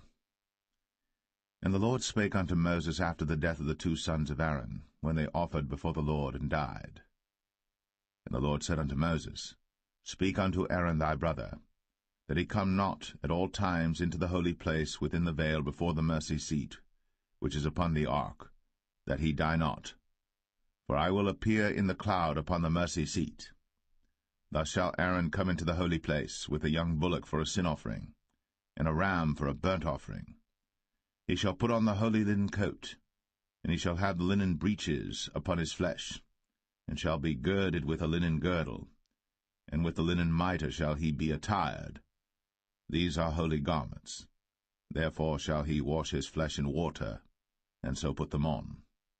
And he shall take of the congregation of the children of Israel 2 kids of the goats for a sin offering, and 1 ram for a burnt offering. And Aaron shall offer his bullock of the sin offering which is for himself, and make an atonement for himself, and for his house. And he shall take the 2 goats and present them before the Lord at the door of the tabernacle of the congregation. And Aaron shall cast lots upon the 2 goats, 1 lot for the Lord, and the other lot for the scapegoat. And Aaron shall bring the goat upon which the Lord's lot fell, and offer him for a sin offering. But the goat on which the lot fell to be the scapegoat shall be presented alive before the Lord, to make an atonement with him, and to let him go for a scapegoat into the wilderness. And Aaron shall bring the bullock of the sin offering which is for himself, and shall make an atonement for himself, and for his house, and shall kill the bullock of the sin offering which is for himself. And he shall take a censer full of burning coals of fire from off the altar before the Lord, and his hands full of sweet incense beaten small, and bring it within the veil. And he shall put the incense upon the fire before the Lord, that the cloud of the incense may cover the mercy seat that is upon the testimony, that he die not. And he shall take of the blood of the bullock, and sprinkle it with his finger upon the mercy seat eastward, and before the mercy seat shall he sprinkle of the blood with his finger 7 times. Then shall he kill the goat of the sin offering that is for the people, and bring his blood within the veil, and do with that blood as he did with the blood of the bullock, and sprinkle it upon the mercy seat, and before the mercy seat. And he shall make an atonement for the holy place, because of the uncleanness of the children of Israel, and because of their transgressions and all their sins. And so shall he do for the tabernacle of the congregation that remaineth among them in the midst of their uncleanness. And there shall be no man in the tabernacle of the congregation when he goeth in to make an atonement in the holy place, until he come out, and have made an atonement for himself, and for his household, and for all the congregation of Israel. And he shall go out unto the altar that is before the Lord, and make an atonement for it, and shall take of the blood of the bullock, and of the blood of the goat, and put it upon the horns of the altar round about. And he shall sprinkle of the blood upon it with his finger 7 times, and cleanse it, and hallow it from the uncleanness of the children of Israel. And when he hath made an end of reconciling the holy place, and the tabernacle of the congregation, and the altar, he shall bring the live goat. And Aaron shall lay both his hands upon the head of the live goat, and confess over him all the iniquities of the children of Israel, and all their transgressions and all their sins, putting them upon the head of the goat, and shall send him away by the hand of a fit man into the wilderness. And the goat shall bear upon him all their iniquities unto a land not inhabited. And he shall let go the goat in the wilderness. And Aaron shall come into the tabernacle of the congregation, and shall put off the linen garments, which he put on when he went into the holy place, and shall leave them there. And he shall wash his flesh with water in the holy place, and put on his garments, and come forth, and offer his burnt offering, and the burnt offering of the people, and make an atonement for himself and for the people. And the fat of the sin offering shall he burn upon the altar. And he that let go the goat for the scapegoat shall wash his clothes, and bathe his flesh in water, and afterward come into the camp.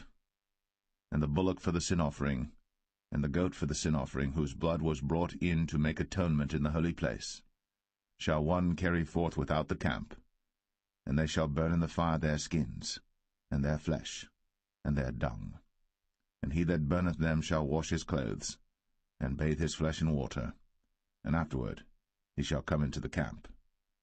And this shall be a statute for ever unto you, that in the 7th month, on the 10th day of the month, ye shall afflict your souls, And do no work at all, whether it be one of your own country or a stranger that sojourneth among you. For on that day shall the priest make an atonement for you, to cleanse you, that ye may be clean from all your sins before the Lord. It shall be a Sabbath of rest unto you, and ye shall afflict your souls by a statute for ever. And the priest, whom he shall anoint, and whom he shall consecrate to minister in the priest's office in his father's stead, shall make the atonement, and shall put on the linen clothes, even the holy garments. And he shall make an atonement for the holy sanctuary, and he shall make an atonement for the tabernacle of the congregation, and for the altar, and he shall make an atonement for the priests, and for all the people of the congregation. And this shall be an everlasting statute unto you, to make an atonement for the children of Israel, for all their sins, once a year. And he did, as the Lord commanded Moses.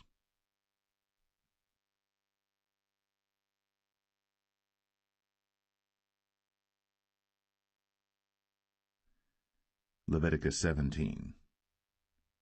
And the Lord spake unto Moses, saying, Speak unto Aaron, and unto his sons, and unto all the children of Israel, and say unto them, This is the thing which the Lord hath commanded, saying, What man soever there be of the house of Israel that killeth an ox, or lamb, or goat, in the camp, or that killeth it out of the camp, and bringeth it not unto the door of the tabernacle of the congregation to offer an offering unto the Lord before the tabernacle of the Lord, blood shall be imputed unto that man. He hath shed blood, and that man shall be cut off from among his people. To the end that the children of Israel may bring their sacrifices which they offer in the open field, even that they may bring them unto the Lord, unto the door of the tabernacle of the congregation, unto the priest, and offer them for peace offerings unto the Lord. And the priest shall sprinkle the blood upon the altar of the Lord at the door of the tabernacle of the congregation, and burn the fat for a sweet savour unto the Lord. And they shall no more offer their sacrifices unto devils, after whom they have gone a-whoring. This shall be a statute for ever unto them throughout their generations. And thou shalt say unto them, Whatsoever man there be of the house of Israel, or of the strangers which sojourn among you, that offereth a burnt offering or sacrifice, and bringeth it not unto the door of the tabernacle of the congregation, to offer it unto the Lord, even that man shall be cut off from among his people. And whatsoever man there be of the house of Israel, or of the strangers that sojourn among you, that eateth any manner of blood, I will even set my face against that soul that eateth blood, and will cut him off from among his people. For the life of the flesh is in the blood, and I have given it to you upon the altar to make an atonement for your souls. For it is the blood that maketh an atonement for the soul. Therefore I said unto the children of Israel, No soul of you shall eat blood, neither shall any stranger that sojourneth among you eat blood. And whatsoever man there be of the children of Israel, or of the strangers that sojourn among you, which hunteth and catcheth any beast or fowl that may be eaten, he shall even pour out the blood thereof, and cover it with dust. For it is the life of all flesh, the blood of it is for the life thereof. Therefore I said unto the children of Israel, Ye shall eat the blood of no manner of flesh, for the life of all flesh is the blood thereof. Whosoever eateth it shall be cut off. And every soul that eateth that which died of itself, or that which was torn with beasts, whether it be one of your own country or a stranger, he shall both wash his clothes, and bathe himself in water, and be unclean until the even. Then shall he be clean.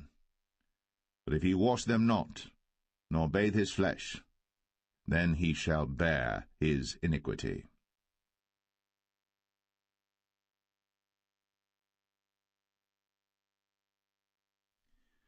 Leviticus 18.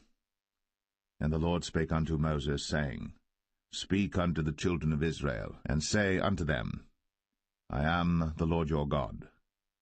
After the doings of the land of Egypt, wherein ye dwelt, shall ye not do, and after the doings of the land of Canaan, whither I bring you, shall ye not do, neither shall ye walk in their ordinances.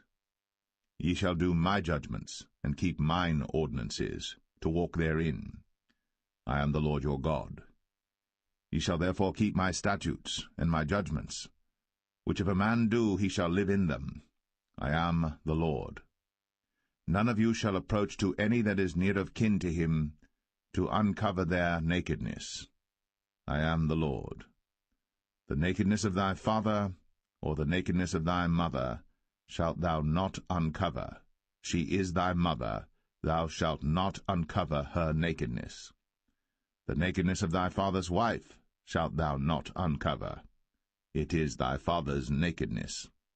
The nakedness of thy sister, the daughter of thy father, or daughter of thy mother, whether she be born at home, or born abroad, even their nakedness thou shalt not uncover.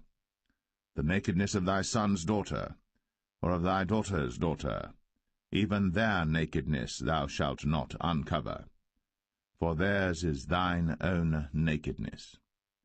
The nakedness of thy father's wife's daughter, begotten of thy father, she is thy sister. Thou shalt not uncover her nakedness. Thou shalt not uncover the nakedness of thy father's sister. She is thy father's near kinswoman. Thou shalt not uncover the nakedness of thy mother's sister, for she is thy mother's near kinswoman. Thou shalt not uncover the nakedness of thy father's brother. Thou shalt not approach to his wife. She is thine aunt. Thou shalt not uncover the nakedness of thy daughter-in-law. She is thy son's wife. Thou shalt not uncover her nakedness. Thou shalt not uncover the nakedness of thy brother's wife. It is thy brother's nakedness. Thou shalt not uncover the nakedness of a woman and her daughter, neither shalt thou take her son's daughter, or her daughter's daughter, to uncover her nakedness, for they are her near kinswoman. It is wickedness. Neither shalt thou take a wife to her sister, to vex her, to uncover her nakedness, beside the other in her lifetime. Also thou shalt not approach unto a woman to uncover her nakedness, as long as she is put apart for her uncleanness. Moreover, thou shalt not lie carnally with thy neighbor's wife, to defile thyself with her. And thou shalt not let any of thy seed pass through the fire to Moloch. Neither shalt thou profane the name of thy God. I am the Lord. Thou shalt not lie with mankind, as with womankind. It is abomination. Neither shalt thou lie with any beast, to defile thyself therewith. Neither shall any woman stand before a beast to lie down thereto. It is confusion. Defile not ye yourselves in any of these things. For in all these the nations are defiled which I cast out before you, and the land is defiled. Therefore I do visit the iniquity thereof upon it, and the land itself vomiteth out her inhabitants. Ye shall therefore keep my statutes and my judgments, and shall not commit any of these abominations, neither any of your own nation, nor any stranger that sojourneth among you. For all these abominations have the men of the land done, which were before you, and the land is defiled, that the land spew not you out also, when ye defile it, as it spewed out the nations that were before you. For whosoever shall commit any of these abominations, even the souls that commit them, shall be cut off from among their people. Therefore shall ye keep mine ordinance, that ye commit not any one of these abominable customs, which were committed before you, and that ye defile not yourselves therein. I am the Lord your God.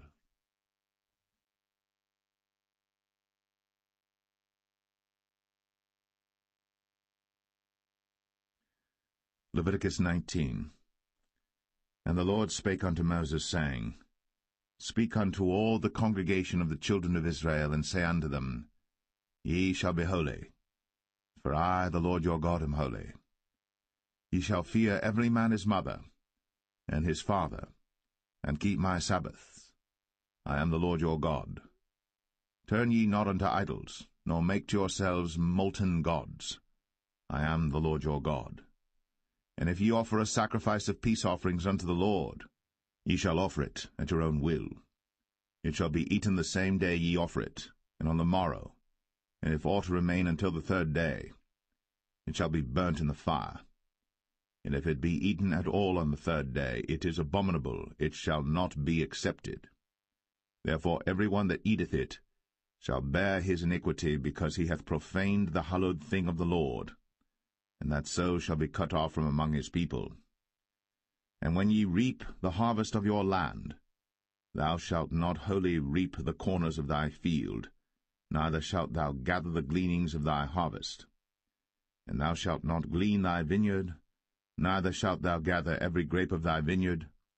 Thou shalt leave them for the poor and stranger. I am the Lord your God. Ye shall not steal, neither deal falsely, neither lie one to another. And ye shall not swear by my name falsely, neither shalt thou profane the name of thy God. I am the Lord. Thou shalt not defraud thy neighbor, neither rob him. The wages of him that is hired shall not abide with thee all night until the morning. Thou shalt not curse the deaf, nor put a stumbling block before the blind, but shall fear thy God. I am the Lord. Ye shall do no unrighteousness in judgment. Thou shalt not respect the person of the poor, nor honor the person of the mighty, but in righteousness shalt thou judge thy neighbor. Thou shalt not go up and down as a talebearer among thy people, neither shalt thou stand against the blood of thy neighbor. I am the Lord. Thou shalt not hate thy brother in thine heart. Thou shalt in any wise rebuke thy neighbor, and not suffer sin upon him. Thou shalt not avenge, nor bear any grudge against the children of thy people, but thou shalt love thy neighbor as thyself. I am the Lord. Ye shall keep my statutes. Thou shalt not let thy cattle gender with a diverse kind.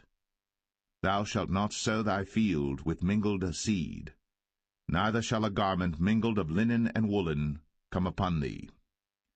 And whosoever lieth carnally with a woman that is a bondmaid, betrothed to an husband, and not at all redeemed, nor freedom given her, she shall be scourged. They shall not be put to death, because she was not free. And he shall bring his trespass offering unto the Lord, unto the door of the tabernacle of the congregation, even a ram for a trespass offering. And the priest shall make an atonement for him with the ram of the trespass offering before the Lord for his sin which he hath done, and the sin which he hath done shall be forgiven him. And when ye shall come into the land, and shall have planted all manner of trees for food, then ye shall count the fruit thereof as uncircumcised. 3 years shall it be as uncircumcised unto you. It shall not be eaten of. But in the 4th year all the fruit thereof shall be holy, to praise the Lord withal. And in the 5th year shall ye eat of the fruit thereof, that it may yield unto you the increase thereof. I am the Lord your God. Ye shall not eat anything with the blood, neither shall ye use enchantment, nor observe times. Ye shall not round the corners of your heads, neither shalt thou mar the corners of thy beard. Ye shall not make any cuttings in your flesh for the dead, nor print any marks upon you. I am the Lord. Do not prostitute thy daughter to cause her to be a whore, lest the land fall to whoredom, and the land become full of wickedness. Ye shall keep my Sabbaths, and reverence my sanctuary. I am the Lord. Regard not them that have familiar spirits, neither seek after wizards, to be defiled by them.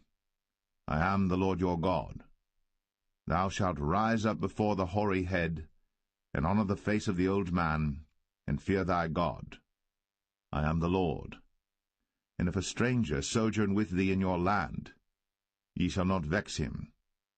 But the stranger that dwelleth with you shall be unto you as one born among you, and thou shalt love him as thyself. For ye were strangers in the land of Egypt. I am the Lord your God. Ye shall do no unrighteousness in judgment, and meet yard in weight or in measure. Just balances, just weights, a just ephah, and a just hin shall ye have. I am the Lord your God, which brought you out of the land of Egypt.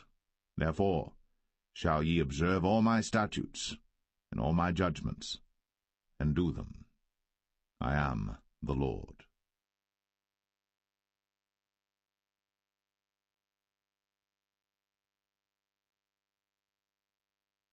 Leviticus 20.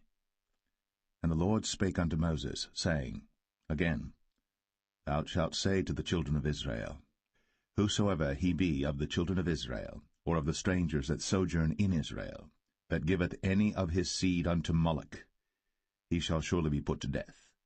The people of the land shall stone him with stones.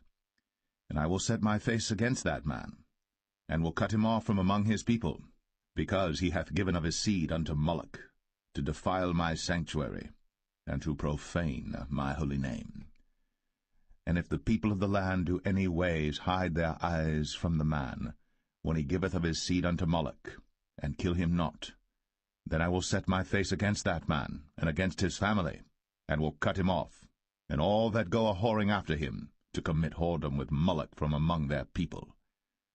And the soul that turneth after such as have familiar spirits, and after wizards, to go a-whoring after them, I will even set my face against that soul, and will cut him off from among his people. Sanctify yourselves, therefore, and be ye holy, for I am the Lord your God. And ye shall keep my statutes, and do them. I am the Lord which sanctify you. For every one that curseth his father or his mother shall be surely put to death. He hath cursed his father or his mother, his blood shall be upon him. And the man that committeth adultery with another man's wife, even he that committeth adultery with his neighbour's wife, the adulterer and the adulteress, shall surely be put to death. And the man that lieth with his father's wife hath uncovered his father's nakedness. Both of them shall surely be put to death. Their blood shall be upon them. And if a man lie with his daughter-in-law, both of them shall surely be put to death. They have wrought confusion. Their blood shall be upon them. If a man also lie with mankind, as he lieth with a woman, both of them have committed an abomination. They shall surely be put to death. Their blood shall be upon them. And if a man take a wife and her mother, it is wickedness. They shall be burnt with fire, both he and they, that there be no wickedness among you. And if a man lie with a beast, he shall surely be put to death, and ye shall slay the beast. And if a woman approach unto any beast, and lie down thereto, thou shalt kill the woman and the beast. They shall surely be put to death. Their blood shall be upon them. And if a man shall take his sister, his father's daughter, or his mother's daughter, and see her nakedness, and she see his nakedness, it is a wicked thing, when they shall be cut off in the sight of their people. He hath uncovered his sister's nakedness, he shall bear his iniquity. And if a man shall lie with a woman having her sickness, and shall uncover her nakedness, he hath discovered her fountain, and she hath uncovered the fountain of her blood, and both of them shall be cut off from among their people. And thou shalt not uncover the nakedness of thy mother's sister, nor of thy father's sister, for he uncovereth his near kin. They shall bear their iniquity. And if a man shall lie with his uncle's wife, he hath uncovered his uncle's nakedness. They shall bear their sin. They shall die childless. And if a man shall take his brother's wife, it is an unclean thing. He hath uncovered his brother's nakedness. They shall be childless. Ye shall therefore keep all my statutes and all my judgments, and do them, that the land, whither I bring you to dwell therein, spew you not out. And ye shall not walk in the manners of the nation, which I cast out before you. For they committed all these things, and therefore I abhorred them. But I have said unto you, Ye shall inherit their land, and I will give it unto you to possess it, the land that floweth with milk and honey. I am the Lord your God, which have separated you from other people. Ye shall therefore put difference between clean beasts and unclean, and between unclean fowls and clean. And ye shall not make your souls abominable by beast, or by fowl, or by any manner of living thing that creepeth on the ground, which I have separated from you as unclean. And ye shall be holy unto me, for I the Lord am holy, and have severed you from other people, that ye should be mine. A man also, or woman that hath a familiar spirit, or that is a wizard, shall surely be put to death. They shall stone them with stones, their blood shall be upon them.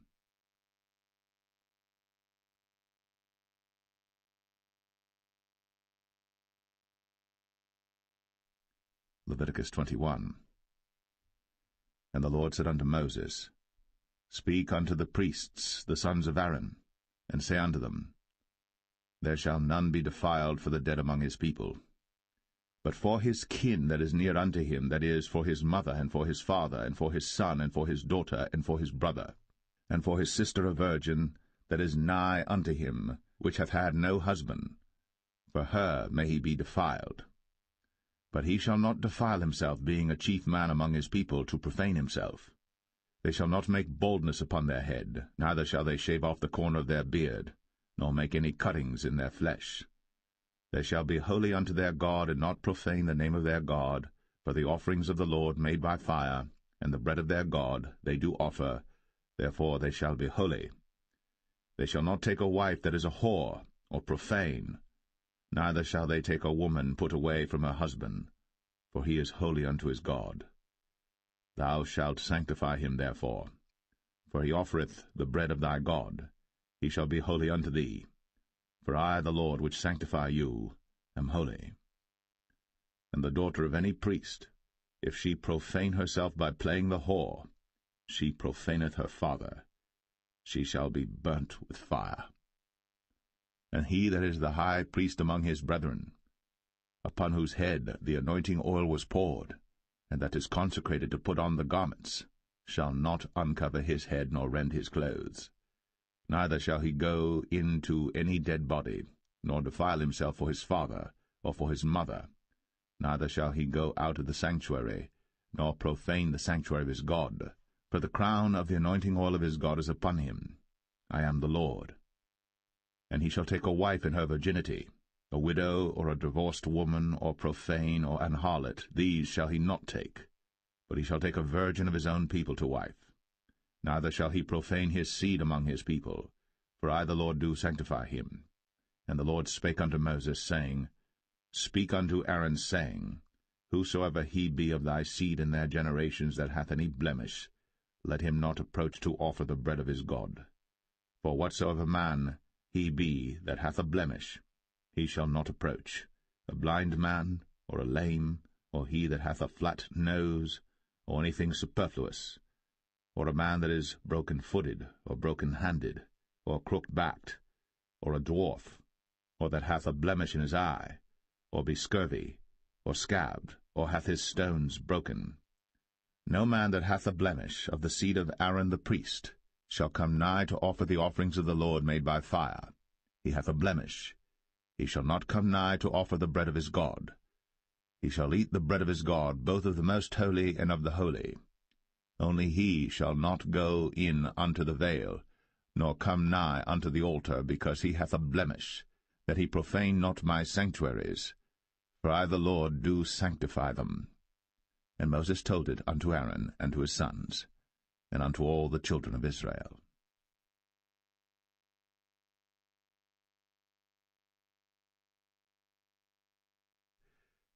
Leviticus 22. And the Lord spake unto Moses, saying, Speak unto Aaron and to his sons, that they separate themselves from the holy things of the children of Israel, and that they profane not my holy name in those things which they hallow unto me. I am the Lord. Say unto them, Whosoever he be of all your seed among your generations, that goeth unto the holy things, which the children of Israel hallow unto the Lord, having his uncleanness upon him, that soul shall be cut off from my presence. I am the Lord. What man soever of the seed of Aaron is a leper, or hath a running issue, he shall not eat of the holy things until he be clean. And whoso toucheth anything that is unclean by the dead, or a man whose seed goeth from him, or whosoever toucheth any creeping thing, whereby he may be made unclean, or a man of whom he may take uncleanness, whatsoever uncleanness he hath, the soul which hath touched any such shall be unclean until even, and shall not eat of the holy things, unless he wash his flesh with water. and when the sun is down, he shall be clean, and shall afterward eat of the holy things, because it is his food. That which dieth of itself, or is torn with beasts, he shall not eat to defile himself therewith. I am the Lord. They shall therefore keep mine ordinance, lest they bear sin for it, and die therefore, if they profane it. I the Lord do sanctify them. There shall no stranger eat of the holy thing. A sojourner of the priest, or an hired servant, shall not eat of the holy thing. But if the priest buy any soul with his money, he shall eat of it. And he that is born in his house, they shall eat of his meat. If the priest's daughter also be married unto a stranger, she may not eat of an offering of the holy things.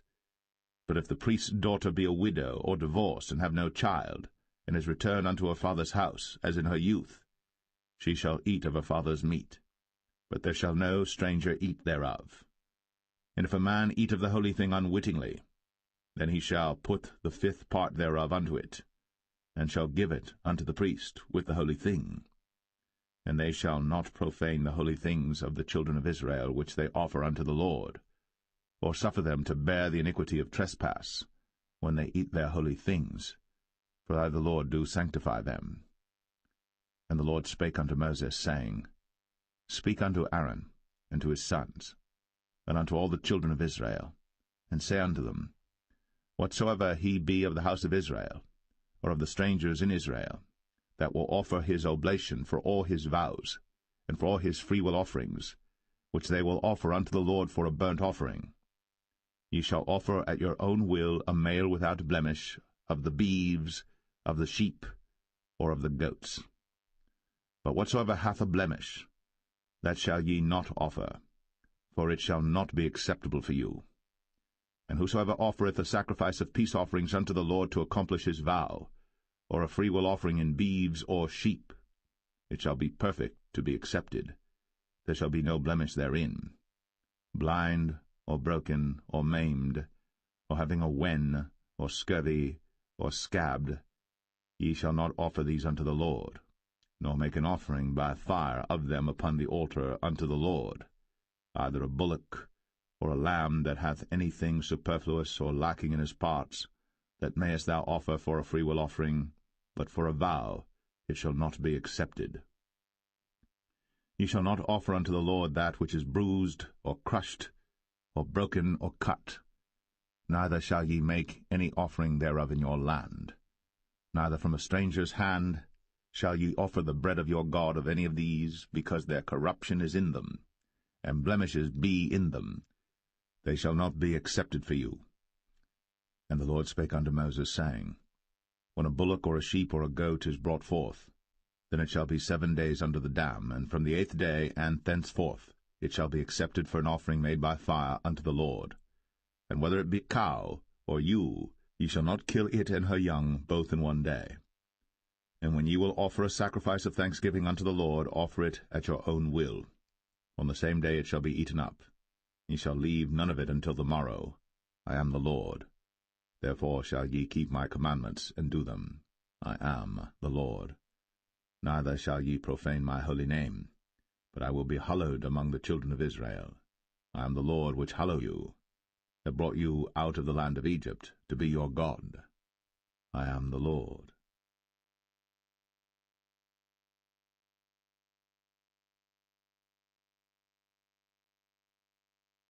Leviticus 23. And the Lord spake unto Moses, saying, Speak unto the children of Israel, and say unto them, Concerning the feasts of the Lord, which ye shall proclaim to be holy convocations, even these are my feasts. 6 days shall work be done, but the 7th day is the Sabbath of rest, and holy convocation. Ye shall do no work therein. It is the Sabbath of the Lord in all your dwellings.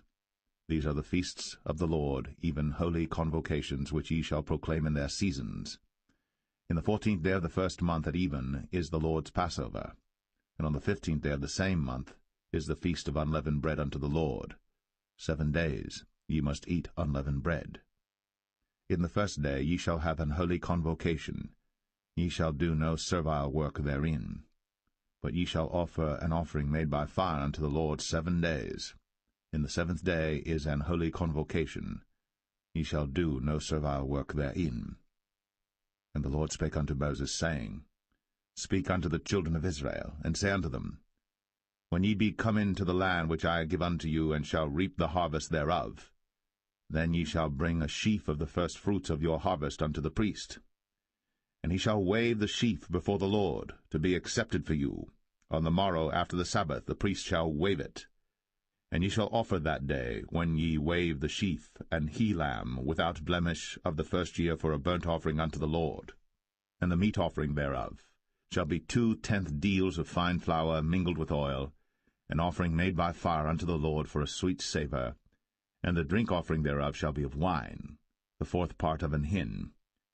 And ye shall eat neither bread, nor parched corn, nor green ears, until the selfsame day that ye have brought an offering unto your God. It shall be a statute for ever throughout your generations in all your dwellings. And ye shall count unto you from the morrow after the Sabbath, from the day that ye brought the sheaf of the wave offering, 7 Sabbaths shall be complete. Even unto the morrow, after the 7th Sabbath, shall ye number 50 days. And ye shall offer a new meat offering unto the Lord. Ye shall bring out of your habitations 2 wave loaves of 2/10 deals. They shall be of fine flour. They shall be baked with leaven. They are the firstfruits unto the Lord. And ye shall offer with the bread 7 lambs without blemish of the first year, and 1 young bullock, and 2 rams. They shall be for a burnt offering unto the Lord, with their meat offering, and their drink offerings, even an offering made by fire of sweet savour unto the Lord. Then ye shall sacrifice 1 kid of the goats for a sin offering, and 2 lambs of the first year for a sacrifice of peace offerings. And the priest shall wave them with the bread of the firstfruits for a wave offering before the Lord. With the 2 lambs they shall be holy to the Lord for the priests. And ye shall proclaim on the selfsame day, that it may be an holy convocation unto you. Ye shall do no servile work therein. It shall be a statute for ever in all your dwellings throughout your generations. And when ye reap the harvest of your land, thou shalt not make clean riddance of the corners of thy field when thou reapest, neither shalt thou gather any gleanings of thy harvest. Thou shalt leave them unto the poor, and to the stranger. I am the Lord your God. And the Lord spake unto Moses, saying, Speak unto the children of Israel, saying, In the 7th month, in the 1st day of the month, shall ye have a Sabbath, a memorial of blowing of trumpets, and holy convocation. Ye shall do no servile work therein, but ye shall offer an offering made by fire unto the Lord. And the Lord spake unto Moses, saying, Also on the 10th day of this 7th month there shall be a day of atonement. It shall be an holy convocation unto you. And ye shall afflict your souls, and offer an offering made by fire unto the Lord.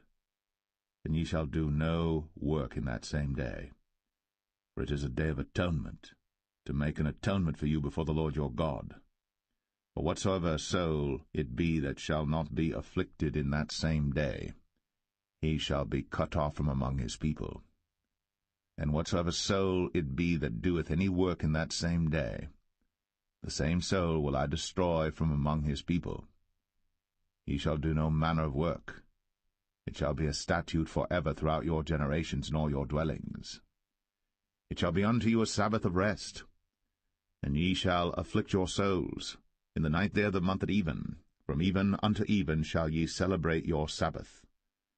And the Lord spake unto Moses, saying, Speak unto the children of Israel, saying, The 15th day of this 7th month shall be the feast of tabernacles for 7 days unto the Lord. On the 1st day shall be an holy convocation. Ye shall do no servile work therein. 7 days ye shall offer an offering made by fire unto the Lord. On the 8th day shall be an holy convocation unto you. And ye shall offer an offering made by fire unto the Lord. It is a solemn assembly. And ye shall do no servile work therein. These are the feasts of the Lord, which ye shall proclaim to be holy convocations, to offer an offering made by fire unto the Lord, a burnt offering, and a meat offering, a sacrifice, and drink offerings, everything upon his day. Beside the Sabbaths of the Lord, and beside your gifts, and beside all your vows, and beside all your free will offerings which ye give unto the Lord, also in the 15th day of the 7th month, when ye have gathered in the fruit of the land, ye shall keep a feast unto the Lord 7 days. On the 1st day shall be a Sabbath, and on the 8th day shall be a Sabbath. And ye shall take you on the 1st day the boughs of goodly trees, branches of palm trees, and the boughs of thick trees, and willows of the brook. And ye shall rejoice before the Lord your God 7 days. And ye shall keep it a feast unto the Lord 7 days in the year. It shall be a statute for ever in your generations.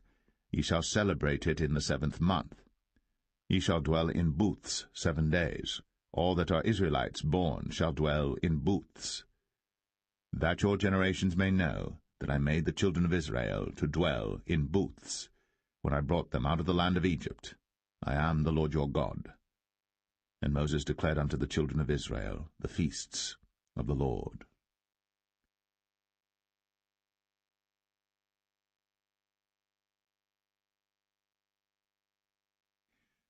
Leviticus 24. And the Lord spake unto Moses, saying, Command the children of Israel, that they bring unto thee pure oil olive beaten for the light, to cause the lamps to burn continually. Without the veil of the testimony, in the tabernacle of the congregation, shall Aaron order it from the evening unto the morning before the Lord continually. It shall be a statute for ever in your generations. He shall order the lamps upon the pure candlestick before the Lord continually. And thou shalt take fine flour, and bake 12 cakes thereof.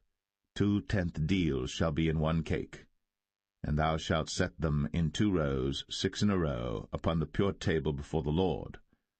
And thou shalt put pure frankincense upon each row, that it may be on the bread for a memorial, even an offering made by fire unto the Lord.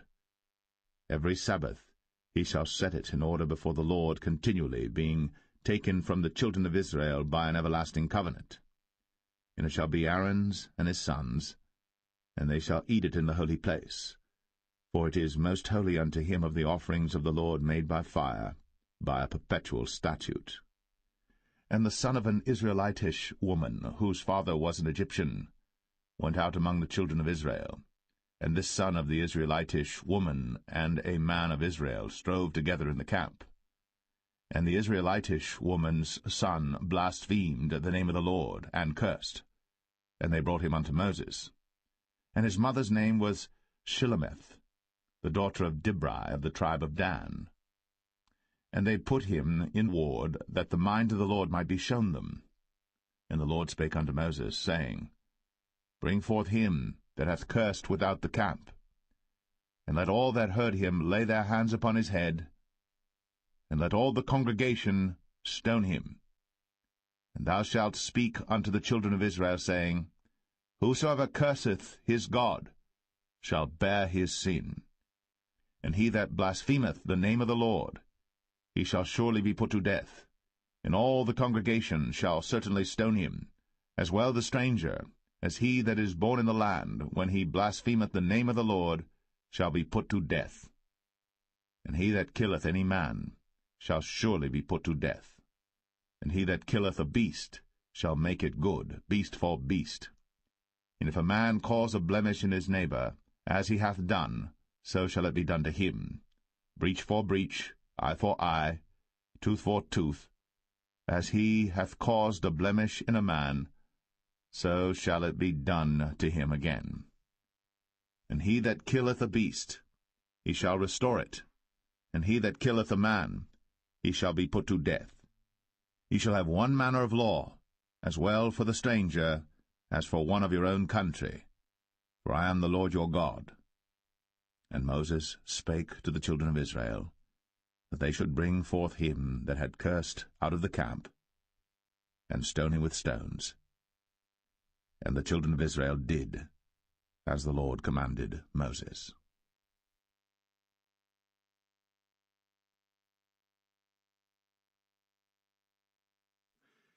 Leviticus 25. And the Lord spake unto Moses in Mount Sinai, saying, Speak unto the children of Israel, and say unto them, When ye come into the land which I give you, Then shall the land keep a Sabbath unto the Lord. 6 years thou shalt sow thy field, and 6 years thou shalt prune thy vineyard, and gather in the fruit thereof.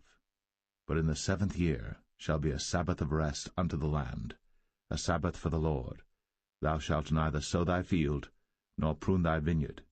That which groweth of its own accord of thy harvest thou shalt not reap, neither gather the grapes of thy vine undressed. For it is a year of rest unto the land, and the Sabbath of the land shall be meat for you, for thee and for thy servant, and for thy maid, and for thy hired servant, and for thy stranger that sojourneth with thee, and for thy cattle, and for the beasts that are in thy land shall all the increase thereof be meat. And thou shalt number 7 Sabbaths of years unto thee, 7 times 7 years, and the space of the 7 Sabbaths of years shall be unto thee 49 years.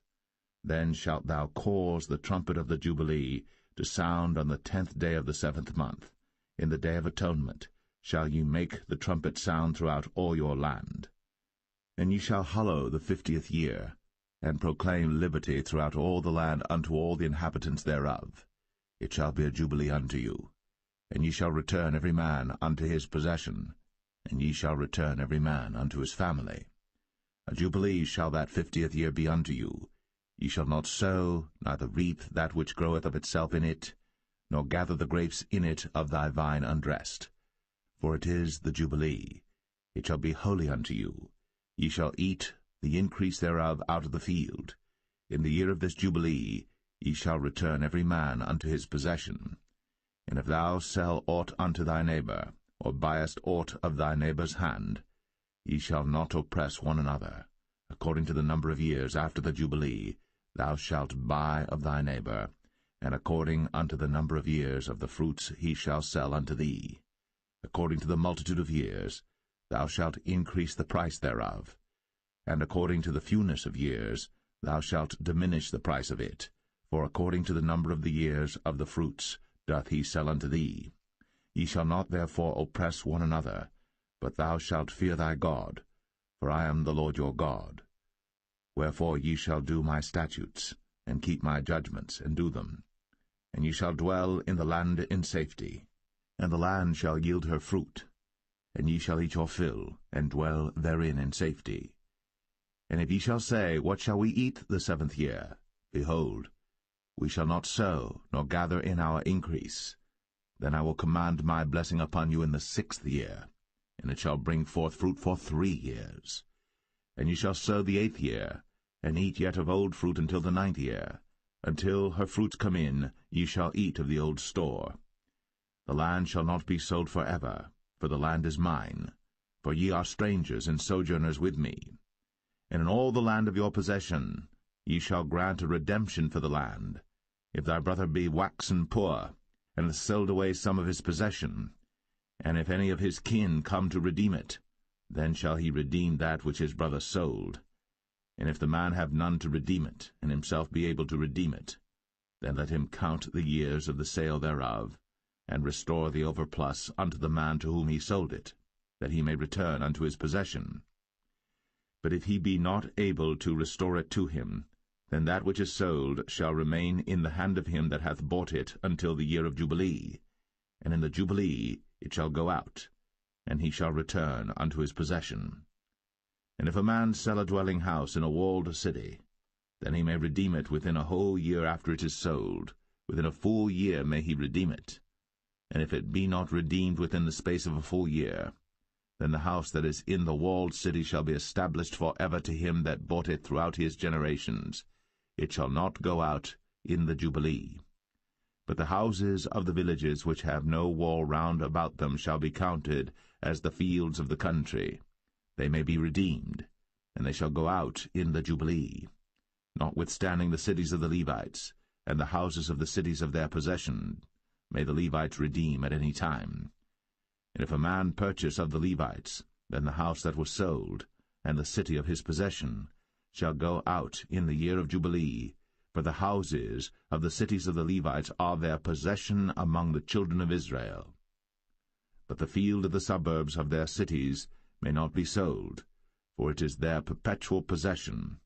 And if thy brother be waxen poor, and fallen in decay with thee, then thou shalt relieve him, yea, though he be a stranger or a sojourner, that he may live with thee. Take thou no usury of him or increase, but fear thy God, that thy brother may live with thee. Thou shalt not give him thy money upon usury, nor lend him thy victuals for increase. I am the Lord your God, which brought you forth out of the land of Egypt, to give you the land of Canaan, and to be your God. And if thy brother that dwelleth by thee be waxen poor, and be sold unto thee, thou shalt not compel him to serve as a bondservant, but as an hired servant, and as a sojourner. He shall be with thee, and shall serve thee unto the year of Jubilee. And then shall he depart from thee, both he and his children with him, and shall return unto his own family, and unto the possession of his fathers shall he return. For they are my servants, which I brought forth out of the land of Egypt. They shall not be sold as bondmen. Thou shalt not rule over him with rigor, but shalt fear thy God. Both thy bondmen and thy bondmaids, which thou shalt have, shall be of the heathen that are round about you. Of them shall ye buy bondmen and bondmaids.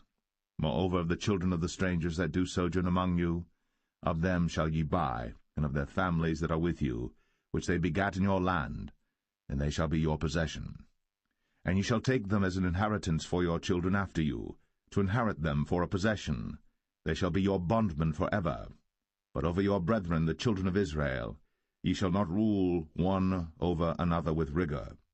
And if a sojourner or stranger wax rich by thee, and thy brother that dwelleth by him wax poor, and sell himself unto the stranger or sojourner by thee, or to the stock of the stranger's family, after that he is sold, he may be redeemed again.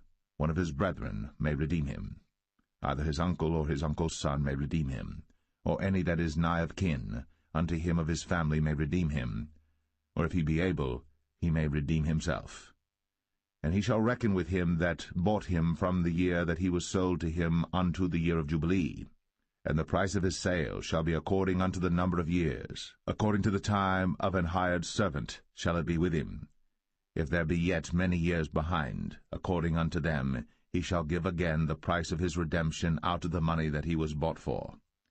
And if there remain but few years unto the year of Jubilee, then he shall count with him, and according unto his years shall he give him again the price of his redemption. And as a yearly hired servant shall he be with him, and the other shall not rule with rigor over him in thy sight. And if he be not redeemed in these years, then he shall go out in the year of Jubilee, both he and his children with him. For unto me the children of Israel are servants. They are my servants whom I brought forth out of the land of Egypt. I am the Lord your God.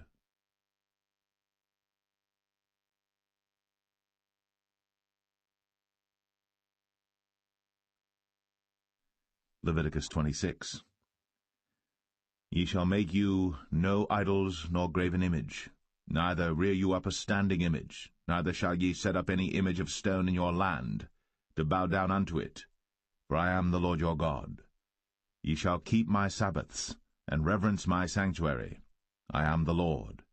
If ye walk in my statutes, and keep my commandments, and do them, then I will give you rain in due season, and the land shall yield her increase, and the trees of the field shall yield their fruit. And your threshing shall reach unto the vintage, and the vintage shall reach unto the sowing time. And ye shall eat your bread to the full, and dwell in your land safely. And I will give peace in the land, and ye shall lie down, and none shall make you afraid. And I will rid evil beasts out of the land, neither shall the sword go through your land. And ye shall chase your enemies, and they shall fall before you by the sword. And 5 of you shall chase 100, and 100 of you shall put 10,000 to flight. And your enemies shall fall before you by the sword. For I will have respect unto you, and make you fruitful, and multiply you, and establish my covenant with you. And ye shall eat old store, and bring forth the old because of the new. And I will set my tabernacle among you, and my soul shall not abhor you. And I will walk among you, and will be your God, and ye shall be my people. I am the Lord your God, which brought you forth out of the land of Egypt, that ye should not be their bondmen. And I have broken the bands of your yoke, and made you go upright. But if ye will not hearken unto me, and will not do all these commandments, and if ye shall despise my statutes, or if your soul abhor my judgments, so that ye will not do all my commandments, but that ye break my covenant, I also will do this unto you. I will even appoint over you terror, consumption, and the burning ague, that shall consume the eyes, and cause sorrow of heart.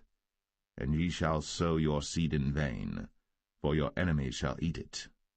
And I will set my face against you, and ye shall be slain before your enemies. They that hate you shall reign over you, and ye shall flee when none pursueth you. And if ye will not yet for all this hearken unto me, then I will punish you 7 times more for your sins. And I will break the pride of your power, and I will make your heaven as iron, and your earth as brass, and your strength shall be spent in vain. For your land shall not yield her increase, neither shall the trees of the land yield their fruits. And if ye walk contrary unto me, and will not hearken unto me, I will bring 7 times more plagues upon you according to your sins. I will also send wild beasts among you, which shall rob you of your children, and destroy your cattle, and make you few in number, and your highways shall be desolate. And if ye will not be reformed by me by these things, but will walk contrary unto me, then will I also walk contrary unto you, and will punish you yet 7 times for your sins. And I will bring a sword upon you, that shall avenge the quarrel of my covenant. And when ye are gathered together within your cities, I will send the pestilence among you, and ye shall be delivered into the hand of the enemy. And when I have broken the staff of your bread, 10 women shall bake your bread in 1 oven, and they shall deliver you your bread again by weight, and ye shall eat and not be satisfied. And if ye will not for all this hearken unto me, but walk contrary unto me, then I will walk contrary unto you also in fury, and I, even I, will chastise you 7 times for your sins. And ye shall eat the flesh of your sons, and the flesh of your daughters shall ye eat. And I will destroy your high places, and cut down your images, and cast your carcasses upon the carcasses of your idols. And my soul shall abhor you. And I will make your cities waste, and bring your sanctuaries unto desolation, and I will not smell the savour of your sweet odours. And I will bring the land into desolation, and your enemies which dwell therein shall be astonished at it. And I will scatter you among the heathen, and will draw out a sword after you, and your land shall be desolate, and your cities waste. Then shall the land enjoy her Sabbaths, as long as it lieth desolate, and ye be in your enemy's land. Even then shall the land rest, and enjoy her Sabbaths. As long as it lieth desolate it shall rest, because it did not rest in your Sabbaths, when ye dwelt upon it. And upon them that are left alive of you I will send a faintness into their hearts in the lands of their enemies, and the sound of a shaken leaf shall chase them, and they shall flee, as fleeing from a sword, and they shall fall when none pursueth. And they shall fall one upon another, as it were before a sword, when none pursueth. And ye shall have no power to stand before your enemies, and ye shall perish among the heathen.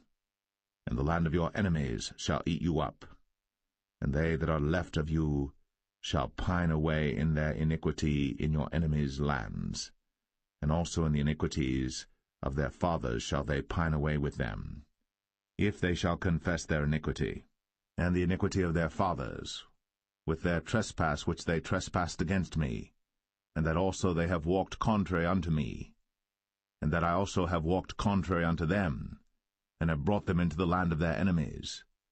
If then their uncircumcised hearts be humbled, and they then accept of the punishment of their iniquity, then will I remember my covenant with Jacob, and also my covenant with Isaac, and also my covenant with Abraham will I remember, and I will remember the land. The land also shall be left of them, and shall enjoy her Sabbaths, while she lieth desolate without them. And they shall accept of the punishment of their iniquity, even because they despised my judgments, and because their soul abhorred my statutes.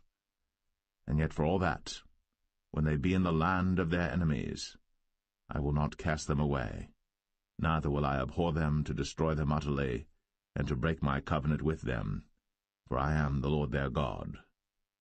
But I will for their sakes remember the covenant of their ancestors, whom I brought forth out of the land of Egypt, in the sight of the heathen, that I might be their God. I am the Lord. These are the statutes and judgments and laws which the Lord made between him and the children of Israel in Mount Sinai by the hand of Moses.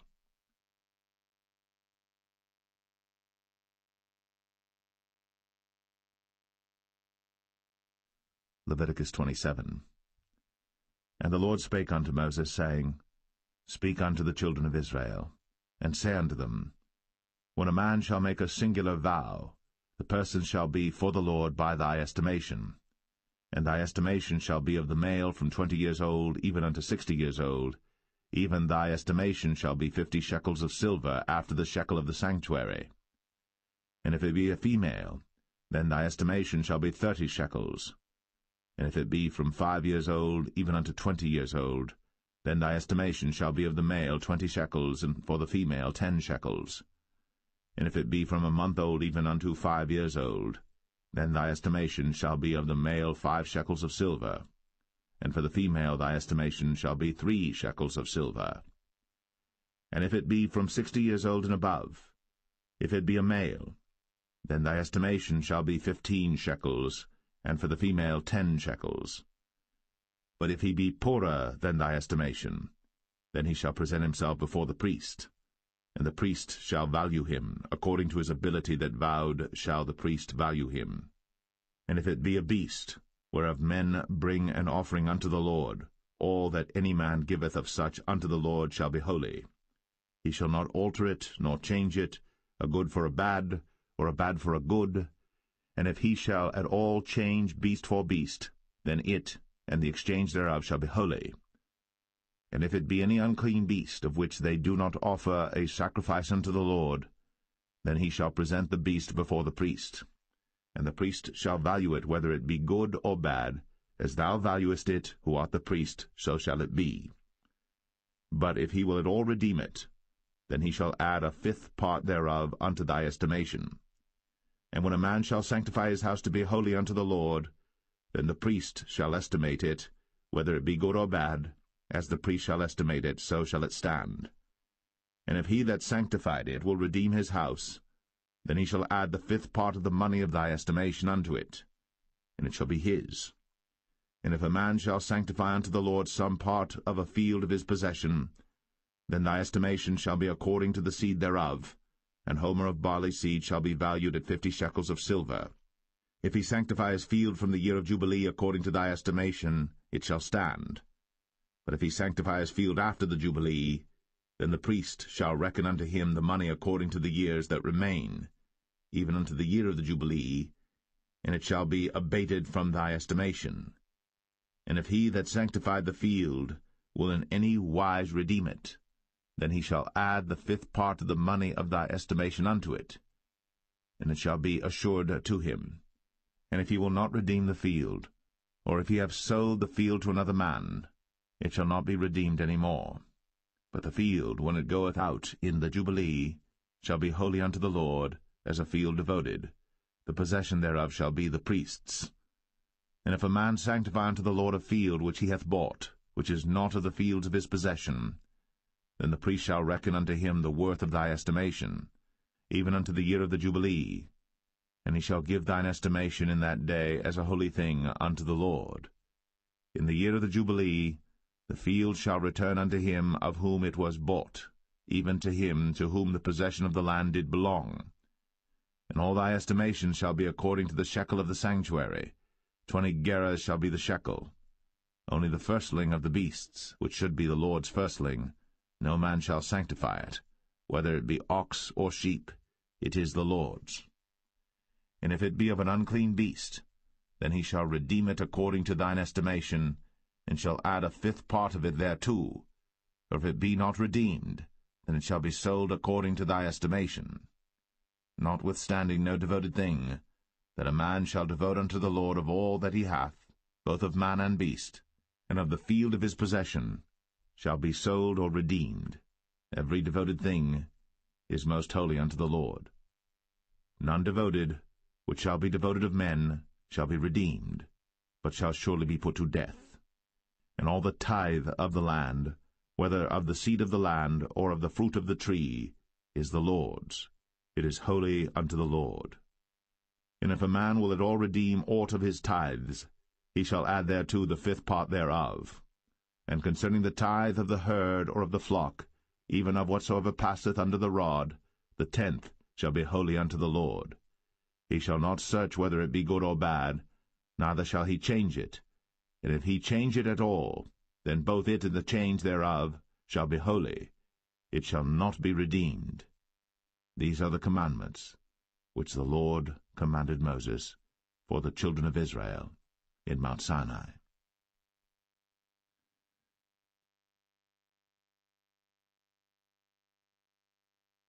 The Book of Numbers, chapter 1. And the Lord spake unto Moses in the wilderness of Sinai, in the tabernacle of the congregation, on the 1st day of the 2nd month, in the 2nd year after they were come out of the land of Egypt, saying, Take ye the sum of all the congregation of the children of Israel, after their families, by the house of their fathers, with the number of their names, every male by their polls. From 20 years old and upward, all that are able to go forth to war in Israel, thou and Aaron shall number them by their armies. And with you there shall be a man of every tribe, every one head of the house of his fathers. And these are the names of the men that shall stand with you. Of the tribe of Reuben, Elizur the son of Shadur; of Simeon, Shelumiel the son of Zurishaddai; of Judah, Nahshon the son of Amminadab; of Issachar, Nethanel the son of Zuar; of Zebulun, Eliab the son of Helon; of the children of Joseph; of Ephraim, Elishama the son of Ammihud; of Manasseh, Gamaliel the son of Pedazur; of Benjamin, Abidan the son of Gideoni; of Dan, Ahiezer the son of Ammishaddai; of Asher, Pagiel the son of Ochran; of Gad, Eliasaph the son of Duel; of Naphtali, Ahira the son of Enan. These were the renowned of the congregation, princes of the tribes of their fathers, heads of thousands in Israel.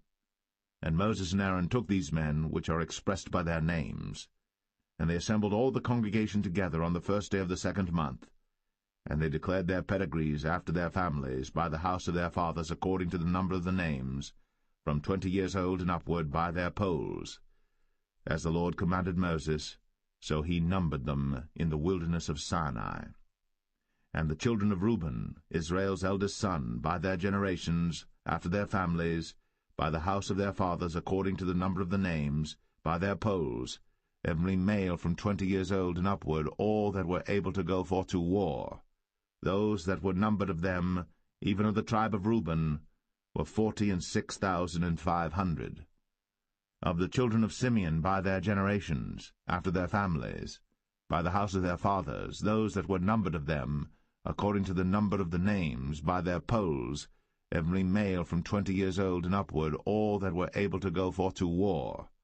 Those that were numbered of them, even of the tribe of Simeon, were 59,300. Of the children of Gad, by their generations, after their families, by the house of their fathers, according to the number of the names, from 20 years old and upward, all that were able to go forth to war. Those that were numbered of them, even of the tribe of Gad, were 45,650. Of the children of Judah, by their generations, after their families, by the house of their fathers, according to the number of the names, from 20 years old and upward, all that were able to go forth to war. Those that were numbered of them, even of the tribe of Judah, were 314,600. Of the children of Issachar, by their generations, after their families, by the house of their fathers, according to the number of the names, from 20 years old and upward, all that were able to go forth to war.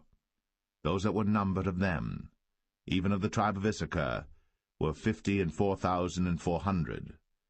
Of the children of Zebulun, by their generations, after their families, by the house of their fathers, according to the number of the names, from 20 years old and upward, all that were able to go forth to war, those that were numbered of them, even of the tribe of Zebulun, were 57,400.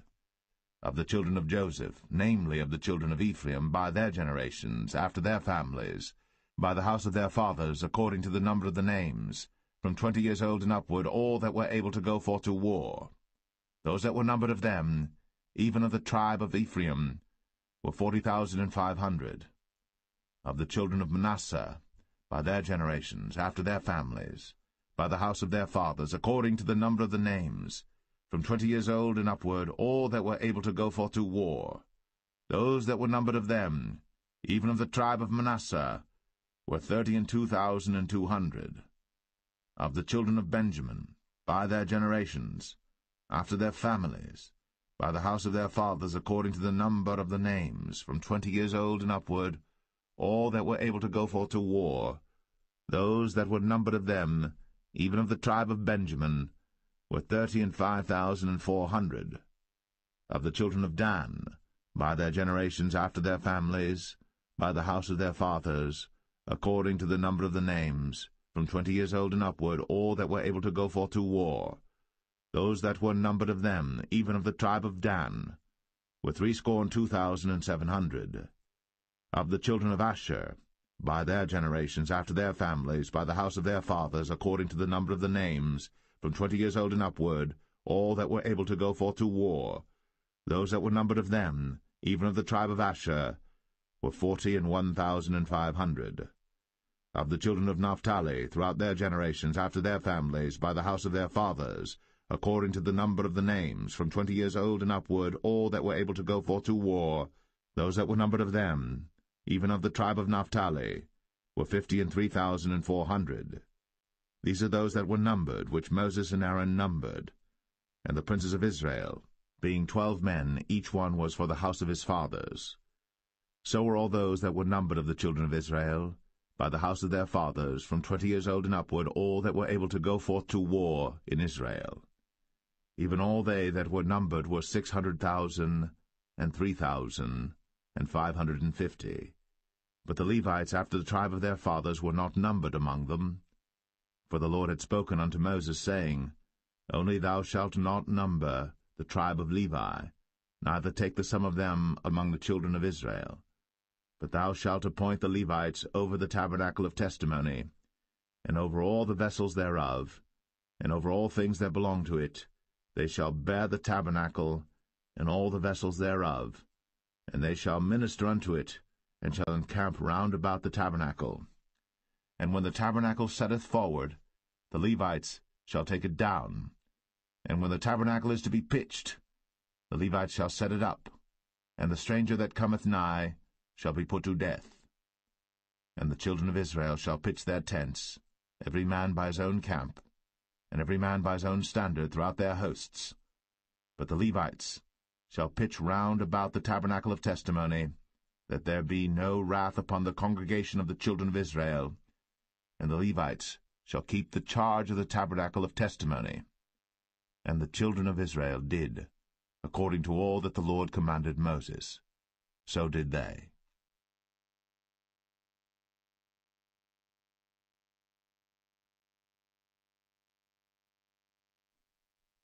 Numbers 2.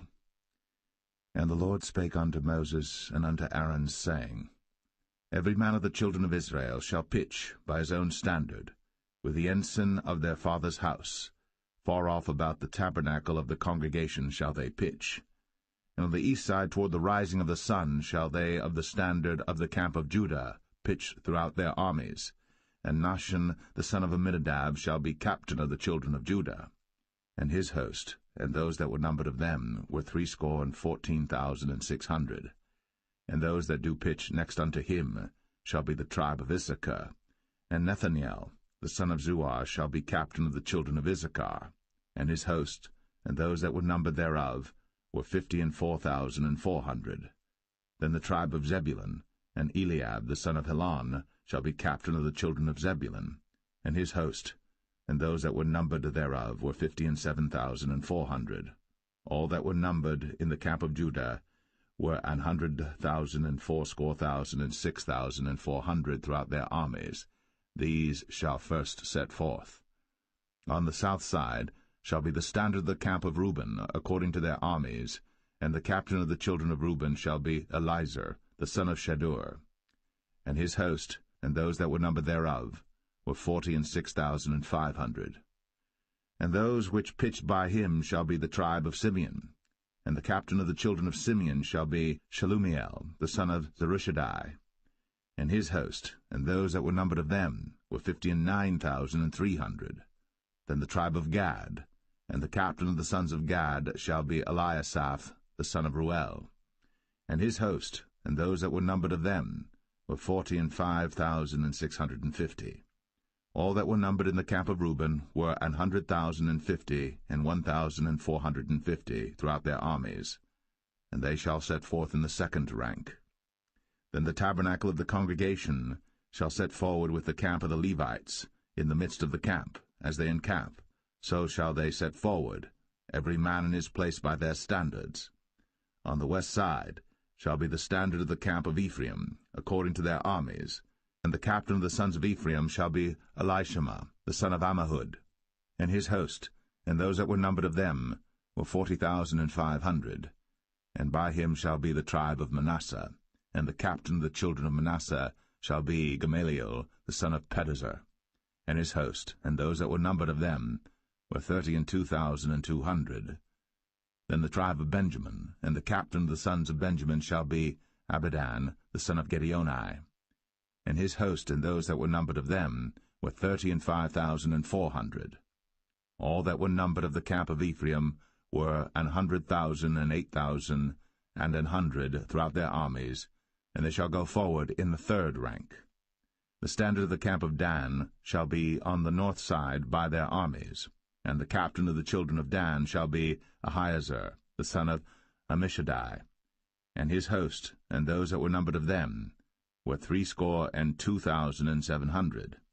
And those that encamp by him shall be the tribe of Asher, and the captain of the children of Asher shall be Pagiel, the son of Ochran, and his host, and those that were numbered of them were 41,500. Then the tribe of Naphtali, and the captain of the children of Naphtali shall be Ahira, the son of Enan, and his host, and those that were numbered of them were 53,400. All they that were numbered in the camp of Dan were 100,050 and 7,600. They shall go hindmost with their standards. These are those which were numbered of the children of Israel, by the house of their fathers. All those that were numbered of the camps throughout their hosts were 600,000 and 3,550. But the Levites were not numbered among the children of Israel, as the Lord commanded Moses. And the children of Israel did according to all that the Lord commanded Moses. So they pitched by their standards, and so they set forward, every one after their families, according to the house of their fathers.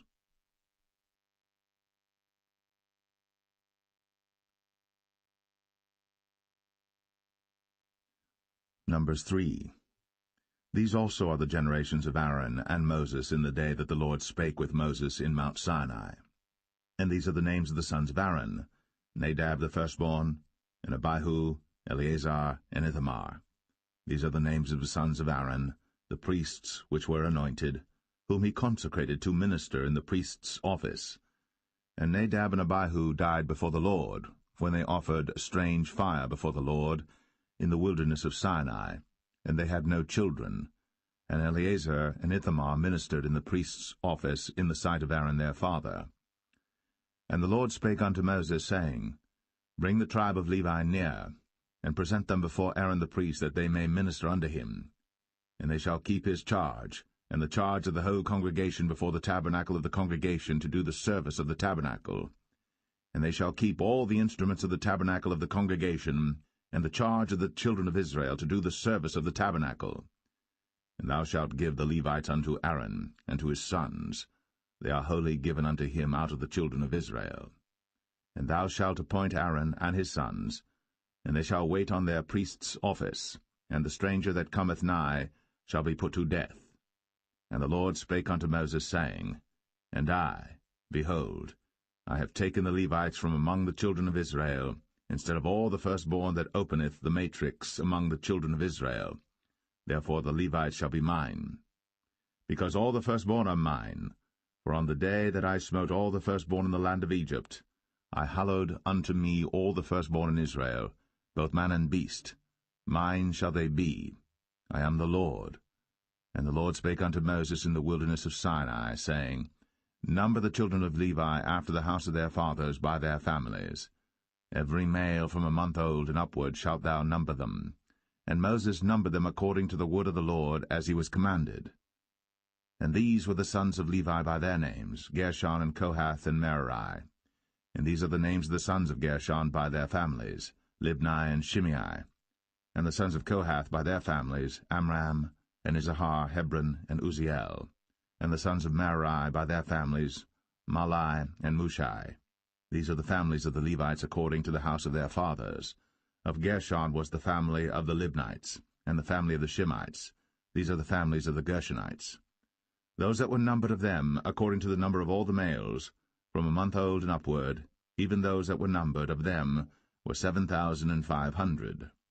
The families of the Gershonites shall pitch behind the tabernacle westward. And the chief of the house of the father of the Gershonites shall be Eliasaph the son of Lael.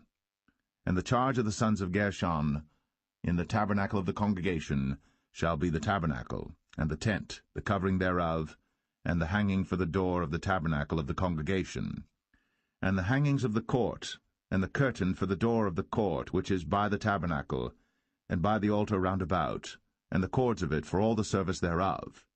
And of Kohath was the family of the Amramites, and the family of the Isharites, and the family of the Hebronites, and the family of the Uzzielites. These are the families of the Kohathites. In the number of all the males from a month old and upward were 8,600, keeping the charge of the sanctuary. The families of the sons of Kohath shall pitch on the side of the tabernacle southward. And the chief of the house of the father of the families of the Kohathites shall be Elizaphan the son of Uzziel.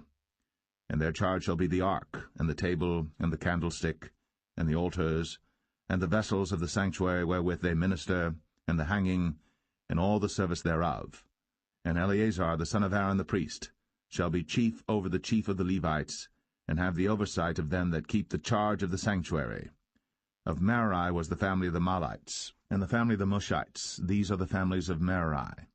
And those that were numbered of them, according to the number of all the males, from a month old and upward, were 6,200. And the chief of the house of the father of the families of Merari was Zuriel, the son of Abihail. These shall pitch on the side of the tabernacle northward.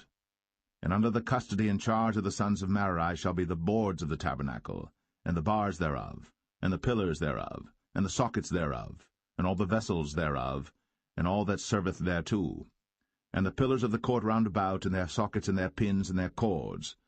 But those that encamp before the tabernacle toward the east, even before the tabernacle of the congregation eastward, shall be Moses and Aaron and his sons, keeping the charge of the sanctuary for the charge of the children of Israel, and the stranger that cometh nigh shall be put to death. All that were numbered of the Levites, which Moses and Aaron numbered at the commandment of the Lord, throughout their families, all the males from a month old and upward, were 22,000. And the Lord said unto Moses, Number all the firstborn of the males of the children of Israel from a month old and upward, and take the number of their names. And thou shalt take the Levites for me, I am the Lord, instead of all the firstborn among the children of Israel, and the cattle of the Levites instead of all the firstlings among the cattle of the children of Israel. And Moses numbered, as the Lord commanded him, all the firstborn among the children of Israel, and all the firstborn males by the number of names, from a month old and upward, of those that were numbered of them, were 22,213. And the Lord spake unto Moses, saying, Take the Levites instead of all the firstborn among the children of Israel, and the cattle of the Levites instead of their cattle, and the Levites shall be mine. I am the Lord. And for those that are to be redeemed of the 213 of the firstborn of the children of Israel, which are more than the Levites, thou shalt even take 5 shekels apiece by the poll. After the shekel of the sanctuary shalt thou take them. The shekel is 20 gerahs. And thou shalt give the money wherewith the odd number of them is to be redeemed, unto Aaron and to his sons. And Moses took the redemption money of them that were over and above them that were redeemed by the Levites. Of the firstborn of the children of Israel took he the money, 1,365 shekels, after the shekel of the sanctuary. And Moses gave the money of them that were redeemed unto Aaron and to his sons, according to the word of the Lord, as the Lord commanded Moses.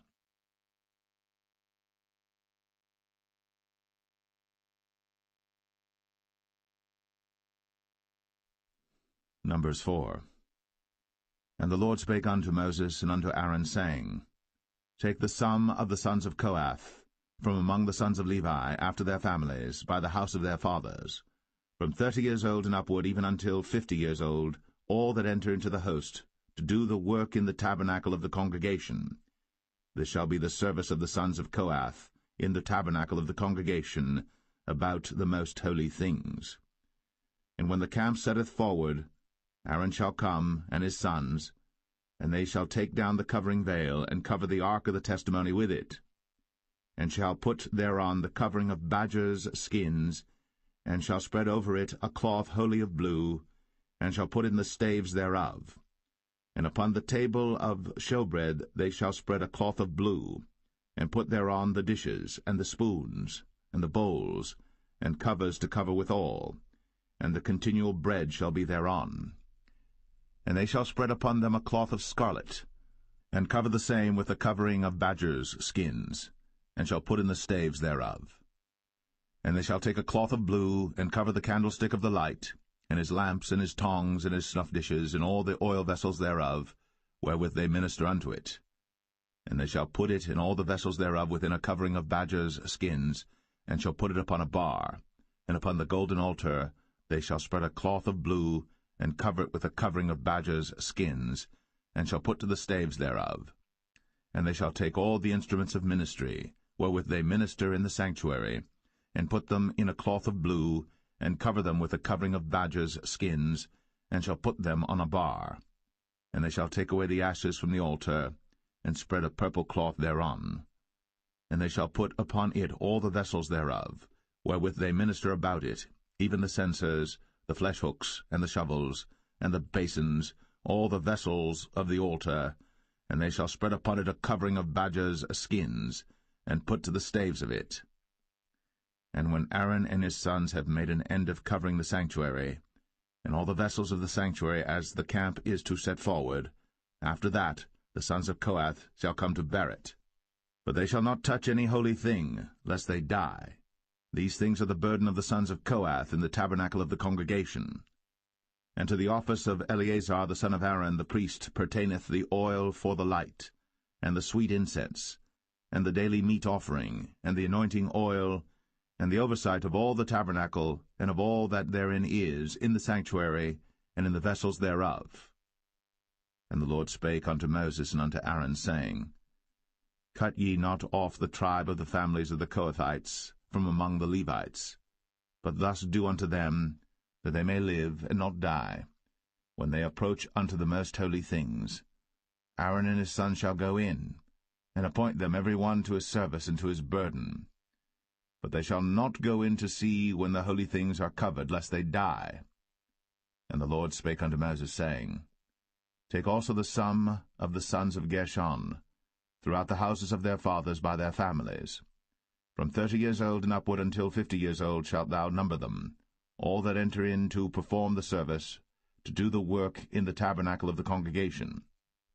This is the service of the families of the Gershonites, to serve and for burdens. And they shall bear the curtains of the tabernacle, and the tabernacle of the congregation, his covering, and the covering of the badger skins that is above upon it, and the hanging for the door of the tabernacle of the congregation, and the hangings of the court, and the hanging for the door of the gate of the court, which is by the tabernacle, and by the altar round about, and their cords, and all the instruments of their service, and all that is made for them, so shall they serve. At the appointment of Aaron and his sons shall be all the service of the sons of the Gershonites, in all their burdens, and in all their service, and ye shall appoint unto them in charge all their burdens. This is the service of the families of the sons of Gershon, in the tabernacle of the congregation, and their charge shall be under the hand of Ithamar the son of Aaron the priest. As for the sons of Merari, thou shalt number them after their families by the house of their fathers. From 30 years old and upward, even unto 50 years old, shalt thou number them, every one that entereth into the service, to do the work of the tabernacle of the congregation. And this is the charge of their burden, according to all their service in the tabernacle of the congregation, the boards of the tabernacle, and the bars thereof, and the pillars thereof, and sockets thereof. And the pillars of the court round about, and their sockets, and their pins, and their cords, with all their instruments, and with all their service. And by name ye shall reckon the instruments of the charge of their burden. This is the service of the families of the sons of Merari, according to all their service, in the tabernacle of the congregation under the hand of Ithamar the son of Aaron the priest. And Moses and Aaron, and the chief of the congregation, numbered the sons of the Kohathites after their families, and after the house of their fathers, from 30 years old and upward, even unto 50 years old, every one that entereth into the service, for the work in the tabernacle of the congregation. And those that were numbered of them by their families were 2,750. These were they that were numbered of the families of the Kohathites, all that might do service in the tabernacle of the congregation, which Moses and Aaron did number, according to the commandment of the Lord, by the hand of Moses. And those that were numbered of the sons of Gershon throughout their families and by the house of their fathers, from 30 years old and upward, even unto 50 years old, every one that entereth into the service, for the work in the tabernacle of the congregation, even those that were numbered of them throughout their families by the house of their fathers, were 2,630. These are they that were numbered of the families of the sons of Gershon, of all that might do service in the tabernacle of the congregation, whom Moses and Aaron did number according to the commandment of the Lord. And those that were numbered of the families of the sons of Merari throughout their families by the house of their fathers, from 30 years old and upward, even unto 50 years old, every one that entereth into the service, for the work in the tabernacle of the congregation, even those that were numbered of them after their families, were 3,200. These be those that were numbered of the families of the sons of Merari, whom Moses and Aaron numbered according to the word of the Lord by the hand of Moses. All those that were numbered of the Levites, whom Moses and Aaron and the chief of Israel numbered, after their families, and after the house of their fathers, from 30 years old and upward, even unto 50 years old, every one that came to do the service of the ministry, and the service of the burden in the tabernacle of the congregation. Even those that were numbered of them were 8,580. According to the commandment of the Lord they were numbered by the hand of Moses, every one according to his service, and according to his burden. Thus were they numbered of him, as the Lord commanded Moses.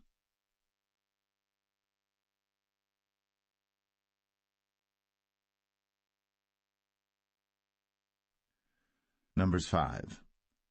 And the Lord spake unto Moses, saying, Command the children of Israel, that they put out of the camp every leper, and every one that hath an issue, and whosoever is defiled by the dead.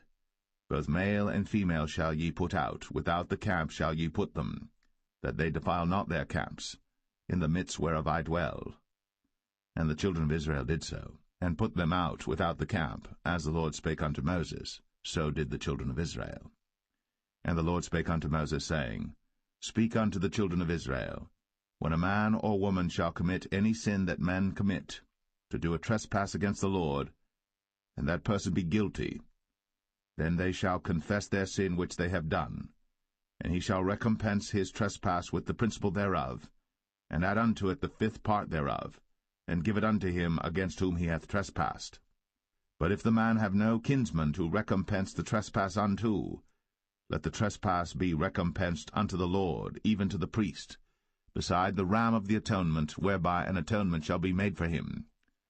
And every offering of all the holy things of the children of Israel, which they bring unto the priest, shall be his. And every man's hallowed things shall be his. Whatsoever any man giveth the priest, it shall be his. And the Lord spake unto Moses, saying, Speak unto the children of Israel, and say unto them, If any man's wife go aside, and commit a trespass against him, and a man lie with her carnally, and it be hid from the eyes of her husband, and be kept close, and she be defiled, and there be no witness against her, neither she be taken with the manner, and the spirit of jealousy come upon him, and he be jealous of his wife, and she be defiled, or if the spirit of jealousy come upon him, and he be jealous of his wife, and she be not defiled, then shall the man bring his wife unto the priest, and he shall bring her offering for her, the 10th part of an ephah of barley meal. He shall pour no oil upon it, nor put frankincense thereon, for it is an offering of jealousy, an offering of memorial, bringing iniquity to remembrance. And the priest shall bring her near, and set her before the Lord.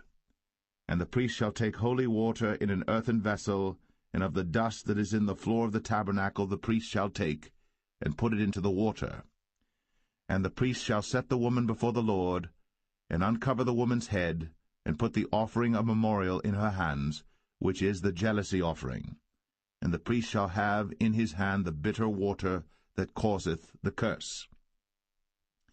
And the priest shall charge her by an oath, and say unto the woman, If no man have lain with thee, and if thou hast not gone aside to uncleanness with another instead of thy husband, be thou free from this bitter water that causeth the curse. But if thou hast gone aside to another instead of thy husband, and if thou be defiled, and some man have lain with thee beside thine husband, then the priest shall charge the woman with an oath of cursing, and the priest shall say unto the woman, The Lord make thee a curse, and an oath among thy people, when the Lord doth make thy thigh to rot, and thy belly to swell. And this water that causeth the curse shall go into thy bowels, to make thy belly to swell, and thy thigh to rot. And the woman shall say, Amen, Amen. And the priest shall write these curses in a book, and he shall blot them out with the bitter water.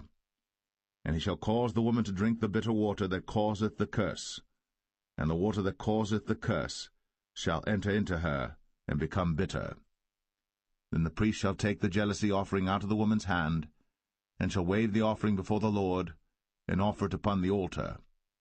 And the priest shall take an handful of the offering, even the memorial thereof, and burn it upon the altar, and afterward shall cause the woman to drink the water.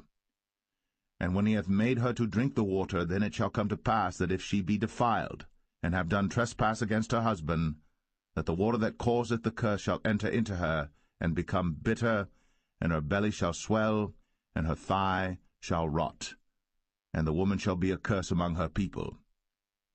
And if the woman be not defiled, but be clean, then she shall be free, and shall conceive seed. This is the law of jealousies, when a wife goeth aside to another instead of her husband, and is defiled. Or when the spirit of jealousy cometh upon him, and he be jealous over his wife, and shall set the woman before the Lord, and the priest shall execute upon her all this law. Then shall the man be guiltless from iniquity, and this woman shall bear her iniquity.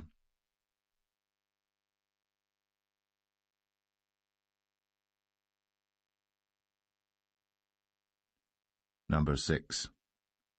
And the Lord spake unto Moses, saying, Speak unto the children of Israel, and say unto them, When either man or woman shall separate themselves to vow a vow of a Nazarite, to separate themselves unto the Lord, he shall separate himself from wine and strong drink, and shall drink no vinegar of wine, or vinegar of strong drink. Neither shall he drink any liquor of grapes, nor eat moist grapes or dried. All the days of his separation shall he eat nothing that is made of the vine tree, from the kernels even to the husk. All the days of the vow of his separation there shall no razor come upon his head, until the days be fulfilled, in the which he separateth himself unto the Lord. He shall be holy, and shall let the locks of the hair of his head grow. All the days that he separateth himself unto the Lord, he shall come at no dead body. He shall not make himself unclean for his father, or for his mother, for his brother, or for his sister, when they die, because the consecration of his God is upon his head. All the days of his separation he is holy unto the Lord. And if any man die very suddenly by him, and he hath defiled the head of his consecration, then he shall shave his head in the day of his cleansing. On the 7th day shall he shave it. And on the 8th day he shall bring 2 turtles, or 2 young pigeons, to the priest, to the door of the tabernacle of the congregation, and the priest shall offer the one for a sin offering, and the other for a burnt offering, and make an atonement for him, for that he sinned by the dead, and shall hallow his head that same day. And he shall consecrate unto the Lord the days of his separation, and shall bring a lamb of the first year for a trespass offering, but the days that were before shall be lost, because his separation was defiled. And this is the law of the Nazarite. When the days of his separation are fulfilled, he shall be brought unto the door of the tabernacle of the congregation, and he shall offer his offering unto the Lord, 1 he-lamb of the first year without blemish for a burnt offering, and 1 ewe-lamb of the first year without blemish for a sin offering, and 1 ram without blemish for peace offerings, and a basket of unleavened bread, cakes of fine flour mingled with oil, and wafers of unleavened bread anointed with oil, and their meat offering, and their drink offerings. And the priest shall bring them before the Lord, and shall offer his sin offering and his burnt offering. And he shall offer the ram for a sacrifice of peace offerings unto the Lord, with the basket of unleavened bread. The priest shall offer also his meat offering and his drink offering. And the Nazarite shall shave the head of his separation at the door of the tabernacle of the congregation, and shall take the hair of the head of his separation, and put it in the fire which is under the sacrifice of the peace offerings. And the priest shall take the sodden shoulder of the ram, and 1 unleavened cake out of the basket, and 1 unleavened wafer, and shall put them upon the hands of the Nazarite, after the hair of his separation is shaven. And the priest shall wave them for a wave offering before the Lord. This is holy for the priest, with the wave breast and heave shoulder. And after that the Nazarite may drink wine. This is the law of the Nazarite who hath vowed, and of his offering unto the Lord for his separation, beside that his hand shall get, according to the vow which he vowed, so he must do after the law of his separation. And the Lord spake unto Moses, saying, Speak unto Aaron and unto his sons, saying, On this wise ye shall bless the children of Israel, saying unto them, The Lord bless thee, and keep thee. The Lord make his face shine upon thee, and be gracious unto thee. The Lord lift up his countenance upon thee, and give thee peace. And they shall put my name upon the children of Israel, and I will bless them.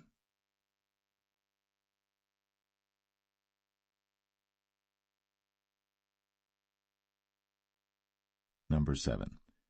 And it came to pass on the day that Moses had fully set up the tabernacle, and had anointed it, and sanctified it, and all the instruments thereof, both the altar and all the vessels thereof, and had anointed them and sanctified them, that the princes of Israel, heads of the house of their fathers, who were the princes of the tribes, and were over them that were numbered, offered.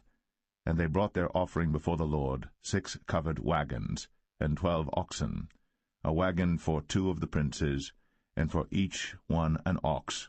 And they brought them before the tabernacle. And the Lord spake unto Moses, saying, Take it of them, that they may be to do the service of the tabernacle of the congregation, and thou shalt give them unto the Levites, to every man according to his service. And Moses took the wagons and the oxen, and gave them unto the Levites. 2 wagons and 4 oxen he gave unto the sons of Gershon, according to their service. And 4 wagons and 8 oxen he gave unto the sons of Merari, according unto their service, under the hand of Ithamar the son of Aaron the priest. But unto the sons of Kohath he gave none, because the service of the sanctuary belonging unto them was that they should bear upon their shoulders. And the princes offered for dedicating of the altar in the day that it was anointed, even the princes offered their offering before the altar. And the Lord said unto Moses, They shall offer their offering, each prince on his day, for the dedicating of the altar. And he that offered his offering the first day was Nahshon the son of Amminadab, of the tribe of Judah. And his offering was 1 silver charger, the weight thereof was 130 shekels, 1 silver bowl of 70 shekels after the shekel of the sanctuary. Both of them were full of fine flour, mingled with oil, for a meat offering. 1 spoon of 10 shekels of gold, full of incense. 1 young bullock, 1 ram, 1 lamb of the first year, for a burnt offering. 1 kid of the goats for a sin offering, and for a sacrifice of peace offerings, 2 oxen, 5 rams, 5 he-goats, 5 lambs of the first year.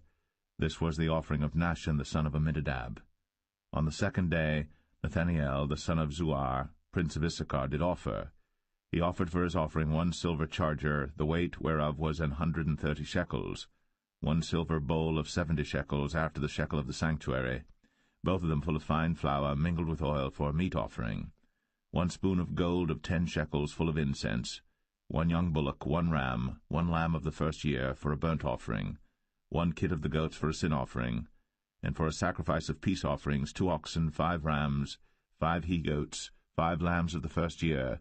This was the offering of Nathaniel the son of Zuar. On the third day Eliab the son of Helon, prince of the children of Zebulun, did offer.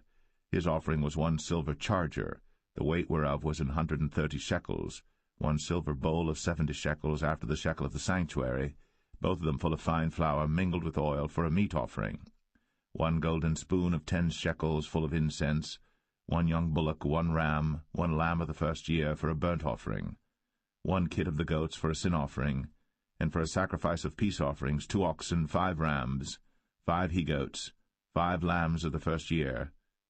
This was the offering of Eliab the son of Helon. On the fourth day Eleazar the son of Shadur, prince of the children of Reuben, did offer. His offering was 1 silver charger of the weight of 130 shekels, 1 silver bowl of 70 shekels after the shekel of the sanctuary, both of them full of fine flour mingled with oil for a meat offering, 1 golden spoon of 10 shekels full of incense, 1 young bullock, 1 lamb of the first year for a burnt offering, 1 kid of the goats for a sin offering, and for a sacrifice of peace offerings 2 oxen, 5 rams, 5 he-goats, 5 lambs of the first year. This was the offering of Elizur the son of Shadur. On the fifth day Shelumiel the son of Zerushadai, prince of the children of Simeon, did offer. His offering was 1 silver charger, the weight whereof was 130 shekels, 1 silver bowl of 70 shekels after the shekel of the sanctuary, both of them full of fine flour mingled with oil for a meat offering, 1 golden spoon of 10 shekels full of incense, 1 young bullock, 1 ram, 1 lamb of the first year for a burnt offering, 1 kid of the goats for a sin offering, and for a sacrifice of peace offerings 2 oxen, 5 rams, 5 he-goats, 5 lambs of the first year. This was the offering of Shelumiel the son of Zerushadai. On the sixth day Eliasaph the son of Deuel, prince of the children of Gad, offered. His offering was 1 silver charger of the weight of 130 shekels, a silver bowl of 70 shekels after the shekel of the sanctuary, both of them full of fine flour mingled with oil for a meat offering, 1 golden spoon of 10 shekels full of incense, 1 young bullock, 1 ram, 1 lamb of the first year for a burnt offering, 1 kid of the goats for a sin offering, and for a sacrifice of peace offerings 2 oxen, 5 rams, 5 he-goats, 5 lambs of the first year. This was the offering of Eliasaph the son of Deuel. On the seventh day Elishama the son of Ammihud, prince of the children of Ephraim, offered. His offering was 1 silver charger, the weight whereof was 130 shekels, 1 silver bowl of 70 shekels after the shekel of the sanctuary, both of them full of fine flour mingled with oil for a meat offering, 1 golden spoon of 10 shekels full of incense, 1 young bullock, 1 ram, 1 lamb of the first year for a burnt offering, 1 kid of the goats for a sin offering, and for a sacrifice of peace offerings 2 oxen, 5 rams, 5 he-goats, 5 lambs of the first year. This was the offering of Elishama the son of Ammihud. On the eighth day offered Gamaliel the son of Pedahzur, prince of the children of Manasseh. His offering was 1 silver charger of the weight of 130 shekels, 1 silver bowl of 70 shekels after the shekel of the sanctuary, both of them full of fine flour, mingled with oil for a meat offering, 1 golden spoon of 10 shekels full of incense, 1 young bullock, 1 ram, 1 lamb of the first year for a burnt offering, 1 kid of the goats for a sin offering, and for a sacrifice of peace offerings 2 oxen, 5 rams, 5 he-goats, 5 lambs of the first year. This was the offering of Gamaliel the son of Pedahzur. On the ninth day Abidan the son of Gideoni, prince of the children of Benjamin, offered. His offering was 1 silver charger, the weight whereof was 130 shekels, 1 silver bowl of 70 shekels after the shekel of the sanctuary, both of them full of fine flour mingled with oil for a meat offering, 1 golden spoon of 10 shekels full of incense, 1 young bullock, 1 ram, 1 lamb of the first year for a burnt offering, 1 kid of the goats for a sin offering, and for a sacrifice of peace offerings 2 oxen, 5 rams, 5 he-goats, 5 lambs of the first year. This was the offering of Abidan the son of Gideoni. On the 10th day Ahiezer the son of Ammishaddai, prince of the children of Dan, offered. His offering was 1 silver charger, the weight whereof was 130 shekels, 1 silver bowl of 70 shekels, after the shekel of the sanctuary, both of them full of fine flour mingled with oil for a meat offering. 1 golden spoon of 10 shekels full of incense, 1 young bullock, 1 ram, 1 lamb of the first year, for a burnt offering, 1 kid of the goats for a sin offering, and for a sacrifice of peace offerings 2 oxen, 5 rams, 5 he-goats, 5 lambs of the first year. This was the offering of Ahiezer the son of Ammishaddai. On the 11th day Pagiel the son of Ochran, prince of the children of Asher, offered. His offering was 1 silver charger, the weight whereof was 130 shekels, 1 silver bowl of 70 shekels, after the shekel of the sanctuary, both of them full of fine flour mingled with oil for a meat offering, 1 golden spoon of 10 shekels full of incense, 1 young bullock, 1 ram, 1 lamb of the first year for a burnt offering, 1 kid of the goats for a sin offering, and for a sacrifice of peace offerings 2 oxen, 5 rams, 5 he-goats, 5 lambs of the first year. This was the offering of Pagiel the son of Ochran. On the 12th day Ahira the son of Anan, prince of the children of Naphtali, offered. His offering was 1 silver charger, the weight whereof was 130 shekels, 1 silver bowl of 70 shekels, after the shekel of the sanctuary, both of them full of fine flour mingled with oil for a meat offering, 1 golden spoon of 10 shekels full of incense, 1 young bullock, 1 ram, 1 lamb of the first year for a burnt offering, 1 kid of the goats for a sin offering, and for a sacrifice of peace offerings 2 oxen, 5 rams, 5 he-goats, 5 lambs of the first year. This was the offering of Ahira the son of Anan. This was the dedication of the altar in the day when it was anointed by the princes of Israel: 12 chargers of silver, 12 silver bowls, 12 spoons of gold, each charger of silver weighing 130 shekels, each bowl 70, all the silver vessels weighed 2,400 shekels, after the shekel of the sanctuary. The golden spoons were 12, full of incense, weighing 10 shekels apiece, after the shekel of the sanctuary. All the gold of the spoons was 120 shekels. All the oxen for the burnt offering were 12 bullocks, the rams 12, the lambs of the first year 12, with their meat offering, and the kids of the goats for sin offering 12. And all the oxen for the sacrifice of the peace offerings were 20 and 4 bullocks, the rams 60, the he-goats 60, the lambs of the first year 60. This was the dedication of the altar. After that it was anointed. And when Moses was gone into the tabernacle of the congregation to speak with him, then he heard the voice of one speaking unto him from off the mercy seat, that was upon the ark of testimony, from between the 2 cherubims, and he spake unto him.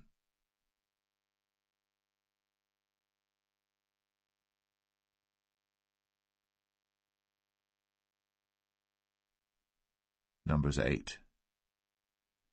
And the Lord spake unto Moses, saying, Speak unto Aaron, and say unto him, When thou lightest the lamps, the 7 lamps shall give light over against the candlestick. And Aaron did so.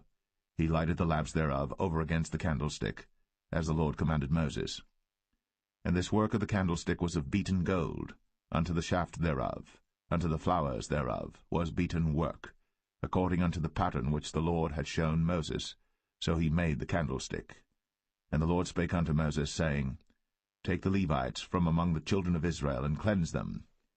And thus shalt thou do unto them to cleanse them. Sprinkle water of purifying upon them, and let them shave all their flesh, and let them wash their clothes, and so make themselves clean.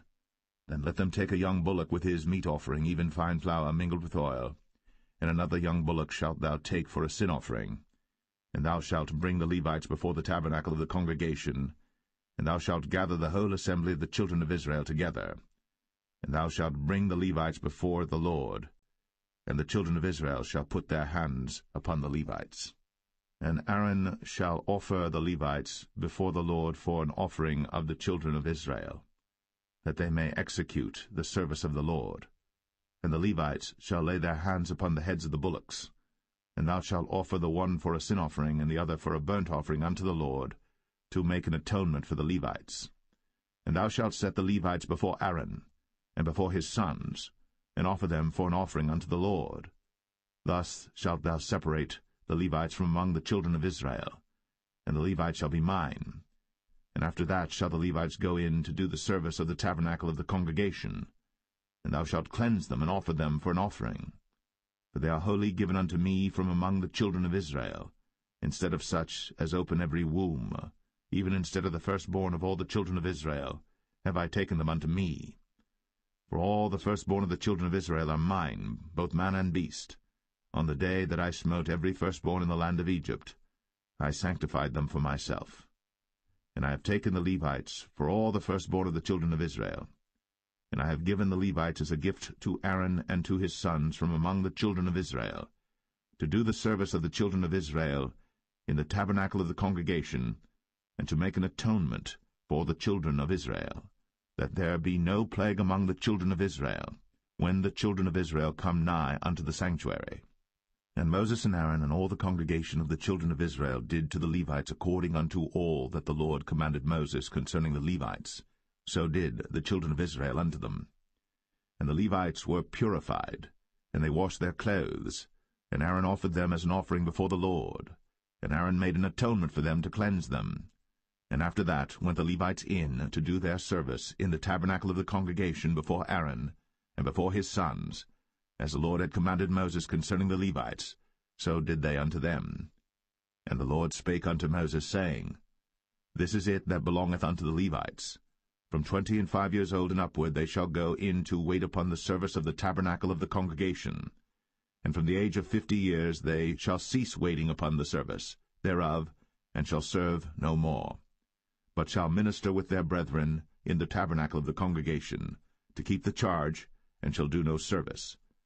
Thus shalt thou do unto the Levites touching their charge.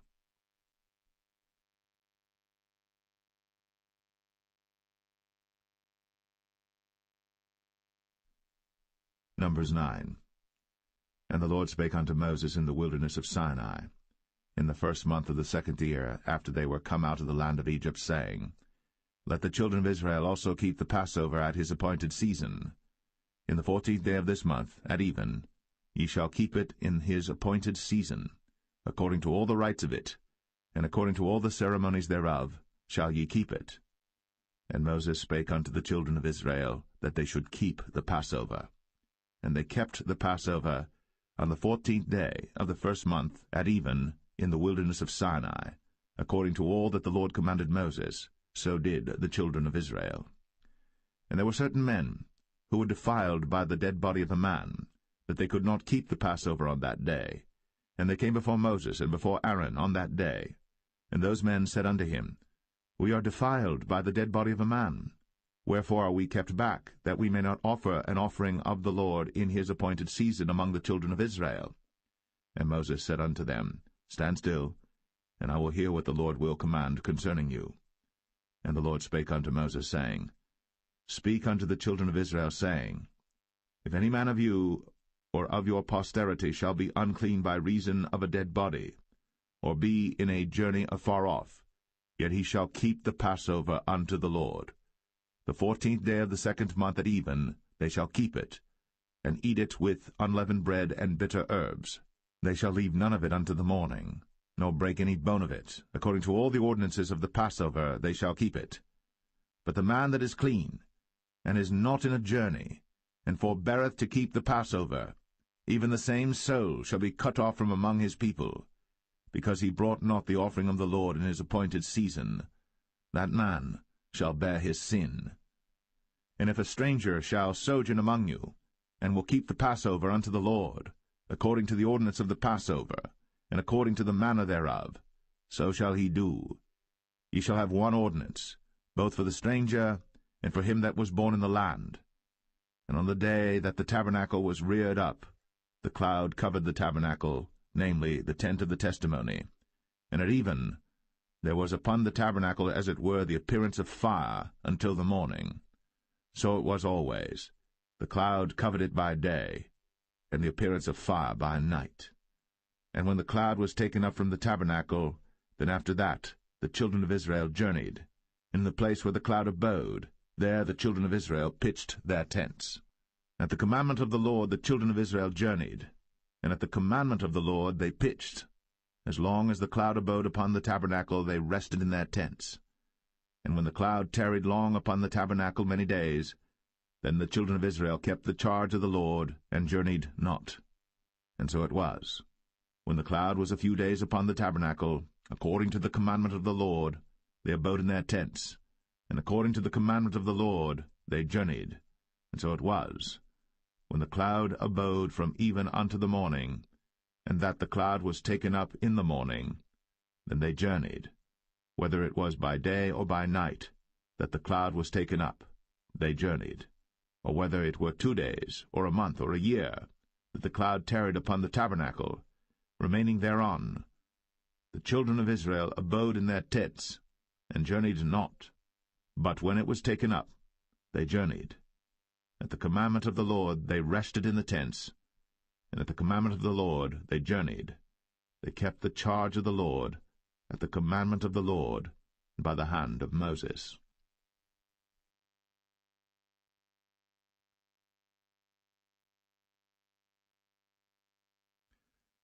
Numbers 10. And the Lord spake unto Moses, saying, Make thee 2 trumpets of silver, of a whole piece shalt thou make them, that thou mayest use them for the calling of the assembly, and for the journeying of the camps. And when they shall blow with them, all the assembly shall assemble themselves to thee at the door of the tabernacle of the congregation. And if they blow but with 1 trumpet, then the princes, which are heads of the thousands of Israel, shall gather themselves unto thee. When ye blow an alarm, then the camps that lie on the east parts shall go forward. When ye blow an alarm the 2nd time, then the camps that lie on the south side shall take their journey. They shall blow an alarm for their journeys. But when the congregation is to be gathered together, ye shall blow, but ye shall not sound an alarm. And the sons of Aaron the priests shall blow with the trumpets, and they shall be to you for an ordinance for ever throughout your generations. And if ye go to war in your land against the enemy that oppresseth you, then ye shall blow an alarm with the trumpets, and ye shall be remembered before the Lord your God, and ye shall be saved from your enemies. Also in the day of your gladness, and in your solemn days, in the beginnings of your months, ye shall blow with the trumpets over your burnt offerings, and over the sacrifices of your peace offerings, that they may be to you for a memorial before your God. I am the Lord your God. And it came to pass on the 20th day of the 2nd month, in the 2nd year, that the cloud was taken up from off the tabernacle of the testimony. And the children of Israel took their journeys out of the wilderness of Sinai, and the cloud rested in the wilderness of Paran. And they first took their journey according to the commandment of the Lord by the hand of Moses. In the first place went the standard of the camp of the children of Judah according to their armies, and over his host was Nahshon the son of Amminadab. And over the host of the tribe of the children of Issachar was Nethanel the son of Zuar. And over the host of the tribe of the children of Zebulun was Eliab the son of Helon. And the tabernacle was taken down, and the sons of Gershon and the sons of Merari set forward, bearing the tabernacle. And the standard of the camp of Reuben set forward according to their armies. And over his host was Elizur the son of Shadur. And over the host of the tribe of the children of Simeon was Shelumiel the son of Zerushadai. And over the host of the tribe of the children of Gad was Eliasaph the son of Duel. And the Kohathites set forward, bearing the sanctuary, and the other did set up the tabernacle against they came. And the standard of the camp of the children of Ephraim set forward according to their armies, and over his host was Elishama the son of Ammihud. And over the host of the tribe of the children of Manasseh was Gamaliel the son of Pedazur. And over the host of the tribe of the children of Benjamin was Abidan the son of Gideoni. And the standard of the camp of the children of Dan set forward, which was the rearward of all the camps throughout their hosts. And over his host was Ahiezer the son of Ammishaddai. And over the host of the tribe of the children of Asher was Pagiel the son of Ochran. And over the host of the tribe of the children of Naphtali was Ahira the son of Enan. Thus were the journeyings of the children of Israel according to their armies, when they set forward. And Moses said unto Hobab the son of Raguel the Midianite, Moses' father-in-law, We are journeying unto the place of which the Lord said, I will give it you. Come thou with us, and we will do thee good. For the Lord hath spoken good concerning Israel. And he said unto him, I will not go, but I will depart to mine own land and to my kindred. And he said, Leave us not, I pray thee, for as much as thou knowest how we are to encamp in the wilderness, and thou mayest be to us instead of eyes. And it shall be, if thou go with us, yea, it shall be that what goodness the Lord shall do unto us, the same will we do unto thee. And they departed from the mount of the Lord 3 days' journey. And the ark of the covenant of the Lord went before them in the 3 days' journey, to search out a resting place for them. And the cloud of the Lord was upon them by day, when they went out of the camp. And it came to pass, when the ark set forward, that Moses said, Rise up, Lord, and let thine enemies be scattered, and let them that hate thee flee before thee. And when it rested, he said, Return, O Lord, unto the many thousands of Israel.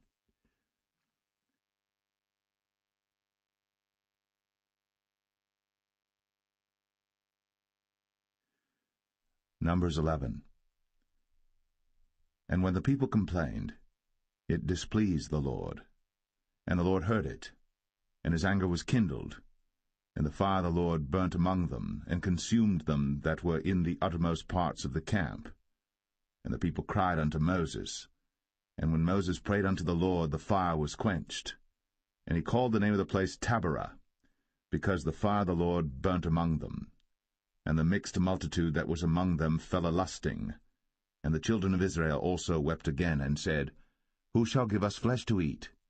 We remember the fish which we did eat in Egypt freely, the cucumbers, and the melons, and the leeks, and the onions, and the garlic.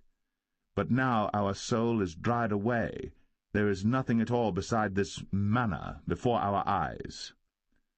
And the manna was as coriander seed, and the color thereof as the color of bdellium. And the people went about, and gathered it, and ground it in mills, or beat it in a mortar, and baked it in pans, and made cakes of it. And the taste of it was as the taste of fresh oil. And when the dew fell upon the camp in the night, the manna fell upon it.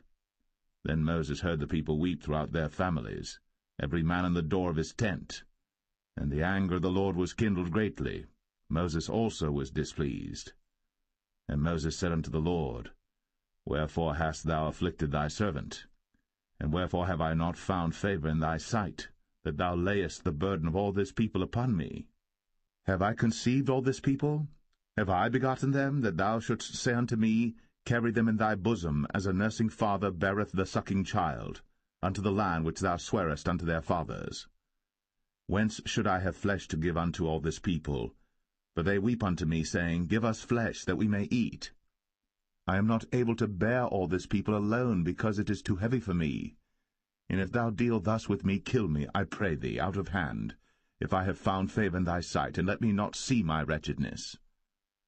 And the Lord said unto Moses, Gather unto me 70 men of the elders of Israel, whom thou knowest to be the elders of the people, and officers over them, and bring them unto the tabernacle of the congregation, that they may stand there with thee. And I will come down and talk with thee there. And I will take of the Spirit which is upon thee, and will put it upon them, and they shall bear the burden of the people with thee, that thou bear it not thyself alone. And say thou unto the people, Sanctify yourselves against tomorrow, and ye shall eat flesh. For ye have wept in the ears of the Lord, saying, Who shall give us flesh to eat? For it was well with us in Egypt. Therefore the Lord will give you flesh, and ye shall eat. Ye shall not eat 1 day, nor 2 days, nor 5 days, neither 10 days, nor 20 days, but even a whole month, until it come out at your nostrils, and it be loathsome unto you, because that ye have despised the Lord which is among you, and have wept before him, saying, Why came we forth out of Egypt? And Moses said, The people among whom I am are 600,000 footmen, and thou hast said, I will give them flesh, that they may eat a whole month. Shall the flocks and the herds be slain for them to suffice them? Or shall all the fish of the sea be gathered together for them to suffice them? And the Lord said unto Moses, Is the Lord's hand waxed short? Thou shalt see now whether my word shall come to pass unto thee or not. And Moses went out, and told the people the words of the Lord, and gathered the 70 men of the elders of the people, and set them round about the tabernacle. And the Lord came down in a cloud, and spake unto him, and took of the Spirit that was upon him, and gave it unto the 70 elders. And it came to pass that, when the Spirit rested upon them, they prophesied, and did not cease. But there remained 2 of the men in the camp. The name of the one was Eldad, and the name of the other Medad. And the Spirit rested upon them, and they were of them that were written, but went not out unto the tabernacle, and they prophesied in the camp. And there ran a young man, and told Moses, and said, Eldad and Medad do prophesy in the camp. And Joshua the son of Nun, the servant of Moses, one of his young men, answered and said, My lord Moses, forbid them. And Moses said unto him, Enviest thou for my sake? Would God that all the Lord's people were prophets, and that the Lord would put his Spirit upon them. And Moses gat him into the camp, he and the elders of Israel. And there went forth a wind from the Lord, and brought quails from the sea, and let them fall by the camp, as it were a day's journey on this side, and as it were a day's journey on the other side, round about the camp, and as it were 2 cubits high upon the face of the earth. And the people stood up all that day, and all that night, and all the next day. And they gathered the quails, he that gathered least gathered 10 homers, and they spread them all abroad for themselves round about the camp. And while the flesh was yet between their teeth, ere it was chewed, the wrath of the Lord was kindled against the people, and the Lord smote the people with a very great plague. And he called the name of that place Kibroth Hattaavah, because there they buried the people that lusted. And the people journeyed from Kibroth Hattaavah unto Hazeroth, and abode at Hazeroth.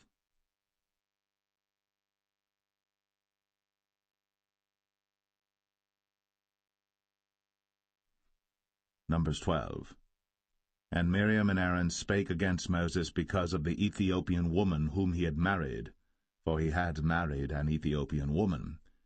And they said, Hath the Lord indeed spoken only by Moses? Hath he not spoken also by us? And the Lord heard it. Now the man Moses was very meek, above all the men which were upon the face of the earth.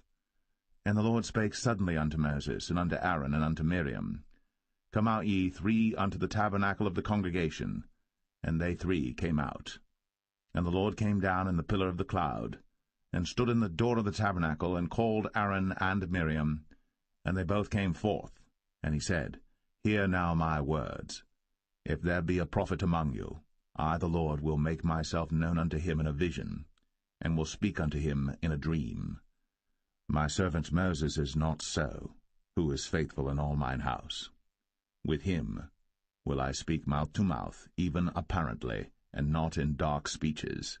And the similitude of the Lord shall he behold. Wherefore then were ye not afraid to speak against my servant Moses? And the anger of the Lord was kindled against them, and he departed. And the cloud departed from off the tabernacle, and behold, Miriam became leprous, white as snow. And Aaron looked upon Miriam, and behold, she was leprous. And Aaron said unto Moses, Alas, my lord, I beseech thee, lay not the sin upon us, wherein we have done foolishly, and wherein we have sinned. Let her not be as one dead, of whom the flesh is half consumed, when he cometh out of his mother's womb. And Moses cried unto the Lord, saying, Heal her now, O God, I beseech thee. And the Lord said unto Moses, If her father had but spit in her face, should she not be ashamed 7 days? Let her be shut out from the camp 7 days, and after that let her be received in again. And Miriam was shut out from the camp 7 days. And the people journeyed not till Miriam was brought in again. And afterward the people removed from Hazeroth, and pitched in the wilderness of Paran.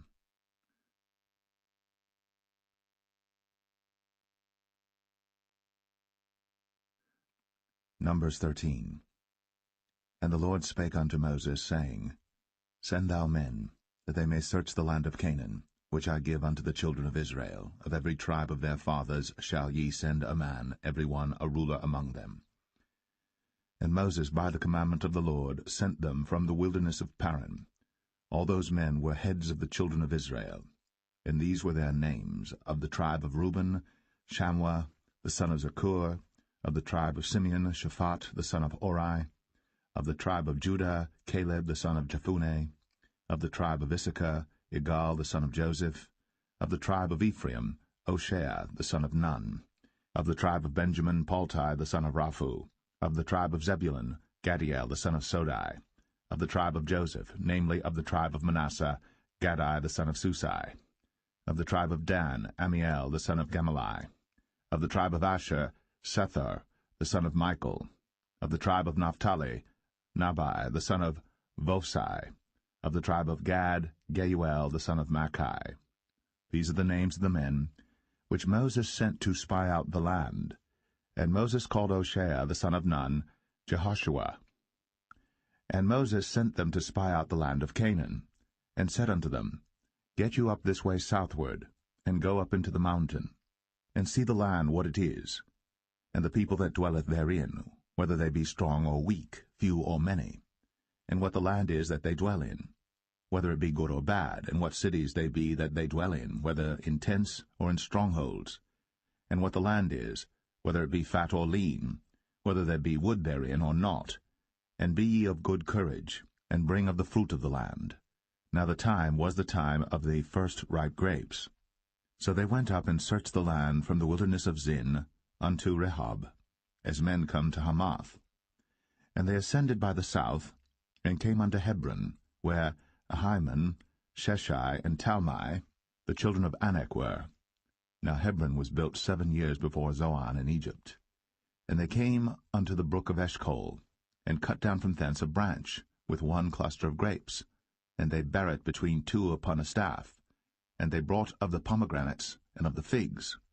The place was called the brook Eshcol, because of the cluster of grapes which the children of Israel cut down from thence. And they returned from searching of the land after 40 days. And they went, and came to Moses, and to Aaron, and to all the congregation of the children of Israel, unto the wilderness of Paran, to Kadesh, and brought back word unto them, and unto all the congregation, and showed them the fruit of the land. And they told him, and said, We came unto the land whither thou sentest us, and surely it floweth with milk and honey, and this is the fruit of it. Nevertheless the people be strong that dwell in the land, and the cities are walled and very great. And moreover, we saw the children of Anak there. The Amalekites dwell in the land of the south, and the Hittites, and the Jebusites, and the Amorites dwell in the mountains, and the Canaanites dwell by the sea, and by the coast of Jordan.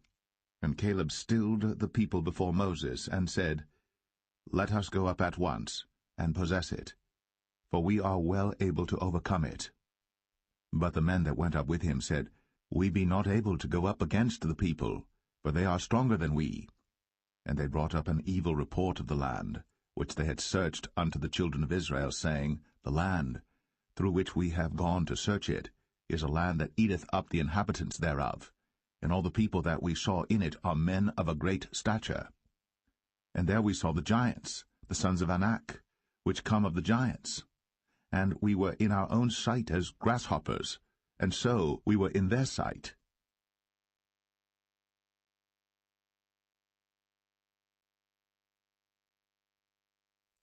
Numbers 14. And all the congregation lifted up their voice, and cried, and the people wept that night.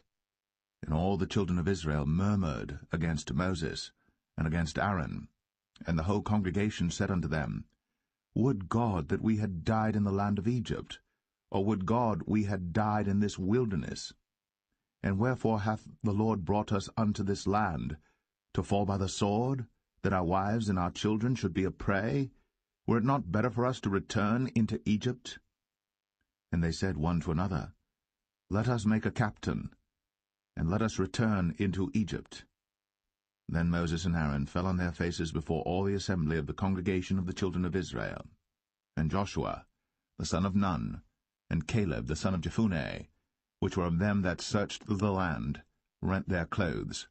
And they spake unto all the company of the children of Israel, saying, The land, which we passed through to search it, is an exceeding good land. If the Lord delight in us, then he will bring us into this land, and give it us, a land which floweth with milk and honey. Only rebel not ye against the Lord, neither fear ye the people of the land. For they are bread for us, their defense is departed from them, and the Lord is with us. Fear them not. But all the congregation bade stone them with stones.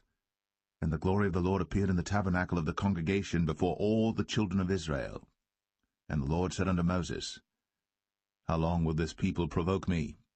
And how long will it be ere they believe me, for all the signs which I have shown among them? I will smite them with the pestilence, and disinherit them, and will make of thee a greater nation, and mightier than they. And Moses said unto the Lord, Then the Egyptians shall hear it, for thou broughtest up this people in thy might from among them, and they will tell it to the inhabitants of this land. For they have heard that thou, Lord, art among this people, that thou, Lord, art seen face to face, and that thy cloud standeth over them, and that thou goest before them by daytime in a pillar of a cloud, and in a pillar of fire by night. Now if thou shalt kill all this people as one man, then the nations which have heard the fame of thee will speak, saying, Because the Lord was not able to bring this people into the land which he sware unto them, therefore he hath slain them in the wilderness. And now I beseech thee, let the power of my Lord be great, according as thou hast spoken, saying, The Lord is longsuffering, and of great mercy, forgiving iniquity and transgression, and by no means clearing the guilty, visiting the iniquity of the fathers upon the children unto the third and fourth generation. Pardon, I beseech thee, the iniquity of this people according unto the greatness of thy mercy, and as thou hast forgiven this people from Egypt even until now. And the Lord said, I have pardoned according to thy word. But as truly as I live, all the earth shall be filled with the glory of the Lord, because all those men which have seen my glory and my miracles, which I did in Egypt and in the wilderness, and have tempted me now these 10 times, and have not hearkened to my voice, surely they shall not see the land, which I sware unto their fathers, neither shall any of them that provoked me see it. But my servant Caleb, because he had another spirit with him, and hath followed me fully, him will I bring into the land whereinto he went, and his seed shall possess it. Now the Amalekites and the Canaanites dwelt in the valley. Tomorrow turn you, and get you into the wilderness by the way of the Red Sea. And the Lord spake unto Moses and unto Aaron, saying, How long shall I bear with this evil congregation, which murmur against me? I have heard the murmurings of the children of Israel, which they murmur against me. Say unto them, As truly as I live, saith the Lord, as ye have spoken in mine ears, so will I do to you. Your carcasses shall fall in this wilderness, and all that were numbered of you according to your whole number, from 20 years old and upward, which have murmured against me. Doubtless ye shall not come into the land, concerning which I swear to make you dwell therein, save Caleb the son of Jephunneh, and Joshua the son of Nun. But your little ones, which ye said should be a prey, them will I bring in, and they shall know the land which ye have despised. But as for you, your carcasses, they shall fall in this wilderness, and your children shall wander in the wilderness 40 years, and bear your whoredoms until your carcasses be wasted in the wilderness. After the number of the days in which ye searched the land, even 40 days, each day for a year, shall ye bear your iniquities, even 40 years, and ye shall know my breach of promise. I the Lord have said, I will surely do it unto all this evil congregation that are gathered together against me. In this wilderness they shall be consumed, and there they shall die.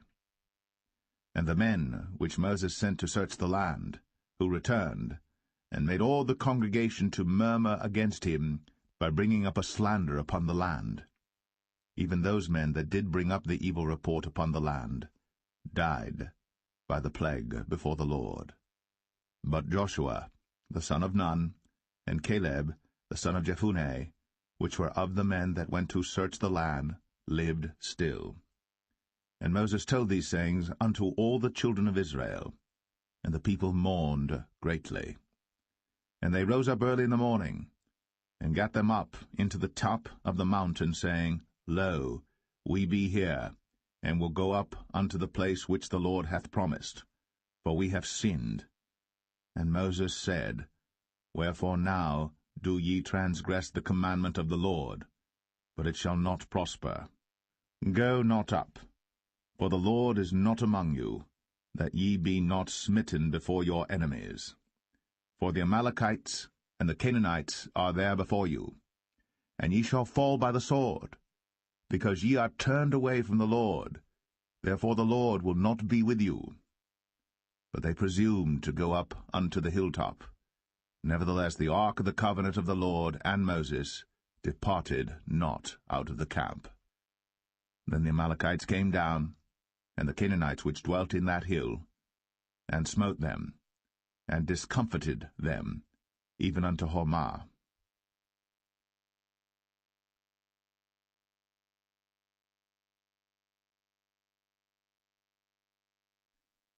Numbers 15.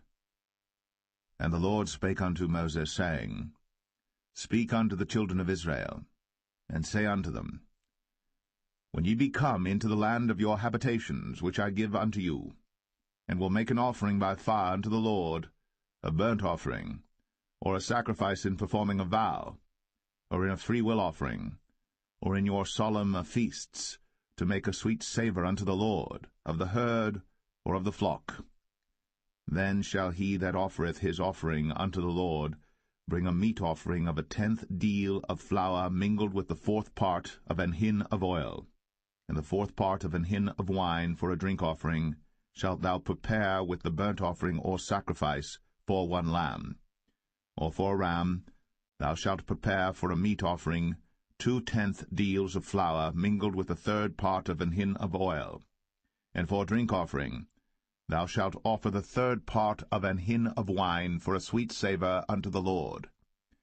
And when thou preparest a bullock for a burnt offering, or for a sacrifice in performing a vow, or peace offerings unto the Lord, then shall he bring with a bullock a meat offering of 3/10 deals of flour mingled with 1/2 an hin of oil. And thou shalt bring for a drink offering 1/2 an hin of wine, for an offering made by fire, of a sweet savour unto the Lord. Thus shall it be done for 1 bullock, or for 1 ram, or for a lamb, or a kid, according to the number that ye shall prepare. So shall ye do to every one according to their number. All that are born of the country shall do these things after this manner, in offering an offering made by fire, of a sweet savour unto the Lord. And if a stranger sojourn with you, or whosoever be among you in your generations, and will offer an offering made by fire, of a sweet savour unto the Lord, as ye do, so he shall do. 1 ordinance shall be both for you of the congregation, and also for the stranger that sojourneth with you, an ordinance for ever in your generations, as ye are, so shall the stranger be before the Lord. 1 law and 1 manner shall be for you, and for the stranger that sojourneth with you. And the Lord spake unto Moses, saying, Speak unto the children of Israel, and say unto them, When ye come into the land whither I bring you, then it shall be that when ye eat of the bread of the land, ye shall offer up an heave offering unto the Lord. Ye shall offer up a cake of the first of your dough for an heave offering. As ye do the heave offering of the threshing floor, so shall ye heave it. Of the first of your dough ye shall give unto the Lord an heave offering in your generations. And if ye have erred, and not observed all these commandments which the Lord hath spoken unto Moses, even all that the Lord hath commanded you by the hand of Moses, from the day that the Lord commanded Moses, and henceforward among your generations, then it shall be, if aught be committed by ignorance without the knowledge of the congregation, that all the congregation shall offer 1 young bullock for a burnt offering, for a sweet savour unto the Lord, with his meat offering and his drink offering, according to the manner, and 1 kid of the goats for a sin offering. And the priest shall make an atonement for all the congregation of the children of Israel. and shall be forgiven them.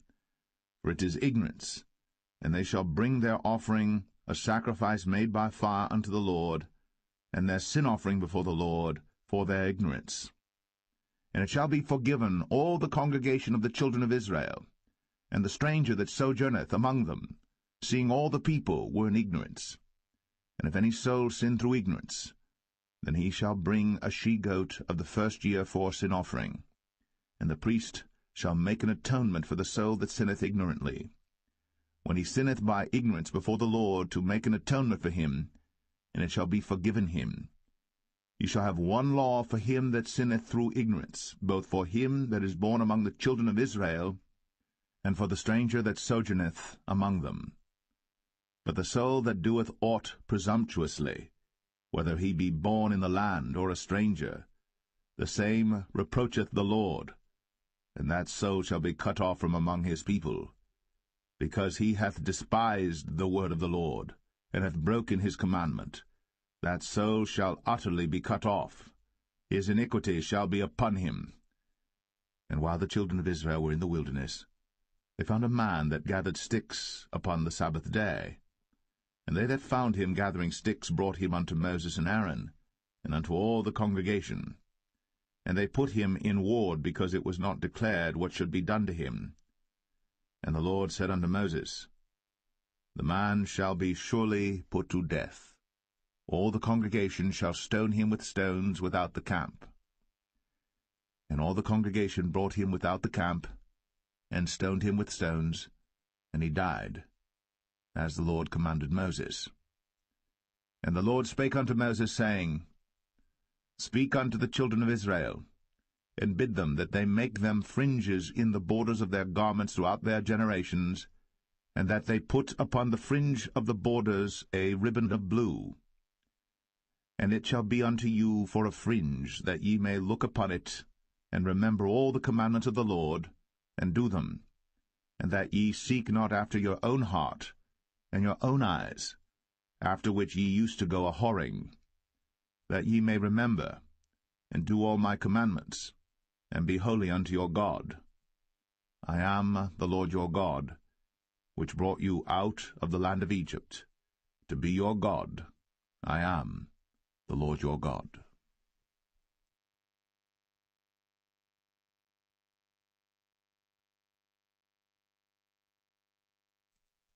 Numbers 16. Now Korah the son of Izhar, the son of Kohath, the son of Levi, and Dathan and Abiram, the sons of Eliab, and On the son of Paulett, sons of Reuben, took men. And they rose up before Moses with certain of the children of Israel, 250 princes of the assembly, famous in the congregation, men of renown.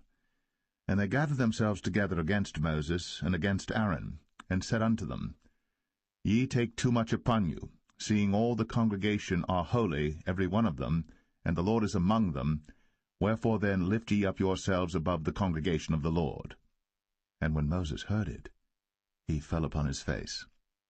And he spake unto Korah and unto all his company, saying, Even tomorrow the Lord will show who are his, and who is holy, and will cause him to come near unto him.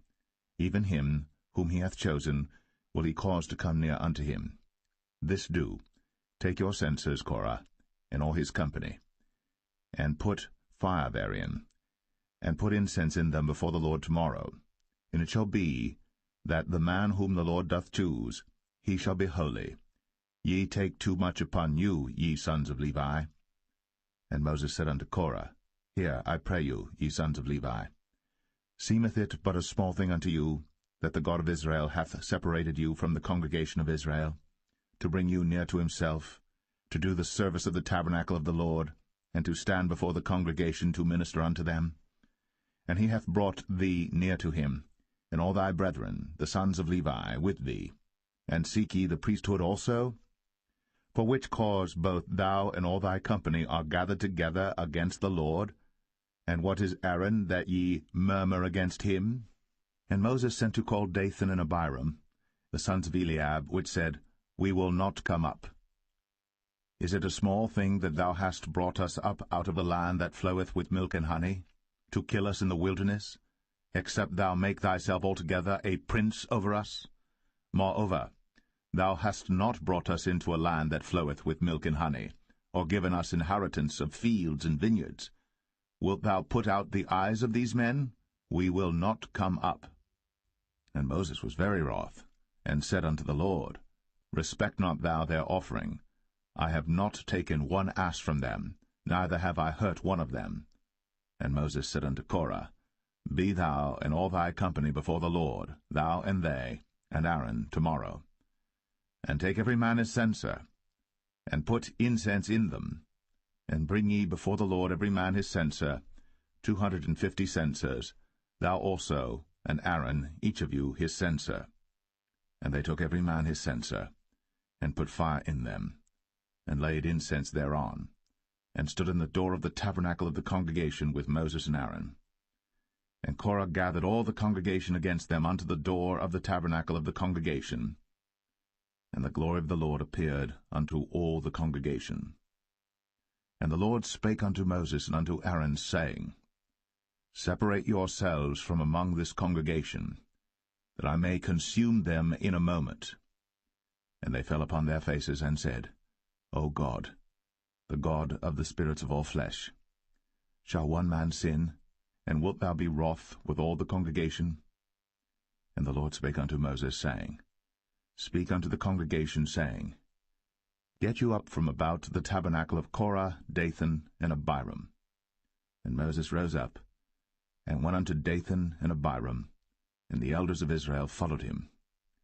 And he spake unto the congregation, saying, Depart, I pray you, from the tents of these wicked men, and touch nothing of theirs, lest ye be consumed in all their sins.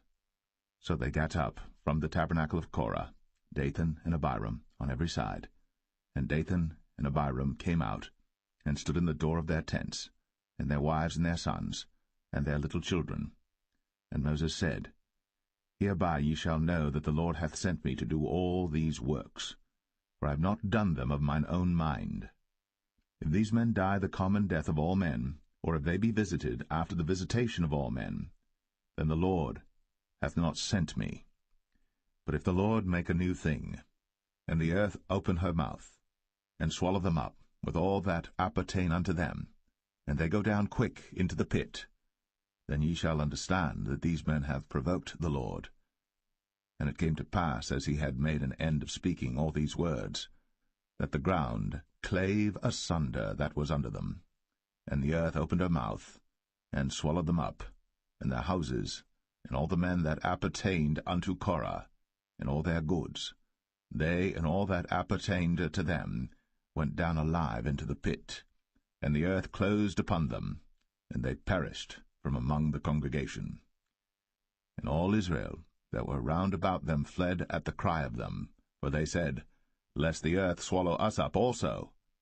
And there came out a fire from the Lord, and consumed the 250 men that offered incense.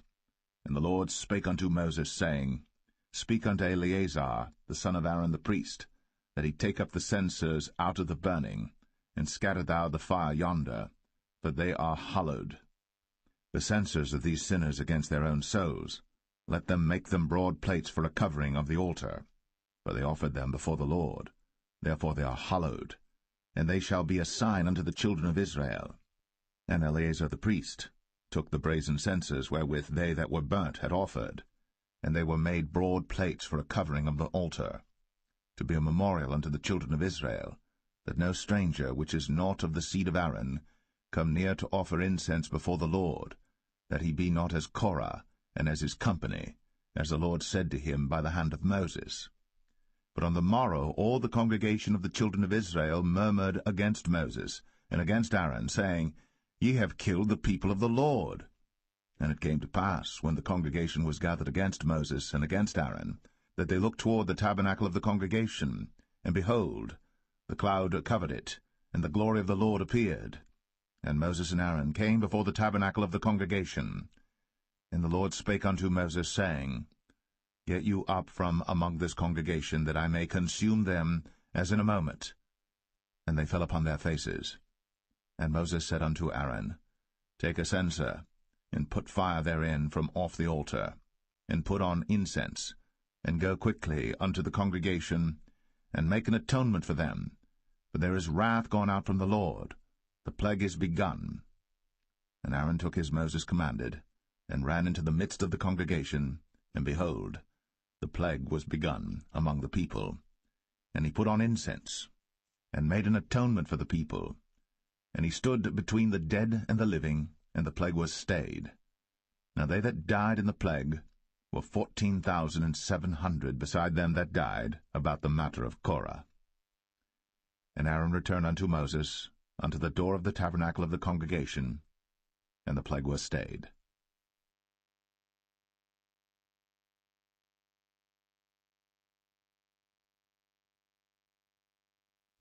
Number 17.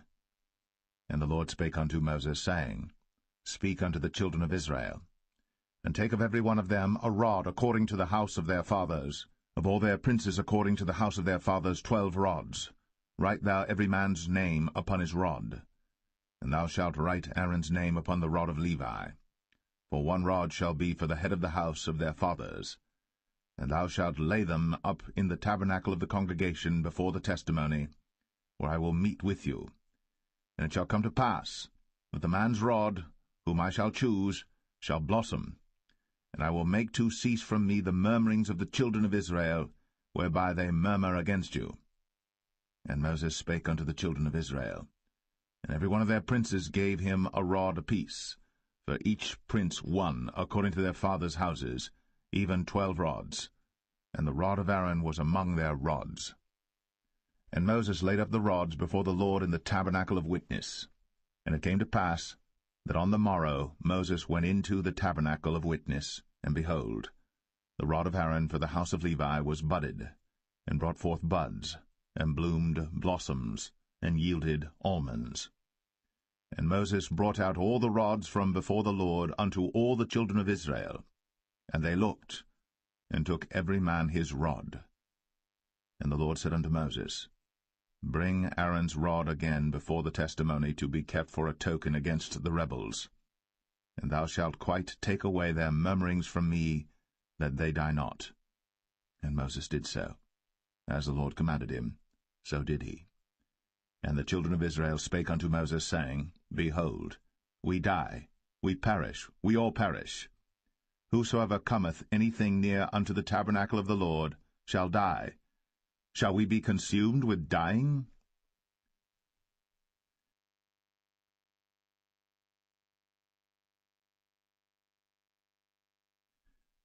Numbers 18. And the Lord said unto Aaron, Thou and thy sons, and thy father's house with thee shall bear the iniquity of the sanctuary, and thou and thy sons with thee shall bear the iniquity of your priesthood. And thy brethren also of the tribe of Levi, the tribe of thy father, bring thou with thee, that they may be joined unto thee, and minister unto thee. But thou and thy sons with thee shall minister before the tabernacle of witness. And they shall keep thy charge, and the charge of all the tabernacle.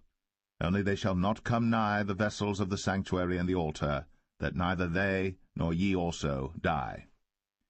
And they shall be joined unto thee, and keep the charge of the tabernacle of the congregation, for all the service of the tabernacle. And a stranger shall not come nigh unto you. And ye shall keep the charge of the sanctuary, and the charge of the altar, that there be no wrath any more upon the children of Israel. And I, behold, I have taken your brethren the Levites from among the children of Israel. To you they are given as a gift for the Lord, to do the service of the tabernacle of the congregation. Therefore thou, and thy sons with thee, shall keep your priest's office for everything of the altar, and within the veil, and ye shall serve. I have given your priest's office unto you as a service of gift, and the stranger that cometh nigh shall be put to death. And the Lord spake unto Aaron, Behold, I also have given thee the charge of mine heave offerings of all the hallowed things of the children of Israel. Unto thee have I given them by reason of the anointing, and to thy sons by an ordinance for ever. This shall be thine of the most holy things, reserved from the fire, every oblation of theirs, every meat offering of theirs, and every sin offering of theirs, And every trespass offering of theirs which they shall render unto me shall be most holy for thee, and for thy sons. In the most holy place shalt thou eat it, every male shall eat it. It shall be holy unto thee. And this is thine, the heave offering of their gift, with all the wave offerings of the children of Israel. I have given them unto thee, and to thy sons and to thy daughters with thee, by a statute for ever. Every one that is clean in thy house shall eat of it. All the best of the oil, all the best of the wine, and of the wheat, the firstfruits of them which they shall offer unto the Lord, them have I given thee. And whatsoever is first ripe in the land, which they shall bring unto the Lord, shall be thine. Every one that is clean in thine house shall eat of it. Everything devoted in Israel shall be thine. Everything that openeth the matrix in all flesh, which they bring unto the Lord, whether it be of men or beasts, shall be thine. Nevertheless, the firstborn of man shalt thou surely redeem, and the firstling of unclean beasts shalt thou redeem. And those that are to be redeemed from a month old shalt thou redeem, according to thine estimation, for the money of 5 shekels, after the shekel of the sanctuary, which is 20 gerahs. But the firstling of a cow, or the firstling of a sheep, or the firstling of a goat, thou shalt not redeem. They are holy. Thou shalt sprinkle their blood upon the altar, and shalt burn their fat for an offering made by fire, for a sweet savour unto the Lord. And the flesh of them shall be thine, as the wave breast and as the right shoulder are thine. All the heave offerings of the holy things which the children of Israel offer unto the Lord have I given thee, and thy sons and thy daughters with thee, by a statute for ever. It is a covenant of salt for ever before the Lord unto thee, and to thy seed with thee. And the Lord spake unto Aaron, Thou shalt have no inheritance in their land, neither shalt thou have any part among them. I am thy part, and thine inheritance among the children of Israel.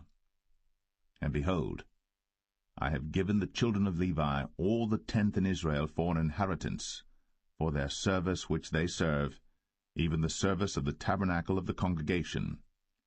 Neither must the children of Israel henceforth come nigh the tabernacle of the congregation, lest they bear sin and die. But the Levites shall do the service of the tabernacle of the congregation, and they shall bear their iniquity. It shall be a statute for ever throughout your generations, that among the children of Israel they have no inheritance. But the tithes of the children of Israel, which they offer as an heave offering unto the Lord, I have given to the Levites to inherit. Therefore I have said unto them, Among the children of Israel they shall have no inheritance. And the Lord spake unto Moses, saying, Thus speak unto the Levites, and say unto them, When ye take of the children of Israel the tithes which I have given you from them for your inheritance, then ye shall offer up an heave offering of it for the Lord, even a 10th part of the tithe. And this your heave offering shall be reckoned unto you, as though it were the corn of the threshing floor, and as the fullness of the winepress. Thus ye also shall offer an heave offering unto the Lord of all your tithes, which ye receive of the children of Israel, and ye shall give thereof of the Lord's heave offering to Aaron the priest. Out of all your gifts ye shall offer every heave offering of the Lord, of all the best thereof, even the hallowed part thereof out of it. Therefore thou shalt say unto them, When ye have heaved the best thereof from it, then it shall be counted unto the Levites as the increase of the threshing floor, and as the increase of the winepress. And ye shall eat it in every place, ye and your households. For it is your reward for your service in the tabernacle of the congregation, and ye shall bear no sin by reason of it, when ye have heaved from it the best of it. Neither shall ye pollute the holy things of the children of Israel, lest ye die.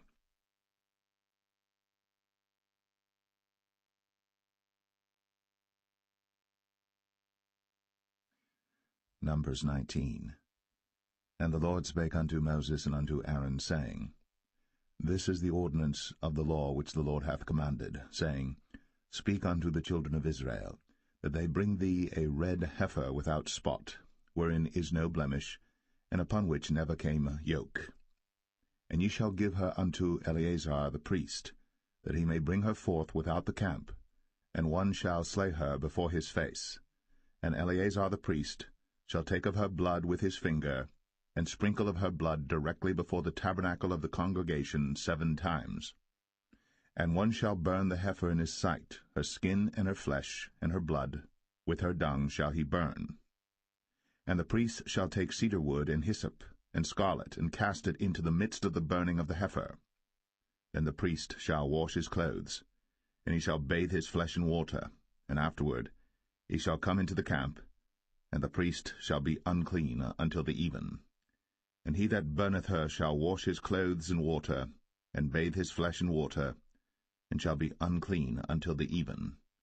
And the man that is clean shall gather up the ashes of the heifer, and lay them up without the camp in a clean place. And it shall be kept for the congregation of the children of Israel for a water of separation. It is a purification for sin. And he that gathereth the ashes of the heifer shall wash his clothes, and be unclean until the even. And it shall be unto the children of Israel, and unto the stranger that sojourneth among them, for a statute for ever. He that toucheth the dead body of any man shall be unclean 7 days. He shall purify himself with it on the 3rd day, and on the 7th day he shall be clean. But if he purify not himself the 3rd day, then the 7th day he shall not be clean. Whosoever toucheth the dead body of any man that is dead, and purifieth not himself, defileth the tabernacle of the Lord, and that soul shall be cut off from Israel, because the water of separation was not sprinkled upon him. He shall be unclean, his uncleanness is yet upon him. This is the law when a man dieth in a tent. All that come into the tent, and all that is in the tent, shall be unclean 7 days. And every open vessel, which hath no covering bound upon it, is unclean. And whosoever toucheth one that is slain with a sword in the open fields, or a dead body, or a bone of a man, or a grave, shall be unclean 7 days. And for an unclean person they shall take of the ashes of the burnt heifer, of purification for sin, and running water shall be put thereto in a vessel. And a clean person shall take hyssop, and dip it in the water, and sprinkle it upon the tent, and upon all the vessels, and upon the persons that were there, and upon him that touched a bone, or one slain, or one dead, or a grave. And the clean person shall sprinkle upon the unclean on the 3rd day, and on the 7th day. And on the 7th day he shall purify himself, and wash his clothes, and bathe himself in water, and shall be clean at even. But the man that shall be unclean, and shall not purify himself, that soul shall be cut off from among the congregation, because he hath defiled the sanctuary of the Lord. The water of separation hath not been sprinkled upon him. He is unclean.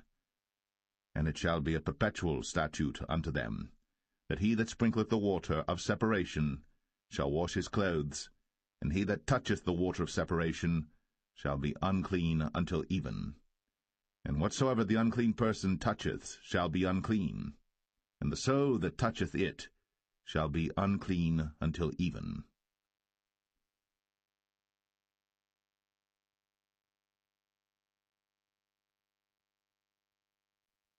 Numbers 20.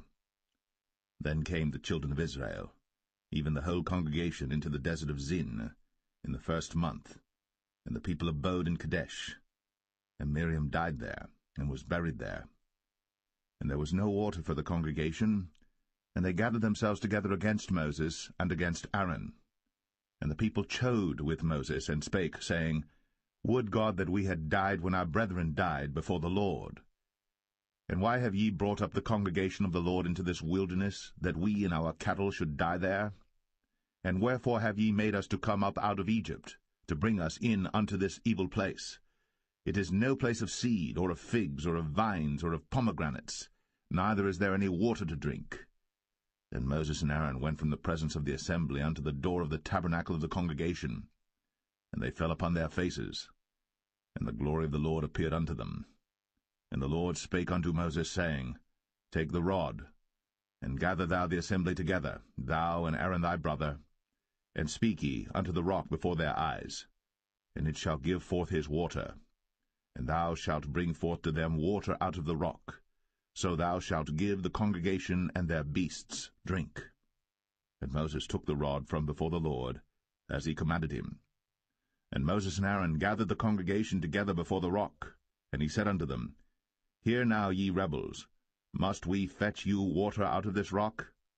And Moses lifted up his hand, and with his rod he smote the rock twice. And the water came out abundantly, and the congregation drank, and their beasts also. And the Lord spake unto Moses and Aaron, Because ye believed me not, to sanctify me in the eyes of the children of Israel, therefore ye shall not bring this congregation into the land which I have given them. This is the water of Meribah, because the children of Israel strove with the Lord, and he was sanctified in them. And Moses sent messengers from Kadesh unto the king of Edom. Thus saith thy brother Israel, Thou knowest all the travail that hath befallen us, how our fathers went down into Egypt. And we have dwelt in Egypt a long time, and the Egyptians vexed us and our fathers. And when we cried unto the Lord, he heard our voice, and sent an angel, and hath brought us forth out of Egypt. And behold, we are in Kadesh, a city in the uttermost of thy border. Let us pass, I pray thee, through thy country. We will not pass through the fields, or through the vineyards, neither will we drink of the water of the wells. We will go by the king's highway. We will not turn to the right hand, nor to the left, until we have passed thy borders. And Edom said unto him, Thou shalt not pass by me, lest I come out against thee with the sword. And the children of Israel said unto him, We will go by the highway, and if I and my cattle drink of thy water, then I will pay for it. I will only, without doing anything else, go through on my feet. And he said, Thou shalt not go through. And Edom came out against him with much people, and with a strong hand. Thus Edom refused to give Israel passage through his border. Wherefore Israel turned away from him. And the children of Israel, even the whole congregation, journeyed from Kadesh, and came unto Mount Or. And the Lord spake unto Moses and Aaron in Mount Or, by the coast of the land of Edom, saying, Aaron shall be gathered unto his people, for he shall not enter into the land which I have given unto the children of Israel, because ye rebelled against my word at the water of Meribah. Take Aaron and Eleazar his son, and bring them up unto Mount Or, and strip Aaron of his garments, and put them upon Eleazar his son, and Aaron shall be gathered unto his people, and shall die there. And Moses did as the Lord commanded, and they went up into Mount Or, in the sight of all the congregation. And Moses stripped Aaron of his garments, and put them upon Eleazar his son, and Aaron died there, in the top of the mount. And Moses and Eleazar came down from the mount. And when all the congregation saw that Aaron was dead, they mourned for Aaron 30 days, even all the house of Israel.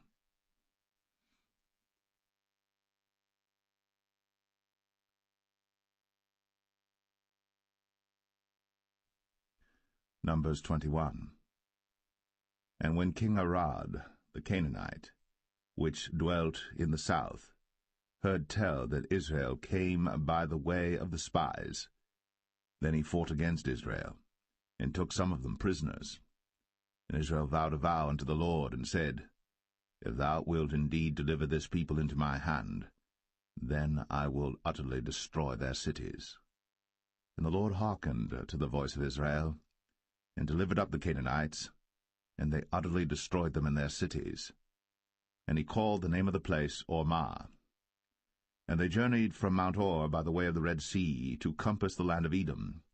And the soul of the people was much discouraged because of the way. And the people spake against God, and against Moses. Wherefore have ye brought us up out of Egypt to die in the wilderness? For there is no bread, neither is there any water, and our soul loatheth this light bread. And the Lord sent fiery serpents among the people, and they bit the people, and much people of Israel died. Therefore the people came to Moses and said, We have sinned, for we have spoken against the Lord, and against thee. Pray unto the Lord that he take away the serpents from us. And Moses prayed for the people. And the Lord said unto Moses, Make thee a fiery serpent, and set it upon a pole. And it shall come to pass, that every one that is bitten, when he looketh upon it, shall live. And Moses made a serpent of brass, and put it upon a pole. And it came to pass, that if a serpent had bitten any man, when he beheld the serpent of brass, he lived. And the children of Israel set forward, and pitched in Oboth. And they journeyed from Oboth, and pitched at Abarim, in the wilderness which is before Moab, toward the sunrising. From thence they removed, and pitched in the valley of Zered. From thence they removed, and pitched on the other side of Arnon, which is in the wilderness that cometh out of the coasts of the Amorites. For Arnon is the border of Moab, between Moab and the Amorites. Wherefore it is said in the book of the wars of the Lord, what he did in the Red Sea, and in the brooks of Arnon, and at the stream of the brooks that goeth down to the dwelling of Ar, and lieth upon the border of Moab. And from thence they went to Beer, that is the well whereof the Lord spake unto Moses, Gather the people together, and I will give them water. Then Israel sang this song, Spring up, O well, sing ye unto it. The princes digged the well, the nobles of the people digged it, by the direction of the lawgiver, with their staves. And from the wilderness they went to Mattanah, and from Mattanah to Nahaliel, and from Nahaliel to Bamoth, and from Bamoth in the valley, that is in the country of Moab, to the top of Pisgah, which looketh toward Jeshimon. And Israel sent messengers unto Sihon, king of the Amorites, saying, Let me pass through thy land. We will not turn into the fields or into the vineyards, we will not drink of the waters of the well, but we will go along by the king's highway until we be past thy borders. And Sihon would not suffer Israel to pass through his border. But Sihon gathered all his people together, and went out against Israel into the wilderness. And he came to Jahaz, and fought against Israel. And Israel smote him with the edge of the sword, and possessed his land from Arnon unto Jabbok, even unto the children of Ammon. For the border of the children of Ammon was strong. And Israel took all these cities, and Israel dwelt in all the cities of the Amorites, in Heshbon, in all the villages thereof. For Heshbon was the city of Sihon the king of the Amorites, who had fought against the former king of Moab, and taken all his land out of his hand, even unto Arnon. Wherefore they that speak in Proverbs say, Come into Heshbon, let the city of Sihon be built and prepared.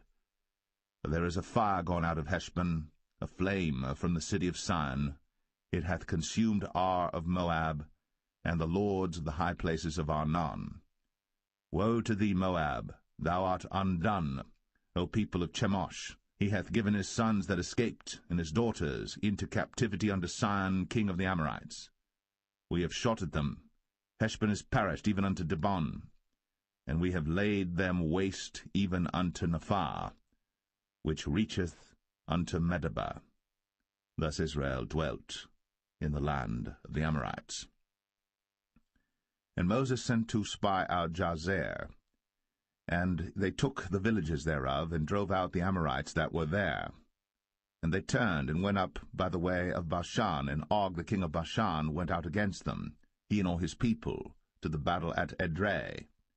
And the Lord said unto Moses, Fear him not, for I have delivered him into thy hand, and all his people and his land. And thou shalt do to him as thou didst unto Sihon king of the Amorites, which dwelt at Heshbon. So they smote him, and his sons, and all his people, until there was none left him alive, and they possessed his land.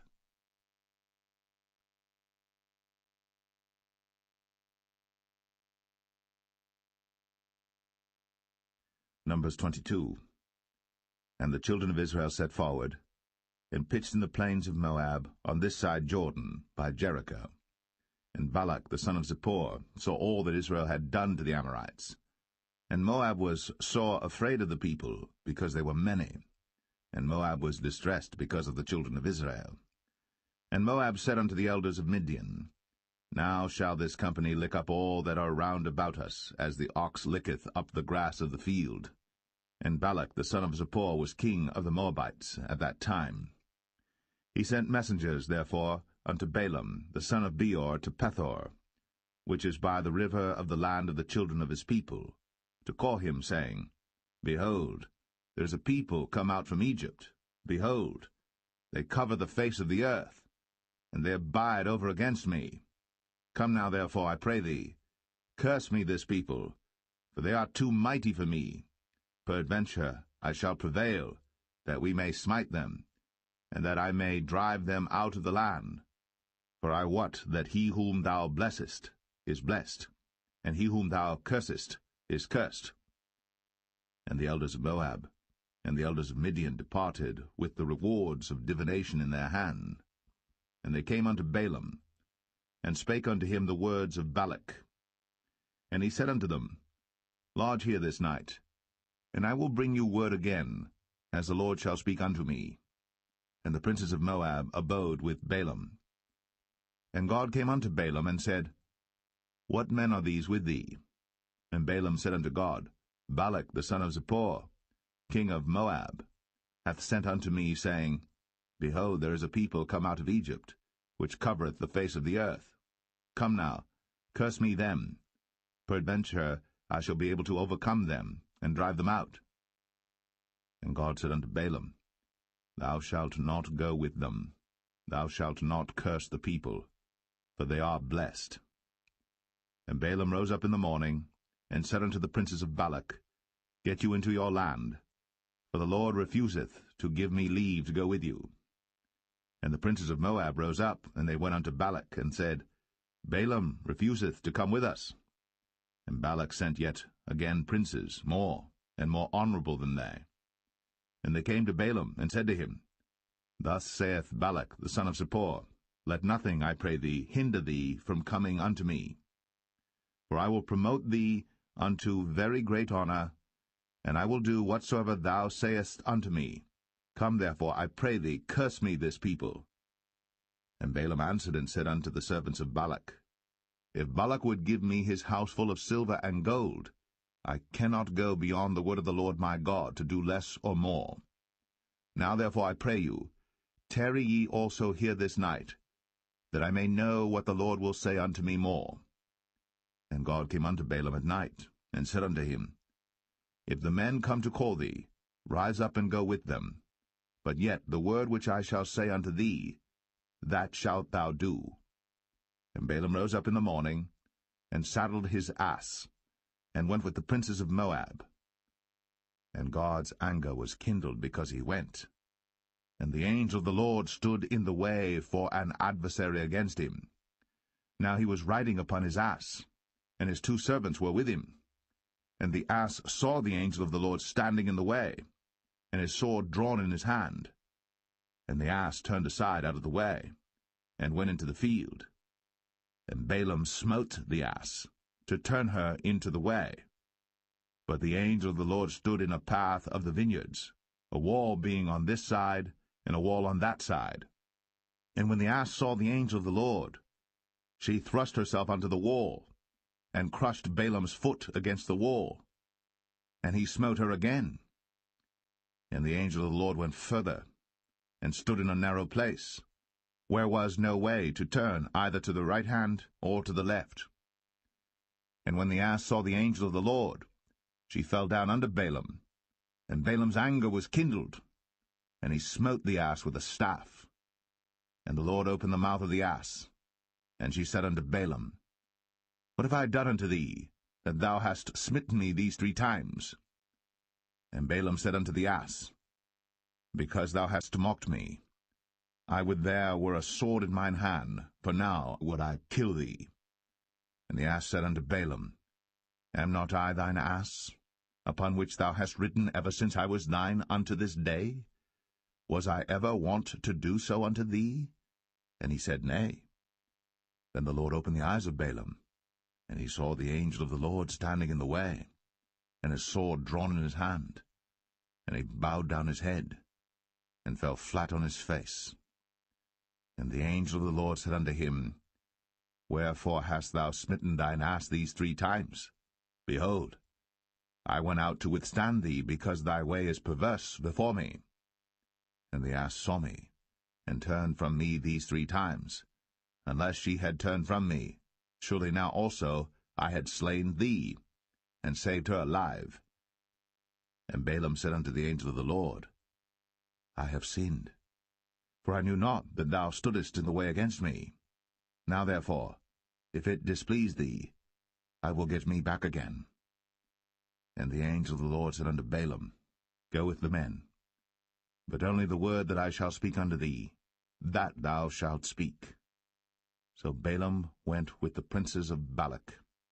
And when Balak heard that Balaam was come, he went out to meet him unto a city of Moab, which is in the border of Arnon, which is in the utmost coast. And Balak said unto Balaam, Did I not earnestly send unto thee to call thee? Wherefore camest thou not unto me? Am I not able indeed to promote thee to honour? And Balaam said unto Balak, Lo, I am come unto thee. Have I now any power at all to say anything? The word that God putteth in my mouth, that shall I speak. And Balaam went with Balak, and they came unto Kirjath-Uzoth. And Balak offered oxen and sheep, and sent to Balaam, and to the princes that were with him. And it came to pass on the morrow that Balak took Balaam, and brought him up into the high places of Baal, that thence he might see the utmost part of the people.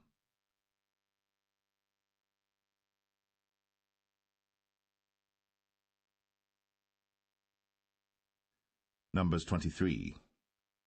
And Balaam said unto Balak, Build me here 7 altars, and prepare me here 7 oxen and 7 rams. And Balak did as Balaam had spoken. And Balak and Balaam offered on every altar a bullock and a ram. And Balaam said unto Balak, Stand by thy burnt offering, and I will go. Peradventure the Lord will come to meet me. And whatsoever he showeth me, I will tell thee. And he went to an high place. And God met Balaam, and he said unto him, I have prepared 7 altars, and I have offered upon every altar a bullock and a ram.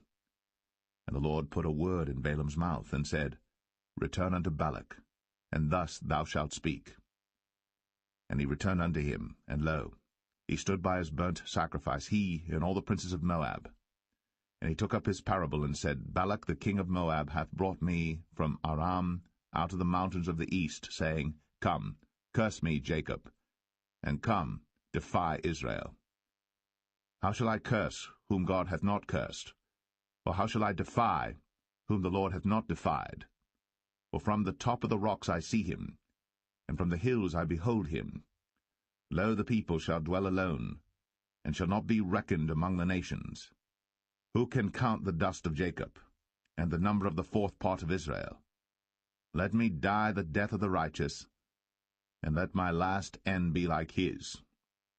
And Balak said unto Balaam, What hast thou done unto me? I took thee to curse mine enemies, and behold, thou hast blessed them altogether.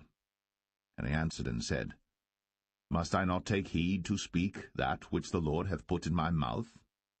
And Balak said unto him, Come, I pray thee, with me unto another place, from whence thou mayest see them. Thou shalt see but the utmost part of them, and shalt not see them all. And curse me them from thence. And he brought him into the field of Zophim, to the top of Pisgah, and built 7 altars, and offered a bullock and a ram on every altar.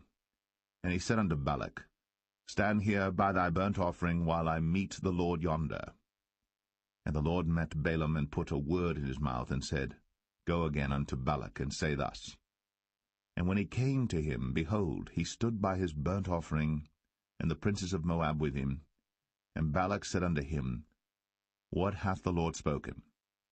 And he took up his parable, and said, Rise up, Balak, and hear. Hearken unto me, thou son of Zippor.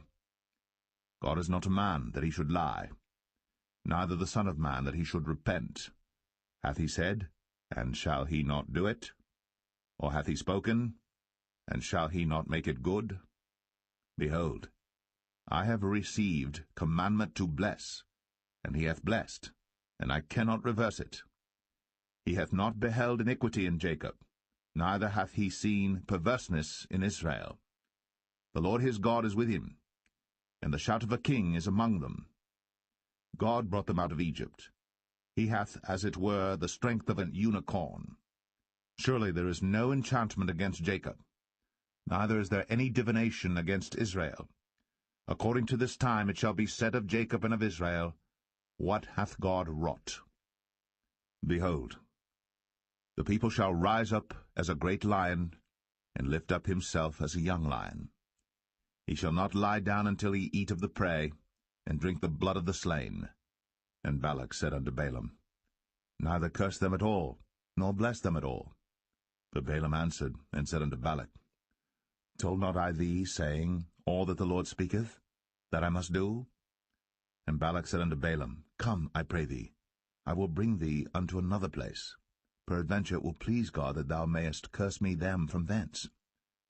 And Balak brought Balaam unto the top of Peor, that looketh toward Jeshimon. Then Balaam said unto Balak, Build me here 7 altars, and prepare me here 7 bullocks and 7 rams.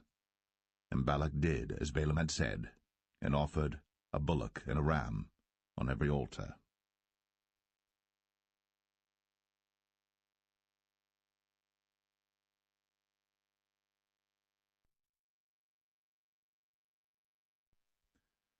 Numbers 24. And when Balaam saw that it pleased the Lord to bless Israel, he went not, as at other times, to seek for enchantments, but he set his face toward the wilderness. And Balaam lifted up his eyes, and he saw Israel abiding in his tents according to their tribes. And the Spirit of God came upon him. And he took up his parable, and said, Balaam the son of Beor hath said, and the man whose eyes are open hath said, He hath said, which heard the words of God, which saw the vision of the Almighty, falling into a trance, but having his eyes open, How goodly are thy tents, O Jacob, and thy tabernacles, O Israel! As the valleys are they spread forth, as gardens by the river's side, as the trees of lign aloes which the Lord hath planted, and as cedar trees beside the waters. He shall pour the water out of his buckets, and his seed shall be in many waters, and his king shall be higher than Agag, and his kingdom shall be exalted. God brought him forth out of Egypt. He hath, as it were, the strength of an unicorn. He shall eat up the nations, his enemies, and shall break their bones and pierce them through with his arrows. He couched, he lay down as a lion, and as a great lion. Who shall stir him up? Blessed is he that blesseth thee, and cursed is he that curseth thee. And Balak's anger was kindled against Balaam. And he smote his hands together. And Balak said unto Balaam, I called thee to curse mine enemies, and behold, thou hast altogether blessed them these 3 times. Therefore now flee thou to thy place. I thought to promote thee unto great honour, but lo, the Lord hath kept thee back from honour.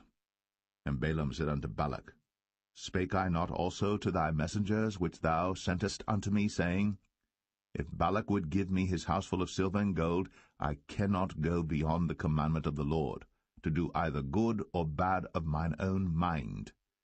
But what the Lord saith, that will I speak. And now behold, I go unto my people. Come therefore, and I will advertise thee what this people shall do to thy people in the latter days. And he took up his parable, and said, Balaam the son of Beor hath said, and the man whose eyes are open hath said, He hath said, which heard the words of God, and knew the knowledge of the Most High, which saw the vision of the Almighty, falling into a trance, but having his eyes open. I shall see him, but not now. I shall behold him, but not nigh. There shall come a star out of Jacob, and a scepter shall rise out of Israel, and shall smite the corners of Moab, and destroy all the children of Sheth. And Edom shall be a possession, Sire also shall be a possession for his enemies. And Israel shall do valiantly.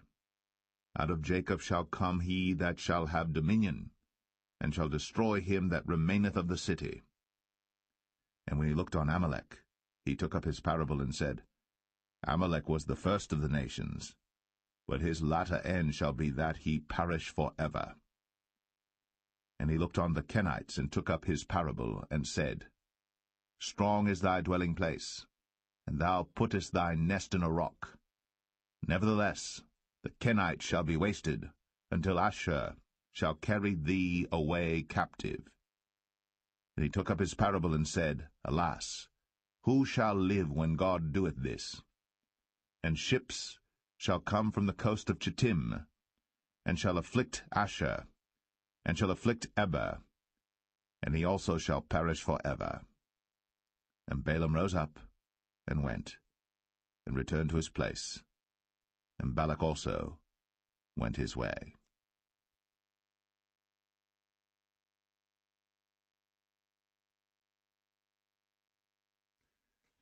Numbers 25. And Israel abode in Shittim, and the people began to commit whoredom with the daughters of Moab. And they called the people unto the sacrifices of their gods, and the people did eat, and bowed down to their gods. And Israel joined himself unto Baal Peor, and the anger of the Lord was kindled against Israel. And the Lord said unto Moses, Take all the heads of the people, and hang them up before the Lord against the sun, that the fierce anger of the Lord may be turned away from Israel. And Moses said unto the judges of Israel, Slay ye every one his men that were joined unto Baal Peor. And behold, one of the children of Israel came and brought unto his brethren a Midianitish woman in the sight of Moses, and in the sight of all the congregation of the children of Israel, who were weeping before the door of the tabernacle of the congregation. And when Phinehas the son of Eleazar the son of Aaron the priest saw it, he rose up from among the congregation, and took a javelin in his hand, and he went after the man of Israel into the tent, and thrust both of them through, the man of Israel, and the woman through her belly. So the plague was stayed from the children of Israel. And those that died in the plague were 24,000. And the Lord spake unto Moses, saying, Phinehas the son of Eleazar, the son of Aaron the priest, hath turned my wrath away from the children of Israel, while he was zealous for my sake among them, that I consumed not the children of Israel in my jealousy. Wherefore say, Behold, I give unto him my covenant of peace, and he shall have it, and his seed after him, even the covenant of an everlasting priesthood, because he was zealous for his God, and made an atonement for the children of Israel. Now the name of the Israelite that was slain, even that was slain with the Midianitish woman, was Zimri, the son of Salu, a prince of a chief house among the Simeonites. And the name of the Midianitish woman that was slain was Cosbi, the daughter of Zur. He was head over a people, and of a chief house in Midian. And the Lord spake unto Moses, saying, Vex the Midianites, and smite them, for they vex you with their wiles, wherewith they have beguiled you in the matter of Peor, and in the matter of Cosbi, the daughter of a prince of Midian, their sister, which was slain in the day of the plague, for Peor's sake.